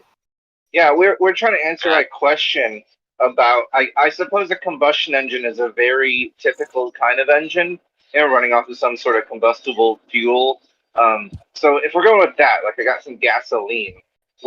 How many parts to an invention do I need to turn this gasoline into a fuel source that'll power a motor? Like how many? Well, you need a piston. Yeah, you need a piston, a ring, Just one a piston. cylinder. One piston is good enough to make an engine or a Yeah. motor. Yep. Just one. Yeah. Okay, that makes sense. Mm-hmm. Well, technically, if you made a jet engine, you just have a chamber which you can light up. Then you need to have a carburetor in addition. And I saw that Smarter Every Day, he made a super simple carburetor out of like plastic. Just Oh, like you that had sounds just like perfect, man. you had How like can I find that? just a floater. Smarter Everyday engine video. I might No, search. that was mainly carburetor. It was nothing to do with. Oh, just a carburetor. Gotcha. Just look up a Stirling engine because it's also very simple. It's not, there's no combustion involved. It's just heat. Yeah, it's just heat pressure, transfer. temperature, and pressure mediation. Yeah, but that's all you need is a piston, and if you have a combustion, then you're gonna need something like a camshaft to open and close the valves and stuff. No, I don't know. you don't. I just don't know anything about engines and like Look my at name would look at imply. I'm all about. Then look at two-stroke the engines. You want a simple engine or very two-stroke basic engine? Yeah, fundamentals exactly. of things. That's what I was gonna say. A model engine. Model engines are two-stroke engine. They don't need a Yeah, my carburetor. little RM 125. They don't need a carburetor. All you need is an opening, a piston, cylinder, and a head, and something and a glow plug. So in the Why don't you need a carburetor? Because it just opens up and air flows into it naturally, and it just naturally by the design will match the amount of air. It doesn't mix. It doesn't All mix. you need are some magnets. It doesn't. Well, it mixes natural as the fuel All is you need are injected. magnets for electricity. Hold on. And you create a pump, Doesn't create a vacuum, electromagnetic creates a pump, or an differential pressure. electric pump, And that's what or a allows magnetic the air pump. to move in. That because the magnetic pressure's pump greater is a on the motor. outside than the inside. Kind of motor you need You right say there. you call it- They But the bottom line is, hold on. The bottom line is no carburetor. It just has an opening. When it opens, there's fuel applied to the opening as well, and it draws the air and the fuel in to a Yeah, gravity. You talk about a gravity fed system, right? It's not. No, it's not gravity. Yeah, fed, that's it's what I'm actually talking a about. venturi Basically, a fed. vacuum. Yeah, but it's because not you'd have to gravity. have the It would fuel be source called above gravity, the but motor. it's vacuum. No, you don't. You can have it below. Like a because vacuum you bomb. still do it by You know how a differential vacuum pressure. bomb works, Dice So Low? you A don't water need to have bomb? it gravity Vacuum fed. bomb? Oh, you're saying you put a It'll work siphon. upside down. Stop it. Like Don't a gravity disagree bomb. with me. I'm telling you. I'm trying to educate you. You Xanax, understand? be quiet. All you need So is a piece of plastic and a all you need magnet, is just like a pump. this little glow plug that could be the top of it. It could be considered the cylinder head as well. The cylinder, the piston, the crank, the rod, and some type of housing that hounds the pressure crankshaft, and then have some output shaft. You can attach it to anything you want. And of course, there's also the fuel tank and a fuel feed, but it doesn't need a carburetor. It doesn't need a lot of things, you know. So I said Hey, Xanax. Yeah, did Xanax. you miss the cam? I think you You missed need a the cam. cam. he You said don't he need a said cam. he said an output. He said You don't he need said a cam. a shaft for the Two-stroke. output. No cam No, needed. because your output shaft is not a cam. You have to have a cam to to convert. Listen, No, you let me don't. speak for a second. Let me speak for a second, dude. You're making You nonsense. have to have something to transfer that longitudinal explosion of that piston going up and down into a rotational method. And the only way you can do that is by having an offput, not an output, but an offput, a cam, something No, that's you don't going need a cam. to give you God an damn angle it, of motion to transfer it. That's the That's job of the ridiculous. crankshaft. The crankshaft does that. You don't and need, that you don't goes to need any of that for a rotational motor. shaft, which could be brought into a differential, which goes to a tire. The tire will give you Yeah, linear Yeah, acceleration. but what I'm telling you is that crankshaft is off at an angle, and it's pivoting off a ring at the bottom, and that No. whole angle of it going up and down at an angle is what gives it this motion of spin, right? Well, yeah, that's why I said crankshaft. It's implied what a crankshaft is. Yeah, a The crank's camshaft. just built to do that. Yeah, camshaft opens off the wall. the valve. Yeah. Okay, It mounts at the camshaft is it mounts at a specifically for valving only. You don't need valves. Cams are for valves. Yeah. I want to hear Good on what the valve. Left Nut has to say. Listen, you guys know how a little water pump works. You can go buy for $5, right? It pulls the water up, pushes it out the tube, pushes it up the top, goes back down, does it again, keeps doing it. That's the only thing you need for a motor. That's I a know motor. that much about it. Right. Well, actually, DMOC, How does that work, though? heroines, if you look at the ancient Greek fountain, Heron's fountain, there was no moving parts, and it pumped water vertically up away from the surface and with pressure. Temperature will do that. Temperature differential will do that. High to It was low, hot to pressure. cold. It was just Listen, hold on a minute. Suction will do that. All you need is a pump. I've been telling you this for the last 20 minutes. You guys been talking over me. All you need is a little what's piece a of pump? fucking plastic like a balloon and a magnet. What's a pump? There you go. What's a pump? What's a pump, DMOC? Go figure it out, buddy. Ah, It's a come on, don't get all $5 thing you can buy at the dollar store. It has water in it. It's D-Mock, $5. Go get it. Take it D-Mock. apart. Look at DMOC, chill out. Chill out. You're It's a saying pump very $5 piece, loosely. buddy. It's not really complicated. It's a plastic balloon, right?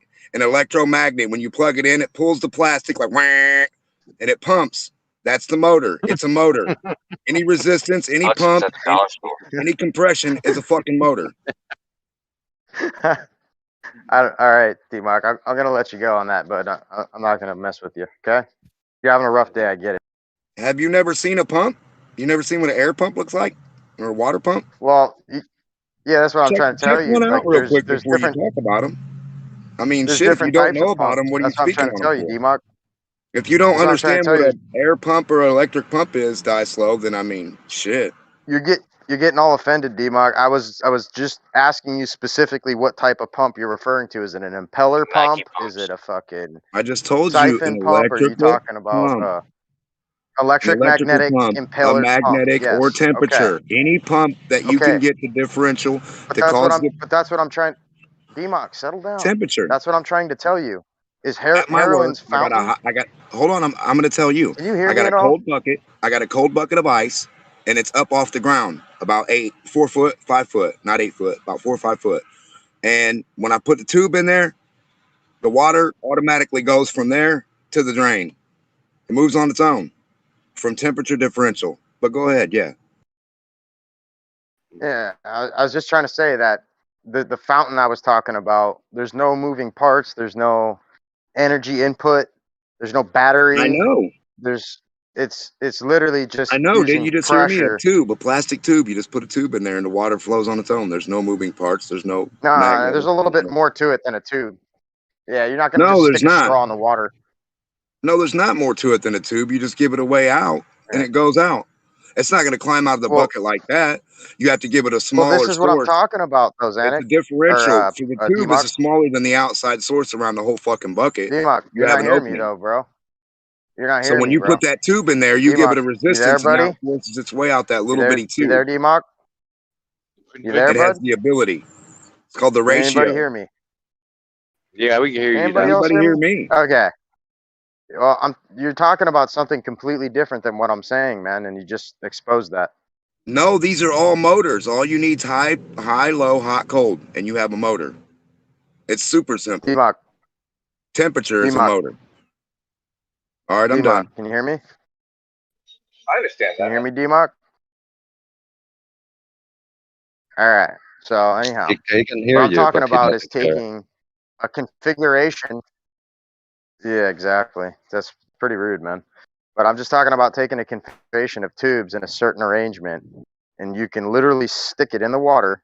There's no magnet, there's no impaler, there's no electricity, there's no inputs, and I can get the water to climb out of the bucket, right? And this creates a natural pump using the pressure of water. You can look it up, man. It's called Heron's Fountain. Heron's Fountain.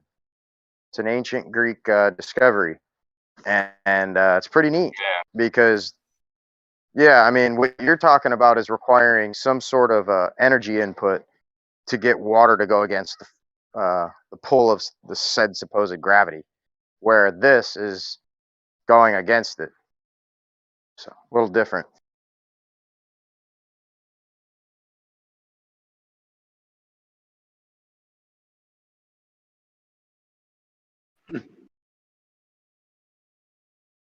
You want me to post it, or are you guys looking it up? I'm looking up Dicelo. I think I've seen a few YouTube videos on this where they claim it's like a professional motion device, but I know it's not, and I know they're lying to me. But it does seem to recycle itself in its flow up until a certain degree or a certain extent, right? It's sort of continuous until it runs out of like potential energy in a sense. I've seen it. It's pretty cool. It'll keep flowing and almost refilling No, itself. I mean, you could. This thing will run. It'll run continuously perpetually.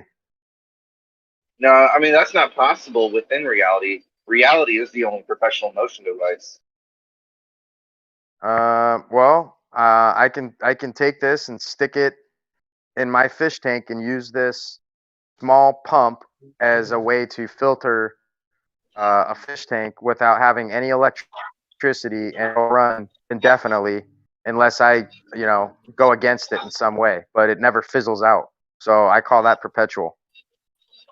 Wow, that sounds pretty crazy, dude. But I'd love to see that. If you can send me a link to the model you bought, wherever you purchased it, I'll look into it for sure. Sure. Here, give me a second. I'm gonna post the link here in, what are we in? Livestream. Okay. Here you go. You're for sure that you don't like plug this pump into any sort of motor? I just posted it for you. My best guess, yeah, I'll look into it tonight. My best guess is that it could like most efficiently be powered by like the swimming and the paddling of the fish with their tails and fins and stuff. Yeah, that's pretty funny though, right? Right? That's pretty funny. Oh, that's cute. That is cute. But there's no such thing as I a like professional that. motion device that anyone has ever invented. Okay, well, why don't you watch the video real quick? Okay, I'll be back in like I don't know, it's probably like 5 minutes or something, like 10 minutes. I'll be back. Yeah, just glance through it. Yeah. All right, I'll be back soon.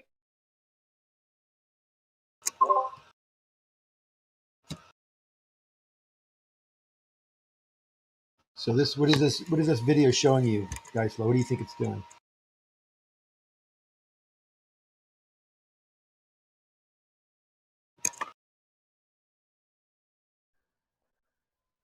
Oh, it's using the weight of water essentially to exploit itself and create this siphon, if you will.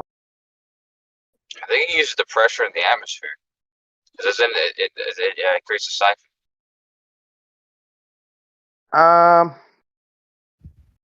I'm sure there's probably a correlation there due to the viscosity of the water potentially, but I don't know, man. I didn't think about that much.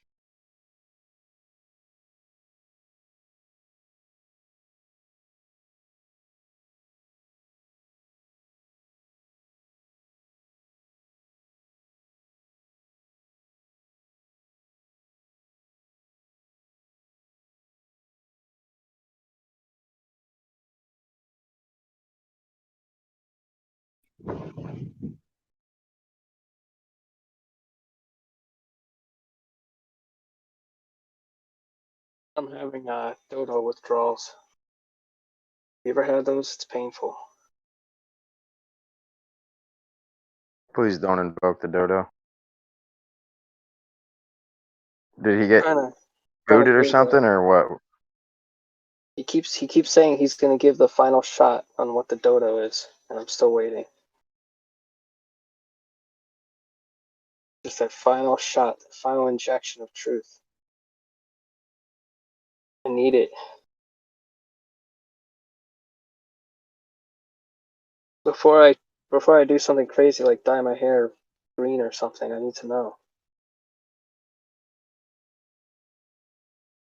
You have hair?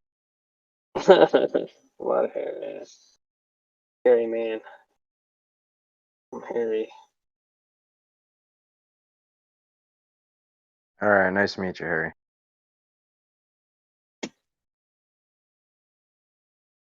Actually, Dodo, Mr. Dodo is bald, actually.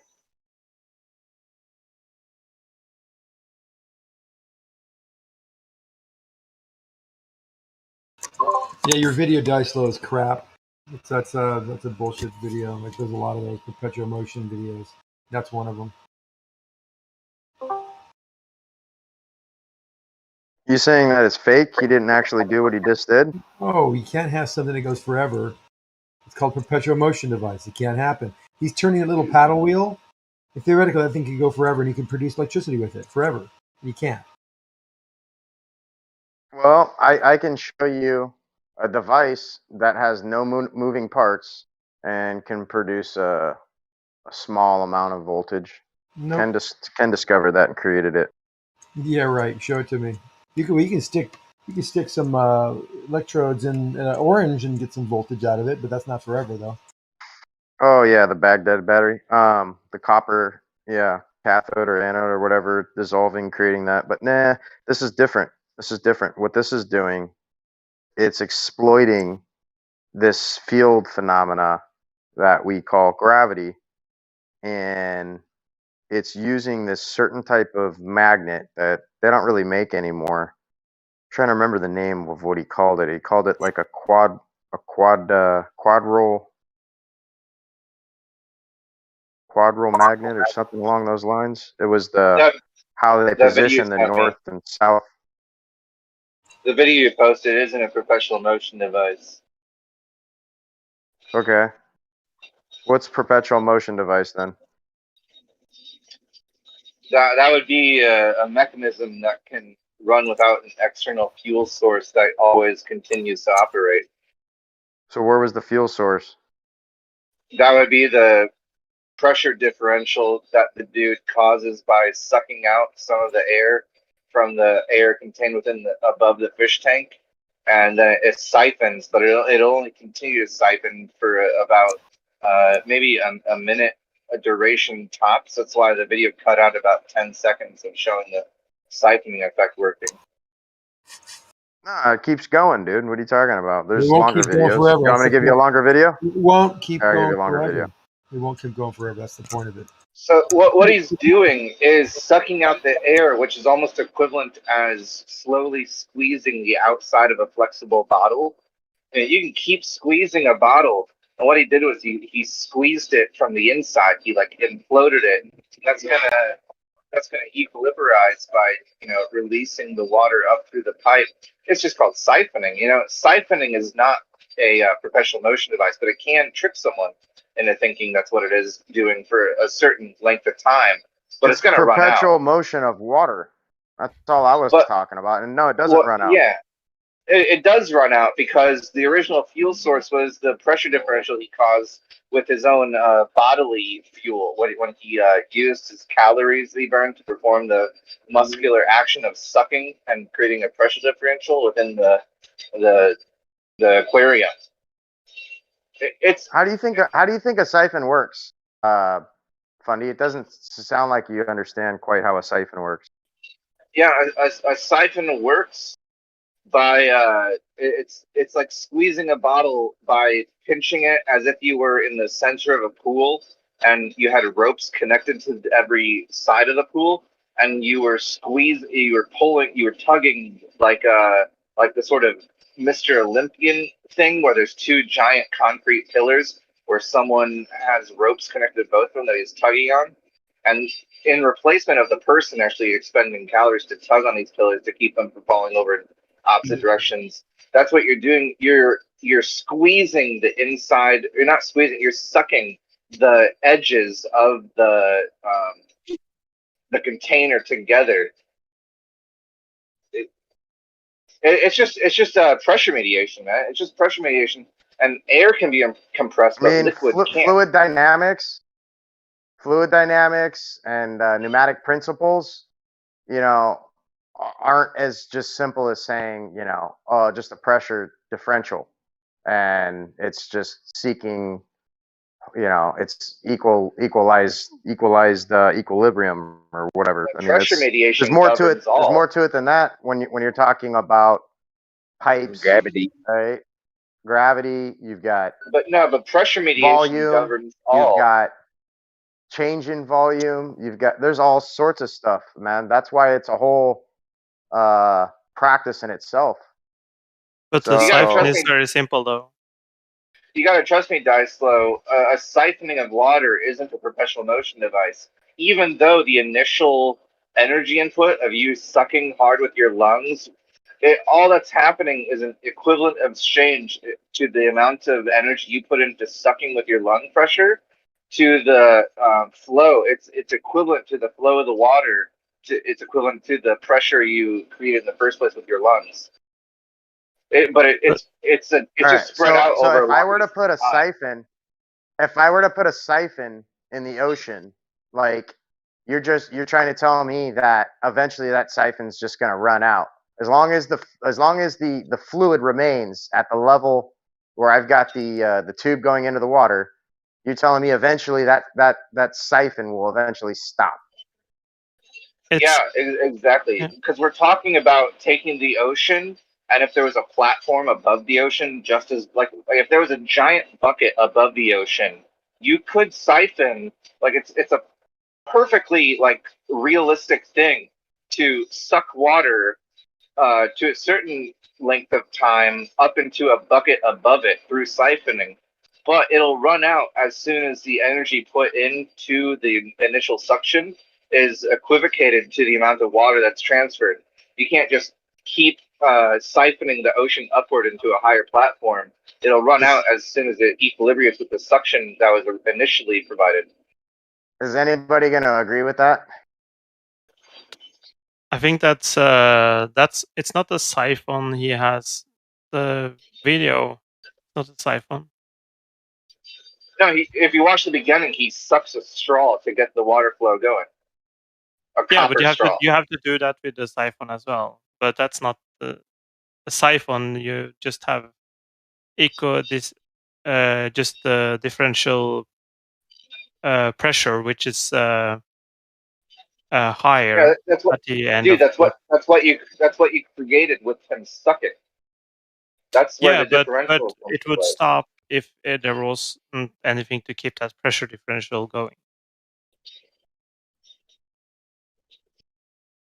Yeah, so you got to know that no one has ever invented a perpetual motion device. I know, and I think this is like these videos. It's a bunch of them. Like fucking Thai or Vietnamese people want to earn a little bit bucks, so they create I'm quote modding a perpetual motion, and a lot of these things are just fake. They just put in like some kind of fucking. They act as if there is no electricity in them, and then they have like a battery and stuff they hide. And well, there in isn't, this but case, it's only going to run. Something you could build your house. Something you could build in your house with the same sort of physics involved, the same sort of siphoning, mechanisms. It's going to run for an hour tops. Like you're never going to find something that you can fit inside of your house that can siphon like what Dicelo has posted for more than an hour. Usually just 10 minutes would probably wear it out. Yeah, but I don't even understand really how this even. To be honest, like I see the pipes, I try to understand it, and I really cannot understand. Like, why did they put a straw between the two tubes when the copper tube is just running through it down to the water? Like, what the fuck is the point?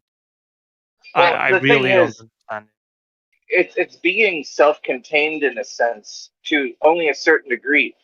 All that Dicelo posted was a very little wasteful. There's always going to be that initial input of the sucking that's going to power it all, but it's going to slow down due to friction. It's going to slow down due to the pressure mediation or the pressure differential created by the initial suction. creating a semi-vacuum in the first place. What Dysla posted was something you can power by your body to circulate water in a very efficient form to a certain length of time, but it won't go forever. Of course it won't. But You're it gonna could have also to. be, but in this case, like a siphon, it only works until you equalize the pressure.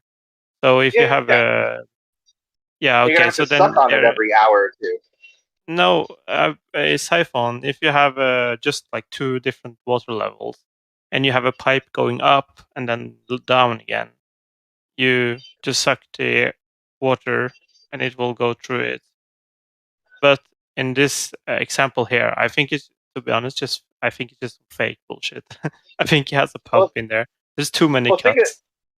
think about it like Video. think about it like this, man. All you gotta do is have a U-shaped pipe. Like have a pipe in the shape of a U, right? Fill the water so that let's say it's a very tall U, like a very exaggerated U-shaped pipe where it's only 1 foot from left side to right side when it like comes down and curves curves up into the other pipe. I mean, but let's make it 100 feet tall. It's 100-foot tall pipe in the shape of a U, but it's only 2 feet in diameter.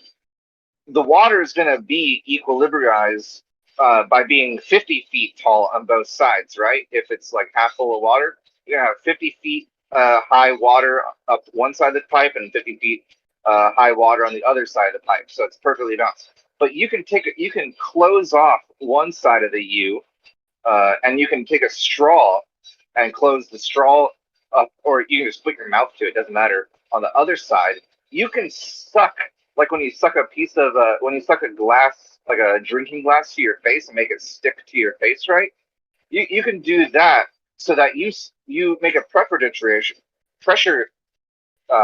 differential, so that you can make the water on one side of that U-shaped pipe climb all the way until it touches your lips. Now, it's going to take, especially depending on the diameter of the hole on the side of the pipe you were sucking through, it's going to take time for the water from one side to lower to the 50-foot mark, and which means that the other side of the pipe is also going to rise up to the 50-foot mark.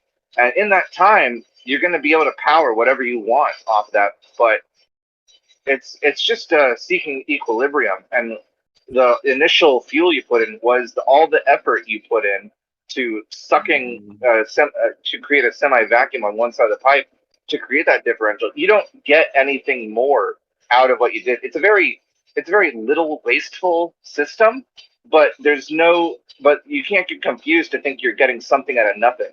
You are the fuel in the first place. You had to put the effort in. Your energy and effort is just being released at a slower rate than that you have to watch afterwards. You put in a lot of effort and very fast and immediate in the beginning. Inspiration.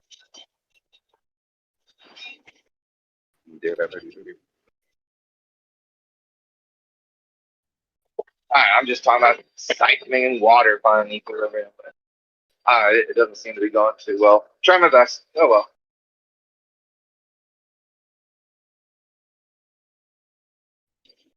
The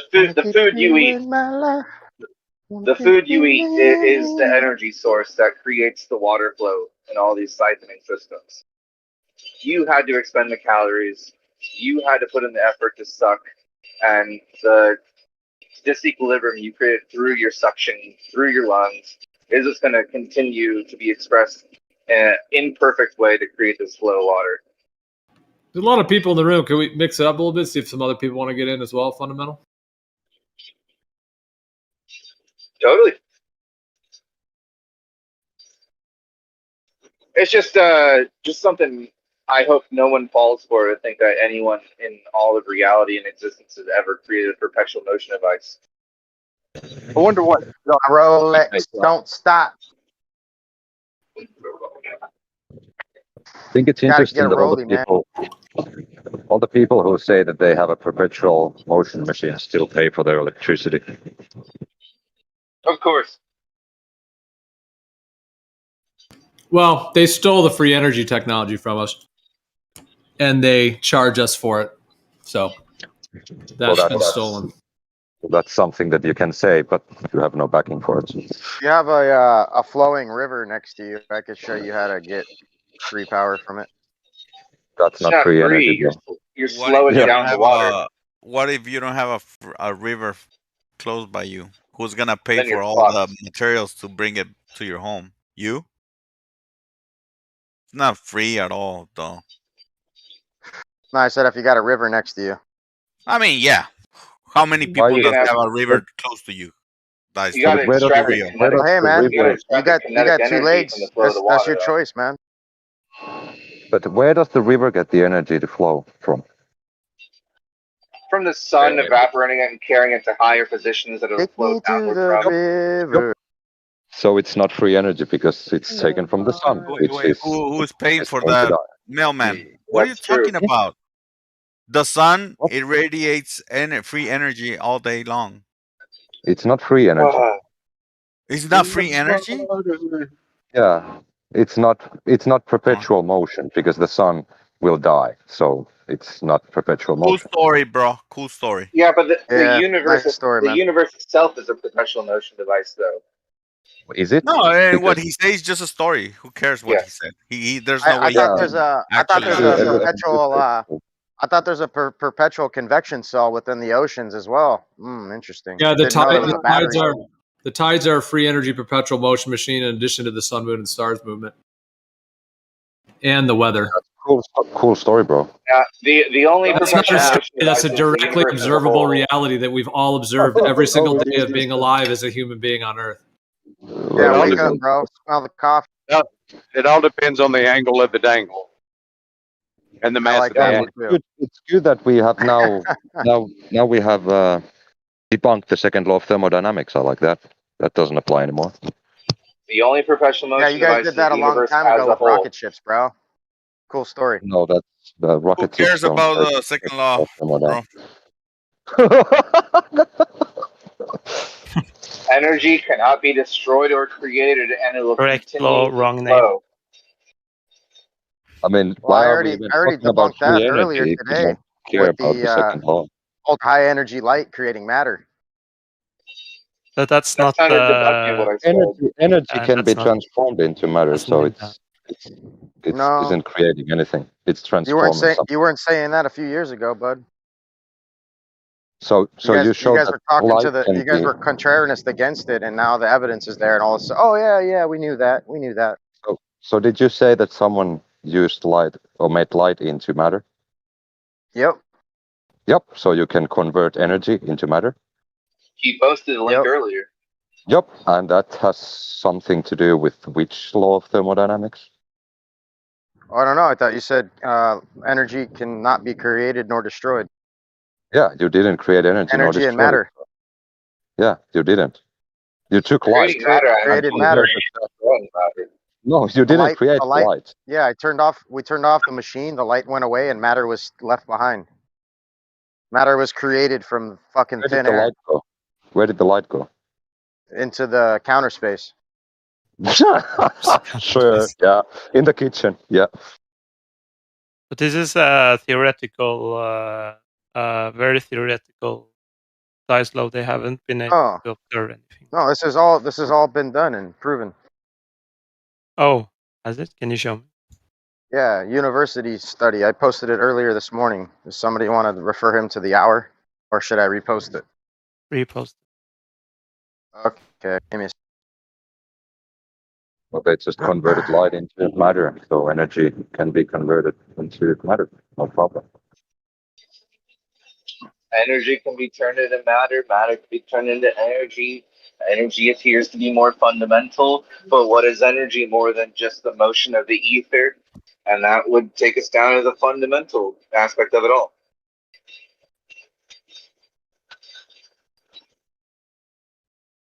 Sure, if you want to call energy ether, then sure. No, motion of the ether, but it's perpetual motion because reality itself is the only perpetual motion device as a whole. But do you mean? Weren't you Reality a professor? reality doesn't need any sort of external power source to keep it going.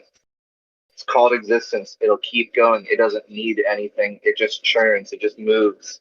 It doesn't need any gas tank external to itself to keep it going. It doesn't need an external, but it doesn't keep going.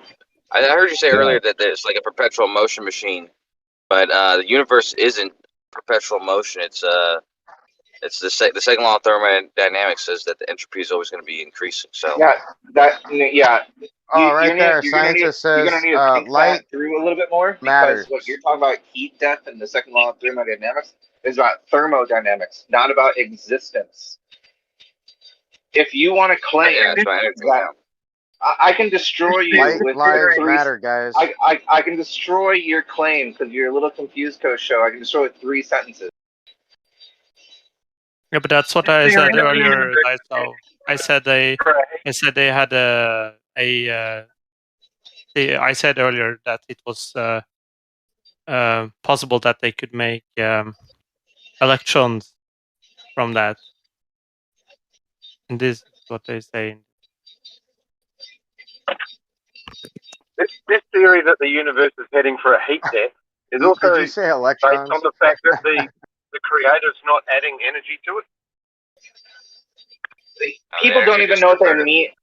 People don't even know what they mean when they say heat death of the universe. The universe doesn't die. They're talking about. you gotta understand that nobody here said that. The guy on Not a the single person. responding to You're it the just only says person that. who introduced that. All right. Well, hold on. The guy said heat death, and I'm telling you guys. No. I'll tell you exactly what I said. What I said was. Bro, you're really being interrupted. You know that? Well, I didn't say anything about the heat death. Okay, well, I was responding to another guy, not you. And plus, even if I wasn't That's the big responding to you, picture. Sorry, I was on a bad mic. That's the big picture. Is the big theory is that the universe is heading for a heat death, which I guess in the theory makes some sense. But if there's a creator, who's to say the creator's not adding energy to the entire system constantly, so that it will run perpetually through the addition of this energy from the source as yet unknown. you seem to be getting sucked into the miscomprehension of what people even mean when they say heat death. Seems like no one understands what that actually means but me here. Well, do you want to respond to what I said first? Because I didn't say heat death of the universe. I said that the second law of thermodynamics, then the idea that entropy is increasing, shows that the universe is not a perpetual motion machine. That's what I stated. Yeah. See, what you're conflating is existence to potential energy. You're talking about all the chemical potential energy exhausting itself, ending up in the friction involving system that we all know. The universe always has friction for all moving parts, right? Eventually, heat will be the only form of energy. And to me, that also implies that there's some sort of matter left. But even if there is matter left that is exposed to heat or has some sort of temperature rating, that means it's releasing infrared light, which means light is always moving. And if you want to tell me that light ever stops, then you could make a point, but I don't think you're going to say that. So the universe will continue to have light or photons, however you want to put it, moving. So the universe doesn't experience a death. Oh, photons. Hold on, Dice. So I'm talking in their terms, just to make sense to them, get it through their thick skulls. There's always going to be light traveling, in your opinion, photons traveling at the speed of light in the universe. So the universe isn't what experiences death. What you're really saying when you say heat death is that all potential energy has been converted into heat energy. And in order to have heat energy, also implying that there's matter in the universe to have a temperature. Hold on, man. Light doesn't have a speed. Light doesn't have a speed. Always going to release infrared light, which means the universe will at least be composed of a bunch of traveling light through space, making it perpetual in motion. So I didn't say heat death of the universe. I said entropy is increasing. Entropy. Light does not travel. Light's not You don't understand what heat death means. Light doesn't Even have in a your speed. model, you These don't are all understand farces, what man. heat death means. No, nobody's saying heat death but you. No one's bringing it up but you. I talking promise about I'm not the only entropy. person. You're I'm on talking your about own the with that one. you are. I'm talking about the second law of thermodynamics, and I'm talking about entropy, and I'm talking about how the universe is not a perpetual motion machine or a perpetual energy machine. Even if all energy is entropy. You're not You worth talking it. about heat? You're really not worth it. You just don't Are you understand talking anything, about man. heat? So You don't understand all entropy the increasing. things in play. Entropy increasing means there's going to be less usable energy. Okay, You seem to upset That to can't really be see right. the truth here. That I'm can't be back right if now. there's no Hold on, you reality. guys. People are talking over Kosho. Kosho, finish what you're saying. You guys are clipping each other.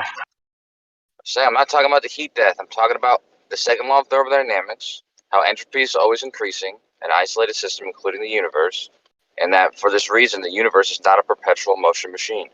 That's all I'm stating. You can't have an isolated system in a universe. What do you call the movement of the sun if it's not in perpetual motion, Kosho? Well, orbits are the closest thing that we've experienced to perpetual motion, but they lose energy over time. So the energy the usable energy decreases. Well, I didn't say anything about Energy orbits over time. or any. I didn't say anything about orbits or theories. I'm talking about simply the movement of the sun, just on that basic level, not in any model or anything. Just the fact the sun moves, the tides moving. Why is that? Why are those not things that are in perpetual motion since the dawn of time, as far as we're aware? Well, take the tides for instance. The moon moving. The moon moving has changed over time, as has the sun in its orbit. But that's what I'm saying. Orbits over time decay, and energy is lost over time. It takes a long That's time. just a theory. Well, it's been observed with the moon at least. The moon's orbit changes. You're saying? Yeah, I think they say it gets further away about 2 centimeters a year due to its speed. And it slows the rotation of the Earth at the same time. Why wouldn't it get closer? Why would it get further away? Yeah, I'm not exactly sure on the detail. I just know it gets further away 2 centimeters a year. Have we measured 2 centimeters a year between the Earth and the Moon? How does that work? There's a laser in West Texas, McDonald's Observatory, Two and they centimeters? measure the distance to the moon at a regular intervals. 2 centimeters. That's what I've heard. 2 centimeters a Pretty year. funny, dude. That's pretty funny. So gravity wouldn't bring it closer after it was like broke down and couldn't hang in there. It would make it go farther away. Depending on the nature of its orbit. Like I said, I'm not sure exactly why it's moving further away. You would think, yeah, that slowing down would cause it to move further away, but I think it slows down the Earth. I think that actually its orbit speeds up. Now, Kosho, obviously this measurement's not yours, so we're not attacking you personally. But so 250,000 miles, and they're measuring it to 2 centimeters accuracy, and claiming that to be something that's fact. It's pretty funny. That statistically, that's not even noise. That's so insignificant they wouldn't even consider it. Like 2 centimeters out of 250,000 miles. That's ludicrous. Well, they have a pretty sophisticated observatory there in McDonald's Observatory, and they did put mirrors on the moon for that reason. You can't zoom in. But you understand, like if you get 2 centimeters of 250,000 miles as a percentage, and you introduced that variance into any observation or any report on something you've been doing, nobody would take it as something that's seriously worth considering. I mean, they're using light to measure it though, so it's pretty precise measure. How can they be using mirrors on the moon and laser hit a? How can a laser be hitting a mirror that you can't zoom in with any type of magnification at all? No type and see. We can't see the flag. We can't see the mirrors, but we can see the face of the moon with our eyeballs. That's weird, right?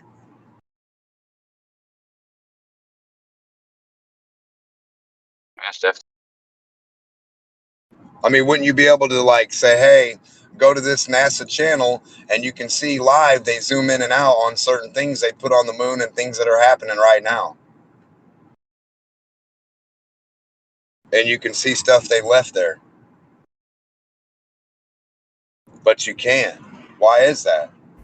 So you think a laser can hit it, but we can't see it in no way, shape, or form? Like with no magnification, no superpower, no observatory. No, I mean, it's kind of weird, right? You can see 200 million miles away through space, supposedly, with these observatories.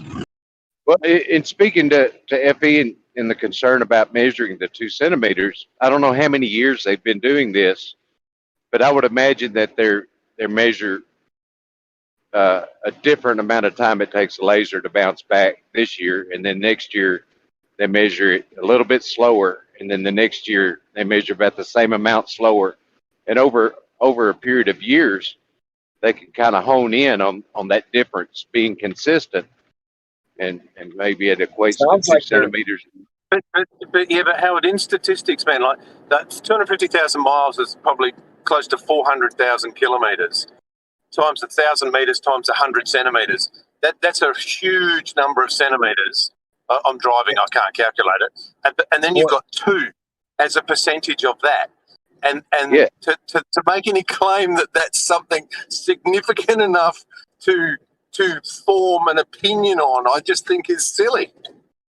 But and the idea of power source. What about the power source? If we got this breaking down and stuff, how come your laser doesn't, it just stays that good? It doesn't like wear down. It doesn't like mess up.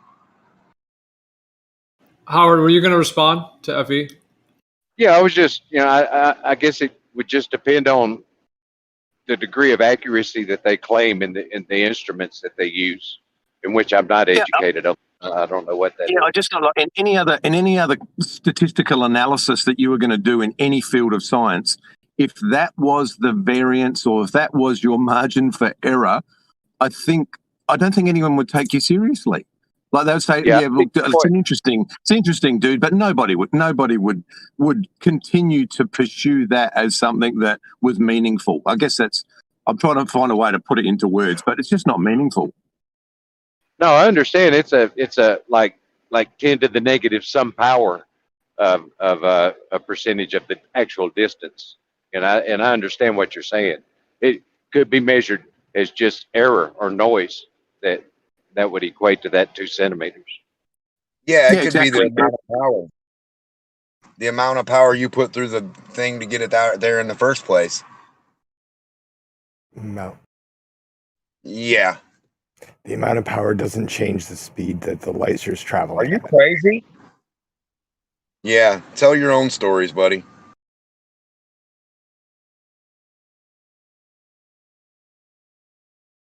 Yeah.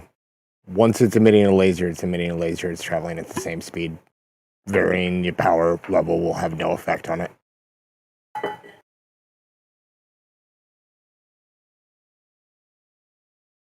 It would just affect the quality of the signal that you get back.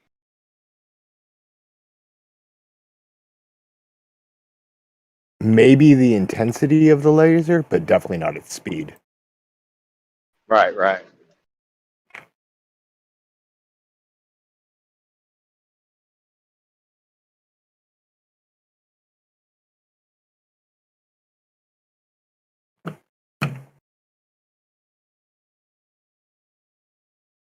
Well, should we shift to another topic?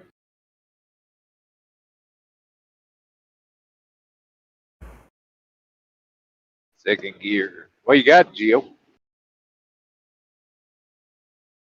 I don't have anything on my mind, but it just seemed like there was a lull. I think we kind of, unless there's anything else on that one, but yeah, measuring 2 centimeters, 236,000 miles away seems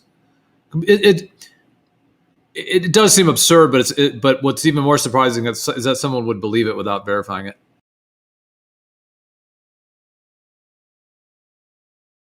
Yeah, I've been to the McDonald's Observatory.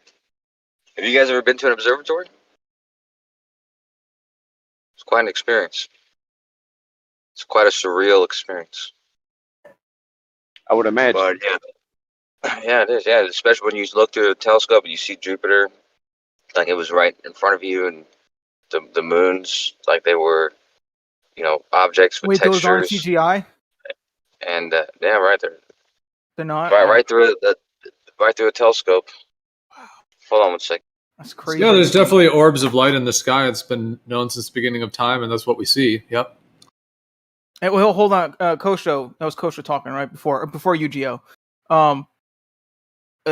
They aren't like these weird like watery looking lights in the sky. They're actual like there's an actual thing going on there.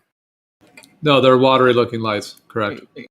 Oh, really? Well, I want to hear what Kosha says because I don't know what the watery looking. I think the observatory that Kosha was talking about, they don't use the P900s to look at the star. Yeah, I think they're pretty like defined objects through an observatory. I don't know. Yeah, I would imagine they look just like they're supposed to.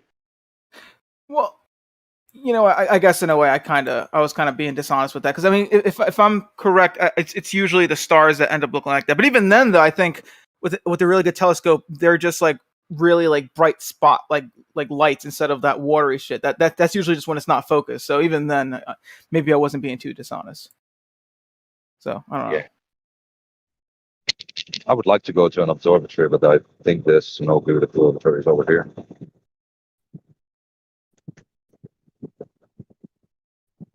Might just have to buy my own telescope. Well, at the end of the day, you're observing light. So to make an assumption that light you're seeing is some types of millions of miles away and it's a physical ball and all that, the only reason you would be able to do that is because you're believing what somebody else has told you. No, that's because all evidence we have is that only a physical object will shine light or create light. Where is that evidence? Where's your evidence? Where's your evidence that the sun is physical that you've verified? Everywhere. It only makes sense to me. Yeah, it only makes sense to me that it's an object emitting an immense amount of light. And that's the only evidence we have over here. All the light that we see is from a physical object or a source. Okay, that's a strange thing to say because the light that we see from the sun, you have not verified to be physical. So why would you say that all of the evidence indicates that all light comes from physical objects when you yourself have never verified and have absolutely no way under the sun to know that the sun is physical? Sure, then I can say to you that you can't say that gas pressure requires a container because when you go outside, there is no container. So you can't make the claim that pressure requires a container. Why are you saying that to me when I never said anything about gas pressures or containers? Are you making a bizarre straw man based on some logical conclusion that all people that you think you're fighting against might say a thing that you think might not make sense to you, so therefore you're making some blanket statement to assume that somebody thinks something they never said? Okay, that went on a little too long. Yeah, I went into Witsit mode in that right there. What do you think? Yeah, I'm just checking for the standards. Yeah. And I say that in a good way because Witsit's brilliant and can link words together in amazing ways. So, and I'm not saying I'm amazing. I'm just saying that I wasn't putting Witsit down. I think he's brilliant. No, just from my perspective, Gio, it only makes sense to me that it is an object emitting an immense amount of light. There's nothing else that would explain that phenomena that big ball up in the sky, the light is coming from nothing or I mean, there's something for sure. It's like argument from inference. You're saying we have seen a lot of everything we see here on Earth is due to some physical aspect to it, like a physical source creating light, for example, lighting fire to gas or whatever, or something like that. Well, yeah. So the light never comes from just out of nowhere. We have never seen that. So why would we assume that? Right.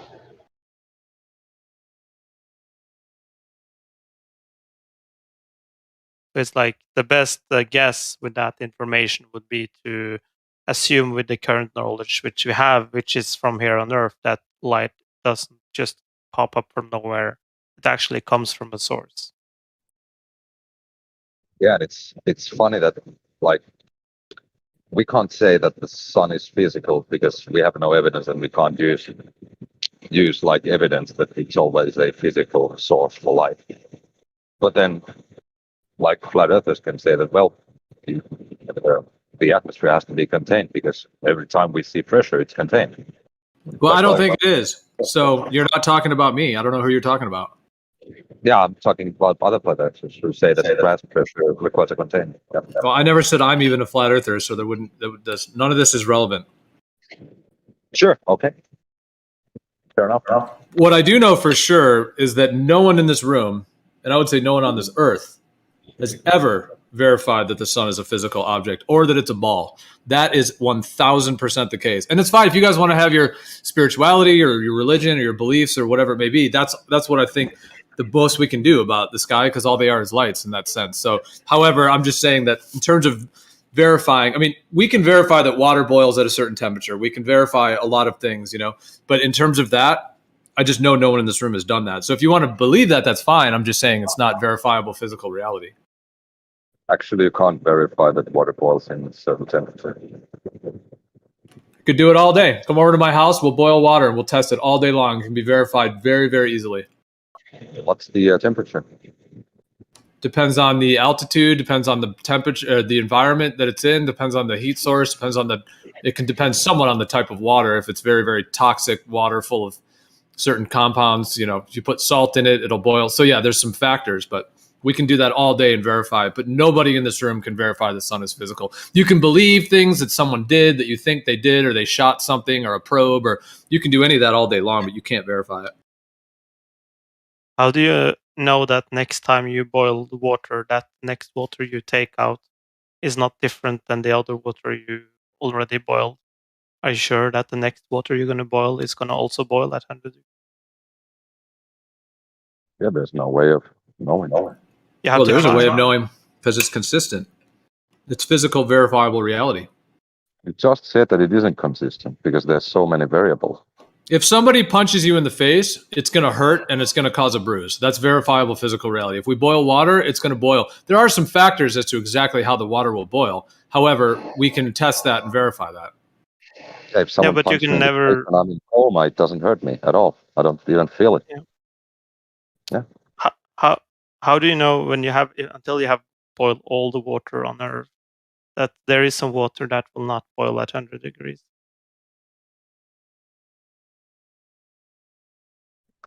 When does the gaseous phase of water boil?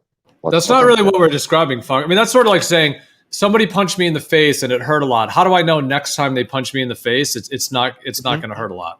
That's an absurd philosophy. If you want to be in that kind of sophistry, I guess you can do it all day, but I'm not interested in that kind of discussion. Yeah, but isn't that kind of the same thing we are talking about with the sun? No, not at all. Because we are seeing different lights, different sources creating heat and light, and all of those sources. Every time we see heat or light from a source which we can reach, they are always physical. So why would we assume? Isn't that kind of very predictive and it's very confident that it's always? Let me give you a really. Can I give you a really rudimentary metaphor or example of this? So you're living in some very third world African country that only has petrol or diesel motor cars chugging around, and you end up watching television and you see a TV show, Sex and the City from New York.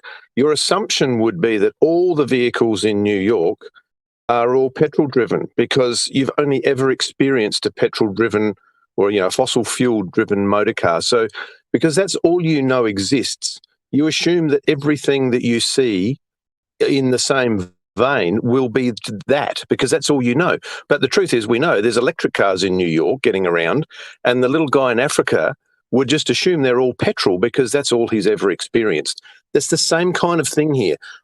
Based on what we know, I understand how you draw the conclusion you do, but we don't know everything that's going on out there, so you can't just make that claim. Well, then Geo can't make the claim about boiling water or punching someone in the face. Why not? That can be verified repeatedly.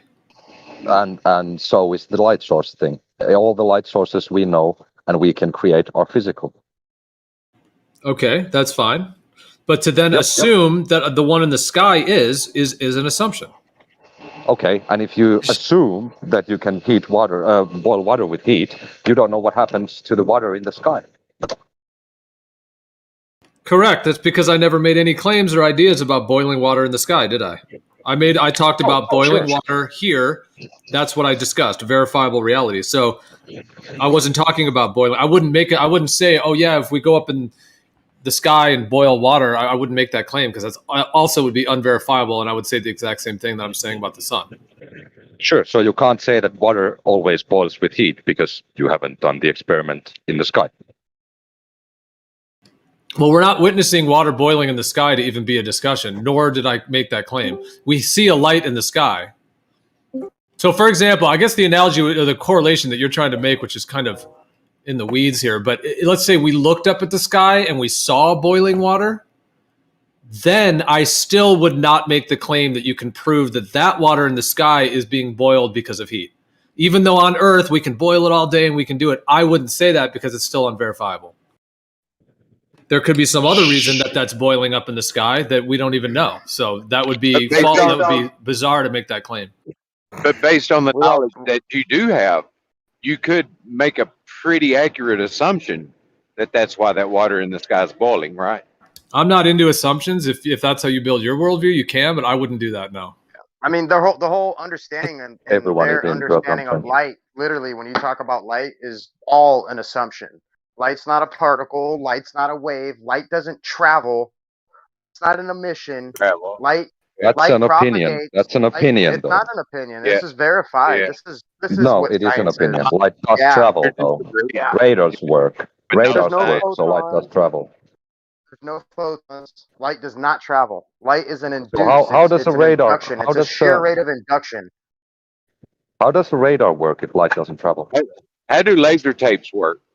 Hold on, you guys are rapid firing. Let's stick on one thing at a time and try not to clip each other. Yeah, if light was traveling at a said speed, then it wouldn't change its speed dependent upon its medium, would it? Because that would be constant, no matter if the medium was present or not. So it's a rate of induction. So how does a radar work if light doesn't travel? Obviously, you heard nothing of what I just said. I heard you didn't answer my question that I asked you. This is the second time I asked it. Well, induction is different than traveling, I think, is part of what Taizel's saying, right? What is induction? It's a relationship between two mediums. And if there's something propagating through it, such as a wave or a sound wave, then sure, it's going to propagate either longitudinally, transversely. Excuse me? You just interrupt? Is that what you do when people are talking? Yeah, trying to let him finish, man. That what room is just kind of amount to? Is just a big old fucking shit show, huh? No, but people do it, and it's an open chat. So unless mods are here extremely quickly muting, or we just give these people warnings or bans, or we do some kind of voice cue thing, it's bound to happen. But we can do our best to not let it happen. Mailman, try not to interrupt. Taizel, go ahead.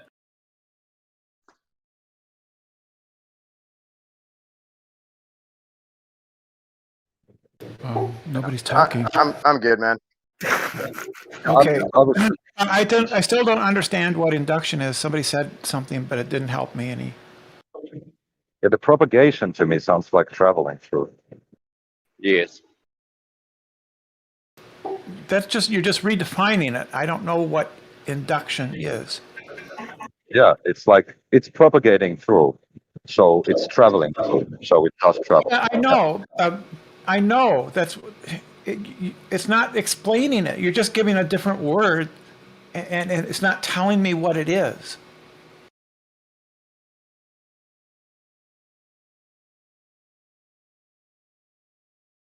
Well, I think of traveling as like, if you take a baseball and you throw it through the air, it's like that's moving through the air. You know what I mean? Like it's actually, there's like air resistance and the physical thing is moving in that way. I would say through the ether. But I mean, that's more of like the actual physical matter. It's more of a transduction, but yeah, it's more physical matter propagating, physical matter moving within the ether. Whereas induction, the way that light works, which be hard to put this into words, but I don't think that it travels in that same way. Like, I don't think that you turn on a flashlight and the light is shooting through air resistance in order to get to wherever it's going. I think that more of that the ether itself is activated along the path and it induces through the actual environment.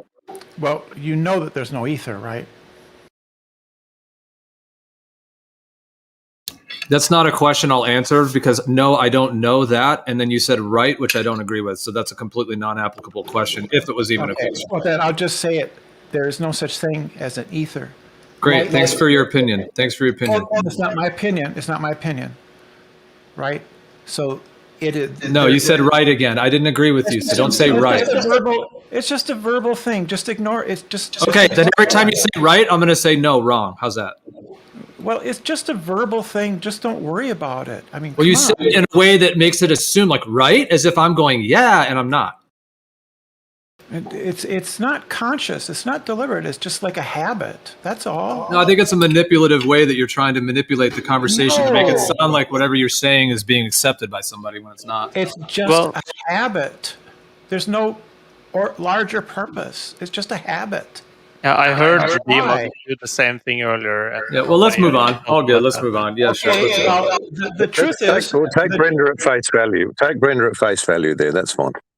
So the truth is there is no medium. That's known, right? Light does not require a medium. And besides, light is physical. It's a part of the physical universe. It's not immaterial. It's physical. It emits energy. Yeah, it's and the photon is the smallest amount of energy that electromagnetic field comes in. That's what a photon is a quantum of energy.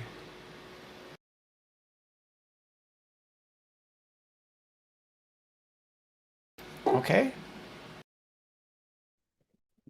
I wonder how someone has manipulated ether to validate it as a thing, like scientifically.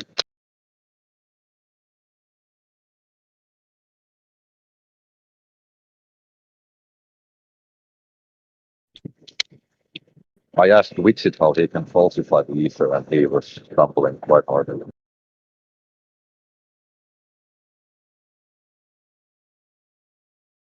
Your mic is kind of muffled. Couldn't quite hear what you said. Yeah, oh, sorry. I asked Witsit how he could falsify the ether, and he kind of stumbled. He had no real answer to how he can falsify it.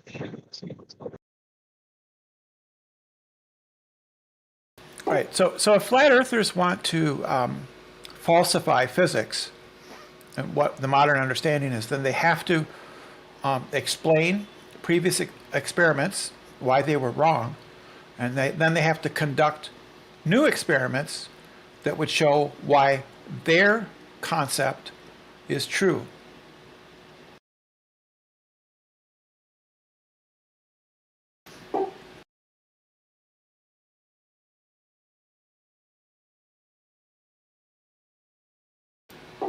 Okay. Okay.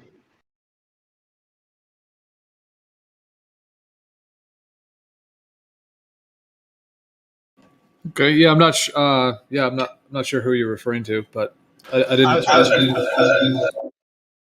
I was referring to flat earthers, generally globe skeptics, whatever you want to call yourselves. If you have an alternative view of how the universe works, you have two things to do. You have to explain how previous experiments were somehow in error or showed incorrect results. And then you have to make your new physics and then do experiments that would confirm your new theory about how light works, how other things work, how gravity does or doesn't work. And the flat earth, globe skeptics, whatever you want to call yourselves, they're not doing that.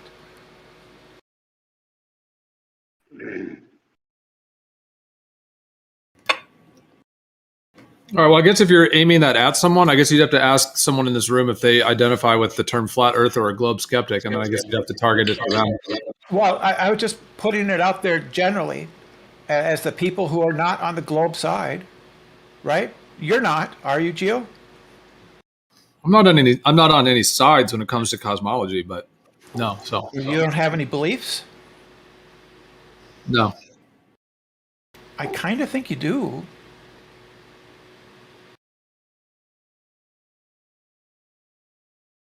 I have my perspectives on cosmology. I don't have blind beliefs, and I'm not on any sides. No.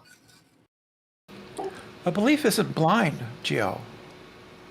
A belief is just something that you think is true.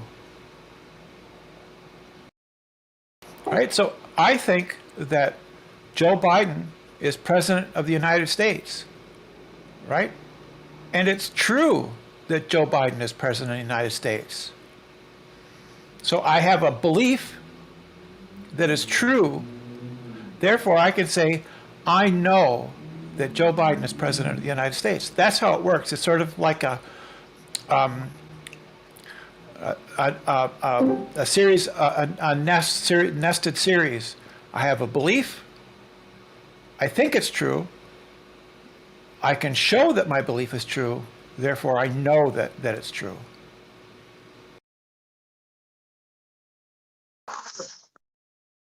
Why do I snarl when you say Joe Biden's president? I don't know. I just picked that at random. Usually, president. You ask who's current president. I mean, something like that. I don't. I thought it would be non-controversial.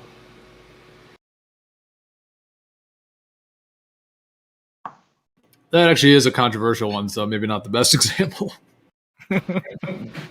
No, there's no controversy. People disagreeing doesn't make it a controversy.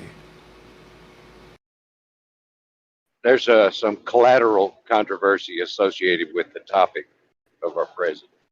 Well, I know that there are people who think that Trump won the election, which is just objectively false. Since the Congress voted, certified the election, therefore he is, and that's just it. You can Yeah, I don't question that. It is what it is. I just know that I'm paying $1,000 more a week fuel than I was this time last year. It comes out of my pocket. I think that's due to the fact transportation due to the virus has been making everything expensive because there's shipping containers that can't be unloaded because they can't find anybody to work because everybody's in lockdown. Various things like that. It's sort of an economic thing as a result of the quarantine and of COVID. I don't know if that's any one person's fault. It's just accumulation of a whole bunch of stuff. Yeah, Howard, it's just an ideological thing, man. It's the socialist agenda. They're just sharing the wealth from the rich down into the poorer people. You're obviously rich, so they're taking that $1,000 a week off you to give it to the poorer people. So just feel good about it. You need to feel good about it, buddy. I'm not rich. Yeah. I'm poor as fuck. I was talking to Howard, Brenda. I've had $25 for the last week. I go to the food shelf 3 or 4 times a month. What are you talking about? I wasn't talking to you, Brenda. I was talking to Howard. Didn't you listen? No, I didn't. I thought it was directed at me. I'm sorry. No, right. No. I was talking to Howard. Of course, well, I'm not counting the big bucks I get as being a shill. I mean... Well, that's all tax-free anyway, isn't it, Brenda? So. Well, it goes into my Bitcoin wallet, which is just that's right. Exactly. Yeah. It's all decentralized. No one knows. I mean, Bitcoin has been going up like a monster. Yeah, it's about to. I think it's going to break up to 85 pretty soon here. There'll be people taking their cut soon. Yeah, it'll retrace a bit, but then it'll go again. Yeah, we may never see 50 again, anything in the 50s.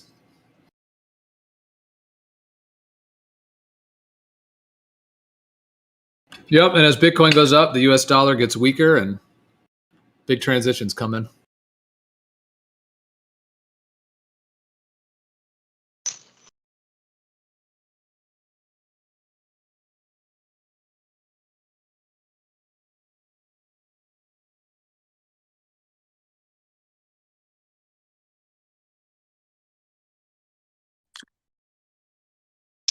I reckon $5 trillion is going to go into the crypto market in the next 5 years. An extra $5 trillion.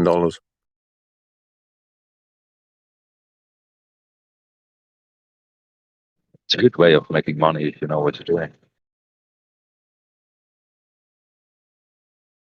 You can lose it fast too. Yeah, it's like a casino. Yeah. Just the Wild West, man. It's the new version of the Wild West.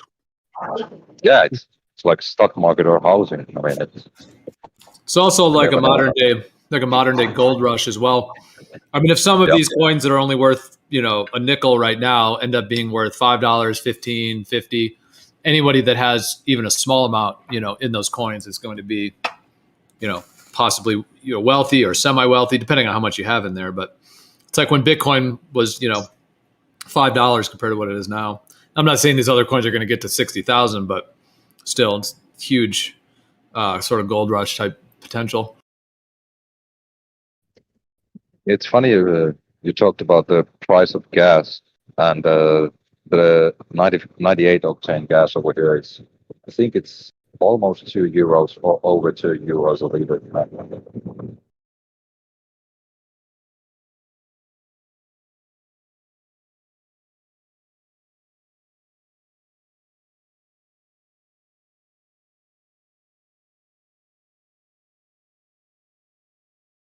That's per mailman. That's per liter though, isn't it? That's not per gallon.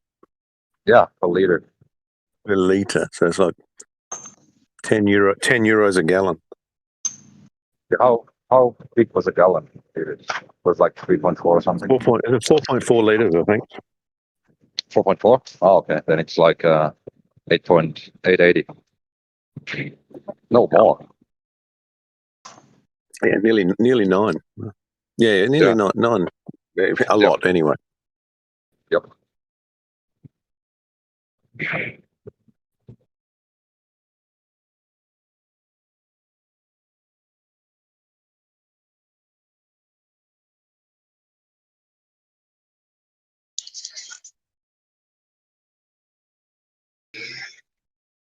I think they're trying to drive everybody away from internal combustion engines over time. They want everyone to go electric.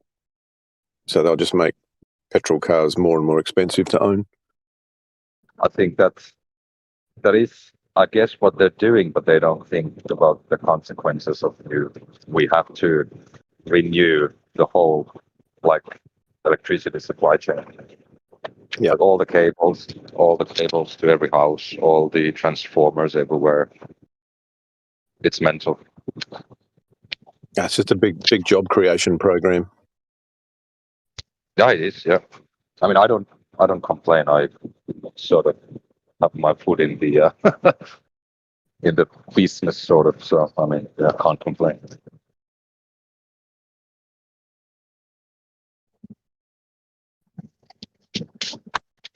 If ever, I mean, all the big manufacturers here in Australia, we're starting to get television advertisements. Volvo going 100% electric, Ford going 100% electric, GM going 100% electric.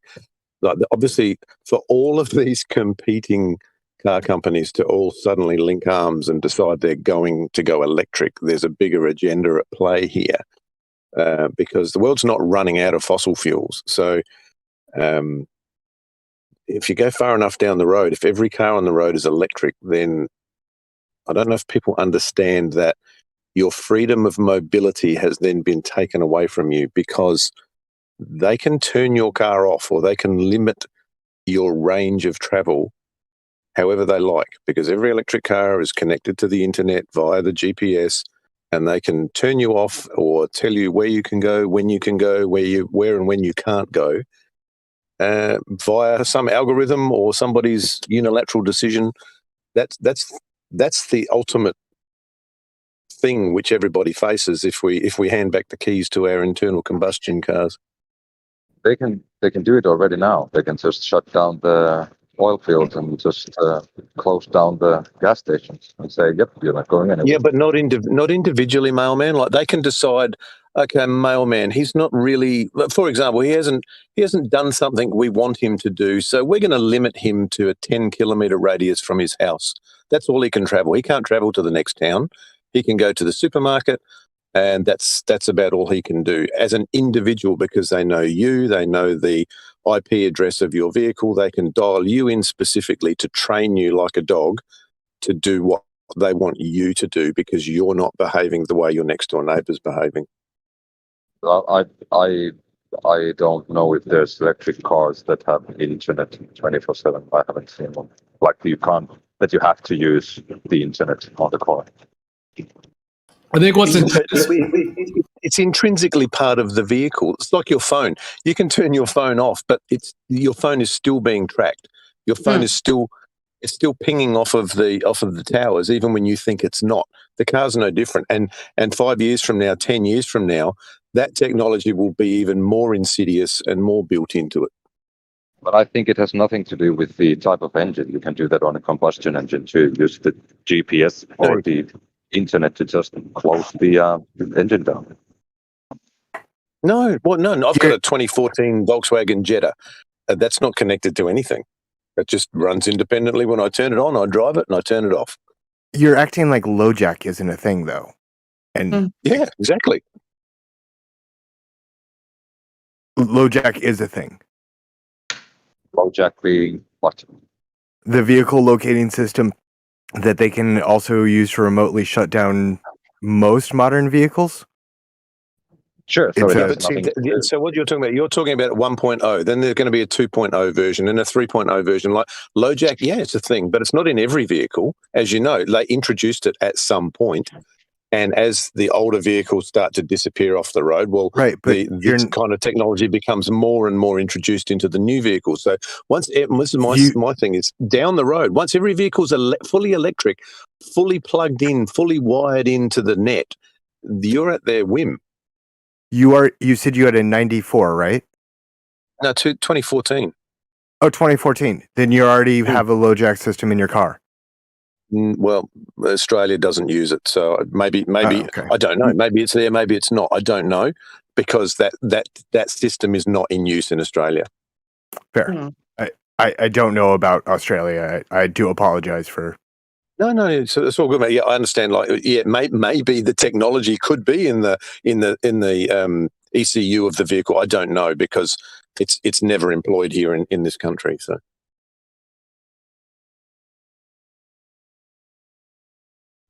I think it has like almost nothing to do with the type of fuel. But you can take an old diesel car and drive it with just vegetable oil. So you can always have fuel in your fossil fuel car.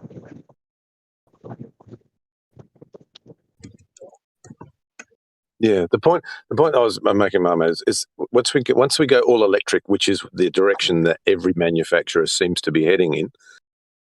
At that point, yeah, it might be 100 years from now because they're not going to get all petrol cars off the road, in a big hurry. At that point, then your freedom of movement has been taken away from you at that point. You don't know that though. No, I don't. Of course not. I don't have a crystal ball, but the potential. Sorry, I'll reword. The potential to take your freedom of movement away from you has increased exponentially. Sure, but the same goes with passport and telephones. Everything can be used to limit your freedom.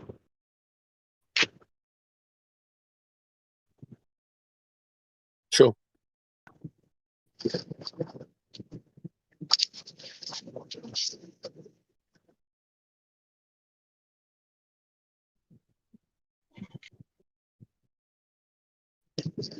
The moral of the story is don't buy a Prius.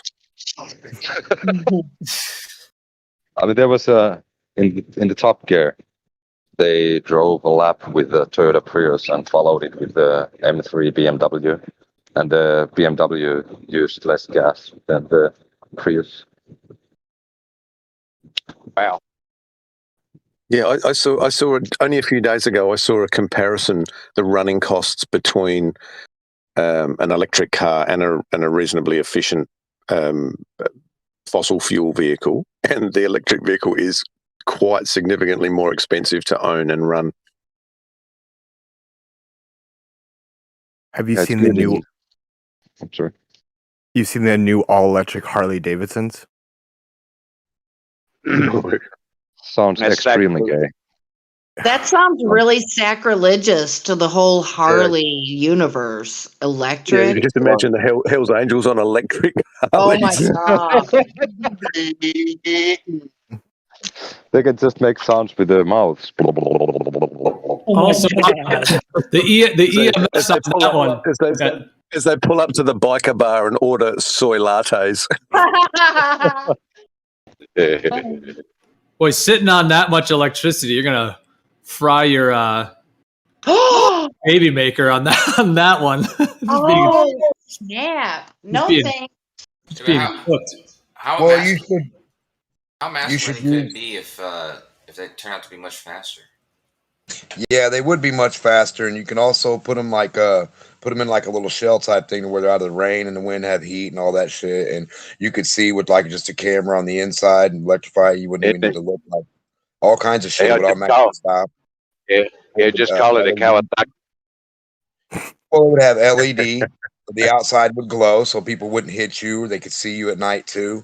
All kinds of stuff. You could use the wheels inside the wheel well thing. That could be where you put the battery to where it cools off because it's always rotating in the wind. Not a bad idea. I already have a Harley electric. My boyfriend loves it. Yeah, well, Must be sitting on two tires, it's just two big electric drills just rotating. Then that's pretty fast. That's what I mean. Though is the what's it called? The Tesla Model. Was it the Model S? It's faster than almost any other car I've seen it go against. It's got like the fastest 0 to 60 speed. Oh yeah, it's beat them all. Yeah, it beats all of them. Yeah, Hyundai's got a. There's way faster. There's way faster ones than that, Kosho. There's like.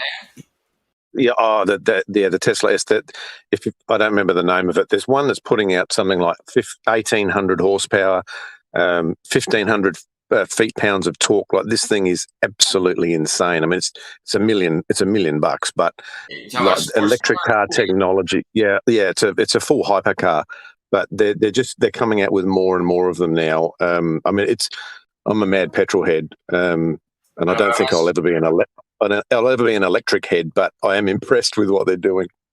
I'm asking you, the car you're talking about, is it a sedan, like a 4-door sedan, or is it a sports car? No, it's two-seater hypercar thing. Okay, yeah, because that's what I'm saying. This is the fastest 4-door sedan. Yeah, I do know the one. Yeah, it's the S Sport, I think it is, or something. But yeah, But he's ringing.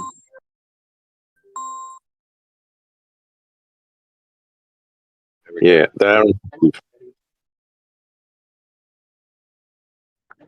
I could take the advantage because over in my work we have free loading stations for electric cars.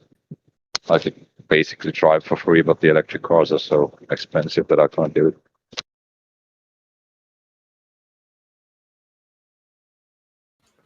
I don't think even the convenience of it. Like you fill up with gas in 60 seconds, 2 minutes, say. You just how these things are going to get mass adoption when the recharge time is as long as it is. It's fast. We can recharge it in 90 minutes. That's still a long time if you run out of electricity on the side of the highway. I've seen there's suggestions in Japan, at least, for making these vehicles where you get to the gas station and they just basically change out your battery. Instead of having to charge it, you just take out your battery and put it in a charged one. Yeah. Yeah, I can see my grandmother doing that. I can see my grandmother there with a monkey wrench changing the battery out. But I'm sure if that, No, that they're was a gonna. thing, it would be like a Plug Full and play. service thing. automatic thing. Yeah. Yeah, Yeah. flip a latch, light it out.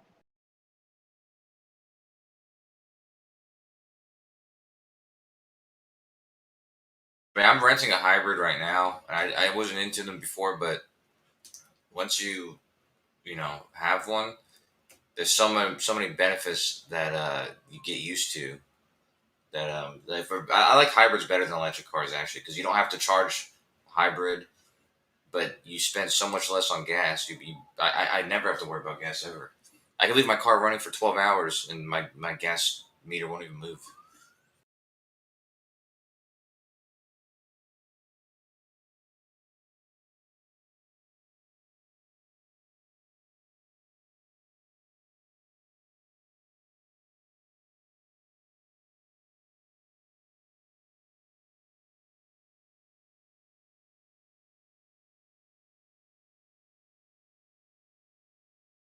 Honestly, though, I'm waiting for the fusion engine. When we can make fusion engines, and what were we talking about earlier? Antimatter, or maybe an antimatter engine. You mean helium? I've already did it. Already Helium designed wouldn't it, do very well. goddammit. Hydrogen makes a good engine, but helium wouldn't really. It's hydrium. Hydrium. Yes. Get it right. Use Really? both of them. Yes. And fusion is just a vacuum. Well, you know what the byproduct of fusion is? Like the exhaust from a fusion reaction? It's gonna be helium. That's actually the exhaust you'll create from making a fusion reaction. You'll put in hydrogen fuel. Well, if you do it right, with The the exhaust perpetual is motion. Hey, so Kosho, did you do Jem's roast today? I don't think it was today. I think it's next week. Oh, I thought he did it every week. No, it's every other week lately. Oh, shows how much I pay attention. Okay. There's less. I haven't been doing it lately though. I feel bad. I miss it sometimes. So, like I'm not at my computer. Like right now I'm at my Well, computer. the reason why I asked is because I think I did notice that you weren't in one that I did listen to. The last one, I think I don't know, but anyway, he was like begging guys to say shit. I'm like, And now awkward. when I'm there, I'm so conscious of that. Like I don't let it get to that point, for dead air. But so many people, Right. he does the thing that where he lets anybody come in, and there's more people there, but there's also people saying dumb shit people don't care about, and then a lot of times there's just dead air. And it's like I think he should go back to having just a small group of people, because in that way the people who are Maybe there are obligated to speak. it's been quite a number of years he's been doing it. Maybe he ought to switch it up a bit. Right? Yeah, his end of the year specials are always pretty good though. Okay, sure. That's fair. Yeah. He does a lot of work though to do those videos too. A lot of people don't know, but he's watching like all these different videos and then cutting them down and all this kind of stuff. I'm sure it takes hours. The ultimate troll. I'd have to say that I don't know, there could be a point where I actually laughed out loud for something he said, but more often than not, it's kind of cringe. It's like, ugh, I don't know. You know me. That's why when I'm on there, that's why I'm usually like the apologist or the I try to be fair with the like flat earth side, so it's just not people just bashing flat earthers or whatever. I try to like sometimes I try to Well, that's what it was supposed to be about, just roasting flat earthers. kind of, but it's not even just flat earthers. It's if you really at least with the way what I get from it is it's like cataloging like events and stuff. Like I think there's less to maybe talk about since some really high profile flat earthers have kind of changed their, I guess, electronic venues. They're on like different platforms and stuff. You know, the potato show isn't on anymore. I know that was a really subject for a lot of ridicule. Well, no, but yeah, but that's what I'm saying is a lot of times he'll just find anything that's happening like out in the real world. And so it's almost like cataloging like events, like for the past 2 weeks with whatever, big shit that was going on. He'll usually have it on the show. Something that happened in reality. I don't know if you guys saw, but what's his name? Authentic Intent. He got beat up by a homeless guy. I'm sure Jim had that on his show. No shit. That's really unfortunate for him. But I'm sure he ate What that happened? shit up. Did he get hurt? No, I don't think so. This dude was on a corner and he was telling him to get off the corner, and then he started like whipping him with a belt. It was pretty funny. Oh my god. That's a horrible experience.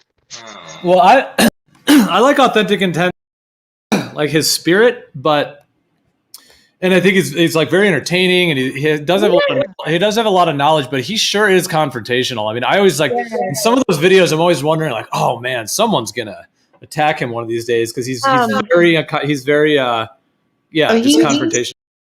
He's like, he'll stand along the side of the road in a general park waiting for someone to drive by on their bike, and he'll say, oh, by the way, there's flat. That's like my favorite, like the kind of stuff like that he does.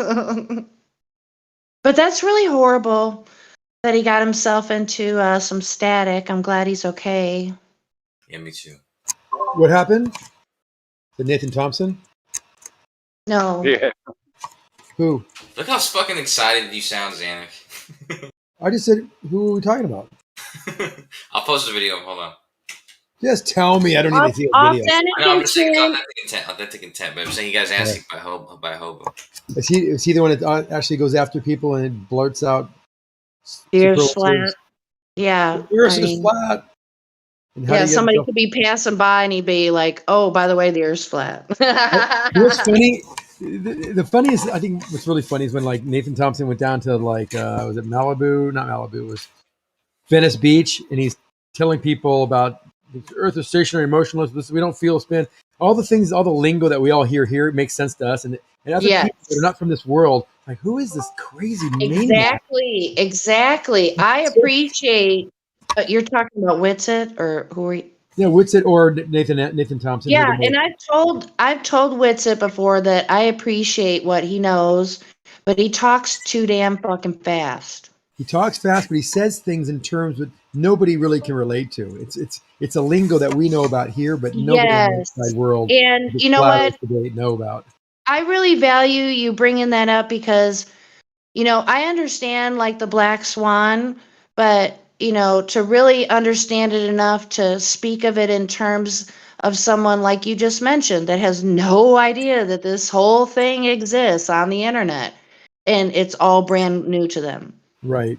Can I give you 2 pieces of advice? The first one, it's not gonna be worth much to you, but the second one, well, but the first one's important. And the first one is just that the black swan is a very horrible argument, so I would discard it completely. But that leads me to my second one, which is if you're not going to discard it completely, then it's easy enough to just say that the horizon. This is the argument. This is not my argument. This is the black swan argument. That the horizon is a set distance from when you're at ground level. The physical horizon, not the apparent horizon. Yeah, exactly. Which is why it's a shit argument. That's why I don't want to get into it, because it's a shit argument, and an argument isn't. But all right. Well, I'll go toe to toe with you a different time about it. How about that? That's well. I mean, like I said, if I were you, the best strategy is to discard it. But regardless. Well, if I went into it with you, I'd have to have a chaperone because you have a way with words. The argument is bad because things. The argument is bad because we all agree that there is such a thing called refraction, and so it doesn't follow most Tolan's logic argument at all. Because I mean, when are you a toddler? If you don't see something, it ceases to exist in your mind. I mean, it's still there regardless of a refraction. Get out of here, man. The worst. Hold on. So no, we see this where this building shouldn't be. In fact, by the way, it's above level. which means the Earth has to be convex. But wherever you see it, yeah, we can say there's optical effects that make things happen where they do. And if we claim that the horizon should be a certain spot and it's not there, well, maybe it could be because of that effect. That's all we're saying. It may or may not be. That's not proof in either way. It just means that we're talking about something we don't really know. We don't know because of refraction. However, if you get more advanced, then you can say, well, we can start doing tests, like go higher and take measurements, and then we can show what that refraction level is. It's supposed to be my advice, man. I'm giving her my advice. Yeah. Just don't deal with All it. right, well- Unless you have a chaperone. Dude. Okay, Don't so go into it unless you have a guys, chaperone. Good idea. just to give you some context for me, for the next time you bring it up, next time you see me in here, usually I work 6 days a week, so I have very limited amount of time I can use at my leisure, and that would include studying anything, you know. So that's part of a lot of my why I'm not some kind of pro by now. It's because I just don't have time, and I like to live in real life too. And you know, people don't talk about this in real life. My advice, though, for the argument, would be not to bring up refraction, because it obviously is the answer to the question. But the question itself is flawed because in the quantum racer's argument, he says the horizon can be no further than this distance. But that's not a claim that shows up anywhere. That's just a claim that he's making. Yeah, that's cool. I can respect that. And I'm looking up a lot of terminologies of, you know, how arguments work, the different types of arguments and such. And so it's all good. I'm not like trying to go into it lightly and just blah, blah, blah, whatever I think sounds good. I'm just, well, I mean, like I said, if you wanted to go at it honestly, like I said, I would discard that argument altogether because Yeah, it's not duly noted. Duly noted. Oh, by the way, I haven't listened to it. I thought there was like new content with you and arguing with QE. Is that true? Like in the last week or something or two? Probably not, but he publishes numpty clips all the time. But I the know. funny thing about his numpty clips is it's like me talking to somebody and explaining something. And when I listen to it, I'm like, I'm perfectly happy with what he's posted because I'm explaining it, you know, accurately. And he like makes it concise. And so I'll be explaining something like reference frames to Jeremy or explaining, I don't know what the other one was. But, you know, explain these things to him. And it's perfectly, it's an explanation I'm happy with. But he's making fun of it for some reason. Okay, so are you saying he's taking you out of context? No, he's not. That's what I'm saying. He's not taking me out of context.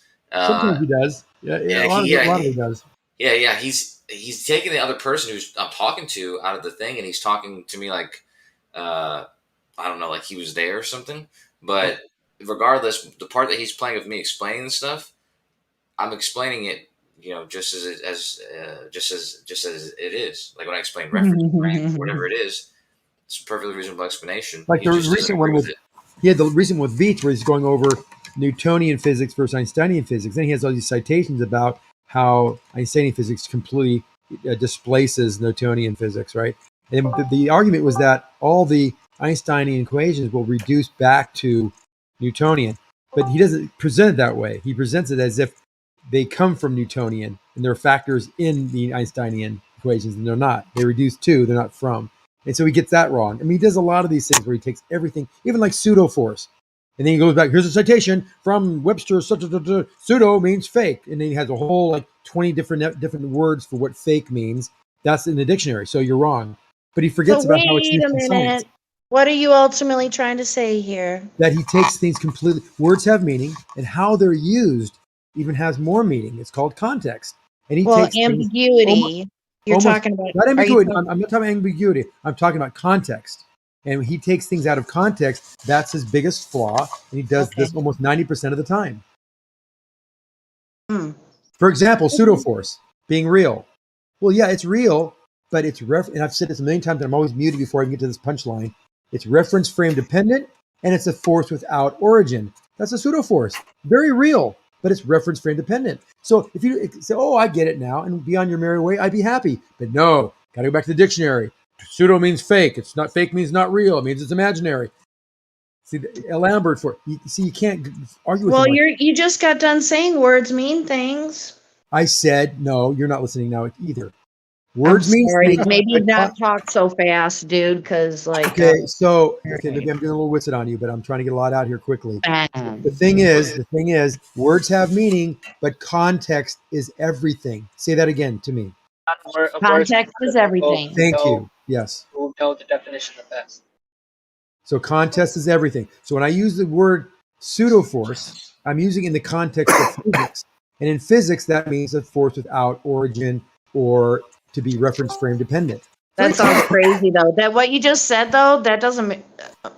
Because you haven't taken physics, and it's okay. I can explain it to you, but it is not. It doesn't make sense. No, we're good. We're good. Thanks. I'm not going. I was just saying that, hypothetically, or Instead of trying to get out a lot so fast, maybe just shorten it. It's like just a quick point.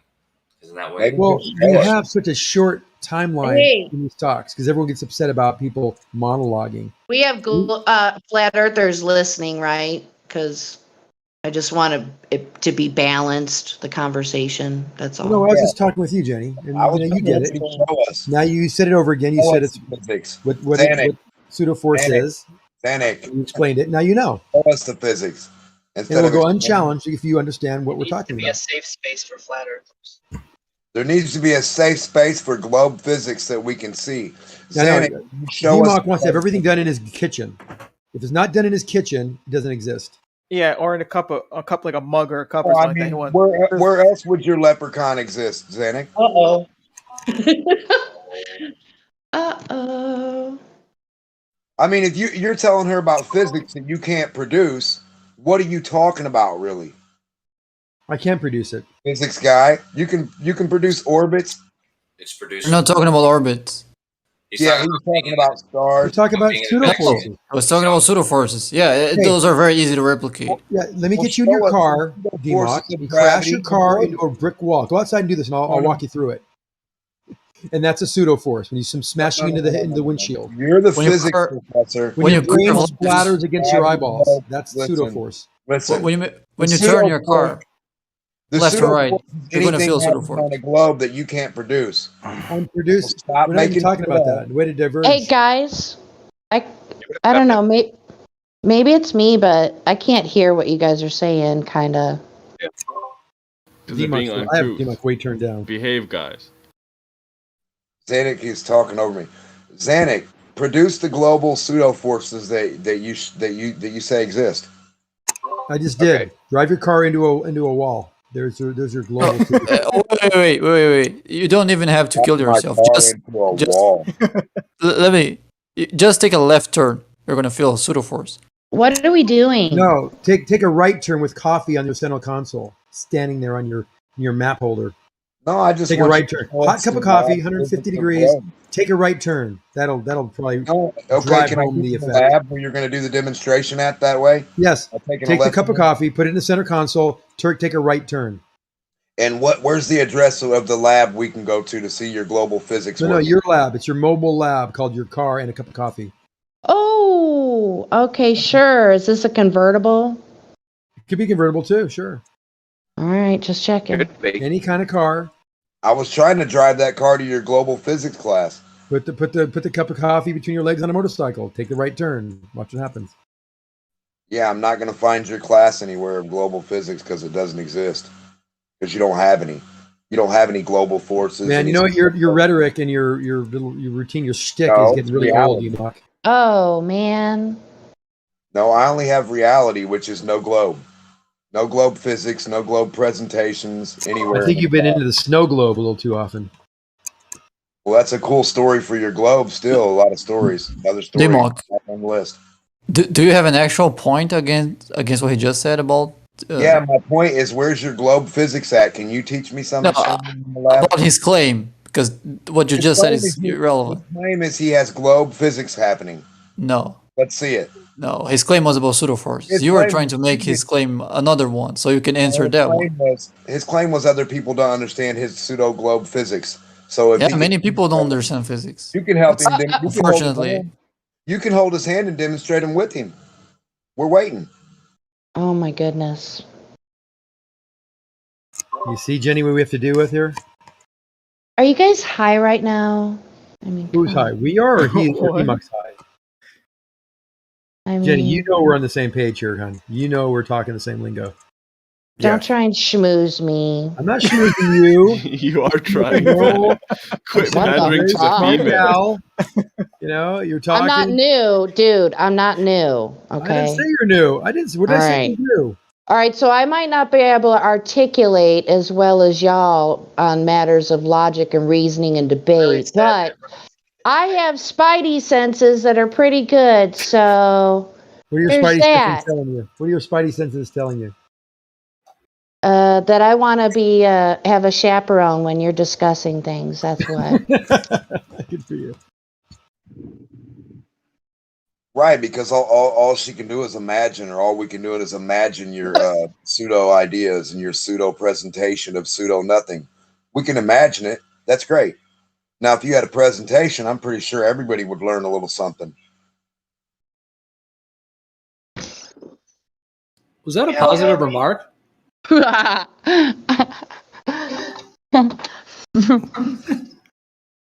Fair question. I think that was positive. I think he was supporting you to do a presentation, Zanuck. Oh. Well. It would be a good thing to align our understanding on Newtonian mechanics, because they're never aligned. Every time we're debating. Just a second. Newtonian mechanics of what? On what? Where at? Now, we need to keep it simple because people don't understand what you're saying. Now, can we get a presentation of this Newtonian mechanics? It's called high school physics. Oh, it is. And what does it entail? What does that mean? Does it have to do with global physics or gravity? No, it has nothing to do with globe. Has nothing to do with the globe. What? That's weird. I would have thought that'd be covered. So you're telling me that in reality, the physics of Newtonian physics or physics don't have anything to do with where we physically and what we physically live on? How could that be possible? Physics is the studies of what happens in our physical environment. It has nothing to do with the shape of the earth. What? Your physical environment that you're standing on doesn't have nothing to do with what you're standing No, on? I didn't say the physical environment. It doesn't have to do anything with the shape of the earth. Okay, what is the physical environment you're on? What is that called? My room. Well, beyond that. My house. Beyond that. This My could city. take a while. Okay, and then you got a country, a town, you got a country, you got a state, you got the globe. It ends up at the globe. Continents and then a globe. Thank you. Just saying. But it's not dependent on that. So where are you at physically in your reality? What are you My room. Are you on carpet or are you on hardwood floors or? Hard wooden floor, yeah. Okay. Just make sure I got the right picture. Right. So your reality is your room, and that's it. You got 4 walls. I'm sure if that's And you're what I going to said. explain to us Newtonian But if physics. you- You can't leave your room. If you wanna like play with centrifugal force, you don't have to go to the globe. You can just stay in your own room. Yeah, I want to talk. Yeah. So it has nothing to do with the shape. Inertia has nothing to do with the shape of the earth. Well, no, you're talking Or about what a physics force of is your doesn't room. have to do with the shape of the earth. That- What acceleration is doesn't have to do with the shape of the earth. And If your those room isn't concepts are key. Who told you your room's accelerating? Is my room accelerating? Yeah, what are you talking about? Oh boy. You're stuck in a room, buddy. You're in like a cage. Asking me who told me something.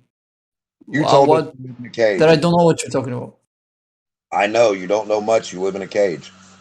What is the concreteness of this topic right now? Let's try to get on something. Oh no. Yo, I got a question for Zanuck. It's like a lot of just sort of banter. Yeah, go ahead. Okay, so let's bring it back to like the pseudo force, right? So Zanuck, Right. does the force is it exhibited in an inertial reference frame? No. So if it doesn't exist in an inertial reference frame, is it an actual force?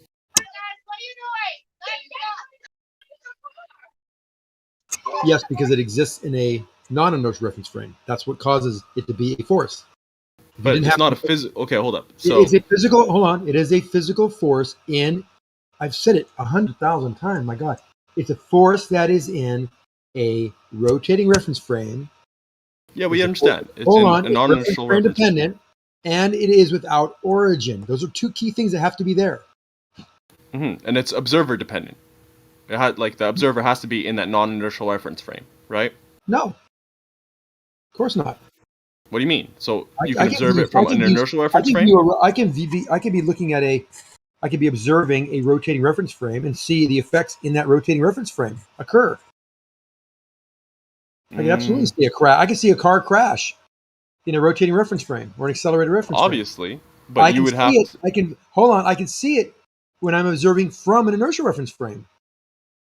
So you can observe a pseudoforce from an inertial reference frame, you're saying? Of course. I don't know about that. Of course you can. Look, I am the citation. Well, Remember that. I mean, it's similar to seeing someone throwing something up and down inside a train, and the train is moving. Even Right. though in your reference frame that is not going up and down, it's making this this curve. Sinusoidal. You can see that inside the train in that reference frame, it's just going up and down. Right. You can't see that unless you are observing it from within that reference frame. No. You're not God with omnisciency. You can't see it go up and down straight as an arrow, but you can still see it going up and down. Yeah, up and down in a wave. Because Sure. you're in the You're in the inertial reference frame. A wave is still up and down. It doesn't matter whether it's in a single plane or it's in a two-dimensional plane. It does matter because we're talking about two different. Okay, can you see something? Two different observations. You see how you're morphing your question? Now you're saying, can I see something go straight up and down in a single plane by not being? You're the one that morphed your answer because initially you agreed. No. That wasn't the question. Can we observe? You said, can we observe a crash? Can we observe a pseudoforce from an inertial reference frame? That question is yes. Now, what it looks like might be different, but the effects are still very visible. I can still see metal distorting, people dying from watching a crash from an inertial reference frame. Okay, so how do you observe something that doesn't exist? Who said Jen, You just said real quick, hold on, let me just say something. Let me just say something a little bit funny for a second, or at least it's funny to me. Jen, that last image you posted, I can't watch that without thinking, da da da da da da da da.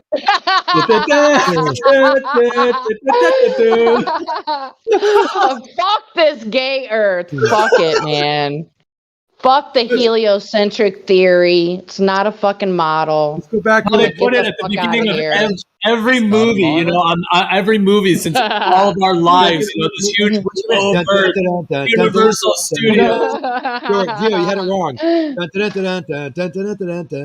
That song? No, it's Lord have mercy. You know that. From the movies. It's from Wizard of Oz. Dun, dun, dun, dun. That's how it goes. The Universal Wait, that's Final No, Fantasy. Gio had it. I thought it was the Wizard of Oz, Wicked Witch of the West thing with the little dog Toto. Oh, jeez. That's a little random. Okay, so listen, percentage. So yes, you can see the effects and you can watch this occur from an inertial reference frame and see a crash, which is caused by. You said fake. Now why did you think it's fake forces? Why did you say fake? Listen, it does not. You agreed that it doesn't exist in an inertial reference frame, right? What do you mean it doesn't exist? The force does not exist. It's not exhibited in an inertial reference frame, right? You require a non-inertial reference frame to see it. The force isn't existing in the reference frame. It's existing in a non-inertial reference frame. Exactly. Okay, so how is it? Hold up. So honestly, it reminds me of horizons. Like a horizon is an apparent thing that depends on the observer, and that they don't actually exist, right? They do actually exist. No, if you had no eyes, there'd be no horizon. It literally depends on the observer. That's not true. No, that's not true at all. There's always It is true. You don't presuppose the globe. Geometrically, hold up, Static. Don't presuppose like a geometric horizon as Sagitta. We're talking about what a horizon actually is. Okay. Yeah. Right. It's a limitation of eyesight. It depends on eyesight. It's the intersection of a tangent from your point of observation. Does a blind person notice your pseudo? Basically, the question is, can you mathematically define a horizon? Yeah, but given with the pseudo, A pseudo force is a real force. The question is what's causing it. If it's real, wouldn't it be observed in every reference point? Yes, you can The see reference you frame? can see the force observed. Yeah, it's not about whether pseudo force. It's about whether it's like there's a force. There's a real force for a real force has a real cause. For pseudo force, it's just the fact that it's in a non-inertial reference frame, and the reference frame itself is doing something like rotating, or it's accelerating, or turning. The reference frame is, and that causes an effect in that reference frame. It can be witnessed by anybody, but it's reference frame dependent. So if we ask a blind guy, do they know? So again, this pseudo force, you say that is fake or is not observable, is not possible, is possible, and it's caused by the reference frame. The reference frame specifically being accelerating or rotating will cause this effect to occur. It is a real effect. It is reference frame dependent, but key thing here, it is without origin. That's why you need a reference frame to accelerate or spin for it to occur. You can view it from an inertial reference frame. I got a so question. It is real. No, if you view it from an inertial reference frame, it'll look completely different. What would it look like? What would a car crash look like from an inertial reference frame?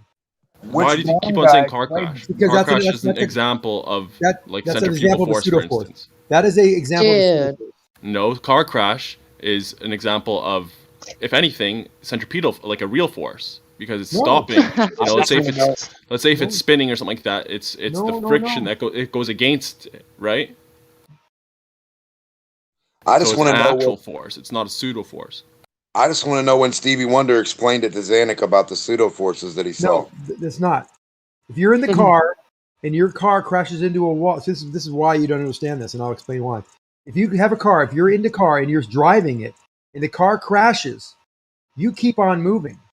It's not the only reason you hit the wall or the steering wheel or the dashboard is because of a pseudo force.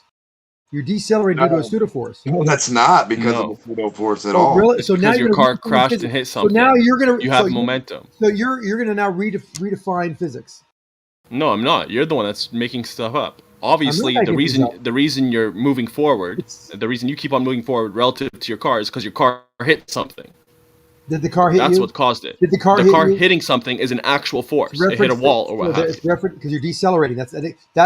See, you don't know what it is. Yeah, you have momentum. No, I know you do, but the definition of a reference frame, one that is non-inertial, means accelerating. It could be linear, by the way.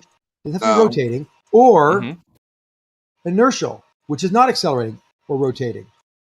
So the rotating reference frame, the rotating reference frame or accelerating reference frame is the cause of the pseudo force, and that's exhibited by you crashing into a wall and you hitting the wall yourself with your head. It's not the only reason. You're moving along. Action or reaction. Business, and this car stopped. Now you're going to hit the dashboard. Zanuck, the only reason that your body has that momentum is because of actual forces, like the force of your body against the seat that was carrying you. Actual forces, not pseudo forces. I know what you're saying. You don't understand reference, but you're showing that right now, by the way. Pseudo actions. I wouldn't double down on this percentage until you look up a pseudo force. I don't need to, man. I know a pseudo force is. So tell me what an accelerating reference frame is. An accelerating reference frame. It's within. You're in a non-inertial reference frame, and whatever body you're talking about is accelerating. What's your point? No. Tell me what an accelerating. Bro, just quit pigeonholing the topic. You don't know. See, your intuition is giving you the wrong answer.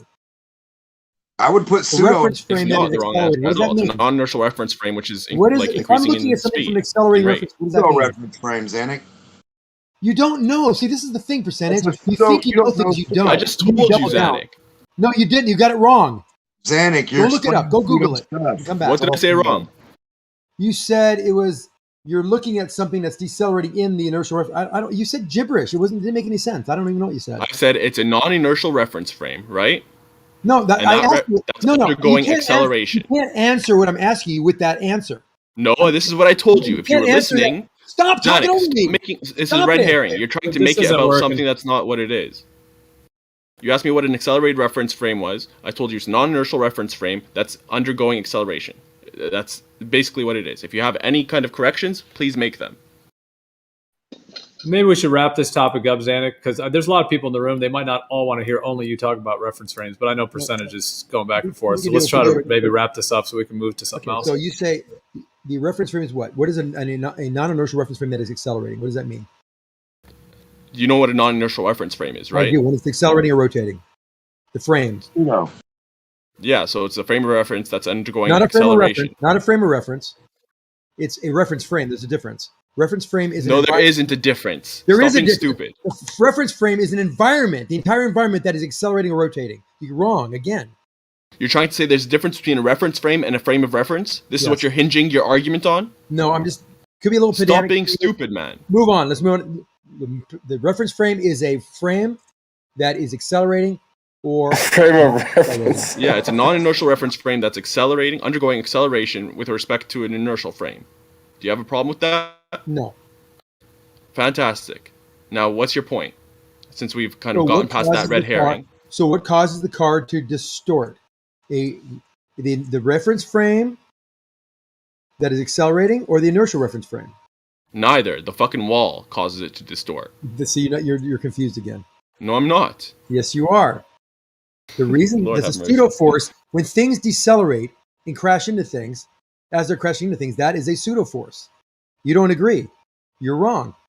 It's an actual force. It's like not, friction. actually. It's physical impedance. You think of it is because you're confusing what a reference frame is. You No, don't I'm know what a not. reference frame is.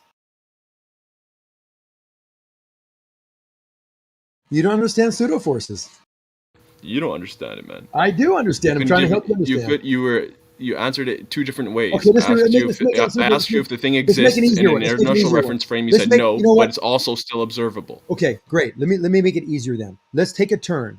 At 100 miles an hour, we are on a banking at a NASCAR turn 1, and we forgot to tighten our belts, and we go flying out the side, the right window. Is that a pseudo force? Or when we smash into the window, we don't leave the car. We hit the window. Is that hitting the window a pseudo force or a normal force? It's an actual force, a normal Okay, force. so no. So this shows I wouldn't me say you're normal not. force. So this shows It's a- everybody here. First off, it's you the don't understand centripetal pseudo force, you fool. That's which is an centrifugal actual force. force. Is centrifugal force pseudo force or regular force? No, centrifugal is an apparent. It's a pseudo force. Okay, so when but I hit, hitting the window is centripetal, not No, it's centrifugal. not. It's both. So you're That's- confused. It's no, I'm not confused. What causes you to hit the window? Centrifugal force or centripetal force? The window is there, right? Yeah. What caused you to go that direction?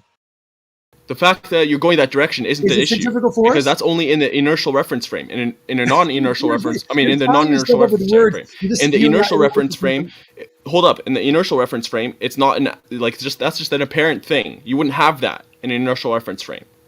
Okay. So The I'm taking fact that you're turn. hitting the window is because the window is there. That's the centripetal force. That's the actual force. Otherwise, you would just go flying, and Yes. there's be nothing Yes. wrong with it. You just keep on Yes. flying. Yes, the centripetal force is definitely actual. I agree with you.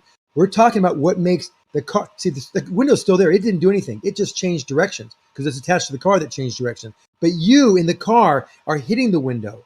That force that you hit the window with, your opposing force to the centripetal is what? Centrifugal. Is centrifugal No, a it's pseudo force or a real force? It's centrifugal, and it's not a real force. No, because it's not observed in an inertial reference frame. Right. But it still hurts your head. You still got a bump on your head. Your head. You only have the bump because of the centripetal force. Oh, so there's only one force. Only the centripetal force to hurt your head. In the inertial reference frame, that's the only real Stop one. going That's back why and forth between centrifugal stop is. going- No, you're stop trying to going- limit it to our observations I'm are not. what's I'm apparent in a trying to- non-inertial trying to make reference you frame. understand You have to that- think about it in totality. I am thinking about it in totality. We have a centripetal force, which is the window acting on the head, and a centrifugal force of you hitting the window. There has to be. but forces again, you're are- only stop looking. it. Stop it. Go ahead. Forces are always in pairs. Okay, so the centrifugal force is a pseudo force, is not a proper force, and it also is hitting the window as the window hits you, and that is no origin, and it is a reference frame dependent.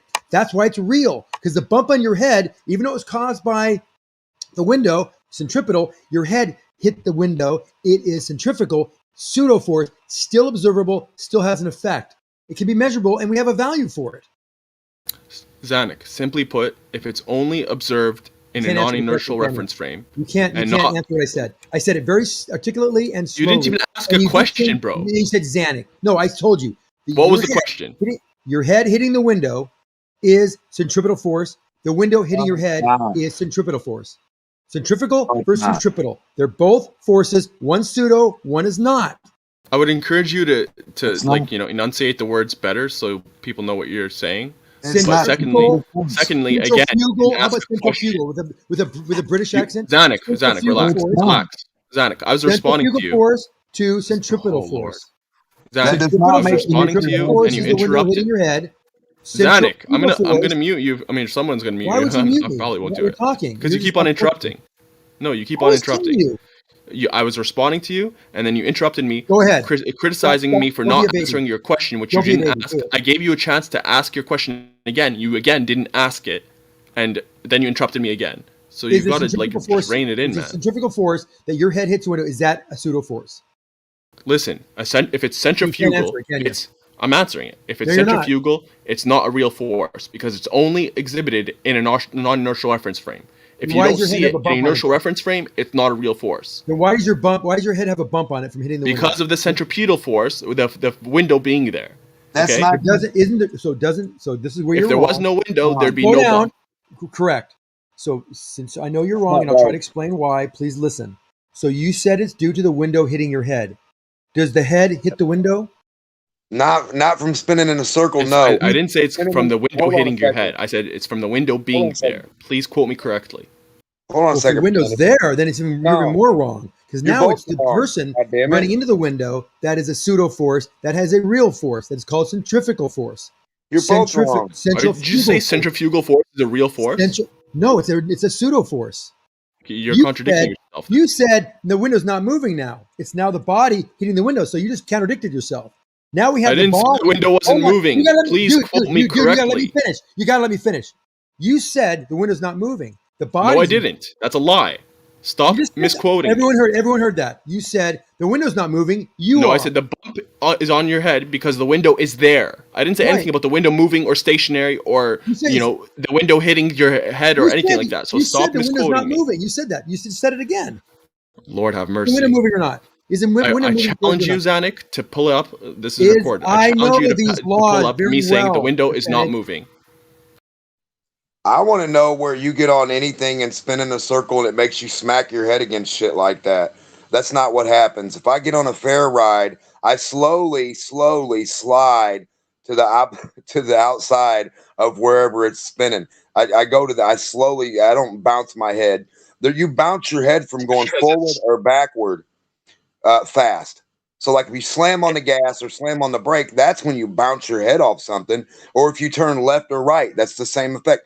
It's a sudden change in movement any direction. Like that's how you're gonna slam into something. The magnitude at which you slam against it, as you say, is dependent upon how fast, how quickly it's changing. Yeah, but listen, I didn't If spin you in any change, situation. if you don't I change didn't abruptly, spin you at change all. very suddenly, you'll still spin. be in effect. It'll just be much It smaller. wasn't centrifugal, and it wasn't nothing to do with the spin. If I slam my brakes, that's stopping from going forward. There's no spin there. If I push on the gas, that's going forward from sitting still. That's what would slam me. If I'm going forward and if I turn right suddenly and I knock my head off the wall, or I turn left suddenly and knock my head off, I'm not spinning. There was no spin at all. If the car starts spinning and I'm in the center of it, it's usually going to either keep me in the center, and if I'm Dima, off can you take a center, break for a second? no. If I'm off center, it's going to pull me to the outside slowly. I I'm get not it. going to smack my head. Can I say it very quickly, Zach? Because I want to say one sentence. Just saying that's they're both pseudo forces, centrifugal force and that force that you're describing, Democ, but that's not the centrifugal force. Those are two forces. Those are two what do you call it? Opposing two pseudo forces? forces. Yeah. No, two pseudo forces. No, it's So, not I pseudo. think, no, It actually Percentage gave you a happens. great There's really example. a reason. Someone It's an getting. action.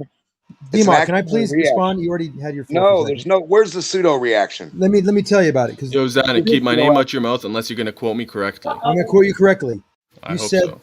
we're making a turn, and you said the cause of you hitting this window, the window didn't move toward the person. You said the person ran into the window, correct? I didn't. No, I said the window being there. Being, what does that mean? It's there. It's not moving, right? If the window wasn't Saying, there, just give then the you would just bucket. continue flying Just up. give him. Okay. But yeah, Okay. So you can the move window is forward. there. If the window is there and I run into it, it has a force on my head, and I have a force on the window. Would you not agree? There's two forces. If you run into it, Yes. or, I run into the you window. mean like you're still in the car, or you're? I'm what do in you the mean? car. I take it. Come on, you know the conditions. I'm Okay. taking a turn. I'm taking a left turn. I'm on a NASCAR track going 170 miles an hour around a turn, and I forgot to buckle my seat, and I fly out of my seat, and I smash into the window. Mm-hmm. Okay, you're saying the window is there. Yes. Would you also agree that I'm running into the window because not running, but moving into the window because the car is turning and I'm continuing my straight direction? Yes. Okay, so the force on my head when I hit it, and it cracks my head open, and I don't break the window though, the force of the window acting on my head is centripetal force. The force of my head crashing into the window is centrifugal force. No, it's Would you not. I agree? disagree. Why would you disagree I'll with tell that? you why. It's the Because your force body we see. has momentum already, and that momentum is gained by actual forces, normal forces acting against your body, right? No. So because you're accelerating. the Let me finish. definition of the force. Well, The hold on. Let me definition of finish. the force is Let a me change finish, in Zanuck. momentum. Zanuck, just give me a second. Let me finish. Okay. So your body is picking up this speed, right? It's gaining momentum because Why of is it these gaining normal forces momentum? acting on it. Wait, Because you're in stop. the car, and you can only see this effect, this centrifugal, like when you're turning or what have you, this force in the non-inertial reference frame. It's only apparent Not there, true. and that. What do you mean? Of course it is. It's physically apparent and Want me to otherwise explain? non-existent in an inertial reference So, frame. so that again, you're watching this thing above from an inertial reference frame. I watch this car take a turn, and I can see. I have X-ray vision. I can see through the roof of the car. I can see the guy move across the car from the driver's side to the passenger side and smash his head. I see it from looking above from the inertial reference frame. I watch him hit. I see his head split open, his brains fly out. So I've just witnessed an impact where there is a centrifugal force and a centripetal force acting on this person's head. Now, one is without origin, the centrifugal force. One is with origin, the centripetal force. Now you're confusing reference frames. You're confusing what a pseudo force is and what a normal force is. Non-stop here. I'm trying to be very deliberate and slowly explaining why you're wrong and you're not accepting it. And I'm sorry, I can't help you. You still haven't shown. How am I wrong? Because every force has an equal and opposite force. So the equal and opposite force of you saying that the centripetal force is doing all the forcing is incorrect because there has to be an other force, an opposing force. The opposing Hold up. force is this. Hold on, almost done. Okay, The go ahead. opposing force is the centrifugal force. And that is a pseudo force. It's not real, as you said, but it is real because we see the guy's head split open like a freaking watermelon. Again, though, Percentage after so you go. I think I addressed this already when I said your body is only at that, only has that momentum because of normal actual forces at play, right? No. Where'd you get the momentum if not from the car picking up speed and you being in the seat of the car? Now in a non-inertial reference frame, now we have something on the car itself turning. We're not turning. We're still inertial in state. The car now is non-inertial. It's turning because we have this overlap of these two state conditions, inertial versus non-inertial. The non-inertial object in the non-inertial frame, I don't know if I said it right. The inertial object in the non-inertial frame will tend to have a path toward the window now. Yes. Now it's still going It's hard to straight, get a window in here. but the car is turning, so you hit the window. Now, Yes. whose fault is it? Is it the car turning's fault or because you're going straight's fault? It's both's fault, right? I wouldn't say it's anyone's fault. Well, I'm trying to tell you this in like kindergarten. What are you trying to say, Kosho? Go ahead, Kosho. I think I can get you to agree with him. I can get you guys to realize you're agreeing with each other, based on kind of what Zanik just said. But I'm going to use a slightly different scenario, just so we're not arguing about centrifugal and centripetal. We're just going to use a car going forward, and a guy in the back seat, and the glass between the front and the back seat. And as the car going forward brakes, the guy's face hits the window or the glass in front of him. Well, that's Same idea. That's what I started I know, with. but I know. It's fine. But I'm doing this for quickness. Hold on, just 1 second, just so we don't have to argue about centripetal and centrifugal or whatever. But yeah. So it's exactly like Zanik is saying. The central. There's two opposing forces. There's the the face that is, I mean, there's the glass that's coming in contact with the face, and it's the face that's rushing into the glass. The problem here is, let's say that the person in the car was going at a constant speed before they stopped. That person that ran into the glass is not hitting the glass because of any force that is emanating from him at all. It's coming from the fact that the glass is basically accelerating towards his face, because it's slowing down or stopping or whatever. And so the force is actually caused by the fact that the reference frame itself is changing. Like you said, it's the reference frame is accelerating. And so it's not that it's not a real force, it's that it's a force caused by the reference frame. It's a reference frame dependent force. And I'd like to add his momentum change, as you said, percentage is it's conserved, and it's conserved in such a way that when he runs into the window, there is a change of momentum. Why? Because his direction has changed. And every time you have a change of direction with a velocity and mass, momentum, i.e., you will have a force, and that force is centrifugal force, which is a pseudo force, but yet is very real because we can measure that change of direction. Can we stick to one analogy? Well, I thought I abandoned the straight line analogy because you kept on associating everything with the normal force, and it's not. Because I know what you're thinking. You're thinking like I hit a hammer with my nail. I hit a nail with my hammer, and that's a normal force. And you're right for the most part, but you can break that down into the deceleration portion of it. When things start decelerating, that becomes a change of state, becomes a non-inertial event. And there are pseudo forces involved, even hitting a nail with a hammer. But that's why I went into a turning thing, because it's more visual to think about a car turning. You're going straight, the car turns. What happens, and what is a pseudo force? The pseudo force is your head hitting the window. Okay, that's it. I think the issue here is that you guys are trying to you're working with this premise of making Newton's laws of motion hold true. And they do hold true. That's why Zanuck, you said every force has an opposite force or what have you, and they come in pairs and stuff.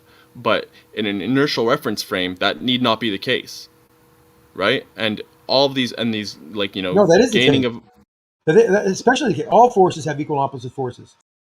No, but the only reason that we have we have these pseudo forces in that are needed. They're needed by an observer in a non-inertial reference frame to make Newton's laws, hold true. To make them have have this equal and opposite force.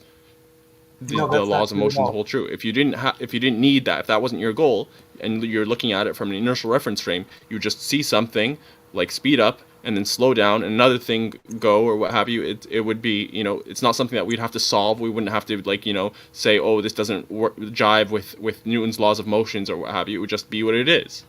And that what it is that this thing was picking up speed. It was accelerating because it was, because normal forces were acting on it as this vehicle was picking up speed, and then it slowed down, and this thing wasn't fastened, so it had momentum, and it flew into the windshield. That's all it is.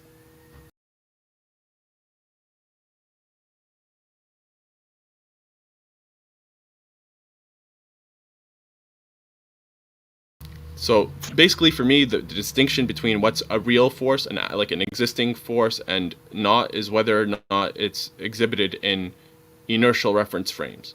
Because if it's not an inertial reference frame, if you can't, if it doesn't exist, then it's not a real force for me. I explained to you the difference between a pseudo force and an actual force, or a normal force. A pseudo force has no origin, it's without origin, and it is reference frame dependent. Still a force, but it depends on the reference frame exclusively. Yeah, and I disagree with that. I would say if it's you're only seen in a non-inertial reference frame, then it's not a real all the force. physics I've taken and all the physics I've taught, I'm wrong and all the books are wrong, but you're right, someone who hasn't taken physics. How is that possible? No, listen, it's not about right or wrong. I'm saying that my criteria for something being an actual force is not dependent on the reference frame. It just in an inertial reference frame, it'll exist. That's what an existing force is. So it's according to you, and I get this. Intuition is strong with you. If you disagree with that, that's fine. No, it's not that I disagree with it. I understand what you're trying to say. You're trying to use intuition, like this force. This guy's head gets bashed in. It's split up like a watermelon. That window broke. Whatever. These are all because they happen. They are real forces in your mind, and I would agree with you. But depending on It's what, physically depending on what, hold on, depending on what reference frame you observe that from, will determine what kind of force it was, whether it is a Lambert force, a pseudo force, or a normal Go force. ahead, Ask Coach. an important question. What Hold other up, reference? Demo. Coach, I was gonna go first. You're right after. What's the end of my? Yeah, Demar, can you 1 second? Because I got actually time crunch. But just very quickly, a question for percentage, maybe a question and answer, and maybe a follow-up. Just hold on a second. But can we just describe for a second that bucket in the pail, but the water pail with a string on it, and spinning it around over your head and stuff like that? It's usually used in school to describe the centripetal force. And I guess just time I won't ask you a question, but taking the other examples, the centripetal force, and you said this yourself, is the pail pushing against the bucket. Pushing against the water. The pail pushing against the water. That allows it to stay in there, and it's basically a force from the bucket acting inward towards the water. That's a real force because the bucket's real, and it's got a material, all this other type of stuff. It's really pushing against that. The other force going outward, the centrifugal force, it doesn't have, like Xanix saying, the reason for it going that direction is because of its momentum, but the actual force of it pushing against that, it's not caused by anything except for the fact that it's rotating. So it's just it's only caused because of the fact that the reference frame is actually accelerating. So that's the whole point. That one of those forces has an origin, has an ability, it has a source. It's actually the material pushing against it. Yeah, the resistance. Sure, the resistance. Sure. The other one doesn't actually have an origin. The other one's origin is just the fact that the reference frame itself is The accelerating. only one that exists is the water moving, and the bucket's just sitting still being a resistor. All the other stuff didn't really matter. How would it look if it was just viewed from an inertial reference frame, Kosho? Well, that was my problem with what it was. I guess the language used before is it's not a force only viewed from a reference frame. Zanuck was trying to say it's viewed from any reference frame. You're going to see the reaction, the result, regardless.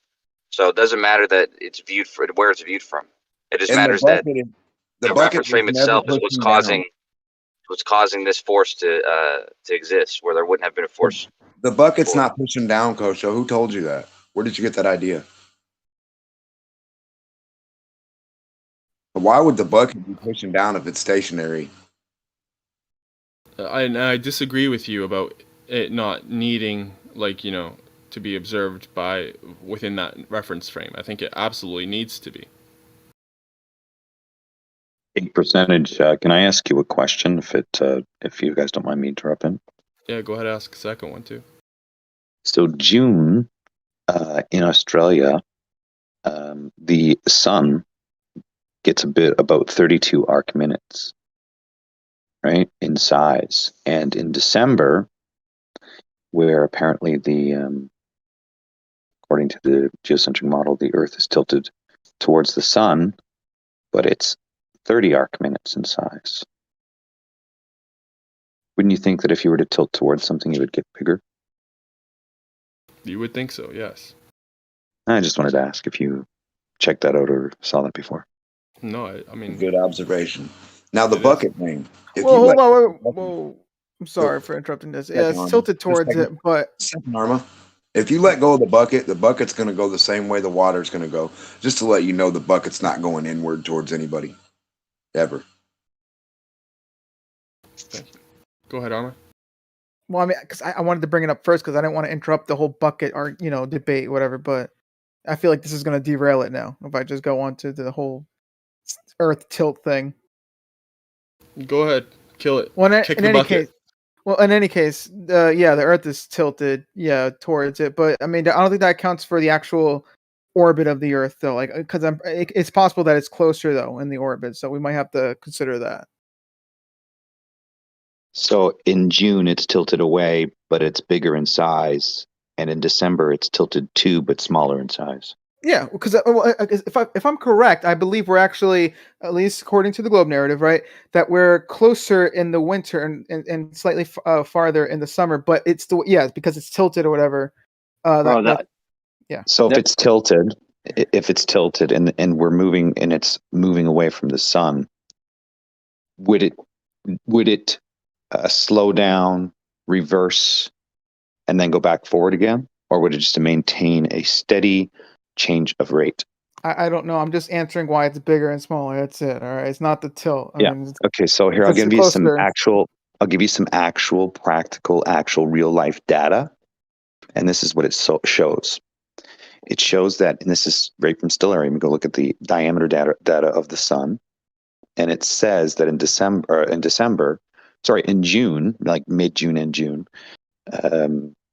the sun will get about 32 to 32 and a half arc minutes. And of course, during June, the Australia is pointed away from the sun. Now, the thing that's really imperative that you look at here is if you go to the video that I'll post for you and you look at it, you'll see the apparent diameter of the sun change in this manner. It will decrease, slow down, and then increase, and then continue on decreasing. And so what it means is that it's showing you that if the Earth is rotating, then it would mean the Earth would have to slow down, go back a second, and then go forward for that particular apparent size diameter change of the sun. Do you follow? No. Not exactly, but okay, I'll post the video for you. And then you can look at the data and you tell me if the Earth is spinning, why does the apparent diameter of the sun slow down, reverse, and then go forward again? And is this the diameter? Hold on a second. The diameter of the sun reverses. Yes, brother. I have the data. Nobody's ever said any about it. I have the data right on my channel. You can go to Stellarium right now. He means the kind of angular size of the sun. It's getting bigger or whatever, and then it reverses and starts getting smaller, what have you. Oh, all right. No. So this is what I'm saying. I don't know if that translated correctly. So let's say you're moving upon a path and you have a circuit, but it's not a complete straight circuit. You're kind of doing a like epicycles, if you will, tiny little epicycles in a sense. So what the data shows is that the sun is moving away from you at a certain rate of change, but then it slows down till there's no rate of change, and then actually looks like it's getting bigger, and then continues on decreasing. Okay, that's what the actual numbers say when you watch them. Oh, Okay? so it's like let's say, for example, big versus small, right? So the sun's at its biggest, right? And it's like whoop, it's big, and then it's big, then it gets smaller, and it's small for a while, and then it goes back to big again. It's kind of like not, I wouldn't say pause per se, but it's like slows down at the big and small. So sizes, as it's decreasing in its path, it's decreasing in size. It's not getting big. Like you're being an idiot here. It's all good. Be an idiot if you want. Nobody's going to pick on you that. Wait, why are you name calling? What the hell? Oh, don't be a princess, I please. think she's sincerely trying to understand it. No, I mean, I'm not being a princess. It's just that's like a rule here. So, I mean, so here I'll give you an example. If imagine I'm holding a ball and I'm walking away from you very, very slowly. Okay, I'm going to reduce in size as I'm moving away from you, but then my steps are going to come less and less, and then I'm not going to move for a second. Then I'm going to take one step back, and you're going to see the ball get slightly bigger, and then I'm going to continue on my path. Do you follow what I'm saying now? You just say you took a step back and the ball got bigger. Yeah, because you're coming back You know what closer it to the reminds me of, observer. Ted? It reminds me of. Coming. I was going to say it reminds me of retrograde motion.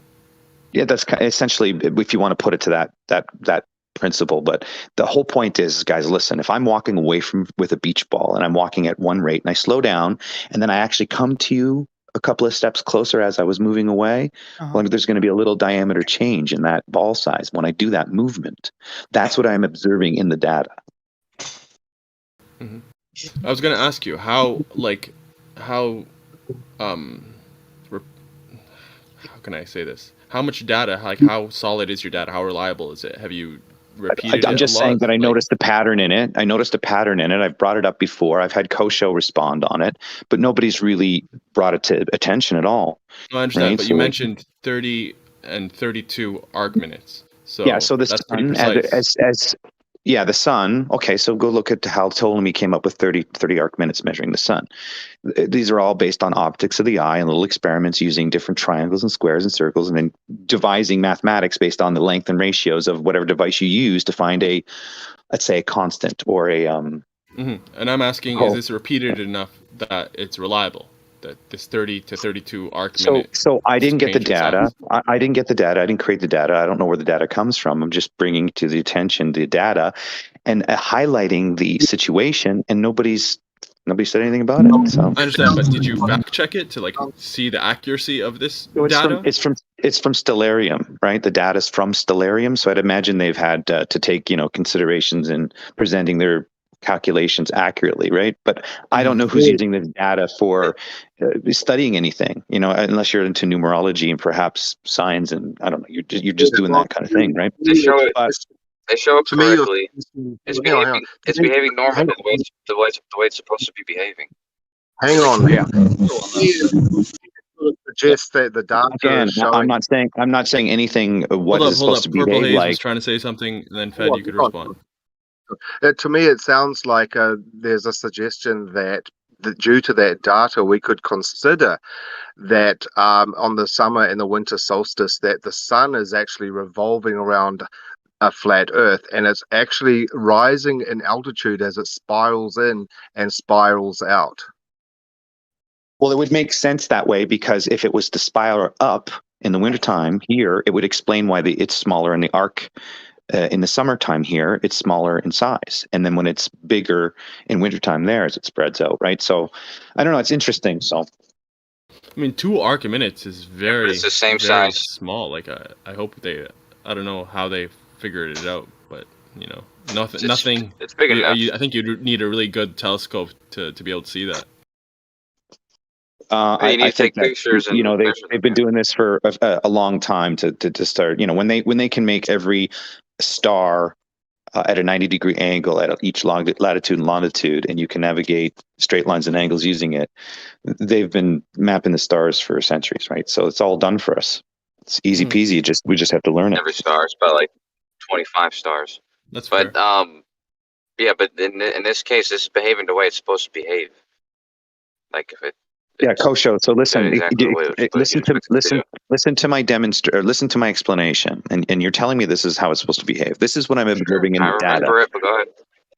I'm going to use this as an analogy here. So I'm holding a beach ball in front of your face, and I'm going to start walking backwards from you slowly. No, just tell me. I'm going to explain it this way. I'm going to explain it this way. I'm going to explain it this way. Don't just tell interrupt. me the data without the analogy. Don't interrupt. I'm going to explain it this way.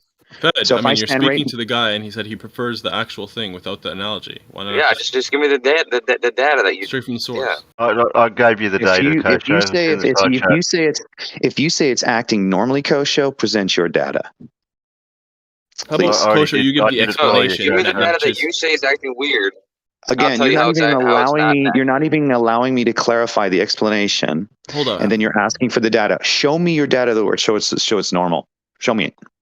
Because the way they describe the rotation of the Earth, there's no oscillating pattern in the rotation of the Earth. Yeah, listen, Why would there be? Why would be an anomaly with the sun? Okay, relax. How about this? How about Kosho? You provide your explanation that describes his findings. Yeah, he won't present his. When he told me about his findings before, like a couple months ago. Yeah, he told me about his findings a couple months ago, and I literally, without him knowing the date, this is the end of June, and he said, yeah, those are the dates. Okay, well, that's exactly what is supposed to be happening. You're cutting out, dude. I posted an image of the actual size difference. Repeat that, Kosho. And when he told me about this, no, okay, never mind. No, you're too. You're too choppy, man. Well, then you're roboting. You're roboting, bro. Just tell me, just see what it is.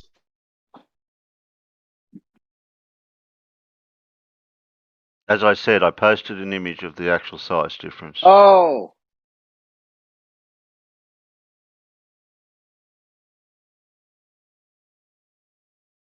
So there you go.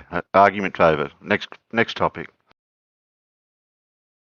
That's not really the end of the argument. That was just a quick question that I had, whether the 2 arc minute difference is reliable. It's obviously measurable, right? So we measure the sun at 30 arc minutes, and we can measure the angular degree of the moon and the sun, right? 0.53, 0.58, 0.52. We can measure all those variables. Fair enough. I can't. Now I want your tried. data to. My little telescope can't do that. I wouldn't. I want your data to match the data. Actually, here's the best part about it, brother. Why don't you go look at how Newton did it, or how Kepler did it, dude? You're gonna laugh. You're gonna laugh. You're gonna laugh. You're gonna laugh. It's just ratio based. It's ratio based mathematics. Right, and body. Gio, shut him up a minute. Terry, what were you saying? Left lane, relax. I don't think they can hear me. I think they just ignore Australians in here. No, Terry, that's not the case. Fed was just saying his piece, and then I was gonna let you go right after. So go ahead. I was trying to find the break, but the time difference lag thing is a bugger. No worries. You got I just researched what I could find because that's what I like doing. I actually like to research. This image actually shows you the difference in size, angular size. So if the data matches that angular size, well, that's all we can do about it. Well, the data isn't about the fact that there is, a difference in angular size. It's about why that happens. That's what Fed was questioning. The explanation as to why. The furthest point and the closest point, aphelium and perihelium. Elliptical orbit. Yep, exactly. But here's the issue: is that in Australia in December, where Australia is tilted towards the sun is at the smaller 30 degree, and when it's tilted away, the sun is at a bigger 32.5 degree. So it doesn't match that model explanation. But it does, though. It's not to do with the tilt. It's not. Yeah, I don't think they're talking about the tilt, Fed. They're talking about the apogee and the perigee, I think. Thank you. Yeah. No, that's heliocentric talk. So at the end of the day, well, yeah, that's our model. What are you talking about? Yeah, but we're not talking about how the movement of the Earth around the body of the sun. We're talking about the sun moving. The point of the awareness here is that if you're talking about the Earth being the cause of it, the contradictory statement is the fact that the Earth is tilted towards the sun, but it's a smaller sun. So if you want to explain a perigee and apogee and whatever the other one is, it doesn't match that model's explanation. Oh, I get That's it. So you're saying because you're saying, I think I just got it just now. Tell me if I'm wrong. You're saying because we're tilting toward the sun that we're actually closer technically than we would if you're tilted away from it. Is that what you're saying? If somebody is standing on Australia, and it is the June, right? Okay. You are tilted to which? Are you tilted towards the sun or away from the sun in the heliocentric model? They are tilted toward the sun. Right. So if you're closer to an object, just as an example, I told you about the analogy me being with a beach ball in front of your face. The analogy. Just keep it real. I can follow the actual. Yeah. So the point of this, the data is there, but more importantly, what that data suggests is that it's not based on tilt. Tilt is not what gives you those angles. Correct. Correct. They're not saying there's no tilt. There's no tilt, right? We're not saying the evidence that backs it up. It's no tilt. Is because here's what's wrong fundamentally. The data suggests the diameter changes as it changes through its cycles. It actually during the 24-hour period every day, the diameter sun goes like this. It will proceed to recede away, and then slightly increase, and then proceed away as it moves through its circuit all the way across. So in other words, as it moves from January to December, you have this consistent going forward, sliding, receding, coming forward, back, and then receding again, then come forward, back. Fed, I gotta say, nice well, let me just interrupt you. Your stance, I have to say, is a little bit confusing because you're accepting the fact you're accepting this notion, this idea that the Earth is a globe and has a tilt away from the sun and what have you, but you're refusing the rest of the model, which is that. No, it's going I'm saying it contradicts the model is what I'm saying. No, but you're still accepting on the face of it that the tilt part, but you're refusing. I'm saying, hey, if the Earth is tilted in towards the sun in June. Right, or I'm with you. Yes. June, if it's tilted towards the sun, you're going to be closer. I'm with you. Sorry, it's no, I'm fucking up. December. So if it's tilted, so in June it's bigger, December it's farther away, right? So December is the summer there. So in Australia, the sun is apparently smaller, and in the winter, the sun is apparently bigger. So it's another contradiction as far as we I understand. understand, being but closer you're not addressing why your not? contradiction. Is it bigger? Hold up, Zanuck. So your contradiction right now is that you're taking some of the model on face value. You're accepting the tilt part of it, but you're refusing the rest of the model's explanation, which is the perigee and the apogee. You can't just take on board But some the of it. perigee and the Explain it within the apogee- model. So if you're going to accept any of the model, you have to take it all, right? All cohesively. So the perigee and the apogee wouldn't match with what the rotation of the Earth is, which is that constant velocity. Okay? That doesn't make no sense. So you don't have a constant velocity in these not numbers unless you constant quantify it. If you quantify it like that, you have a variable rate of change. It's not So there is constant not this velocity. constant flow. And here's how we can verify that as well is with timing shadows between intervals. So But you it's can not constant velocity. you can also see the data of the sun change size. Then you can also see how the pattern of the diameter changes. And the only way I understand the pattern of a diameter to recede and then proceed in the same, let's say, linear path is to have an ebb and flow to its Not circuit. linear. I'm not saying it is linear. I'm just giving you an example. Let me have a chance. Go ahead and respond. So, are you saying that the sun in Australia is closer or further away to the Earth? So in December, right, where Just it's tell the me. summer. I have two questions. When I it's don't wanna go- listen, when it's I'll have to summer ask you two questions. in Yes or no? December, in December in the summer, it's 30 arc minutes. In the winter, I'm asking- it's that's not my 32.5 question. arc minutes.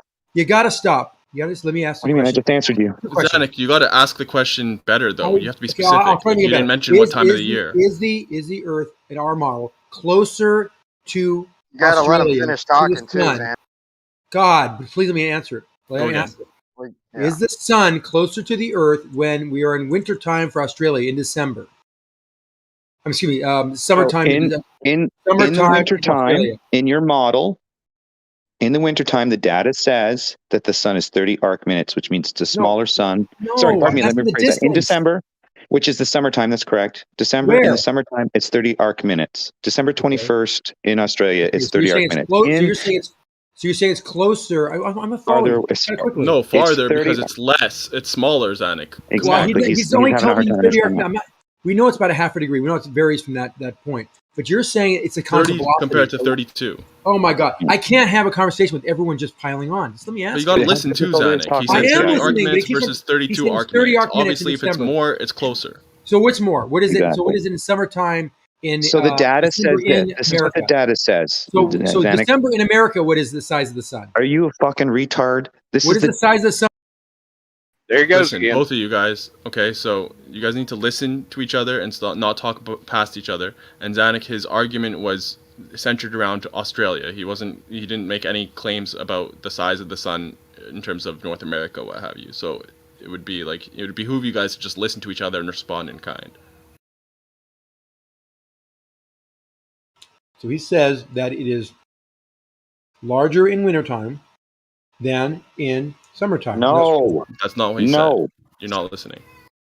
He I've said heard 30 him. arc minutes in the winter in Australia, which is smaller than 32 arc minutes in the summer, which means it's farther away in the winter and closer in the summer. Okay, which is the opposite, which we know to be as globers, right?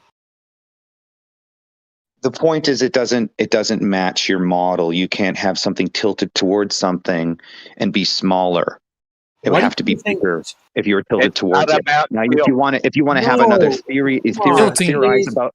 If you want to don't interrupt. If you want to theorize something else, I have another explanation for you. Here's another explanation: is the path of the sun as it does its circuit when it changes from 30 arc minutes to 32.5 arc minutes. It recedes, slows down, proceeds back to its. It basically oscillates this ebb and flow as it completes its cycle.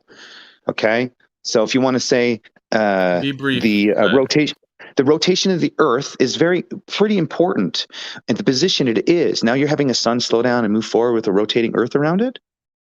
Like, come on, give me a break, man. It doesn't match up the data. It doesn't make Okay. sense. Let's try not to be so long-winded. Zanuck, would you like to respond? Why do you keep on talking about tilting as being closer?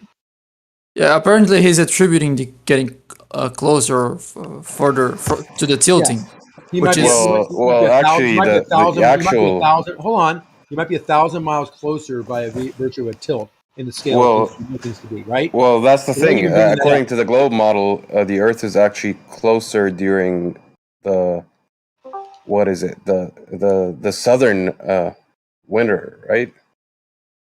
We got to win over that. Come on, let's not beat a dead horse here. We know we assert that we are closer in the wintertime to the Earth, regardless north or south. We are closer. He's talking about Australia. So we're closer in Australia in the wintertime.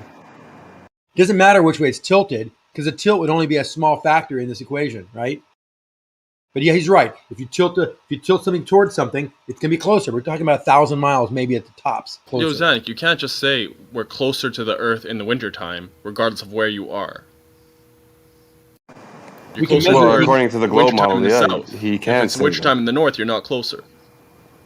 We are closer. In December, let's say December. Let's say December. Let's say December because I think we say winter in Australia. Say December. Let's say works. December.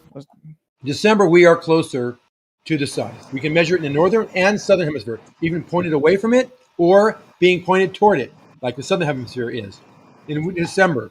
And we can measure it. The arc size of the sun changes. Your data. My data says otherwise. It's closer in the winter, in December, to the Earth, regardless of your northern and southern hemisphere. We measure it to be larger, very slightly larger. All right, let him respond. So listen, here's the facts, Zanik. In December, the size of the sun is smaller. Produce your data. Where's your data? This is what the data says. No, In your June, data, not our data. In June, which is Australia's winter, the sun is 32 arc minutes. So why is the sun closer or bigger in size, and it's colder there? Because is anyone going to present data? Because you guys are arguing. Arguing about the data, but nobody actually showed any data. So. Fed, again, I think you have a confused stance. No, I don't have a confused stance. No, not you, Zanik. I'm saying Fed. Fed has a confused stance, in my opinion, because, again, you're taking on board the tilt aspect, but not accepting the distance from the Earth aspect of their model. Again, my rebuttal to that is this. You don't have a oscillating a tide where the sun is in the model as the sun is proceeding and then coming back and then moving forward again. There's nowhere in the model that does that. I don't care if you have your apogee or whatever, the perigee and apogees or whatever it is, that doesn't equate for the ebb and flow of the apparent diameter change. In other words, it's literally stops changing size. It literally stops changing size and then actually gets bigger again during the same day in the 24-hour period. That's what the data says. So I'll present it for you guys can take a look at it. Hold up, Arma wanted to get in. Go ahead, Arma. Yeah, I was going to say the orbit explains that, but you're refusing to accept that. I don't know what to tell you, man. Be specific. How does the orbit explain it? Well, in some parts of the orbit, the Earth gets closer, and in some parts it's farther. I mean, okay. So again, they're not listening. This is what happens. Explain it, man. I'm going to give you the quickest analogy, and it's just. I don't know how you guys don't get it. If I stood in front of you with a beach ball and I walked away from you, and then I walked towards you, and then walked away from you, that's what you see in the data is the apparent diameter change based on that measurement. So you see it recede away, then you see it come back and get bigger, and then you see it recede away. Yeah. That is not explained in the apogee or perigee. Do you understand? Yeah, it is actually. I think it might be. To be It's honest, not. It very much is. Absolutely. It doesn't ebb and flow in the perigee. It doesn't go back. The sun doesn't have an epicycle or any of that patterns. It's just a circuit that you're talking about. High and low is all the apogee and perigee is all about is high position and low position. That's all it's about. Hold on. What's talking about tilt? Why is it warmer in the summertime when we are? And your apogee doesn't happen in a 24-hour period. Okay. You listen to me. Stop talking. Why is it warmer in the northern hemisphere when we're tilted toward the sun but further away from it? Because the sun is smaller, by the way. Yeah, that doesn't make any sense, Zanik. That's the truth, though. No, it's not the truth. It is the truth. Of course it is. Yeah, it is. Oh, that's what you think your model is the truth, but it doesn't make any sense in real life. We can see that No, we're closer by see, measuring. His data is incorrect. well, I'll provide data that shows the size of the sun. Hold on. okay, so let me ask you this: what do you think is a bigger factor, the closeness? Because in your argument, you were talking about the closeness when it came to the size. Yeah, the closeness to the light source or the heat source, or the tilt Tilt, of towards course. it. Tilt. How come? Please, elaborate. Because more rays will hit every square footage of the surface when it is facing toward it, rather than at an angle. Check the link I sent. Does that make sense to you? Ooh, that's Does actually that make pretty sense cool to little you? link. I just described what happens with the angles of the rays that are hitting the surface of the Earth when you're tilt versus non-tilt. And the reason we are warmer in the northern hemisphere, even though we are closer to the sun, is because the angle is so extreme. The acute angle is what, like right now, the sun is very low. The sun is moving then, right, Zanuck? The sun is not moving. It's moving relative to our surface. Yeah, we talk about it as moving in the sky, but we are rotating. And that's The why data is showing that the sun is actually moving, because the only way to have any kind of apparent change in size is either for it to move or the Earth to move, but the Earth isn't moving, orbiting, because it would have to slow down and speed up to match its path. But I'm talking about evidence for the 24-hour period. That's why we have an orbiting an elliptical path, which it is. Sun and Alima, again, that's a yearly pattern. I'm talking about a daily transition that's recognizable. No, you're talking about it speeding up and slowing down because no, you just said that. Every day I'm talking about the size of change that it goes through. And the important fact here, it's not how fast it recedes. It's the fact that it will recede, stop, and then go forward again, and then continue on receding. That's the important fact. And it does this daily? Are you talking about sunrise and sunset? Just be clear. It does this daily in the data. Yes. Steffi, are you talking about from a sunrise to sunset? There's a speed, there's an angle velocity. Got it. From sunrise to sunset. Yep. Okay, so you didn't say that before. I think many people are confused about that. Yeah, that was the disconnect, I guess. I'm glad we got that straight. So Yeah. I'm trying to help you be clear with your points. So you're talking about from sunrise to sunset, we're seeing a discontinuity of its speed, of its angular velocity, or apparent. Well, to be fair, we're truly just seeing change size. in angular size. Yeah, Yes, saying from talking about the time at which it travels from sunset to sunrise. Now, either if it's a linear or if first of all, if it's linear and it's traveling over our heads, you're really blown out of the water with your observation, right? Because first of all, the sun would change. It would have to get larger as it got too closer toward you and get smaller as it went away from you. So that's not happening. Number two, you said there's a variation in velocity. We would call it angular velocity of either our sun or of us. Either way, it doesn't really matter. Your first statement is false. It actually does, as the 24-hour cycle shows you. So, for instance, listen, as you look at the diameter change. Yeah, he's just a weirdo. Look at the apparent diameter change. What it does daily is that as it recedes, it reduces in size, and then at sunrise, it increases its size as it moves to its viewer, and then recedes away again. Right? The sun does not reduce vertically, right? No, it does. Right. Hold up, let Bacon. I want to hear Bacon respond. Can I make one comment real quick before I was just asking if that diameter difference is vertical or exactly. Because if it's just vertical, then that's just atmosphere. If it's horizontal together, then you would have a point. So they're still not getting the point, hey? Again, the point, gentlemen. Listen carefully. In fact, I think we'd all be better carefully. served if from sunrise to sunset, you tell us what size the sun is and what it's doing. Yeah. Vertically or so horizontally. as it transitions through its cycle. So let's say we're starting at point A and we're going to make a full cycle around. We're starting at one size, but as we move from that one point and we reduce in size, we go in a pattern where we reduce in size, we increase in size. We go a little past, reduce in size, let's be increase in specific size. and talking about the sun on the horizon entering, it's sunrise. You're not let me size? finish and don't interrupt me. As it goes from point A and does it mute him. Yeah. Go ahead. No, let him. You're interrupting me, and I can't get my point across. I made a question. You didn't answer. Miscommunication of I was trying errors. to make it like a little bit more prudent to the point. But go ahead, explain it how you want. I don't know what path the sun takes, but it obviously completes a cycle. Okay, that cycle that it completes, it starts at one size, and as it goes through the yearly cycle, it will complete the full cycle and reduce. As it does it, will reduce into that one point, and then increase in size completes the other cycle through, right? You understand? So it goes from that 30 arc minutes to 32 arc minutes. What the argument is that the receding, the what do you call? I can't even think of the other word. The receding and proceeding. What's the opposite word when you have ebb and flow? That's the only way I can think about it. Okay, That's you got to the stop point. for a second. I have to ask a question. Proceeding Please. and receding.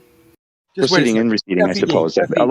But along its journey, and as along its journey, is actually reducing size in total, but it's slightly increasing size as it moves through its cycle. Okay, You one second. understand? So you said, hold up, Ed. So you said initially, I mean, like you said just a second ago, that it's the annual cycle. This 30 to 32 change is annually, but 5 minutes ago you said it's daily. The massive.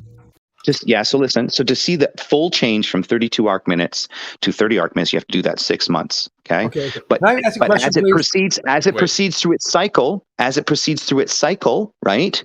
You can see that incrementally Daily. change. What is it daily? What does it change daily? Doesn't matter. The point is it changes. I think Can it I does ask you matter. this? Can I ask a question? It does matter. You're right. Percentage. Listen, It does not matter how it changes. Again, that's not the argument. You guys are distracting every single time. That's why I know you guys are all mute him for a second. You got it. We're not distracting. We're changing the point all the time. I got to ask a question. Argument. Hold up, Ed. All right, let Zanuck make his point. Thank you. Let me make my point. Shut up. This is the argument, though. Hold on. You got to mute him. You got to mute him. So listen. Go ahead. I'm saying if we look at the sun at 9 in the morning or 8 in the morning coming up, or 7 in the morning coming up, and it goes to high noon, you're saying there's some kind of difference in size. Now, what if we're 4 hours away time zones, like I'm in Chicago, and I do that same measurement? I call the guy on the phone. What size of the moon or the sun do you see? And you measure it. Are they going to see the same sun at the exact same time at a different? Oh my God! size? Okay, listen, agents. Listen, wait, agent. yes or no? Whoever's the new You lead. can't let me finish, can you? Because you're saying that you when it were comes almost up, done, but it's go ahead, changing Zach. throughout the day, yet I can see the same sun from different points in the country, and they can actually do measurements. So if it's daily, and it doesn't matter where you are, you're being very contradictory, because I can do that. I can take a picture of that sun in California or in New York, and they're 3 hours apart. Okay. Yeah, the ADD is awesome. But anyway, the point of the argument is fucking retard. The point of the argument is, and I'll state my point again, just to reiterate over again, the path and circuit of the sun, how it stops, reverses, and proceeds forward again. That's the argument. Thank you again. Can you remind yourselves? I don't think you have much of an argument here, to be honest, Fed, because daily can you you're tell me saying what that I'm saying? Hold up, let me finish. No, if I don't have an argument, please tell me what I'm saying. Fed man, you got to like behave. Okay, If so I don't have an argument, tell me exactly my position, please. All right. So you were saying this is your position, that throughout the year the sun will change from a size of 30 to 32 arc minutes in December in Australia or what have you, right? Or everywhere, I guess. But it's indicative. Your example was in Australia. And you said every day it's incrementally changing, proportional to that amount, to that yearly amount. And I don't think you've established that change, that incremental change, is due to what you think it's due to versus what it could also, like other things that it could be to, such as, magnification or what, I don't know. I'm sure there's other explanations that you haven't, for whatever reason, you have tunnel vision. You still even don't understand the argument yet. Okay. What did I say wrong? Okay, so here, I'm going to repeat it again for you. No, just answer my question. What did I say wrong? You don't even get the point. I'm talking about the preceding and receding of the sun, okay, and how it's measured daily, and it's only 6 months from December to June is the real movement. It's not the full cycle of the year. It's 6 months. So it goes from December to obviously June, right? So between that period, it goes from 32 arc minutes in December.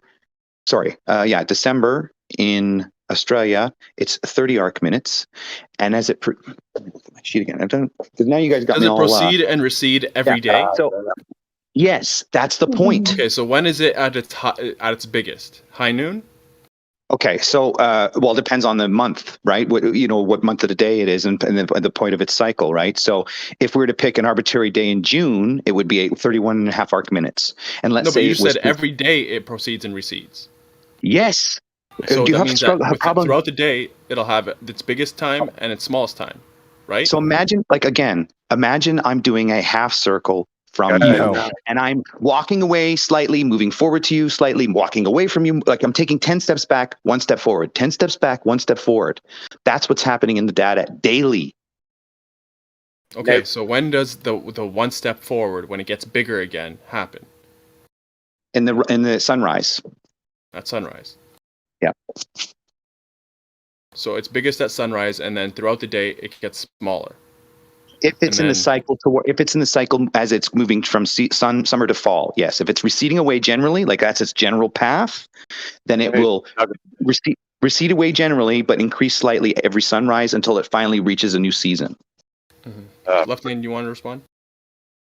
He's just talking about, summer to fall and then sunrise to sunset, and he's mixing up days. He doesn't even get it yet. I said it again, 10 steps forward, 1 step back, 10 steps forward, 1 step back. That's what the pattern of the apparent diameter size of the sun does on the math. So let me try something. Let's say June 22nd. What is the angular change in the size of the sun on June 22nd? Yeah, so you don't understand the argument then. It's not about... Oh, it is the same question, because it's the same question that everyone else Why is everybody ignoring the point? Do you realize that the sun is taking 10 steps? Yeah. Let me just ask you a question, okay? So that you said that there was a 2 arc minute difference throughout the year, right? That means 6 months. Incrementally. Sure, 6 months. So it means within 180 days, that 2 arc minute difference is going to be divided by 180, right? Again, that's not the argument. That's not the argument of how little it changes. Again, that's not the argument. You guys are fucking agents. I'm telling you. It's 10 steps you're back saying for that the this is visible. The sun you're saying is doing a change. The sun is doing a course. The sun is doing a course. It's stopping in its course and moving forward in its course and then going back in its course according to the apparent diameter sun size change. Now, if you're telling me 1/90th arc minutes. It doesn't matter how incrementally small it is. It's measuring the information, and that's what the information says. So if you want to detract from my point again by, it's just little, the point is it's daily, it's recognizable. No, Fed, you're saying it's observable that it's highest at the sunrise, like that's coming back in sunrise, and then going farther for the rest of the day. Every day you're saying it's observable. So if it's so small that we can't actually observe it, then you have a flawed premise. We're trying to confirm that it's actually observable. I'm trying to tell you the discrepancy between the model of rotation, the season changes of how the arc minute of the sun is supposed to be this particular size or this particular path or the perigee or the apogee. I'm giving you actual. I haven't posted it yet, but anybody can go to Stellarium. Anybody can go to Stellarium. Your data. Anybody could go to Stellarium and go to Australia in June and play the sun, pick the sun model, look at the apparent diameter and play it out. This doesn't happen. And you'll see as the sun progresses towards the end of June and so forth, August and all that stuff will get bigger and bigger and bigger, and you'll see incremental growth with incremental reduction, incremental growth with incremental reduction daily in very small amounts. That's what I'm witnessing in the data. You don't see it. Post it. Because scientists all over the world just Stellarium and look it up. You're the only person. You got a program, a computer program. You're using that as your basis. Come on. It's on my channel. I've had it there for years. I know you have a channel. The big shot's got a channel. Come on, you got it wrong. The scientists don't matter. I got it wrong. It's my information. I'm bringing it up. You guys can't focus on it. You have ADD. You try to detract from the actual point over and over again. I'm just here to get the bites. Like, come on, right? All you got is insults and attacks. Come on. Wake up. Your data is incorrect. He finally said it correctly at the end. He's just here to get the views. Come on. That's all he wants, right? I don't care about the views, dude. I'm about to post a video. I'm about to post a video in about an hour that'll probably get my channel banned because YouTube is a communist psyop network. Okay, it's really run by Marxist ideologies, and it's disgusting. I want no part of it. So I'm about to. Post why are you on it? Why? I'm about to post a video. That sounds like it. I've already posted truth videos already that I've already got community strikes. Okay, so I'm just one away from not being able to post the truth or have freedom of expression. So why would I waste my time? I'll just go to Rumble. I'll just go to other platforms and have fun there without the censorship. Don't need it. Don't need to waste my time. So I'm about to post a video an hour from now, which comes from the European Parliament. Okay, so they busted everybody with this COVID scam, and it's in public forum. It's right now in the European Parliament. It's just huge what's happening. But I'm going to post it, and if YouTube bans me from posting something that's in the European Parliament, and they're bringing actual documentations proving the alignment between the fraudulent government. Yeah, don't post that here. Oh, I was hoping he would post a link to his channel. He's not posting. He didn't. Not to the He video. didn't say he was but to your posting it channel. here. He's No, just talking about on his own channel, on his own YouTube No, channel. I'm not Never- talking about the video. I'd like to know. I'd like to post to his channel, right? So the video, not okay, but his channel, I think that would be okay, wouldn't it? Yeah, you'd like to get him banned. That's what you'd like to do. Oh yeah, I want to be the first to flag him. Yeah. I want to see it. I want to see this European, conspiracy that blowing up COVID, and they. Don't dox yourself, Data. Is he muted? Yeah, Did somebody mute him? Yeah, he's Data and others. Yeah, You claim to be a good person, right, Brenda? Yeah, we just don't on this platform. We don't discuss the current situation because of so we can stay on the platforms at the moment. Yep. So no posting that kind of shit here and talking about it. We don't talk about flagging other people's channels either, Brenda. It's a morally correct thing to do. Wow. Didn't the conversation quickly go from the Hey, Brenda, you what should we be were talking sued about to for this one? false advertisement. Sorry, your middle of sentence didn't interrupt the beginning of mine, did it? This is the moral thing. sorry. You don't know morals even if they slap you in the face, Brenda.